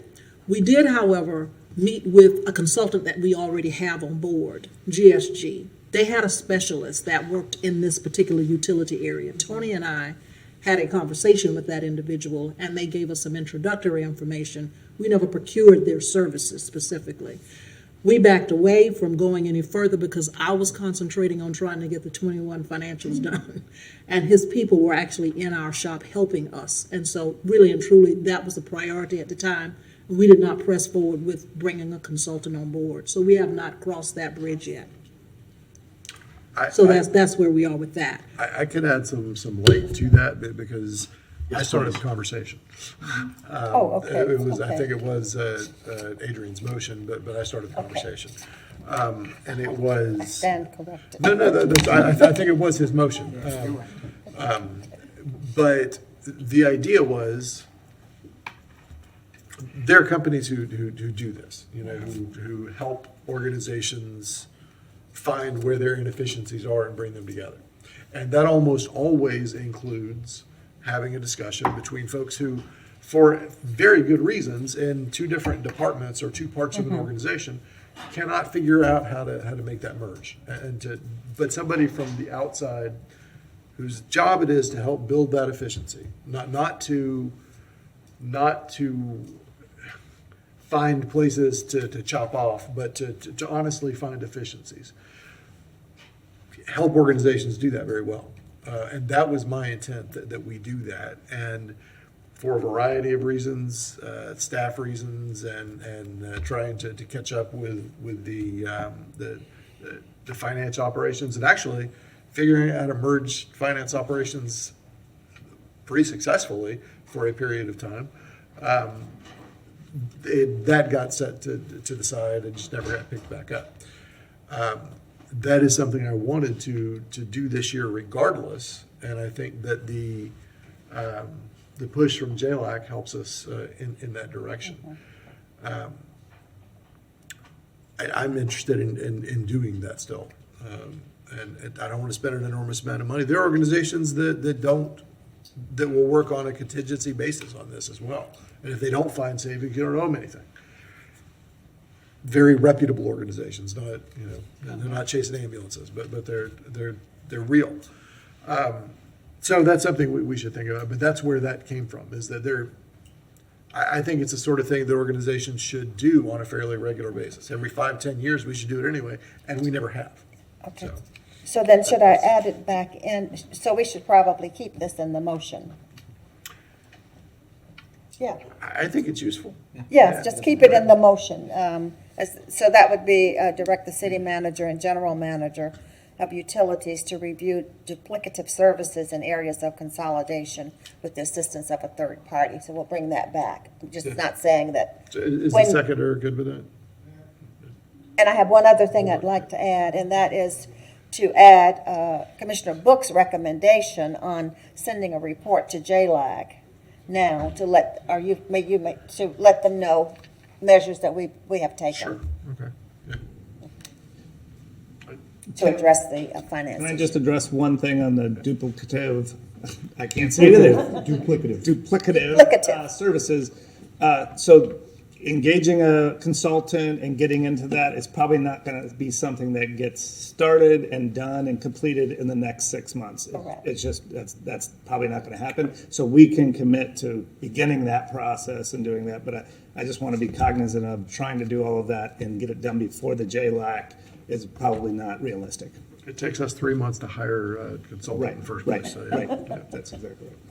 So let me then finish up. Mr. Mayor, the motion is a good one and it's solid. I just want to avoid us incurring additional expenses where we can when we're trying to save expenses. So whatever that third-party consultant looks like, that may be somebody, as the Madam Manager said, that we already have on contract, which helps us a little bit because we already have monies obligated to that. Or it may be a third party that is not entirely separate and distinct from the city or the JLAC, but one that they could recommend to us that it might be with reduced costs. The motion's gonna be supported regardless. There are two other thoughts here is, one is just very concrete. One of our budget hearings, I'll ask that the general manager and the city manager consider is on the August 21st agenda. This is a very minuscule point.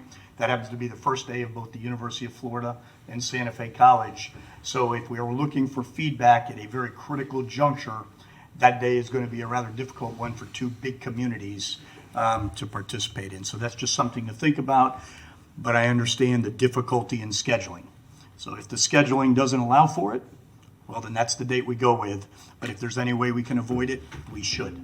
That's one particular piece, and I'll defer to our two major charters there to deal with that. That's, if I might, Mr. Mayor, I'm sorry. So what Commissioner Book is referring to is one of the currently 3 workshops that's already approved schedule-wise by this board for GG, for general government. So let's just see where we are as we get into the summer. Absolutely, absolutely, Mr. Mayor. And then the last point is, we talked about on Monday, the local legislative delegation and potentially doing a joint meeting with them, much how we've done with city and the county, and basically what we did with the JLAC as they were participating with us online just the other evening. And I think it will require somebody here on the dais to say, let's get that scheduled. It is not my intent to add an additional layer of meetings to the already incredible layer of meetings that we have. I would suspect we could do that as part of a original city commission meeting that's already scheduled, or a GPC, but something that we already have on the books, so to speak. So hopefully someone else here, if there's somebody else here in support of us making that invite to them, then we can work towards that. I would say thank you, Commissioner Book. Yes, sir. Before we go too much further and to other folks, I want to remember this. The likelihood of getting our delegation together over the next 60 days is unlikely. But perhaps sometime in late May or June, we could revisit that. But they might agree to doing it now, but it would end up being something that didn't really get participation. I can tell you very definitively that if it's after 2 or 3 budget meetings where we have some amount of finite information to provide, they will attempt to get, if not all of that delegation, most of that delegation together. Okay, so thank you, Commissioner Buck. Commissioner Duncan-Walker. I'm sorry. No, it's Commissioner Eastman. I'm sorry. Thank you, Mr. Mayor. I'm in rough agreement with all of these. Obviously, unlike Commissioner Book, you said you were in favor of the salary appeal. I, of course, voted in favor of the salaries for a number of reasons. One, I think that a big reason that we are here today is because we have this odd system of 6 charter officers answering to 7 part-time employees who do not have staff to review all of the things that are required for us to, so I think that is a long-term sustainability question of whether we can assume people are going to have their hand on the pulse of this thing, so we don't have these financial issues in the future. However, we are not in a place right now where we can ask our staff, we are leaders of this organization, we can ask our staff, you need to tighten your belt while we take a big salary increase. It'd be tacky, it would be absurd. I would also add to your motion, Commissioner, I don't think any of my colleagues here would do anything like this, but the last thing we need right now is someone taking a trip to Israel, per se, or something like that. I think freezing travel expenses, or maybe out-of-state travel expenses, there might be in-state travel potentially, or I would be okay with that. I might be missing something that may be important in terms of in-state travel, but that's the last. I can't. I would hope my fellow commissioners would not do such a thing, but I would think that it would make sense to freeze it if you would be amenable to that. Though I think I saw the mayor saying. So I'm going to make a case against freezing travel, and I'm happy to tell you why now, or I can wait my turn. Okay. I would like to hear from the mayor. I do want to say one thing about the point 2. I would like to open up that conversation with you if I ask Chief Dixon for the amount of money that is there with the fire assessment fee, things like that. I have been critical of other governments in the past that have gone around the city and gone directly to our legislative delegation to ask to overrule us. I know if, say, UF were in the opposite position, they wanted to have a conversation with us, and the way they started that conversation was to ask the legislature to pass a bill that would regulate us. I would probably not be very amenable to that conversation. I think that is a step after opening up discussions if those discussions don't go well. I feel like this is a pretty aggressive first step into that kind of conversation. How's that? May I respond? Yeah. I would agree with you under different circumstances. I think that city commissions, probably going back to 1900, have been asking for the university to support the city, and that hasn't occurred. So, so this is a different way of trying to address the same issue. But other commissions have asked before any of us were here. They've been asking for forever, and we haven't been heard. So, this may not go anywhere, but at least this is probably the last straw. So those are my only points. I'd be curious to hear from the mayor when it comes time for his turn, but thank you, Mr. Mayor, appreciate it. Commissioner Duncan-Walker.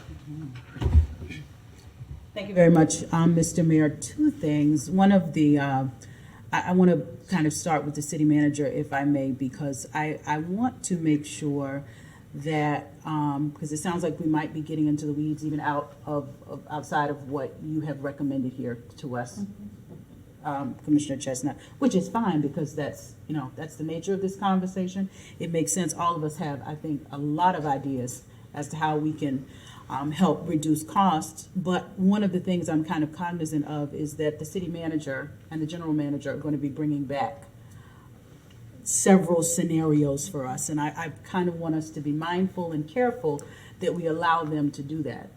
I don't know if any of this was already a part of what it was that you all were going to bring back to us, but I would just say, and let me just ask, was anything on this list? Because we've said this before. Last Monday, these things came out, and I don't know if it was already on your radar that you would include them in some of the scenarios. I don't know which direction you were headed in. You're asking? Yes, ma'am.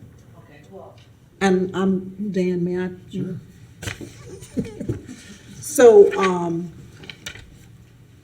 you're referring to the list that Commissioner Chestnut has? I am, yes.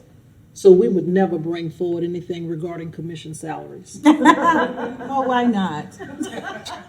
So no, we would not. No, that I understand. But anything else? Okay. The letter to the Joint Legislative Audit Committee regarding payment in lieu of taxes. I'm honestly, I don't know that I would have brought that back. Right. Tony, you may have a different take on that one.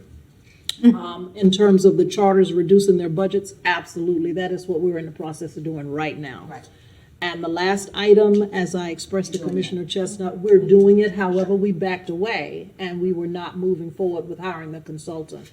And so that's where we dropped off there. So that would be my response. Okay. And I would agree with that. I think the thing, when I saw the March 23rd date, I was very concerned because I think we need to stay on our path, but it sounds like that's the path we're on. So I agree 100%. Sure. Okay, thank you both. No, no. Thinking and digesting. So I agree. I can concur with everything here. On number 2, though, I do want to come back to that because, as you know, that is something that has been important to me, something I began discussions about. In other places, there have been pilot committees that have been formed that have begun to have conversations around what the ask actually is. So I wonder if there is an appetite here to have some sort of preliminary conversations before even asking JLAC to intercede on our behalf, so we can almost say, and here's what our thought processes are. Ask them a little bit, maybe even for their insight, because at this point, it'd be interesting to see what their appetite to help us on this is. Yeah. No response? Yeah. I was using Tallahassee as a barometer here. And I think when I began the conversation last week, I indicated that Florida State, Florida A&M, and Tallahassee Community College all get their utilities from the city of Tallahassee. So that was the starting point.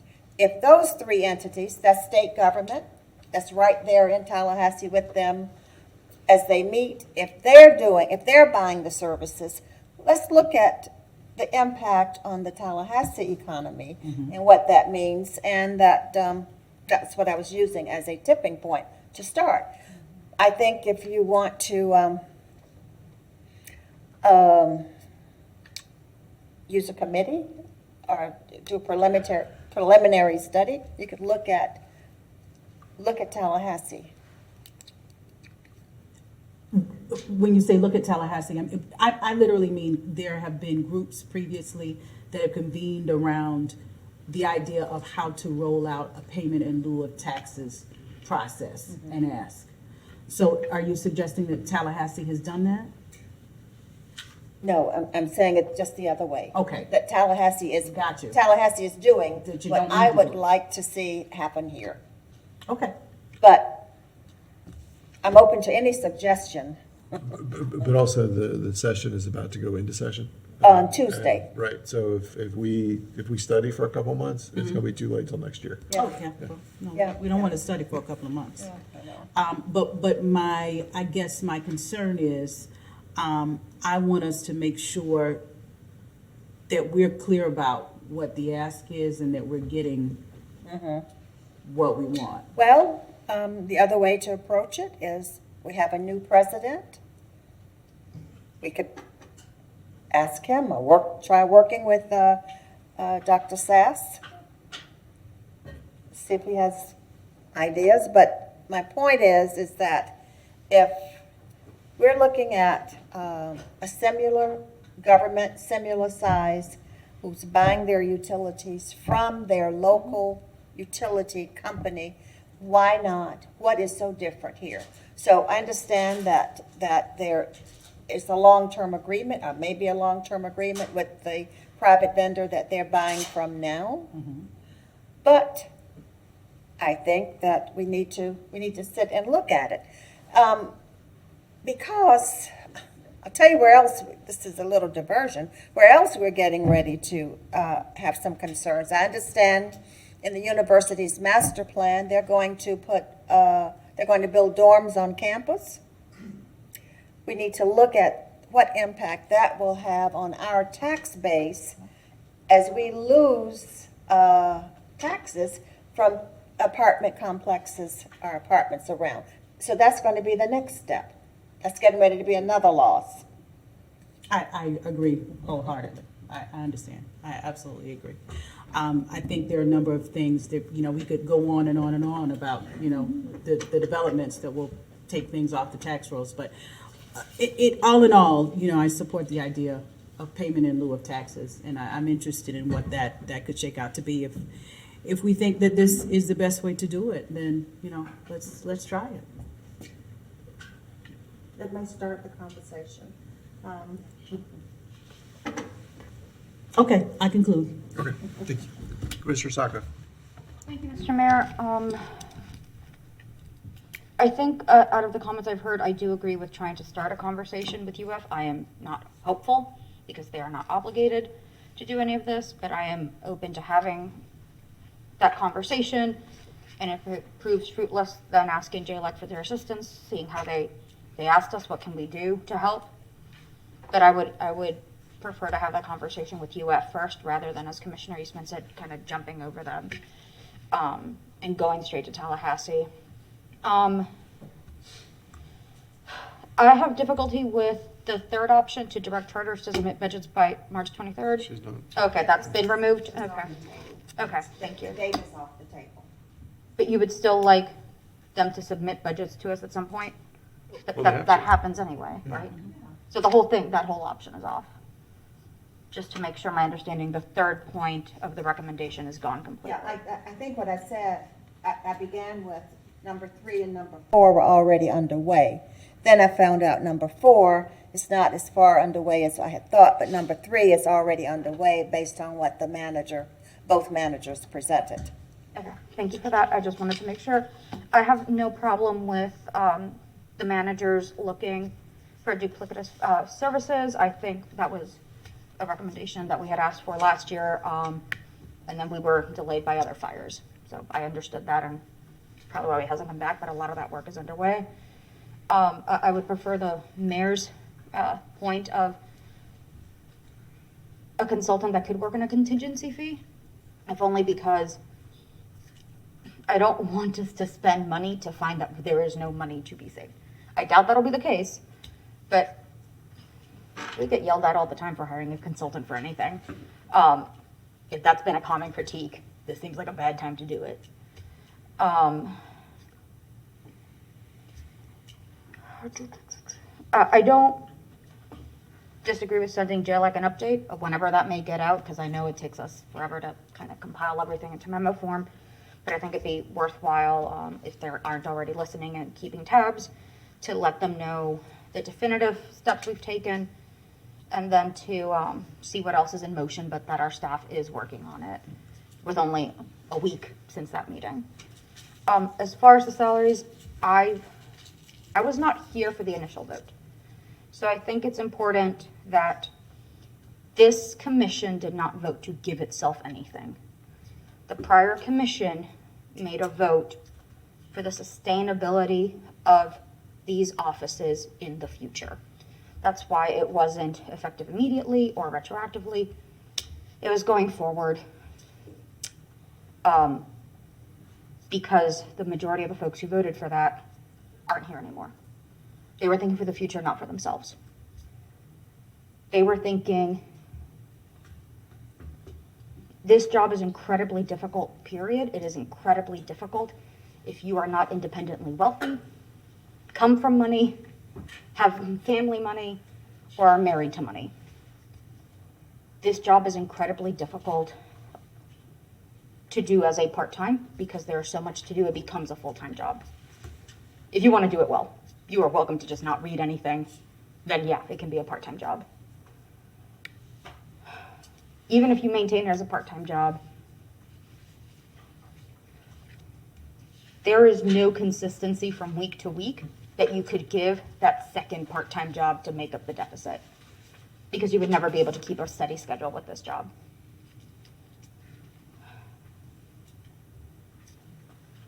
I agree we should look at how that salary, that formula, there could be a better formula, is calculated, fine. I do not agree that the prior method was the right one to use. The prior method made it exceedingly difficult for the average citizen, for the average neighbor, to stay in this job. I'm pretty sure we had one commissioner have to dissolve their business and file for bankruptcy while in this job because of just how difficult it is to maintain that second business while being here. It is difficult to do that. And so I think the word really is the sustainability of this role. I do not want to see people doing this as a hobby because they can afford to just get pocket change as a salary, to show up, kind of pay attention, go home. What do they care? I want people to be paid to be here, to pay attention, to actually be involved. You're not going to do the salary that it is now. It could be something else. It could be looked at again. I have no problem with that. But the former CPI version is not the answer. And I don't say this exclusively for myself. Best case scenario, I may see a year of that. Will be. I say it for the future of this commission because I want people who did not grow up in this environment, who are not legacy politicians, who are not legacy leaders or in the proper society and grooming and upbringing, to have a chance at this job and to not look at it as an impossibility. When I was running, I think there were many conversations, one of them actually at Commissioner Chestnut's home, where we were talking about inviting women, and women already at an economic disadvantage kind of balk at running for office, often because salary is so difficult. And the first part of any conversation is always, what is it going to literally cost you to do that job? And that is one of the major hallmarks that stops women from running for office.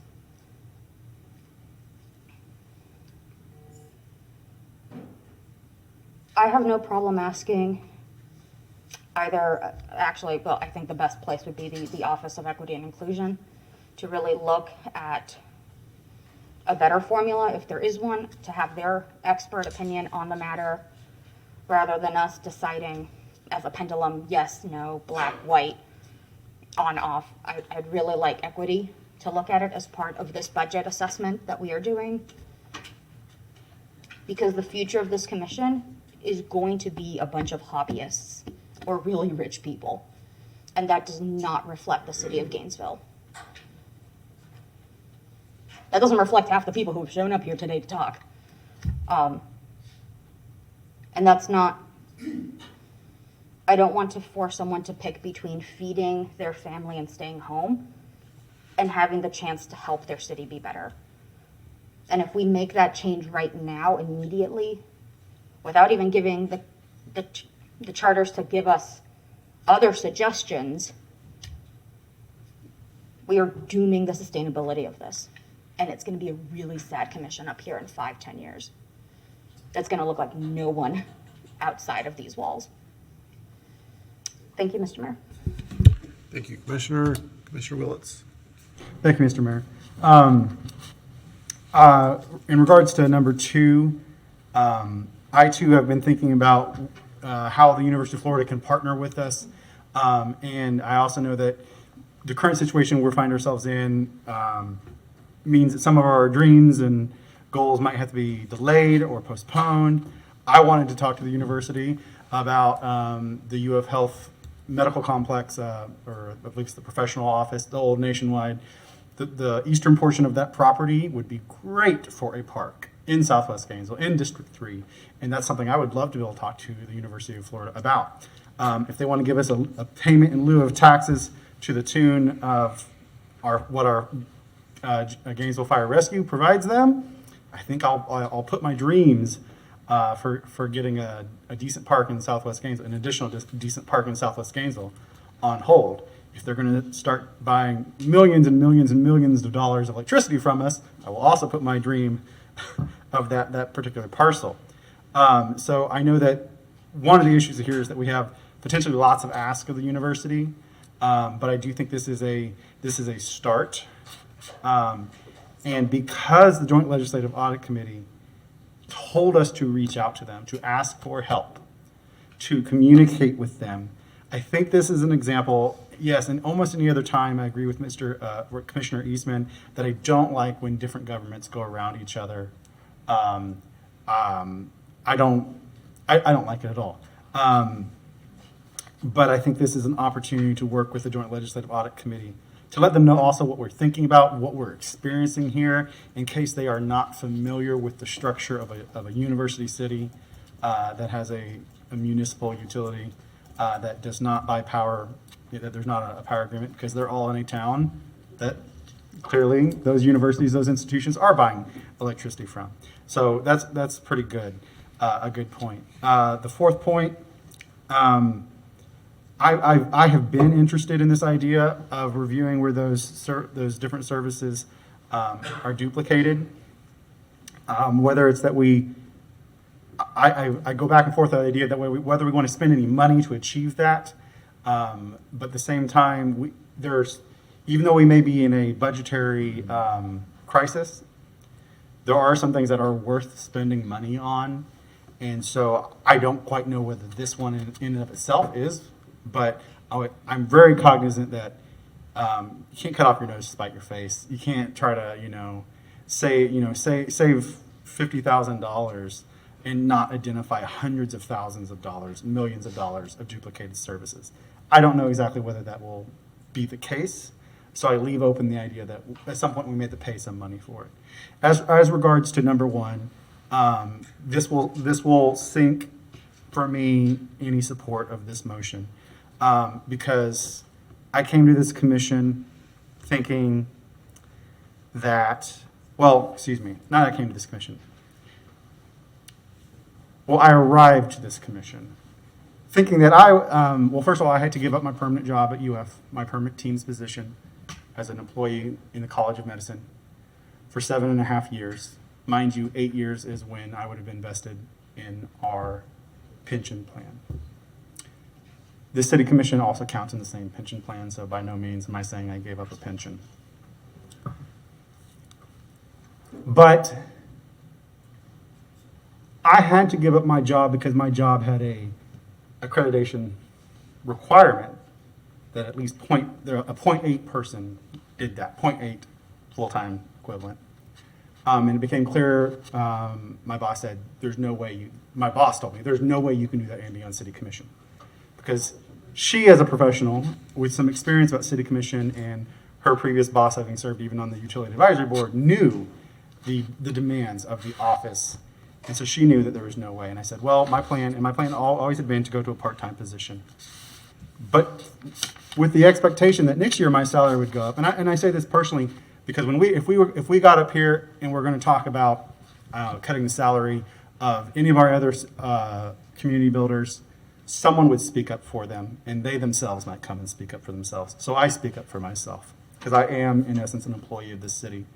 And I'm not an employee that was hired by one city manager I was hired by thousands of people to come and sit in this office. So I bring this up because it is personal. I had to make a decision when I went to part-time employment as to whether I'd be a Teams or an OPS position. For those of you who don't know, UF structure, Teams is basically a permanent position. OPS is in essence a temporary position. This body has heard complaints about UF's OPS policies, and there's plenty of them.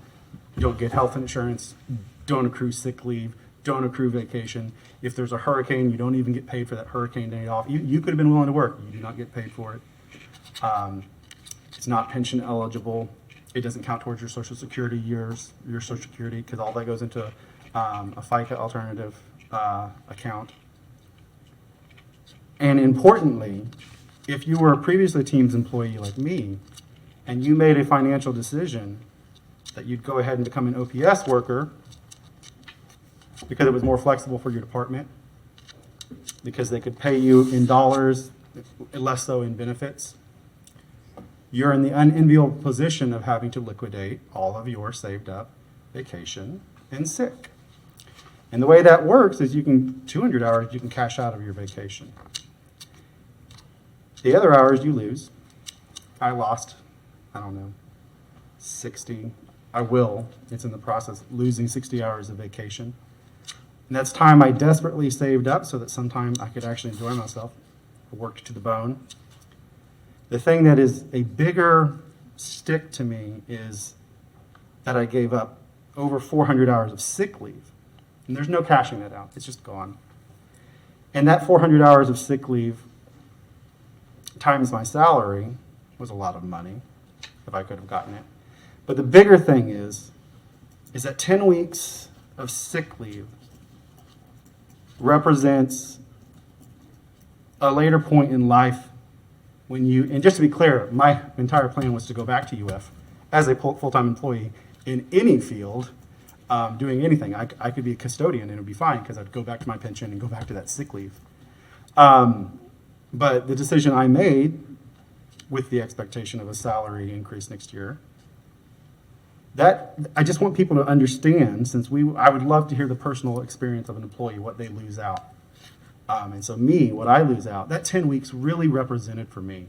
And it's a big gamble, of course, running for office, but it represented that if at some point in my life I get cancer and I need to have treatment, that's 10 weeks of paid benefits that I could have had. That's if I got COVID, that was 10 weeks I was saving up, and it's years worth of planning benefits.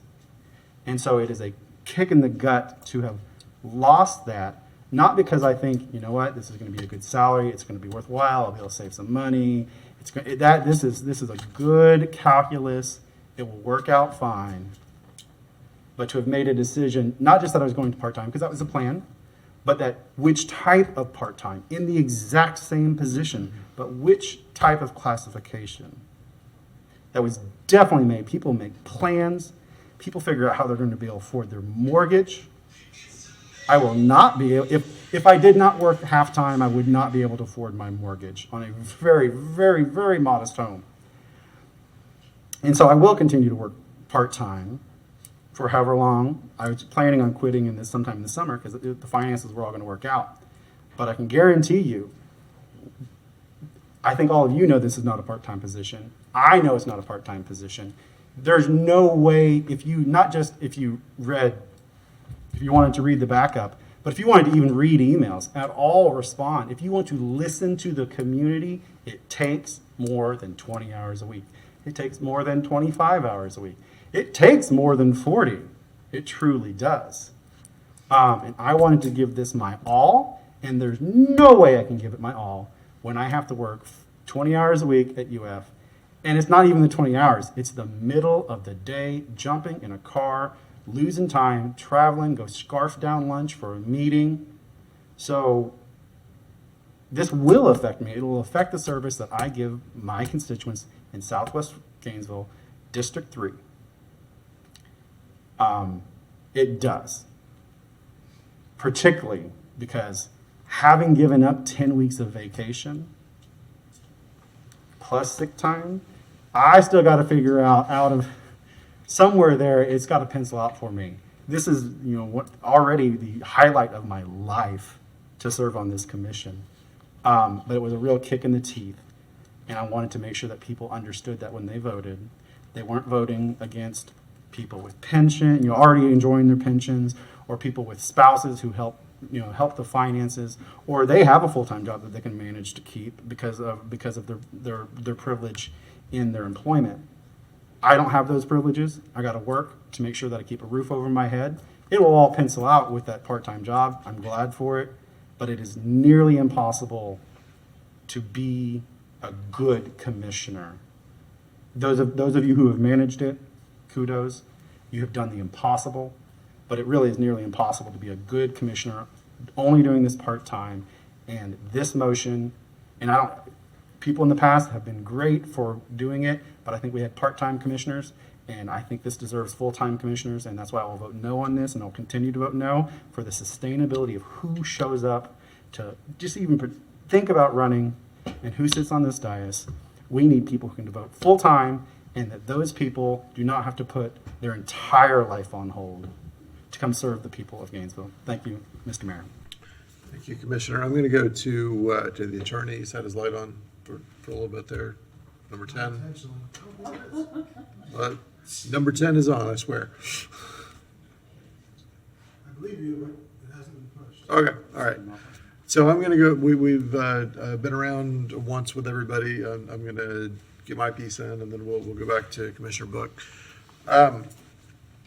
The first thing I will say is regarding travel.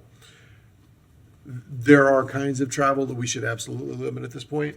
If we're making expeditions to go look and see how other cities do things, I think that is extremely valuable, but it is the kind of thing that should be restricted.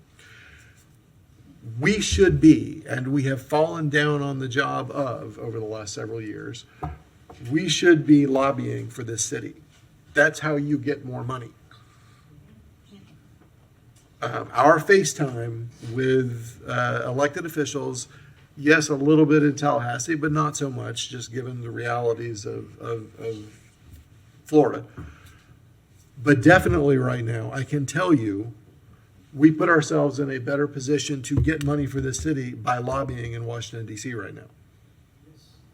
And it is a mistake for us to not do that. And I am not in a position to go out of pocket to do that. There are many, many cities that expect that of their elected officials, to have that FaceTime. That's how you develop the relationships, and the relationships are where the money comes from, and that's just how it is in any revenue-seeking position I've ever seen. We can stay in Gainesville and pretend that we'll get just as much by not doing that, but we'd be pretending. Developing face-to-face relationships matters. I certainly will not support killing that idea off. There are also conferences where that is true as well, because the legislators, the Congress people, and the secretaries and the decision makers in the federal government show up at those conferences. We should too. We should get that FaceTime. We should absolutely restrict going to see how other people do things. That has tremendous value. It's the wrong time for it. But we don't get maximum value out of just having lobbyists who work for us on an as-needed basis. They will tell you that. So, at any rate, I won't support fully restricting travel at this point. I wonder if we might consider speaking about the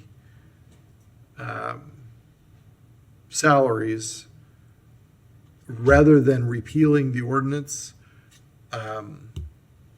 moving it forward a couple of years. Just saying we're not going to accept it for a couple of years, rather than going through expecting that some other commission at some point in the future is going to go to the trouble of going through those ordinances again. Because again, I'm less concerned about the right now than I am, and the people, all of us up here, than I am how this works in future years for other folks. So that's an idea. As far as the payment in lieu of taxes,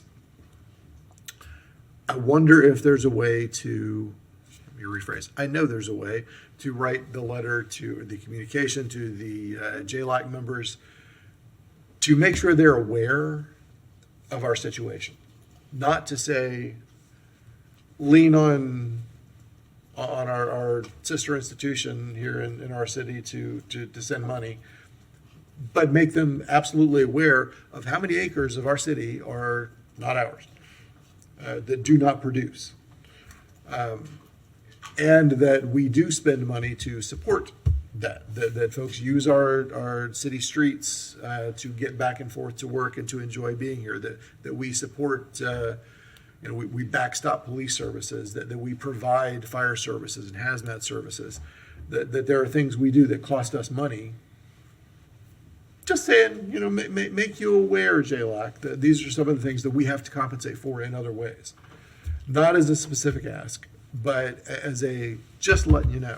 Because honestly, having a first conversation with President Sass, handing him a bill, probably not the best way to develop a relationship. Right, right. I will tell you, I sent him a letter his first day in office, or first couple days in office, and we are working on trying to get a meeting set. But I'd rather not hand him a bill the first day. I do think there's a way to write a letter to JLOC members and say, just wanted you to be aware that we are not, Orlando, where nearly everything's on the tax rolls.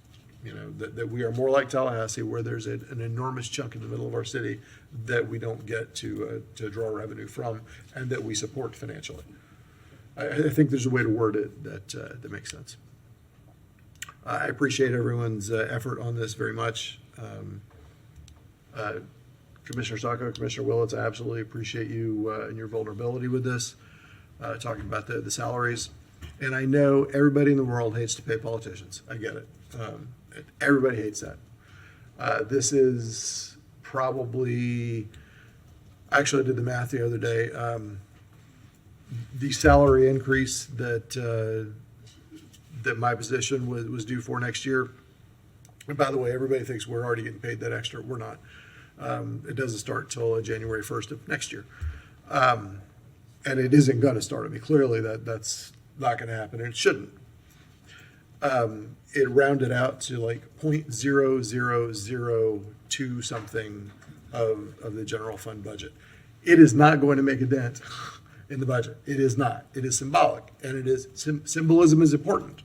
I'm not saying that it should not happen, but let's not kid ourselves that that's a difference maker in the budget. It's not. Regardless, thank you all for the conversation to this point. We have another round to go here. I would remind you all that we do have more business to do this evening, so just be aware. Commissioner Book.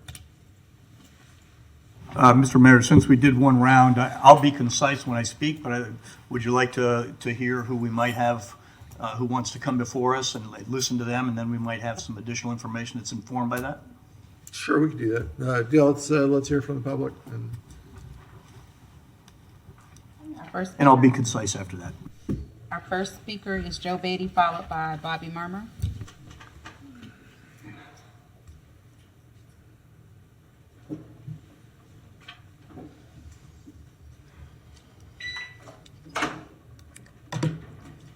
Hello. Good evening again. I'm just kind of shocked, even though this is just 0.0 whatever you said of the budget. First of all, on the salaries, to do as Ms. Chestnut recommended, as I think Mr. Book had said at a previous meeting, that is a very big show to your employees, to the citizens, that you're really serious about this. Last week I heard, we're going to make all these bold moves, but we're not going to do this, and we're not going to do that. And, I'm just stunned.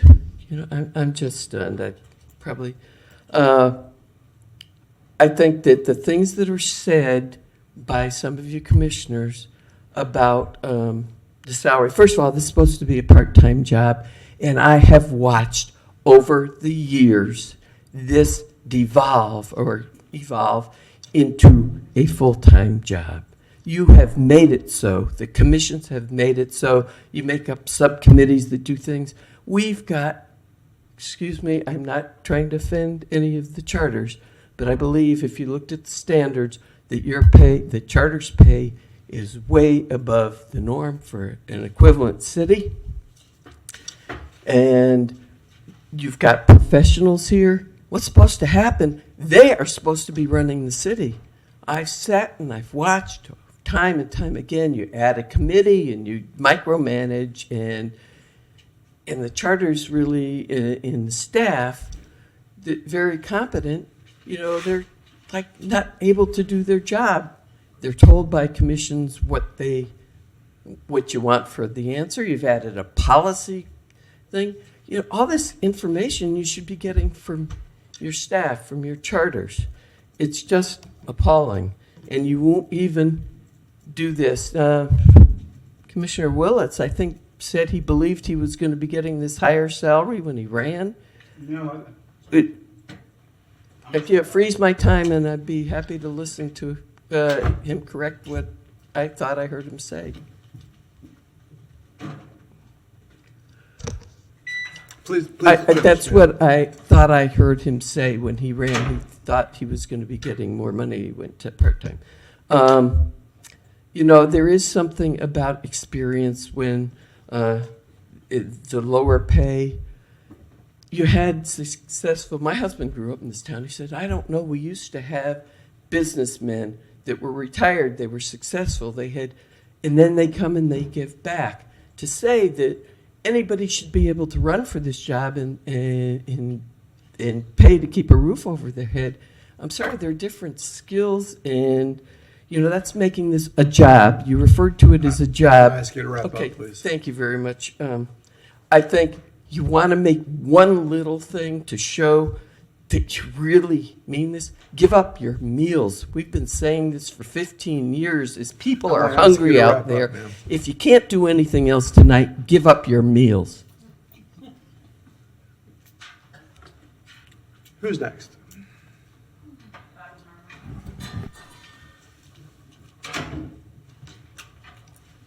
Mr. Mayor, Commissioners, thank you for bearing with me. If there's room in the budget, if you can order some cots, that would be very much appreciated. All right, so Bobby Murmer, coordinator of the Alachua County Labor Coalition. I'm first going to speak on going from what's in the agenda, not what's been moved around up there. Plank 2 of this motion, authorize the mayor to send a letter to JLAC requesting assistance. I want to point out, first of all, that ACLC supports this. It is time for you to step up and be a good neighbor. Second, I want to point out that JLAC did invite the city to come and do this. So we didn't ask first. Third, the city has tried talking to UF multiple times. Last time their contract with Duke for the power generation was expiring, we have tried to get GRU service there. We've tried and tried and tried again. And I see nobody from UF here. Right? They're not interested in talking unless somebody bigger comes in and tells them they have to. I'm sorry. I understand the sentiment of wanting to do the right thing, talk to them, be professional about it, but it does not work with them. So yes, we absolutely support Plank 2 here. So now I'm taking off my ACLC hat and speaking as an individual, following comments or not, either of my employers. Plank number 1, direct the city attorney to draft an ordinance repealing the commission salaries. I understand that these are tough times. This whole city is going to have to feel pain because of the JLAC investigation and the pressure from JLAC. I just think it might be more fair to those who are serving, all of you who are serving and those who serve in the future, if we do something a little different than just repealing the ordinance. Revising the formula, I think that's a great idea. As I was walking outside to take a break, I heard Mayor Ward mention putting it off a little bit, another good idea. But I think revising the formula to create some downward pressure is the most reasonable thing. That would be a great show, but without actually forcing you guys to martyr yourselves or those who come before you. So I strongly hope you consider just revising the formula. Fourth plank, the consultant to discuss ways to improve efficiencies. The city's trying to help itself. I think it would be very, very appropriate for the city to request from the Florida legislature funds for a consultant to do this. Just an idea. I'm not sure if that's even possible, but okay. So that was just off the top of my head. That's all I have. Thanks. Thank you, sir. Who's next? Mr. Shepherd.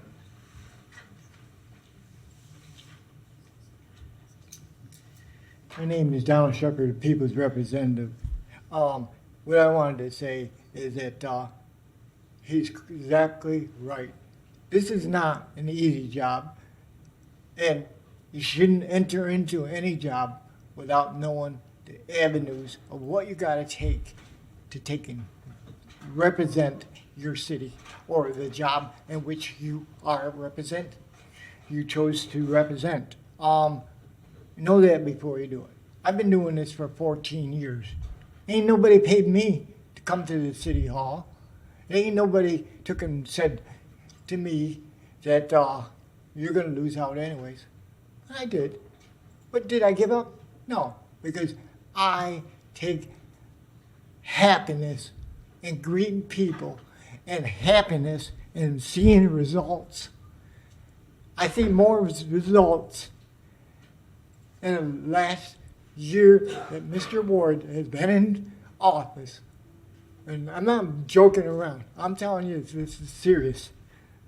I've seen more results getting done with this commission and Mr. Ward being the leader of this board than I have in the 14 years I've been coming to the city hall. Look at what has been done. This here is credibility. I'm not saying this to pat him on the back. I'm saying it because it's fact, and I'm a fact person. Being a police officer, you have to go by facts. You can't go by accusations. You can't go by a time on a clock. You got to go by facts. And that, when you are a forensic officer, all those facts add up to what actually happened. This is what your mayor has presented to you. This is what the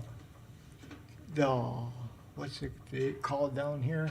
Chamber of Commerce and all the boards that are with us, they brought us stability. And I liked what the young man said of going to Congress and asking them for help. They offered it. I jumped right on that in a heartbeat for that help. Because that's what's going to help us move forward. These grants, yes. Free money, yes. Being a Democrat, yes. You love free money. But I'm not a Democrat. I'm a Republican. But I want to help my people. And I'm going to do it whatever way I can. And as God does every morning and every night, he says, keep doing what you're doing. Because the people need you. I need you to be that representative. He's saying that probably to Mr. Ward and all of you, because that's what us people are relying on. So thank you for what you do, and thank you for all that has happened thus far. Thank you. Thank you, Mr. Shepherd. I appreciate your words. Okay, Commissioner Chestnut. Oh, I'm sorry. Yeah. I don't know how we. Yeah. Okay. Sorry. Yeah. Commissioner Chestnut, did you have something? No, I'll defer to you. All right, thank you. Thank you. I just thought that since we had some of the community here, we hear them, and that can help us inform what I hope will be our last round of discussion as it relates to this particular motion. It's after 9 o'clock. This is the latest we've gone in the short tenure of the new commission since January 5th. Oh, bless your hearts. So far, since this year. In 2023. So let me be concise on 2 points. The first point is the motion is something I support in its entirety. There is the opportunity here. I believe that if we were to invite the UF officials to visit us on the GPC coming up next Thursday, I bet they'll send somebody, and it will be at a managerial or leadership level, and that will still allow us to do exactly what is in this motion. Which we were offered the assistance. That's been a good point by several people. So whether it's Vice President Mark Kaplan or Assistant Vice President Susan Crowley, they've been listening to the remarks about the University of Florida, and I would bet we could provide them a few minutes and they would welcome the chance to come to our GPC, which currently, this is what was printed out for me, has just 2 items on it. Next Thursday, they both deal with GRU, right? General Manager. And that would offer them the opportunity to tell us exactly what they believe they offer the city now, and we would still go forward with the motion. So that's point 1. We might want to make that invite and see if they want to take that opportunity. We're on a short timeline, and they know we're on a short timeline. So we don't have months to determine whether we're going to reinforce a relationship with one of the most gigantic partners in North Central Florida. It's point 1. Point 2 is with well over $1 billion in debt at the city, we have to lead by example, and I will never support, in my tenure sitting up here, reduction in pay for any of our other staff that do the job, no matter who they are. We may have to hold the line on vacancies. We may have to freeze hiring, and we may have to do some duplication of services that results in, or some studies that result in less redundancy, but we're not going to take money away from the people who are already doing the job and doing the job for more than one person because of the vacancies across our organization. But we have to lead by example, and it's over $1 billion in debt. And so I do not believe that that's an insignificant amount. So thank you, Mr. Mayor. Thank you. So, Mr. Cunningham, you. I don't know if I followed what the motion is exactly, but if the number 4 is in there, I'm looking at the city manager. Maybe we could say consider a third party, and she and I could work to see if we can do something internally, and then if we think we need a third party, we make that decision. I don't know if we want it in the motion, we have to have a consultant. But city manager, I'm looking at you. So I'm just saying give flexibility where we can consider to see if we think if that's needed, and then go forward, as opposed to just we're hiring a third party and spending those resources.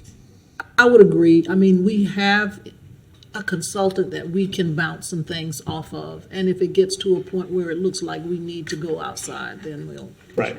That's kind of what I'm suggesting. You want to close out, or you want, okay, let me get her and then I'll get you. Okay. That was all. Okay, thank you. And Mr. Mayor, when I say we have a consultant, it's just that there's I someone understand. already under contract to do it. Right, okay. Good gracious, we're going to keep hitting the lights. Commissioner Sacco? Oh, it was, I thought we'd go, we were going to finish this to make a motion after. That's already a motion on the table. Well, after we vote, because I Oh, thought we were okay. finished. No, we're going to keep going around and around and around, yeah. Commissioner Chestnut, Commissioner Eastman is going to be after you just to. Commissioner Chestnut, you want this all as one, because I have not counted the vote. It's late, but I mean, I hear some people say they support some aspects of it. Some people say they don't support We can it. split the motions. Is that, are you? We do that all the time. Okay, I just wanted to, that's it. Thank you. All right, Commissioner Chestnut. Thank you. Thank you, Mr. Mayor. To Mr. Cunningham, before I go into the motion, I think the idea is to, for number 4, we realize that this is not the first thing you would tackle, but I think it is a necessary part to tackle. And I think you had originally said you wouldn't even think of tackling this for the next 6 months. But I think that the third party gives us an unbiased person to look at the duplication. So I would want to keep it in here as it is, and then whenever you can get back to us on it, but it's not the number 1 issue. That's fine. We've got plenty of number 1s. Right. Yeah, so, now, are you ready? Yeah, go ahead. Yeah. Commissioners, I would urge you to support the 3 areas, the 3 suggestions, 3 recommendations that are here. I think in number 1, dealing with the salaries, as we work towards reducing our debt and addressing all of the deficits here, eventually, we're probably going to end up going to the public, going to the taxpayers for a property increase. I don't think we can go to the taxpayers for a property increase and say to them, we just raised our salaries to $71,000. And you're going to be asking homeowners to step forward and to pay an increase. And I just can't do that. I can't do that.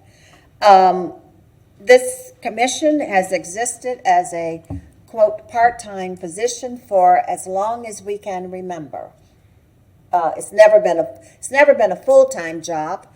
People make it, you make it what you want it to be by the time you put into it. But I don't think we can put this on the public. We have to set the example. It's difficult at this time, but it's an example that we must set, because I just can't see asking the citizens to do something that we're not willing to do for ourselves. So I'm sorry, Commissioner Willis, I'm very sorry about the situation, but I have to support it as it is. for JLAG, what we're saying, we're not coming in saying to JLAG, we want you to go in and demand that the University of Florida do a payment in lieu of taxes. They said that they had resources and that they were willing to assist us, JLAG. We're asking for their assistance in discussions with the University of Florida. Asking for assistance is not demanding, it's not making a demand, but we're asking for their assistance and their consideration in trying to get some relief for our taxpayers. So with that, I urge you to support the motions on the floor, which is to direct the city attorney to draft an ordinance repealing 2022-758 Commissioner's Salaries Ordinance. Authorize the mayor to send a letter to the Joint Legislative Audit Committee requesting assistance in discussions with the University of Florida to provide payment in lieu of taxes. And 3, direct the city manager and the general manager of utilities to review duplicative services and areas of consolidation with the assistance of a third party. That's the motion, Mr. Mayor. And the second remains. Yes. Okay, we don't have any more lights? We do have more lights, all right. It's to get ready for after. Okay, all right. Okay, so I'm going to split this into 3. Mr. Mayor, I apologize. I do recall a piece of the motion earlier. Did we scratch that to send a report to JLAC with actions taken? Okay. Okay, yeah. I just want to make sure, Mr. Mayor, a letter that you have in draft already to JLAC, basically thanking them and pretty much doing what? I just want to put that on the record. That actually went in the mail today. But Did that go out to them? It did? my letter went in the mail today. Okay. Yeah. Let me know. Yeah. Mr. Attorney.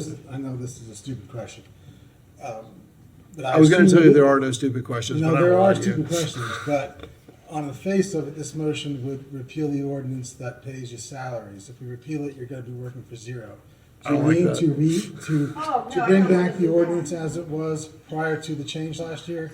I think that is the intent, yes, sir. That was a stupid question, but just to be clear. No. It's important to give good direction. I agree. Okay, at 9:17 p.m. The intent is to repeal the new commission salary to be included in the October budget and set to start January of 2024. That is what I'm interested in repealing. I want to keep the commission salary as it is today, and I believe that the system that is in place is the commission salary is tied to the CPI. It's tied to the CPI. Put it back the way it was. Put it back the way it was. That's what I thought we were doing, but thank you.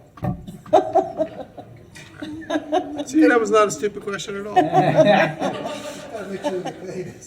Thank you. I like that. Yes. Okay.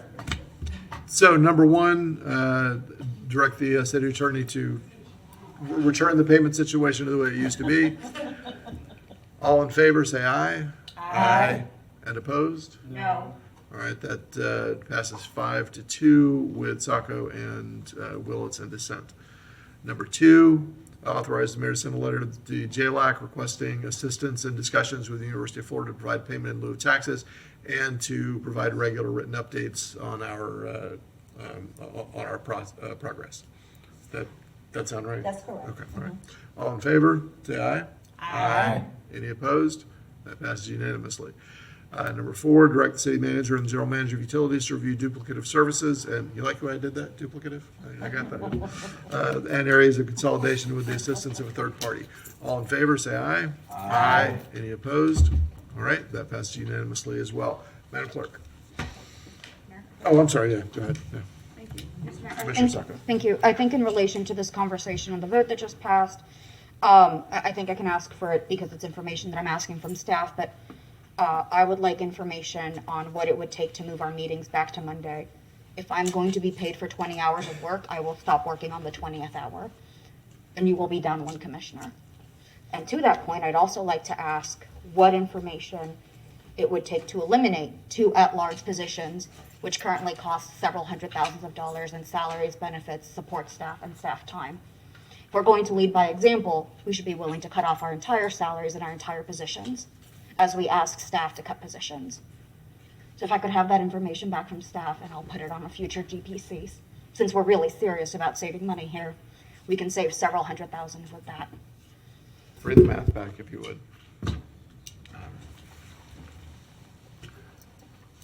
Okay. Madam Clerk.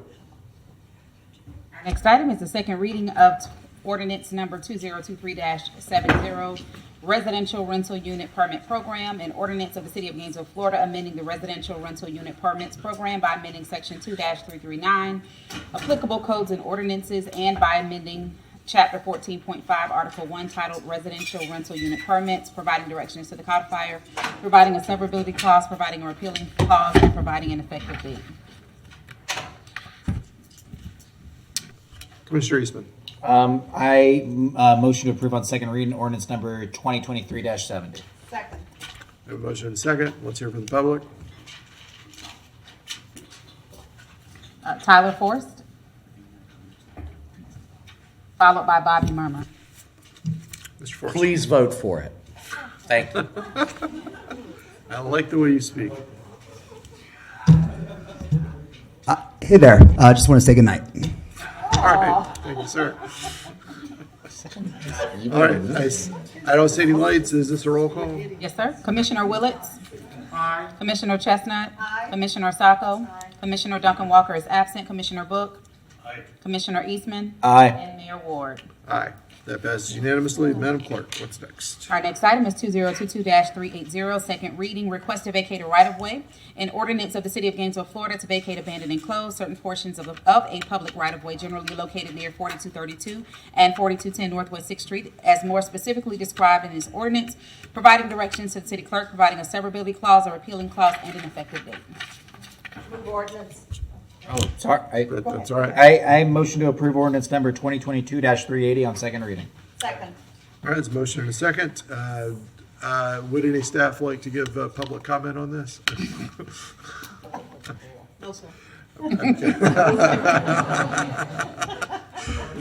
I was hoping somebody would work with me on that. Thank you. All right, roll call vote, please. Commissioner Duncan-Walker is absent. Commissioner Eastman. Aye. Commissioner Chestnut. Aye. Commissioner Book. Aye. Commissioner Willets. Aye. Commissioner Sacco. And Mayor Ward. Aye, that is unanimous. Madam Clerk, what's next? Our next item is 2023-105, Consolidated Police Officers and Firefighters Retirement Plan. An ordinance of the City of Gainesville, Florida, amending the definition of eligible member in Section 2-596, retirement dates and benefits in Section 2-600, and Section 2-609 of the Chapter 2, Article 7, Division 8 of the Code of Ordinances of the City of Gainesville, Florida, providing directions to the codifier, providing a severability clause, a repealing clause, and an effective date. Move to accept ordinance number 2023-105 by title only. Is there a second? Second. Second. All right, we have a motion and a second. Anyone from the public?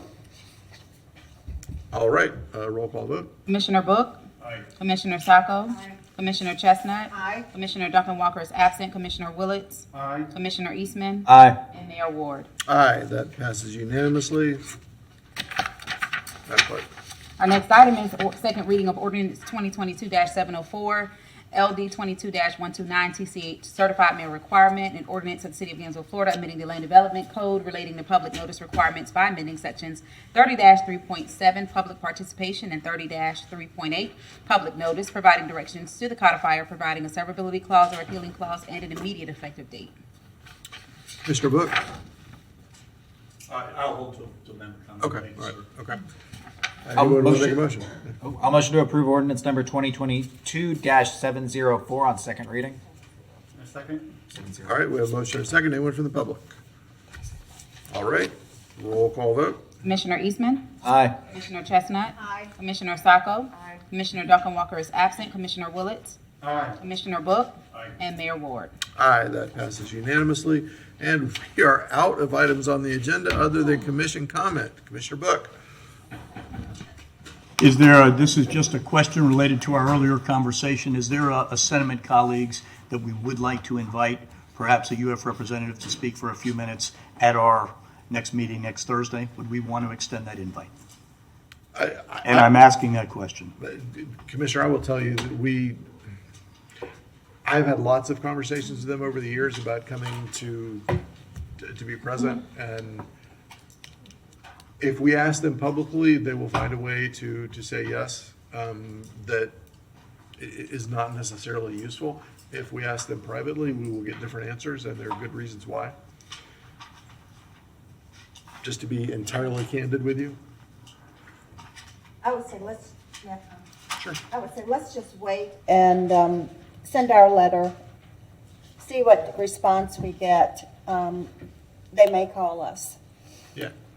Thank you. In this particular case, unless somebody else had comment, I would just wanted to get a little bit of feedback that I did not previously have from serving. And my other comment is just a kudos. He's not here, but this is important for our colleagues to know. Director Corey Harris, our manager, he had an incredibly engaging AIRS, let me see if I've got the title right, AIRS Forum that was at our community center on Northwest 8th Avenue, and it was just a few days ago. The room was packed. Three Rivers provided legal expertise. I thought I actually understood AIRS. I was only there for half the meeting, and the information presented was presented in a way that you would understand the complexity of the issue. And I think the community embraced the information. The presentation was outstanding, and it dovetails with some of the issues we have on some future agendas. For example, something just like clearboarding some of our vacant houses. So I think it's just important to publicly talk about Director Harris and the staff that he had. And there was several other staff members, Madam Manager. So whoever was involved in planning that, it was a really good job, and it was really appreciated. Thank you. Thank you, Commissioner. Commissioner Willits. Thank you, Mr. Mayor.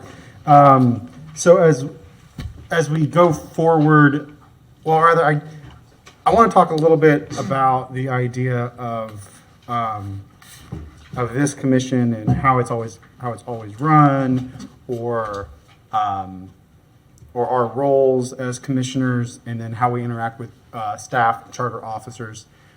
As I was running for office, and since I've come into office, I had multiple community members tell me rather not to treat our charters like the well-paid and qualified people they are, but instead to second guess everything they say, because they're going to lead you around by the nose. You're the newbie. They're going to tell you what they want, but they're going to try to get you to do this or that.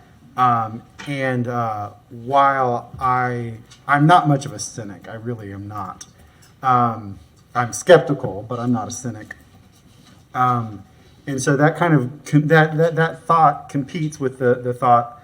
I think about that when there are suggestions that this is a part-time role, and we should just rely on our highly qualified staff, high qualified charters, because there is still an amazing amount of. It's not just that we get the expert opinion of somebody and we accept it with their discretion. We fill out the community. We listen to our neighbors. We answer emails. We read emails. We read reports. We read reports from non-staff, stuff that comes to us from citizens. We go to meetings. We listen. When you step out your front door, a neighbor greets you and takes up 10 minutes of your time while you're trying to head to this meeting. And just this morning, that's the nature. And I've liked almost all of it. It really is. It's really nice. I enjoy getting to learn what people's concerns are. So that's one little portion of that. I just wanted to put that out there. But I want to come back to something I said to make sure that it's clear amongst all of my colleagues. I announced to run for this office in May of last year. I was nearly elected in August, but for less than 1 percentage point, avoiding a runoff. I won in the first week of November.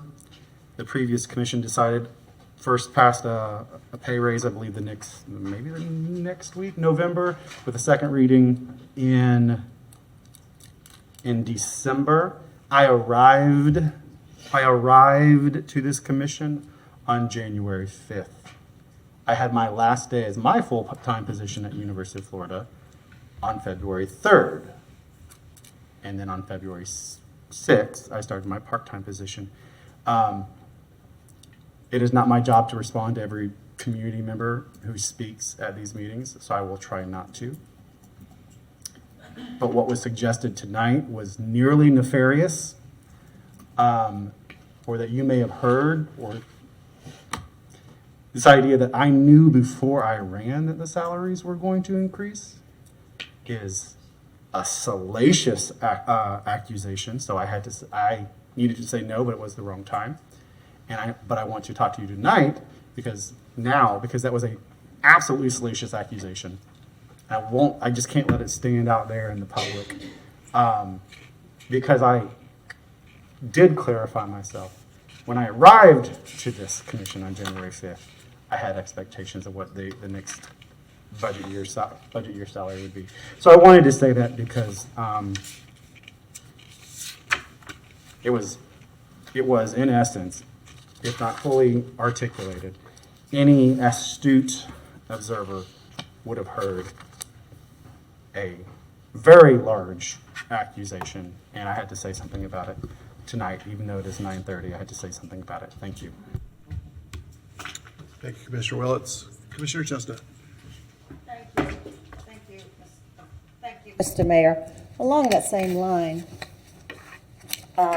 Commissioner, something very disturbing occurred with the reporting by the Gainesville Sun in reporting our action plan regarding GRU. In the February 28th paper, the reporter stated that, referring to Chestnut, quote, "If that doesn't work," she added, "the city should entertain the idea of selling off GRU," end quotation. That is totally misinformation. At no time did I make such a statement. I reviewed the recording, and at no time did I discuss selling GRU. On February 28th, I brought the misinformation to the attention of the reporter, who printed a correction on March 1st that stated, quote, "Though Commissioner Chestnut brought up the idea, she did not express support for it," end quotation. Well, that statement is false, blatantly false. And at no time did I bring up the idea of selling GRU. I think if the record needs to be corrected, I'd like this spread in the minutes so that if I ever have to use this in the future, I will have the exact quotation. But that is just blatantly false information. Thank you. Thank you, Commissioner. Commissioner Eastman. Thank you, and thank you for pointing. I read that in the newspaper, and I thought to myself, I don't remember Commissioner Chestnut ever saying. I feel like I would have remembered something like that. Sometimes we black out up here. I mean, that was one conversation. I did want to bring this up. So at the city plan board met on Monday to discuss our recension of the 3 ordinances that went through. They voted. They had reviewed it. And had a lot of discussion as to which portions that they wanted to look at. Didn't feel comfortable moving forward with everything to send back to us, or to send back certain portions of it, because it's not really what we asked for.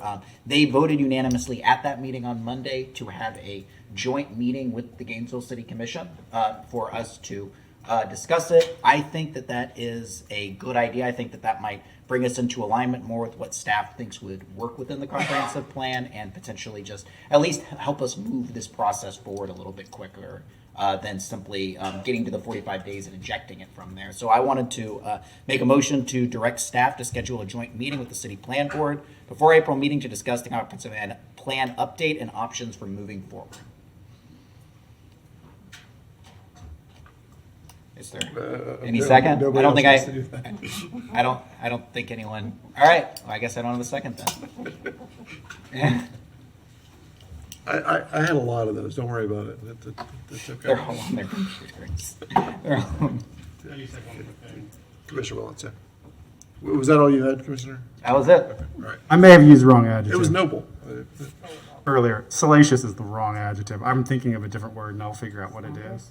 Slanderous, I believe, is salacious is perhaps completely inappropriate to what I said. salacious is sometimes a far more intimate adjective, is what I'll say. I think I was thinking slanderous. I was looking up salacious. Yes.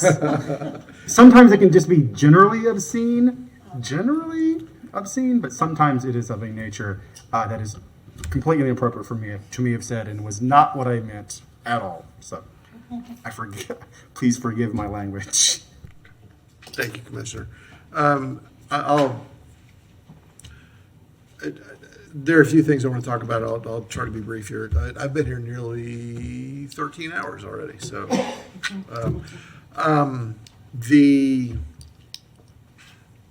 it's interesting. Earlier I read a proclamation about oh gosh, I'm going to forget it here, but News Literacy Day.